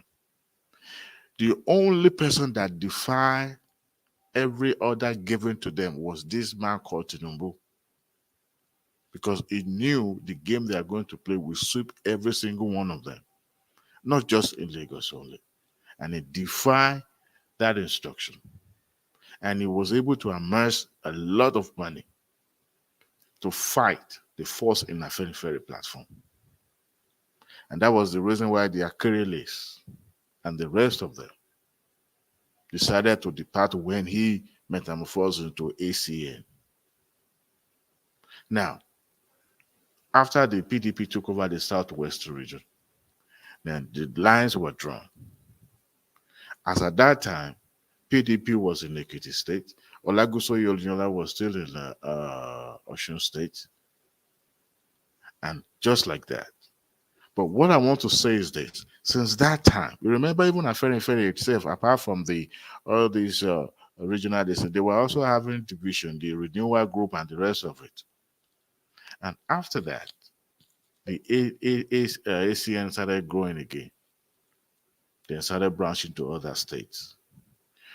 Since that time, Baba Ayo Adebanjo has not branched, has not reconciled with the faction that Tinubu was romancing. That's what I want us to understand till today. And it was so known that this man would never align with whatever is about Tinubu. I mean, Tinubu has gone to his house. He told Tinubu that he should not bother himself because the Northern, and discouraged him that the Northerners will not vote for him. They will not put him there. I get the politics he's playing. At 90s, I don't expect him to be involved in partisan politics. Yes, you may have a burning issue that should be the turn of the Southeast. But look, there is a level to play the game, not when you are moving around. Yes, we want to convince the Yoruba man, but they're not listening to you because the era of Afenifere has gone. It has gone. Tinubu took that platform and changed it from them. And today, that's why I said, look, these people, when it comes to funding, they were relying on what comes from the government from the Southwest. But because they have no access to the government in the Southwest, their funding was reduced. They relied on just individual contribution. So what am I saying is this? Yes, he may dislike TINUBU'S. He may, the bottom line is that there's still some faction of Afenifere that supported Tinubu. And because of that, this man, because of what Tinubu did there, by leaving them dry, chose not to support him. People that are saying that they supported Atiku is because they were looking for relevance. They were looking for where that money is going to come from. It's as simple as that. Because they have a mandate. They have to pursue and accomplish. Now, let's come back home a little bit. You may like Obi, you may like Tinubu, you may like Atiku, but there's still some level that, to the point that you start losing relevance. Leave it for the younger ones, for crying out loud. Yes, you make your statement. Back off. Back off. You don't have to be gallivanting around, moving from, making speeches and saying, yeah, everybody knows. I mean, if it is your turn, it's your turn. Let the bigger man, wins the election. But what happens that happen. But not to the point that you start.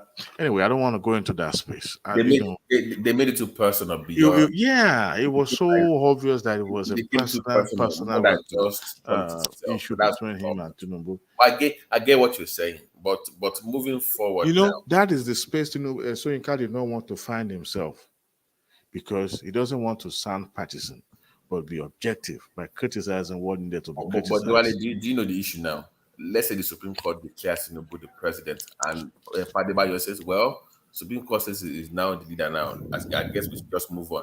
They'll start abusing him. I can bet you. If he just says, well, the Supreme Court says he's now the winner, what can I say? They'll say, but see, they'll start abusing the same man again. So that's... if you can't forgive your own child, because I see Tinubu as his child, of what purpose? But Tinubu has never openly condemned the man. No. He won't do that. He will never do that. He will never do that. But Tinubu also has a fault. He was responsible for dividing the Afenifere. No, that platform has been fractured. No, you had a new Afenifere. That is Tinubu's doing. But not now, not today. Afenifere has been fractured before. He was not responsible. He just disagreed with what they wanted to do. Or let's say he exploited the fractured Afenifere to his own advantage. Let me put it that way. Okay. Afenifere has always been fractured. You remember when the renewal group emerged, they were fighting each other. Because it's about Kudi, it's about money. Yeah, but I'm saying that Baba does not know that when you're the leader, you are speaking on behalf of a group. It's not just your own opinion. Well, whatever happens between that, their group or leadership stuff and all that, that's their own. But I'm talking about, at least sometimes you have to respect yourself. Yes, you wanted somebody from Southeast to become president. No big deal. But there's... I even heard Baba Adebayo didn't consult the other Baba. Because he was already been given the... Can I interject? No. Wait. No. But you still have to consult your elders. You can't interject. Let me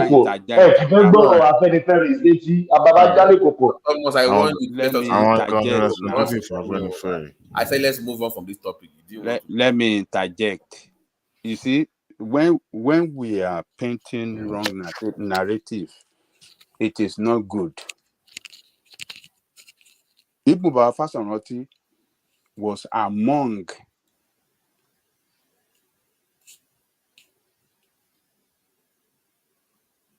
Afenifere when they make decision that the power must shift to the east. It wasn't retired by that time, that it is the time for the east. Obi has not even, a year before Obi even declared, they have reached that decision. A year, even two years before then, that it is time. Him and who?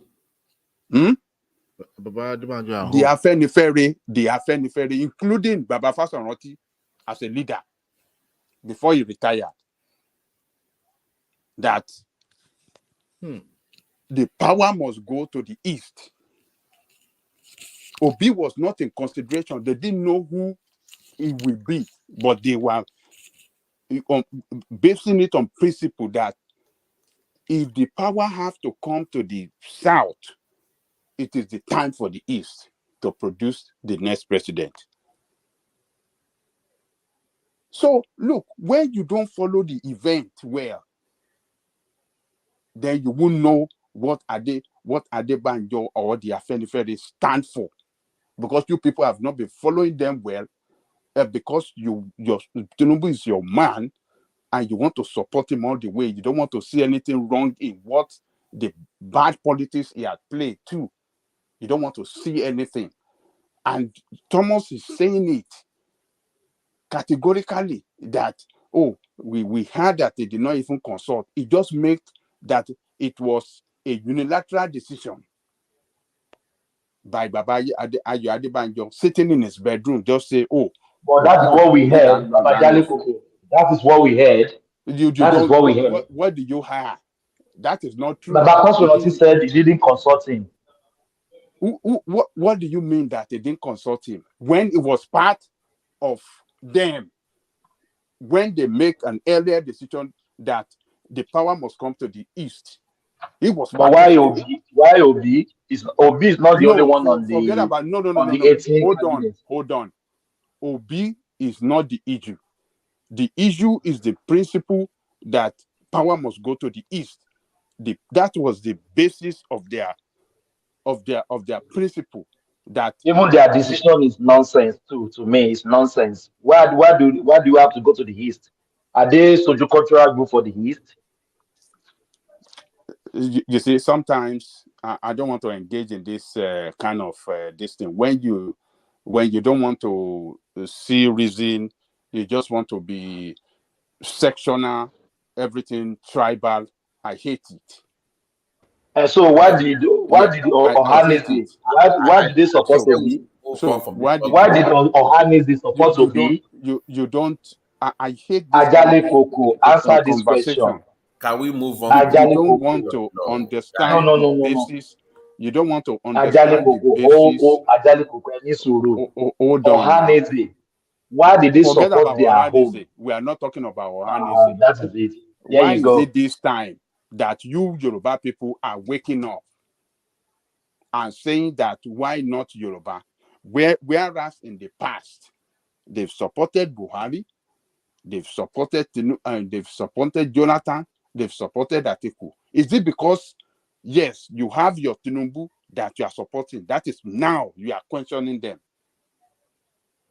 I mean, this is just anyway. He has it's not the best way to. He has his right to converse with whoever he chooses. Yeah. But the thing is this. So it is not Baba. It is the decision of this Afenifere long ago, before this time, that for but Ajale Koko, where is Baba Fashionati? Why is Baba Fashionati pulling back on their decision?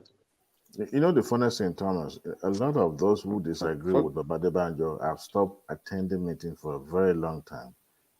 Very, very long time. Those people that you see in Akure in the videos, those people, even including Oshoba, they've stopped attending because they disagreed with the direction that he was taking them. There you go. There you go. But you know, there you go. It is not direction. What happened to them? They are the coup planner, Oshoba and the rest, and Akonde. They are the coup planner against this thing with Tinubu. You know, Baba Jale Koko, you know, those guys, you know,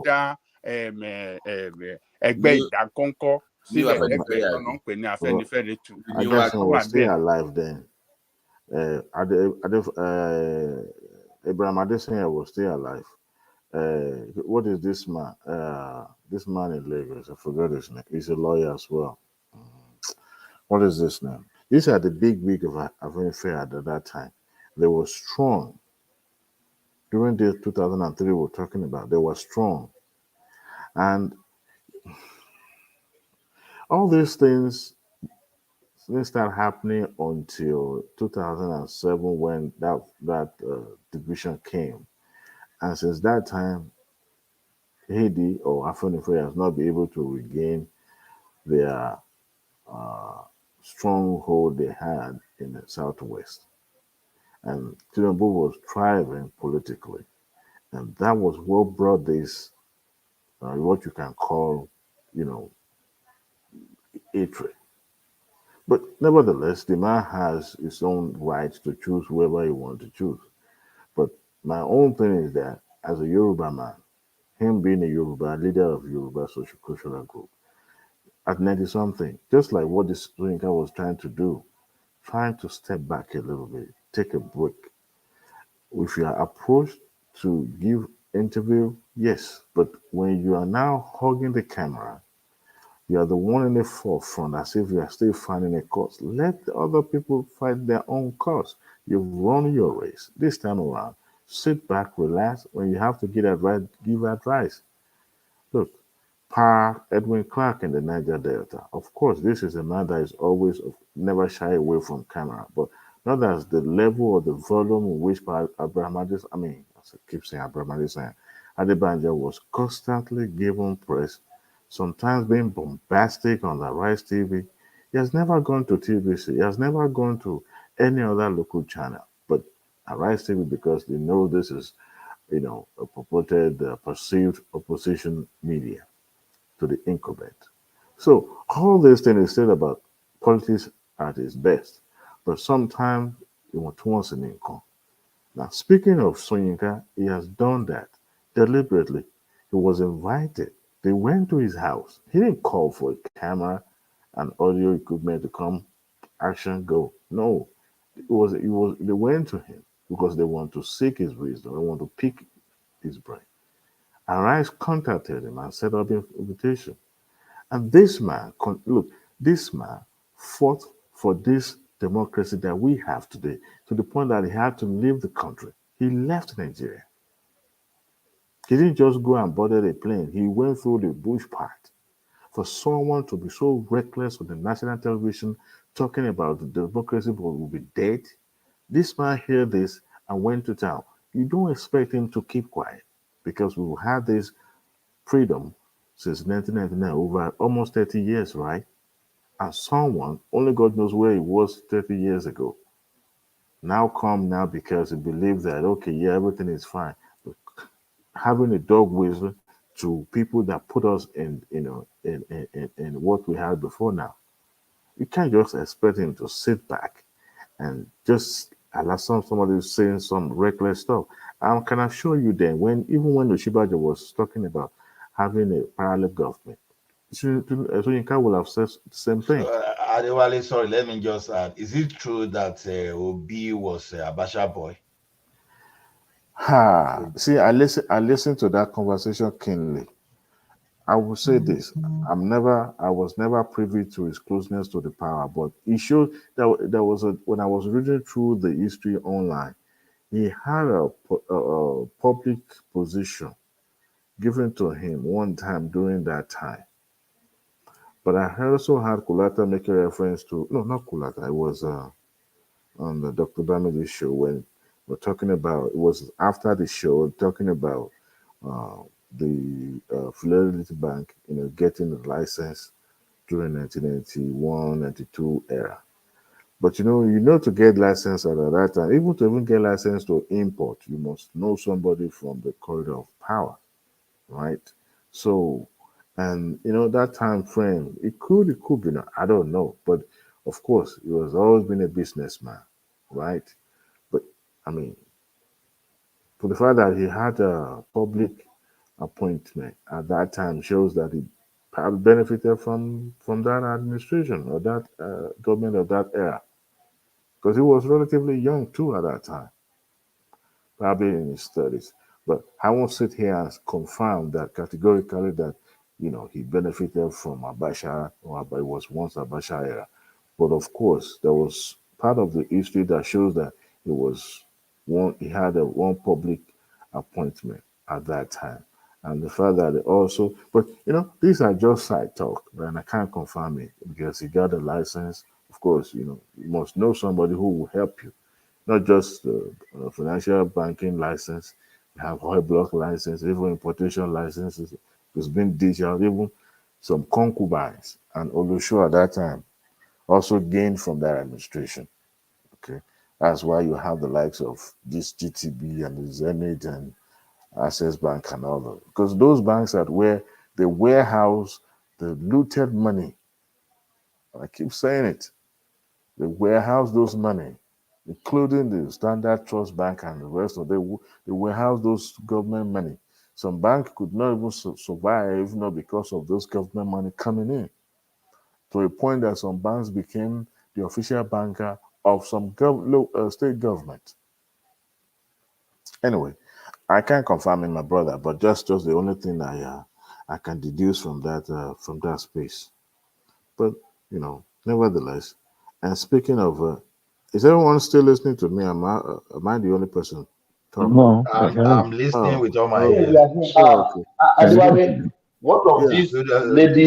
Easter Sunday, so fire on. Oh, Uh, I spoke about that issue yesterday. Is it okay? Adewale, what about this lady, this mischievous lady, Chimamanda? What do you think about her? What is your take? I won't call her mischievous. It's mischievous to me. Well, To me. she's a Nigerian, and she has the right to say whatever she wants to say. Her being in Nigeria. Now, the purported letter she wrote to America and UK is where I have issue with. You know, if you want to report people, don't go and report me to the person who put me in the situation I found myself. Because whether we like it or not, America may not colonize Nigeria, but they were one of the enabler of the people that put us in this situation we found ourselves.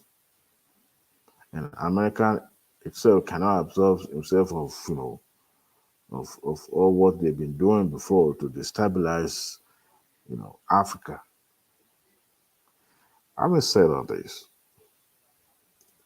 Chimamanda has a right, but we still can't put Chimamanda and the likes of Chinua Achebe and the Soyinka on the same pedestal.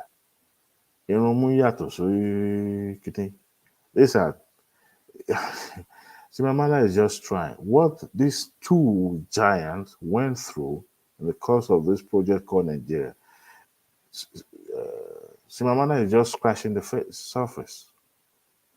She has never been imprisoned, but both of them have been in prison not just one time. And I don't think I've ever heard both of them reporting their country to their their slavery masters. A system may not be what we expect, or the process may be crooked and, with a lot of questions. But sometimes we can find solution to our own issue without projecting ourselves negatively to the entire world.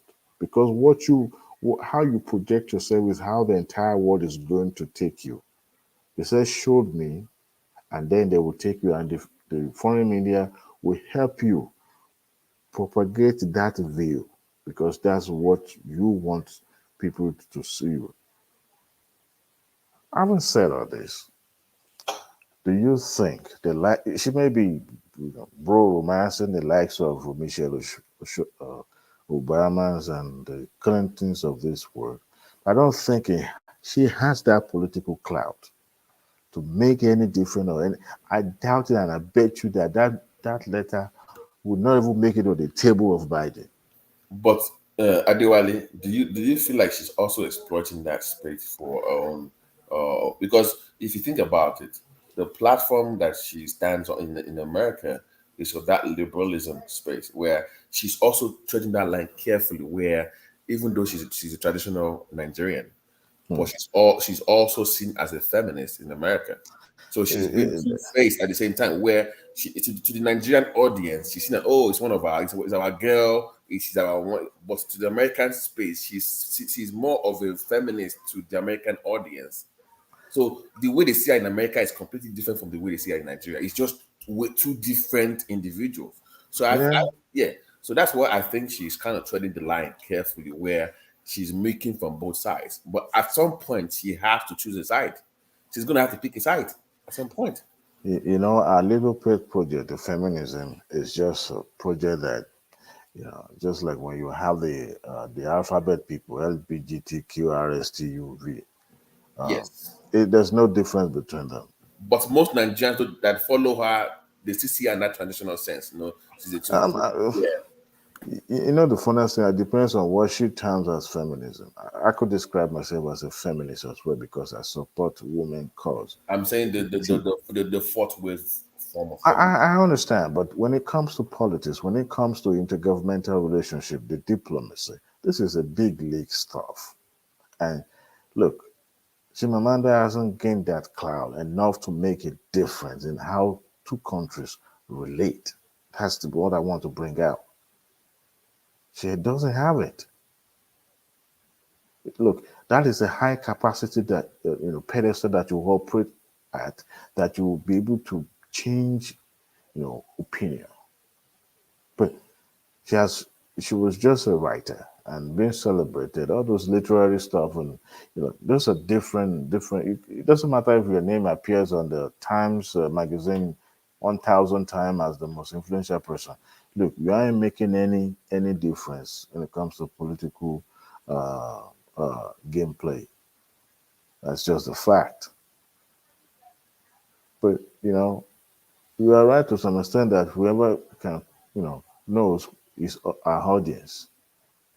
But because it's somebody that I've during my earlier time in grad school, somebody when she was upcoming, that when I used to debate feminists, I used to be a man. I used to debate feminists. Trust me, I was into that crap when I was in college, in grad school. So that's why her name came up for me first, and I first heard of her. And she's completely not what she's in Nigerian spaces. The way they see her is not really what she is over here. That's the reason why I'm like, what game is she playing? This is like a two-faced individual. I don't even, Babati. I don't even, go against Adewale, for what Adewale, yeah. should they rendition her back to Nigeria, like in Kanu? Almost. Why you don't share now? What you say? What did you say? Say what's the rendition in like in Kanu? Rendition Hake. No, those are two different personalities. Look, somebody said because she's an Igbo woman, and she's supporting Obi. Look, except if we are going to lie to ourselves, ethnic tribalism is a big component that defines who we are as Nigerians. You first of all identify as a certain ethnic or certain tribe before you say I'm a Nigerian. It depends on the platform you found yourself. If we that were in diaspora, if they see us, what do you call yourself first? Do you say you are Yoruba, you are Hausa or Igbo? They were Nigerian. Right? OBJ says it's a Nigerian first before it's a Yoruba one. That's who? OBJ. And it's because I was talking as a Nigerian. But that's what I'm saying. Like, it says it's a Nigerian first before it's a Yoruba. Yeah, but the funny thing, Babati, if it's abroad and they ask them that kind of question, of course you will answer that you're a Nigerian. But when you are home, you are in your village, and you are being asked, you say, "Oh, I'm an Egbama to the core." Why do people take pride in identify with their tribe? Why? No matter how we try to make this thing look as if we are living in, Western world, we are still a distinct human people. We are different because that was who we were before we been merged together and meshed, and with the hope that we will be able to integrate. But we are finding it difficult since the beginning of our country to integrate fully, because the component as like a tribe and ethnic is still with us, because that's who we are as an individual or as a group. So until we're able to merge and integrate this, and we can't face that because we're an African. We can't. It will continue to define who we are. Now, is it possible to overlook our differences and come together and have a what do you call this? Even ground. It's possible. So can I ask you, what is the future of the obedient movement in the TINUBU administration? How do you see them coming out? Because that is the next question. If we went to once TINUBU gets into office, how do you see them in that line? They won't go into oblivion. I can assure you that. But you know what I perceive is going to happen, or I foresee, is that over the years, some people will have a change of heart. Nigerians, or people generally, can easily be bamboozled. If I give you what you want, aren't you going to back down? Right? So that is socially, that's who we are. We change. We tend to change when we, having good time. Once your needs are met, every agitation will be dropped. look at the groups that will be fighting over the years. The Boko Harams, the at a point the Niger Delta insurgency. You remember ABATI, right? Right. And then what happens? They were called to the table and things were addressed and money exchanged hands, they squash it and everyone is fine. But do you know, this is what I'm noticing is that obedience that are non-Igbos are starting to break ranks. Even the one that are from southeast, You after are, you some are seeing time, that they will still you are change seeing their that mind. crack. You are seeing that crack in that space. They're like, guys, come on. You know why I said they will still change their mind? Because if the Supreme Court or the Tribunal Court make their pronouncement and affirm TINUBU'S winning, guess what will happen? The grumbling and everything will continue. But after that, you will start saying, because Obi is the one now that is boarding to keep the momentum. Because you have to stay relevant in politics, or else you will be But seen as Adewale, yesteryear. Adewale, how did you see the response of the TINUBU'S camp? Concerning the letter or concerning Soyinka. Ola, wake up. Concerning, concerning Chimamanda, You say I should what wake they up call my her. day. Bishop, wake up. Please. It concerns them more than it concerns everyone, because they're not the legitimate. Don't let me go initial way. The legitimate of their winning, and it's more or less having injury to this insult. So this time around, you don't expect them to come with olive oil and anointing oil.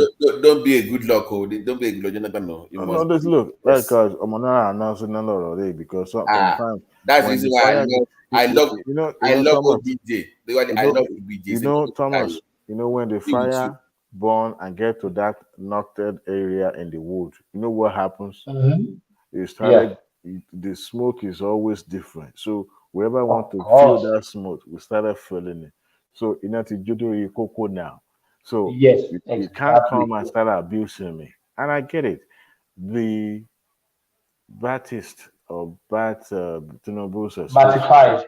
has to find a way to methodically manage that space. And you don't want to be seen to be overly aggressive, because But everything. why can't they ignore? Why can't they ignore? No. Look, there's one thing you can't do. You cannot let your opponent occupy the space. You can't in politics. You Mm, can't. You mm, have to mm. have a voice that continually responding and continually managing that space, or else you will lose the momentum. And that was what happened to Jonathan. You will lose that, Mm. because once you let one rumor spread First unchallenged, time, first time. Yeah. unchallenged, you will lose it, because another lies will be thrown out there. Before you know it, you're trying to catch up with one after the other, and you will not be able to meet up. And before you know it, it poisons people's mind, and you won't be able to regain that trust in the public. So, these things are being taught in public management, public administrations classes and all that, because you have to gain the trust of people you are administering their resources or whatever you're managing. Politics number 101. You can't let that happen. You have to occupy, you have to be grounded, you have to be there. So, and I know, is Tinubu going to change the people managing his information strategy? I doubt if he's going to. But I think after the election, they will try to relax, but at the same time put younger people down. Younger people that will be able to manage that space Diwali, and should you release Nnamdi Kanu? yes, I support that. How soon? How soon? Immediately, first thing to do. First thing to do. With no restrictions to No, Nigeria? no restriction. No restriction. Wow. No condition. Release him straight up. I tell you one thing. You bring your enemy closer to you. You try to find glory in making sure that you're taking care of your enemy. Because if you projecting that, yes, this is my enemy, I've identified this enemy, I will make sure I say this enemy to the grave, you will become the villain. So you don't want to look that way. Release him on condition. The court already said, because now you have to earn the trust of the public, number one. So release him. That will put a stop to the agitation in the Southeast, at least temporarily. Now, if he choose to fly out and started running his mouth, that's a different ball game, because he knows that this time around the court has granted you, but you are still inciting from afar. And anybody towing that line in the domestic arena will be dealt with and arrested. But you've released this man. I mean, it's about rule of law, for crying out loud. That is one basic fundamental of democracy, isn't it? So you have to live it out. Buhari is not a Democrat. He's a khaki man. You see what I'm talking about now? And the first subsidy, because I think that comes up in June, right? That comes up in June or July. Yeah. That will be 3 months into his administration. Yeah. Babati, forget it. Still will deceiving you. He They can't remove the subsidies straight. Forget it. The Wale 700 per bar. He will not. It will it's not. not going to be immediately. It will be, gradual removal. Yeah, So maybe 6 months or 1 year. Yeah, because just take it or leave it in it. Because there's no gradual removal. This is what I think will happen. No. Are you saying subsidy is not good, to remove it is not good? Because I can't. No. We are talking of the timing. I'm saying that would be that would be 3 months into his administration. The funniest thing, Babati, may we not take over from someone who will put us in danger.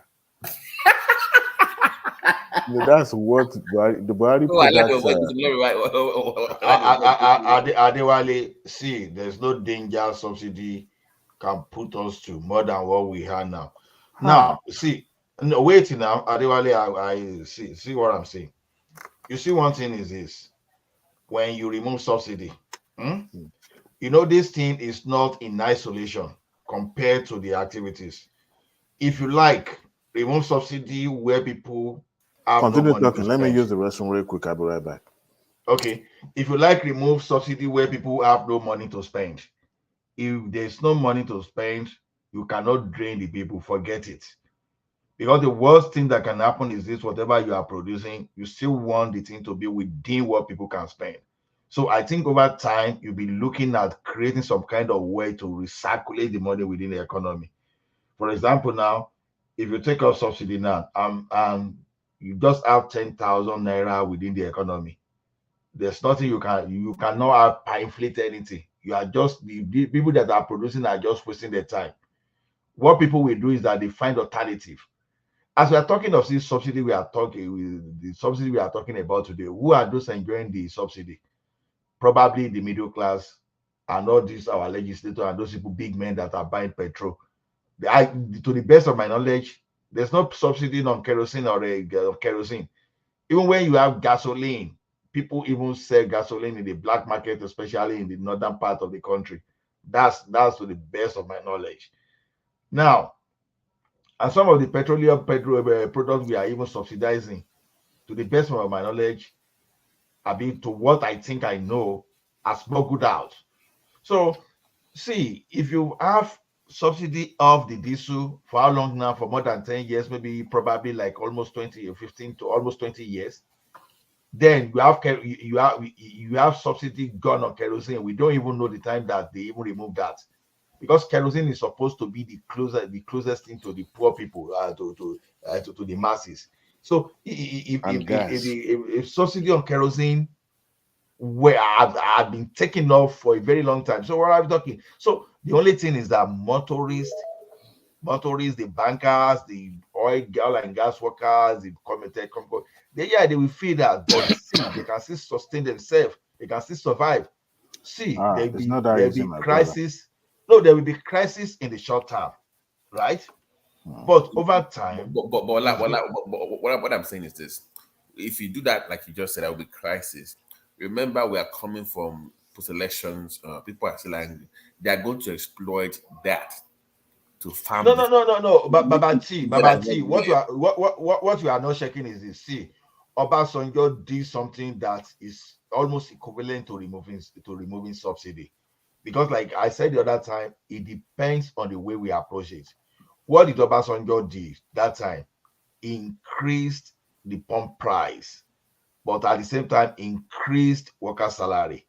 Even when it was increasing the worker salary, the only way it could increase the worker salary was to increase the fuel price. Are we the all pump government price. workers? Are we all government workers? Bemwaremu was not for everybody now. I remember they called it No. When you say government workers, the people in the private sectors, I think they are better off than the government workers, even if we talk about that. Back then. Now, it was not comparable. the money you increase, no, the way it works is this: if you increase the government workers' money, they have more money to spend too. So the money circulates. That you increase the workers' money, it will stay with them. So even the person that is a meat seller, once he knows that, okay, you have demand, you have competition for his product, he's going to raise it up too, because the person we want to pay school fees, we want to do other things. So as we are paying the government workers too, the economy will adjust. The people that are doing the normal small scale business, they want to buy, they want to measure up to, they want to increase their own income, they will increase their products. So to me, it depends on how the savings. Just imagine saving 3 trillion. I don't know how much trillion they spend on this, but let me just assume 3 trillion. Imagine saving that, from importation of fuel or gasoline. And if we have situation where people start investing in the economy, in the long term, you create job for people. You create job for people. To me, this subsidy, we protected this subsidy. Whenever we protect this subsidy regime, we are protecting the like of. I think Dangote is one of those people that import fuel. Maybe $10. I know $10 is diesel. And all these guys, TINUBU or Ando guys, so those are the people you are enriching. This subsidy we are talking has no benefit in the life of average Nigerians. So the money we are supposed to use to develop our education, to develop trade, and to do some other things, so social infrastructure, we are keeping this money with few people. We are making some people to become richer overnight. Those people that are supposed to, you see the way subsidy regime runs in Nigeria. Anybody, any dollar can put an infrastructure in place that oil importer, and the next thing is they will be assessing subsidy. Look at what was happening when they did not concentrate this cement. I made that example sometimes ago. People will go and import cement from China, like they are doing in the Republic of Benin now. When Dangote was saying, no, between the Republic of Benin and Nigeria, that is just like less than 100 kilometers. And yet, the government of Republic of Benin will not allow cement there, and they will go as far as China to import. That was exactly what Nigeria was doing before. So now assuming you bring cement at a landing cost of around 200, and you rebag and you sell for 4,000. Who is that favoring? No, it was not favoring anybody, but Dangote cement today, you have distributors, you have his truck driver, you have those people that are benefiting from all those things. So this idea of importing, and the same dollar you earn from exporting crude oil, you use the same now to import finished products. It's not good for us. The earlier we remove this thing, the earlier we make our environment better. We see, I don't know how to explain this thing better. But the cost of importing this product, who is going to bear the is it the end users? Because this code will be imported with foreign currency, not with naira. No, see, Adewale, the way it is, look now. If you are going to import, let me tell you what this importation of fuel we do when they start. You see, all those smuggling business, they are likely to die down, because look at it this way: you bring something, so you subsidize. So you've created room for smuggling because there is a price gap between what you have here and the neighboring country. So it is very easy for someone to bring, let's say, 1,000 metric volume and government subsidize, and all of a sudden 500 metric volume disappear out of those products. So, but if you are importing, you are using the remarket price now. So what will happen? The first thing you want to say is that smuggling will die down because you don't need to access any free money again, and you will all of a sudden discover that, oh, the amount of fuel we think we consume in Nigeria, we don't even consume up to that amount now.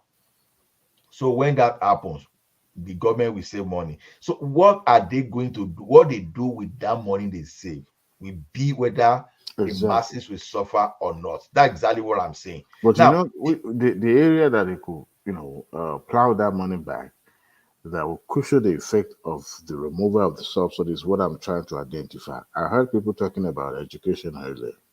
Okay. No, not early education. I make an example here, like, okay, when Tinubu was talking of Agbado, cassava again, I've participated, or maybe I've read through an argument when people are saying, no, farmer cannot become rich, because it depends on the perspective. It depends on how people see this thing.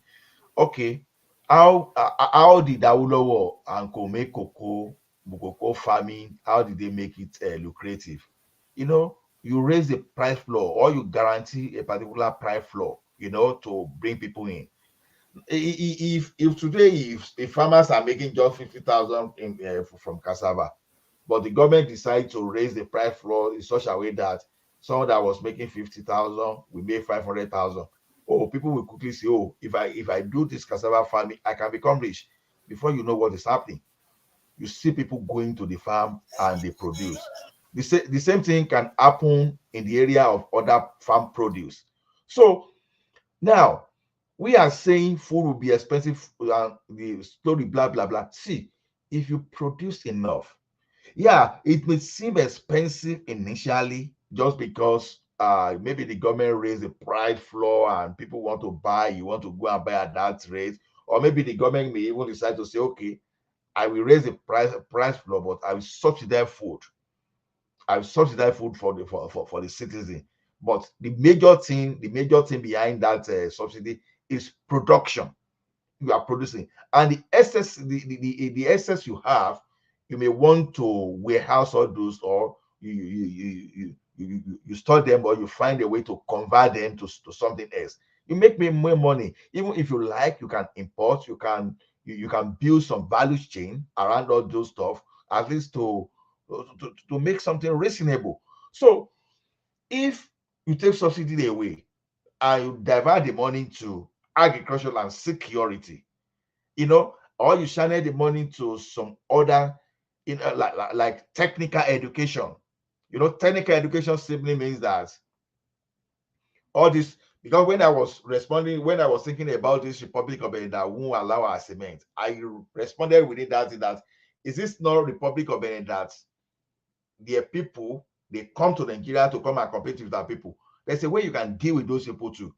You may not want to deal with them in Donald Trump way. So what you do, maybe you use part of those money, you rebuild a technical school for people to learn trade and tilers. And so if people from Republic of Benin will no longer come here to do tiling for us, to do artwork for us, to do masonry job for us, to do carpentry for us, now people can make money to access the market. That is, but when you don't have that money, that all those money is on just fuel consumption, you don't have money to even put all this infrastructure in place. So to me, this subsidy, we are only afraid. We've seen a situation where the government took both steps in the past, and in the long run, we were better for it. So to me, that subsidy should have gone like 20 years earlier. So yes, will people feel that effect? Yeah, the situation in Nigeria is now is that I would say the most effect that we even be felt now will be forced effect, because the money that is not within the society, there's nothing you can do. You cannot extract it out. So the government will have to reinvest part of what they save on subsidy back before people will even have money to access the market. Otherwise, it's all about demand and supply. You understand? You can't raise your price when people will have no money to buy. Yeah, but that's the situation we find ourselves. Okay, now the fallout after the removal of the subsidy. Do you think the Nigerians will be able to understand? Because when you started seeing the price of petroleum going to 700 at the pump, it will raise. That's why I was even wondering, why can't this outgoing government administration do it before they, because they have nothing to lose. Why can't they do that now before they hand it over? To help TINUBU and say, okay, CEO, they removed we showed up, but now you are just kicking the can down the road. That's what now on that. You know, this government sometimes ago they told us that they've removed this subsidy, right? Like, you know how many times? you know, About 3 times we've removed it. I'm like, I keep removing and removing you see what they were doing. They were just raising the fuel price, because when you remove, when they were raising the pump price, right? That's what they were doing. Exactly what Obasanjo was doing. But their own situation was that they were not raising salary, minimum wage like Obasanjo. But this subsidy they want to remove by June is total one that, okay, just like based on my understanding, if the pump price goes up, then the price will fluctuate along. We fluctuate up. If it comes down, then we drive down. So that's my understanding about the situation. So this one will be the actual remover. The one they were doing before was just raising the pump price. That's what I believe they were doing in the past.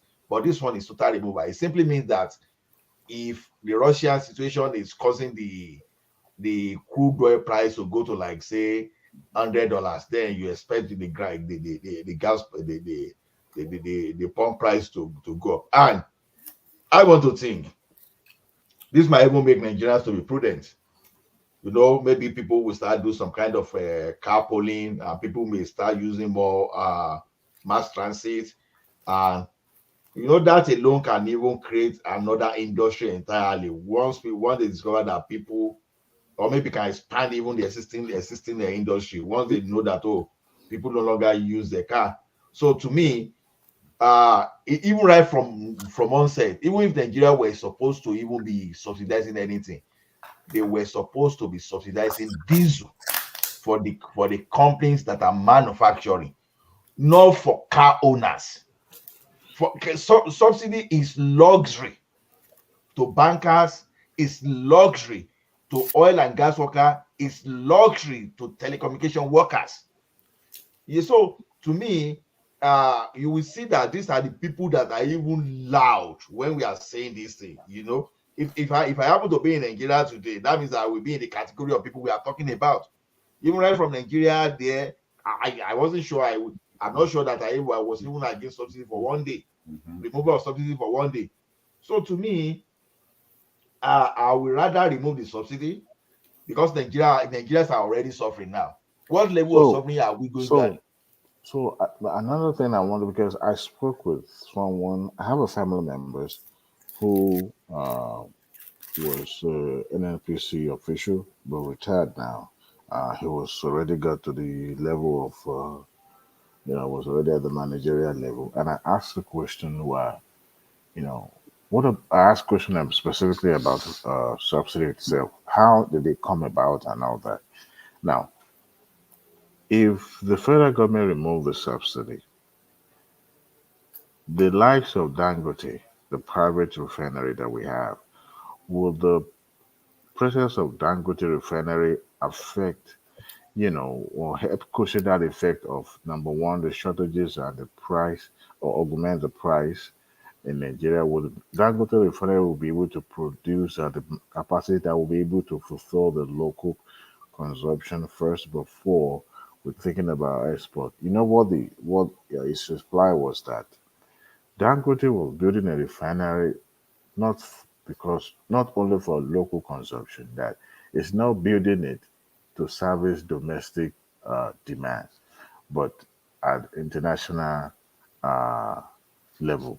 So his selling point is going to be at international rate, not that it's going to give Nigeria. No. No, Adewale, hold on. I thought in the contract. Thomas, let me reply him. Remember, the government gave him $2.3 billion. As they bought about 70% of his shares for his company. And the deal was that he was going to sell refined products to Nigeria in Naira. Okay. So part of the 600 million, whatever that is producing, part of it will be for local consumption. Got it. And it has to sell to us. It has to be in Naira. I was hoping that they could do the international one in Naira, but they said no. That would still be in dollars. So what he's doing is going to corner all those markets in Africa that are going to Europe to go and refine the oil to Nigeria and to refine. So it corners that market.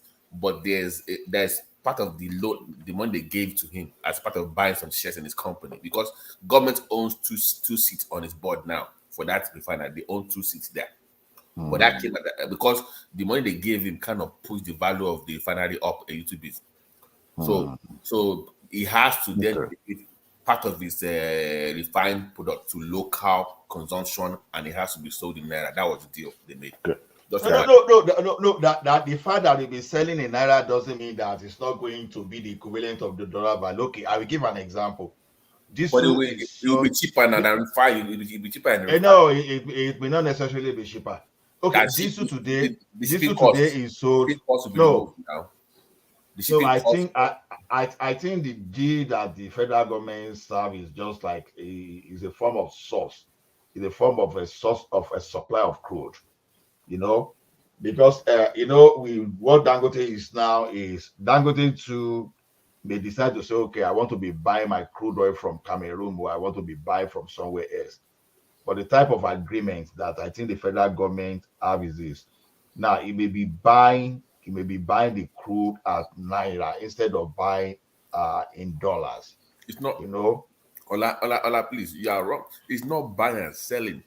It's refining for others. They'll bring that crude oil to refine. So they're pretty much paying for his own. So he's only getting paid for refining other people's. He's not buying himself. He's not buying and selling crude oil. No, he has a refinery.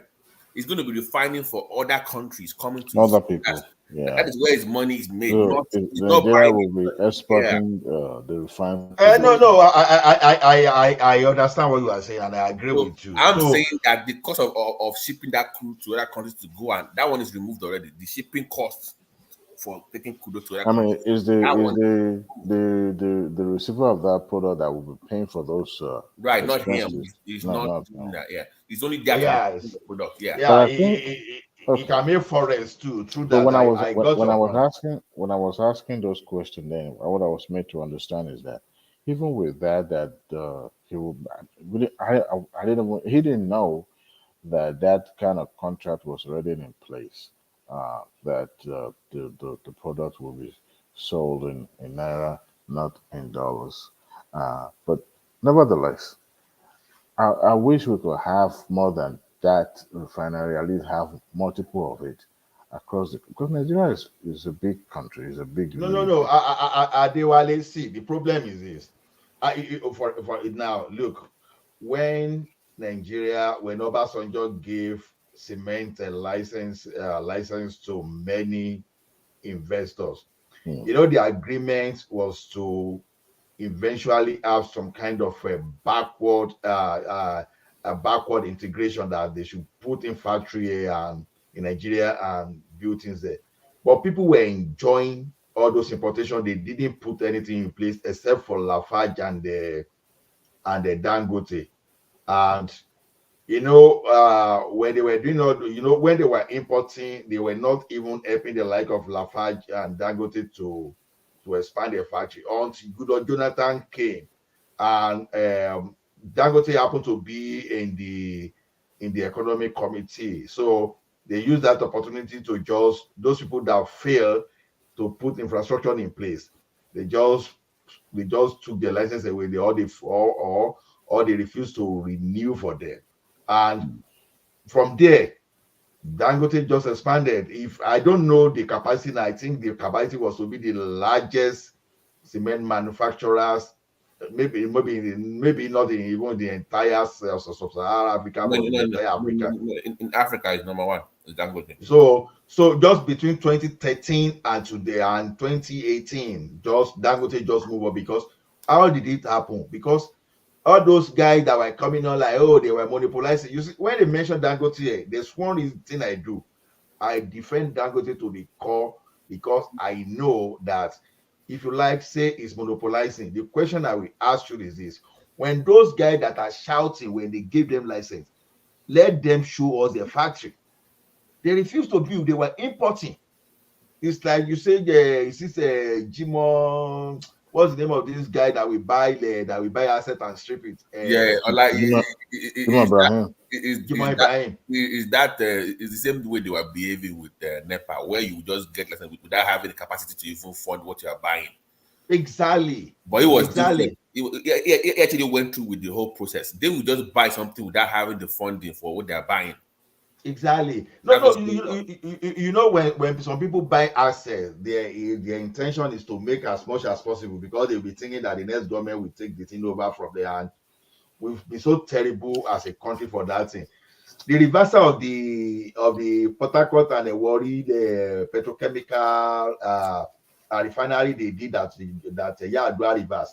Honestly, that was a very terrible thing to do, because people will come out and shout, "Oh, they are taking our asset. Oh, this asset was beautiful. They made money back. They made money from selling it back." You see, those people that will be fighting you against, it's just like some people were behind Nitel before, right?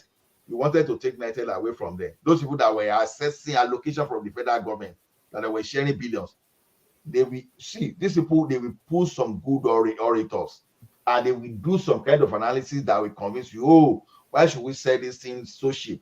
No. They give that would even give them extra cash. You know, remember they had their own called MTEL.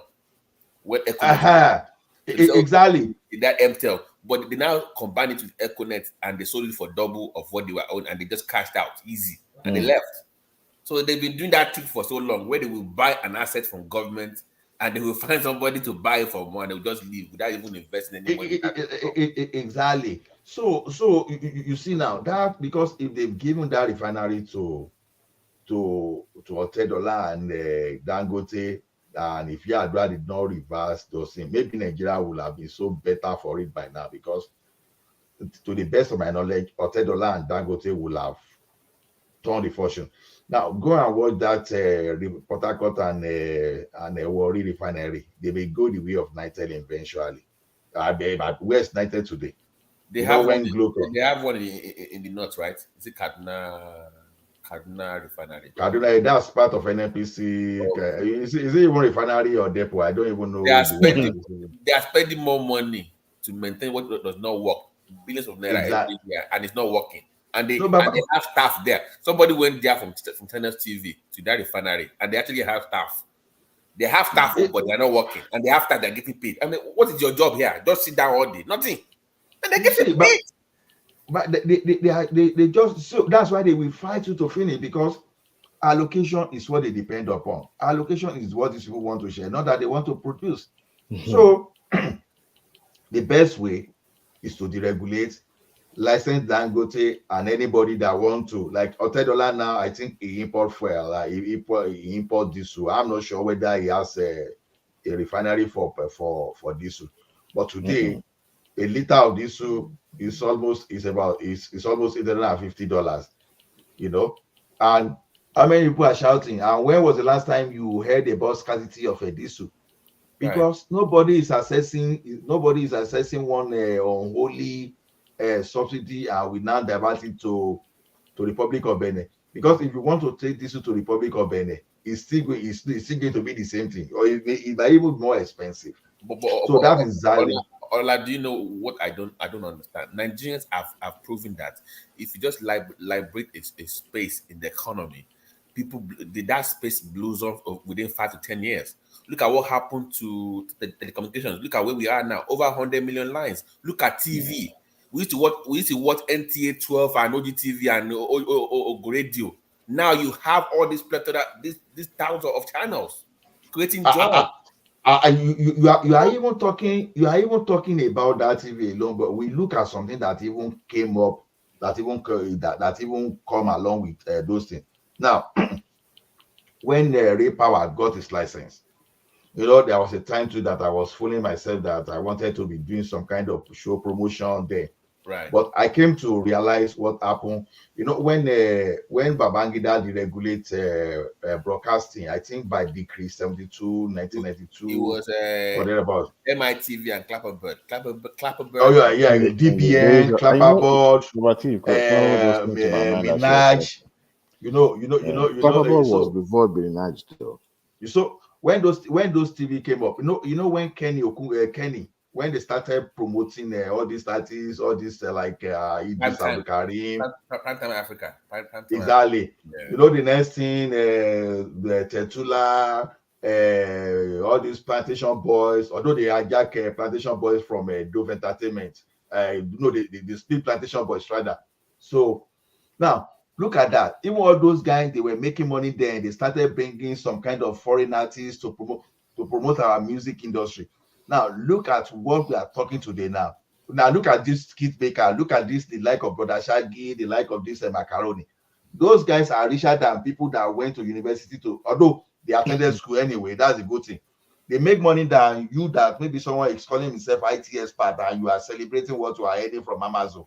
Those guys, those local skit makers, some of them they make far more because of because of I know that YouTube and Twitter, they've given them more leverage too. But then before that, you will see the like of all those plantation board I mentioned. Then all this guy that sings Busybody, P Square, they came up. Then Style Plus. You see people coming, and as we're growing, those guys, they were just now today.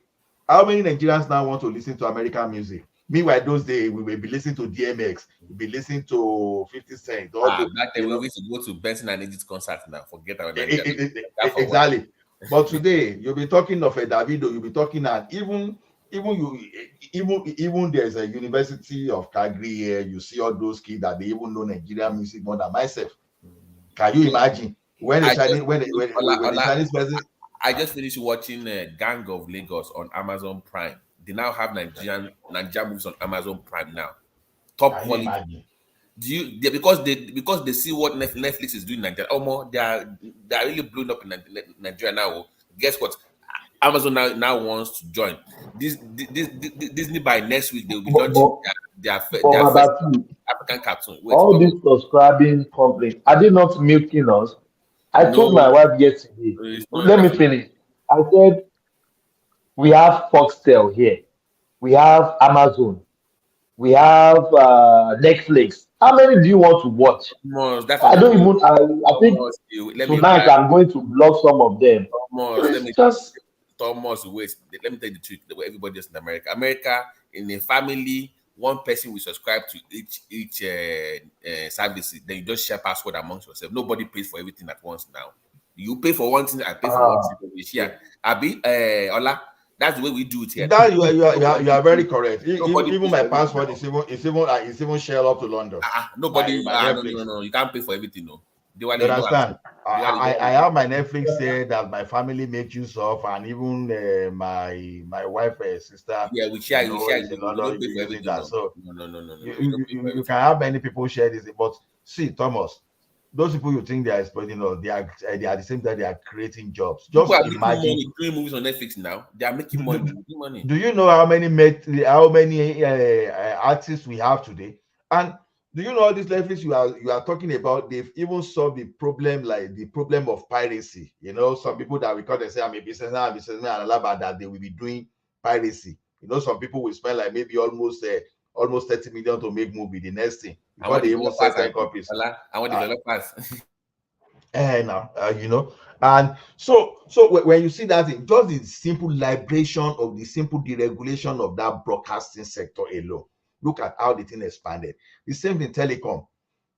As people were saying, oh, if they didn't deregulate that telephone would have come to Nigeria after all. See, that is where we deceive ourselves sometimes.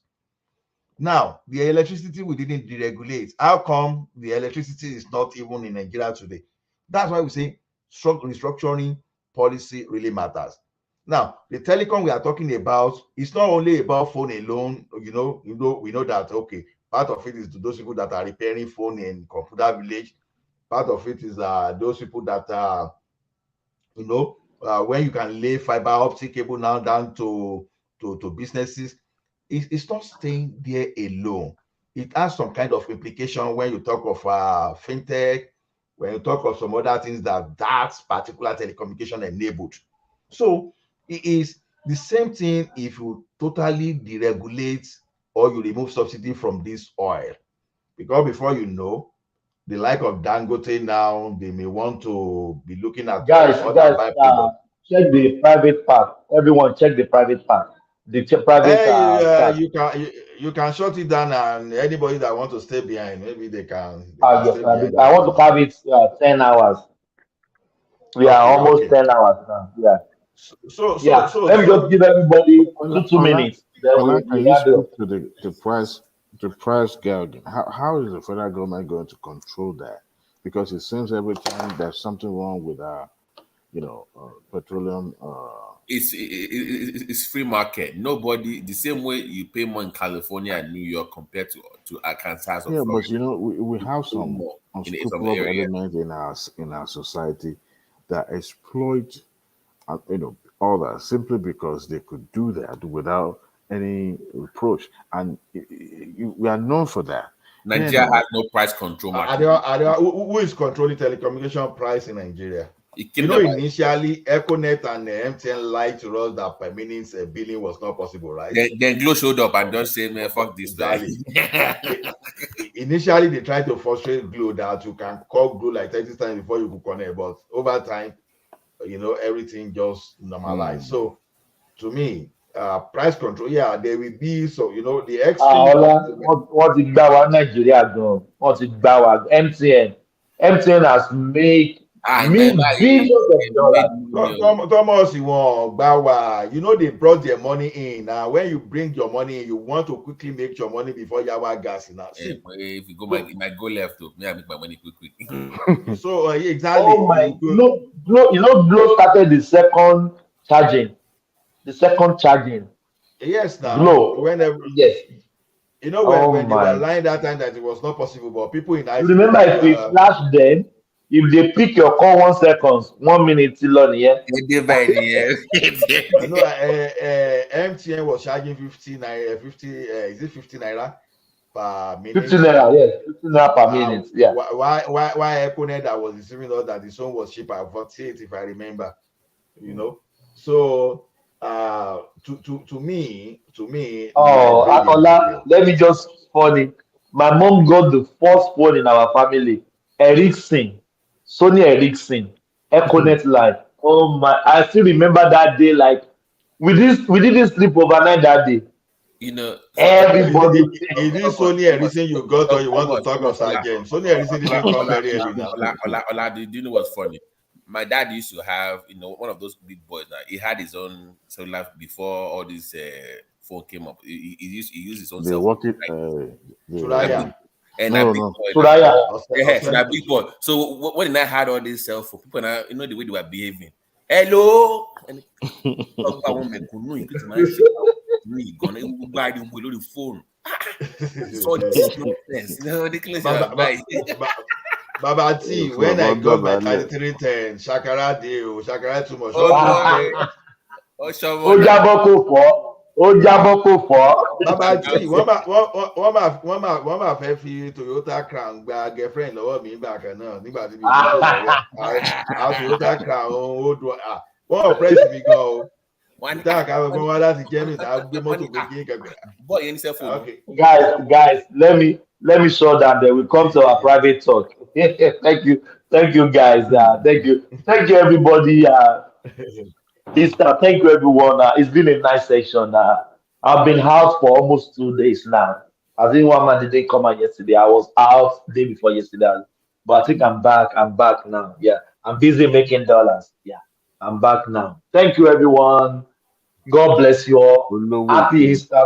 Almost the engineer. Happy Easter. I know. Happy Easter to everyone across the whole world. I'm a Christian. That's why I'm greeting you guys. Yeah, happy Easter to you all. Okay. I will The soon blessings. know if you're a Christian now. Don't worry. I will Almost soon know in the next the blessings, the blessings that the blessings that guys, let me finish. The blessings that the season brought to us will be ours in Jesus' name. That is my short prayer. And to our Muslim brothers as well, happy Eid Kabir. Thank you. Where is going on? The fasting is going on. Everybody, congratulate everybody. That is what we stand for on this platform. We acknowledge everyone. Thomas, wait now.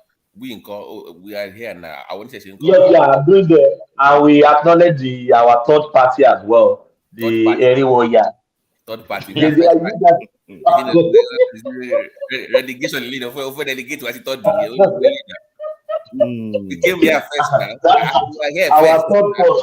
That's our third force. Our third force. That's Peter Obi for you. Our third force. Yeah. So thank you, everyone. May God bless everyone. Everyone that has super chats. Everyone. Thank you so much.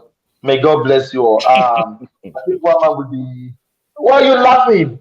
No, I'm looking at something here, and it was so funny. I thought you are not. You are laughing at me. Thank you, everyone. Thomas, I want to learn how you make dollars. So because me, I need dollars. So all this one you are. You need dollars. So when we are more than this, let us talk offline. Let you sing. I was for let you sing. Thank you, everyone. May God bless you all. Thank you. See you guys.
When they bend them, they sweet us. When they sweet us, they never say something. As they sweet us, we go they pay them. As they pay them, we go they sweet us. As they sweet us, we go they pay them. As they pay them, we go they sweet us.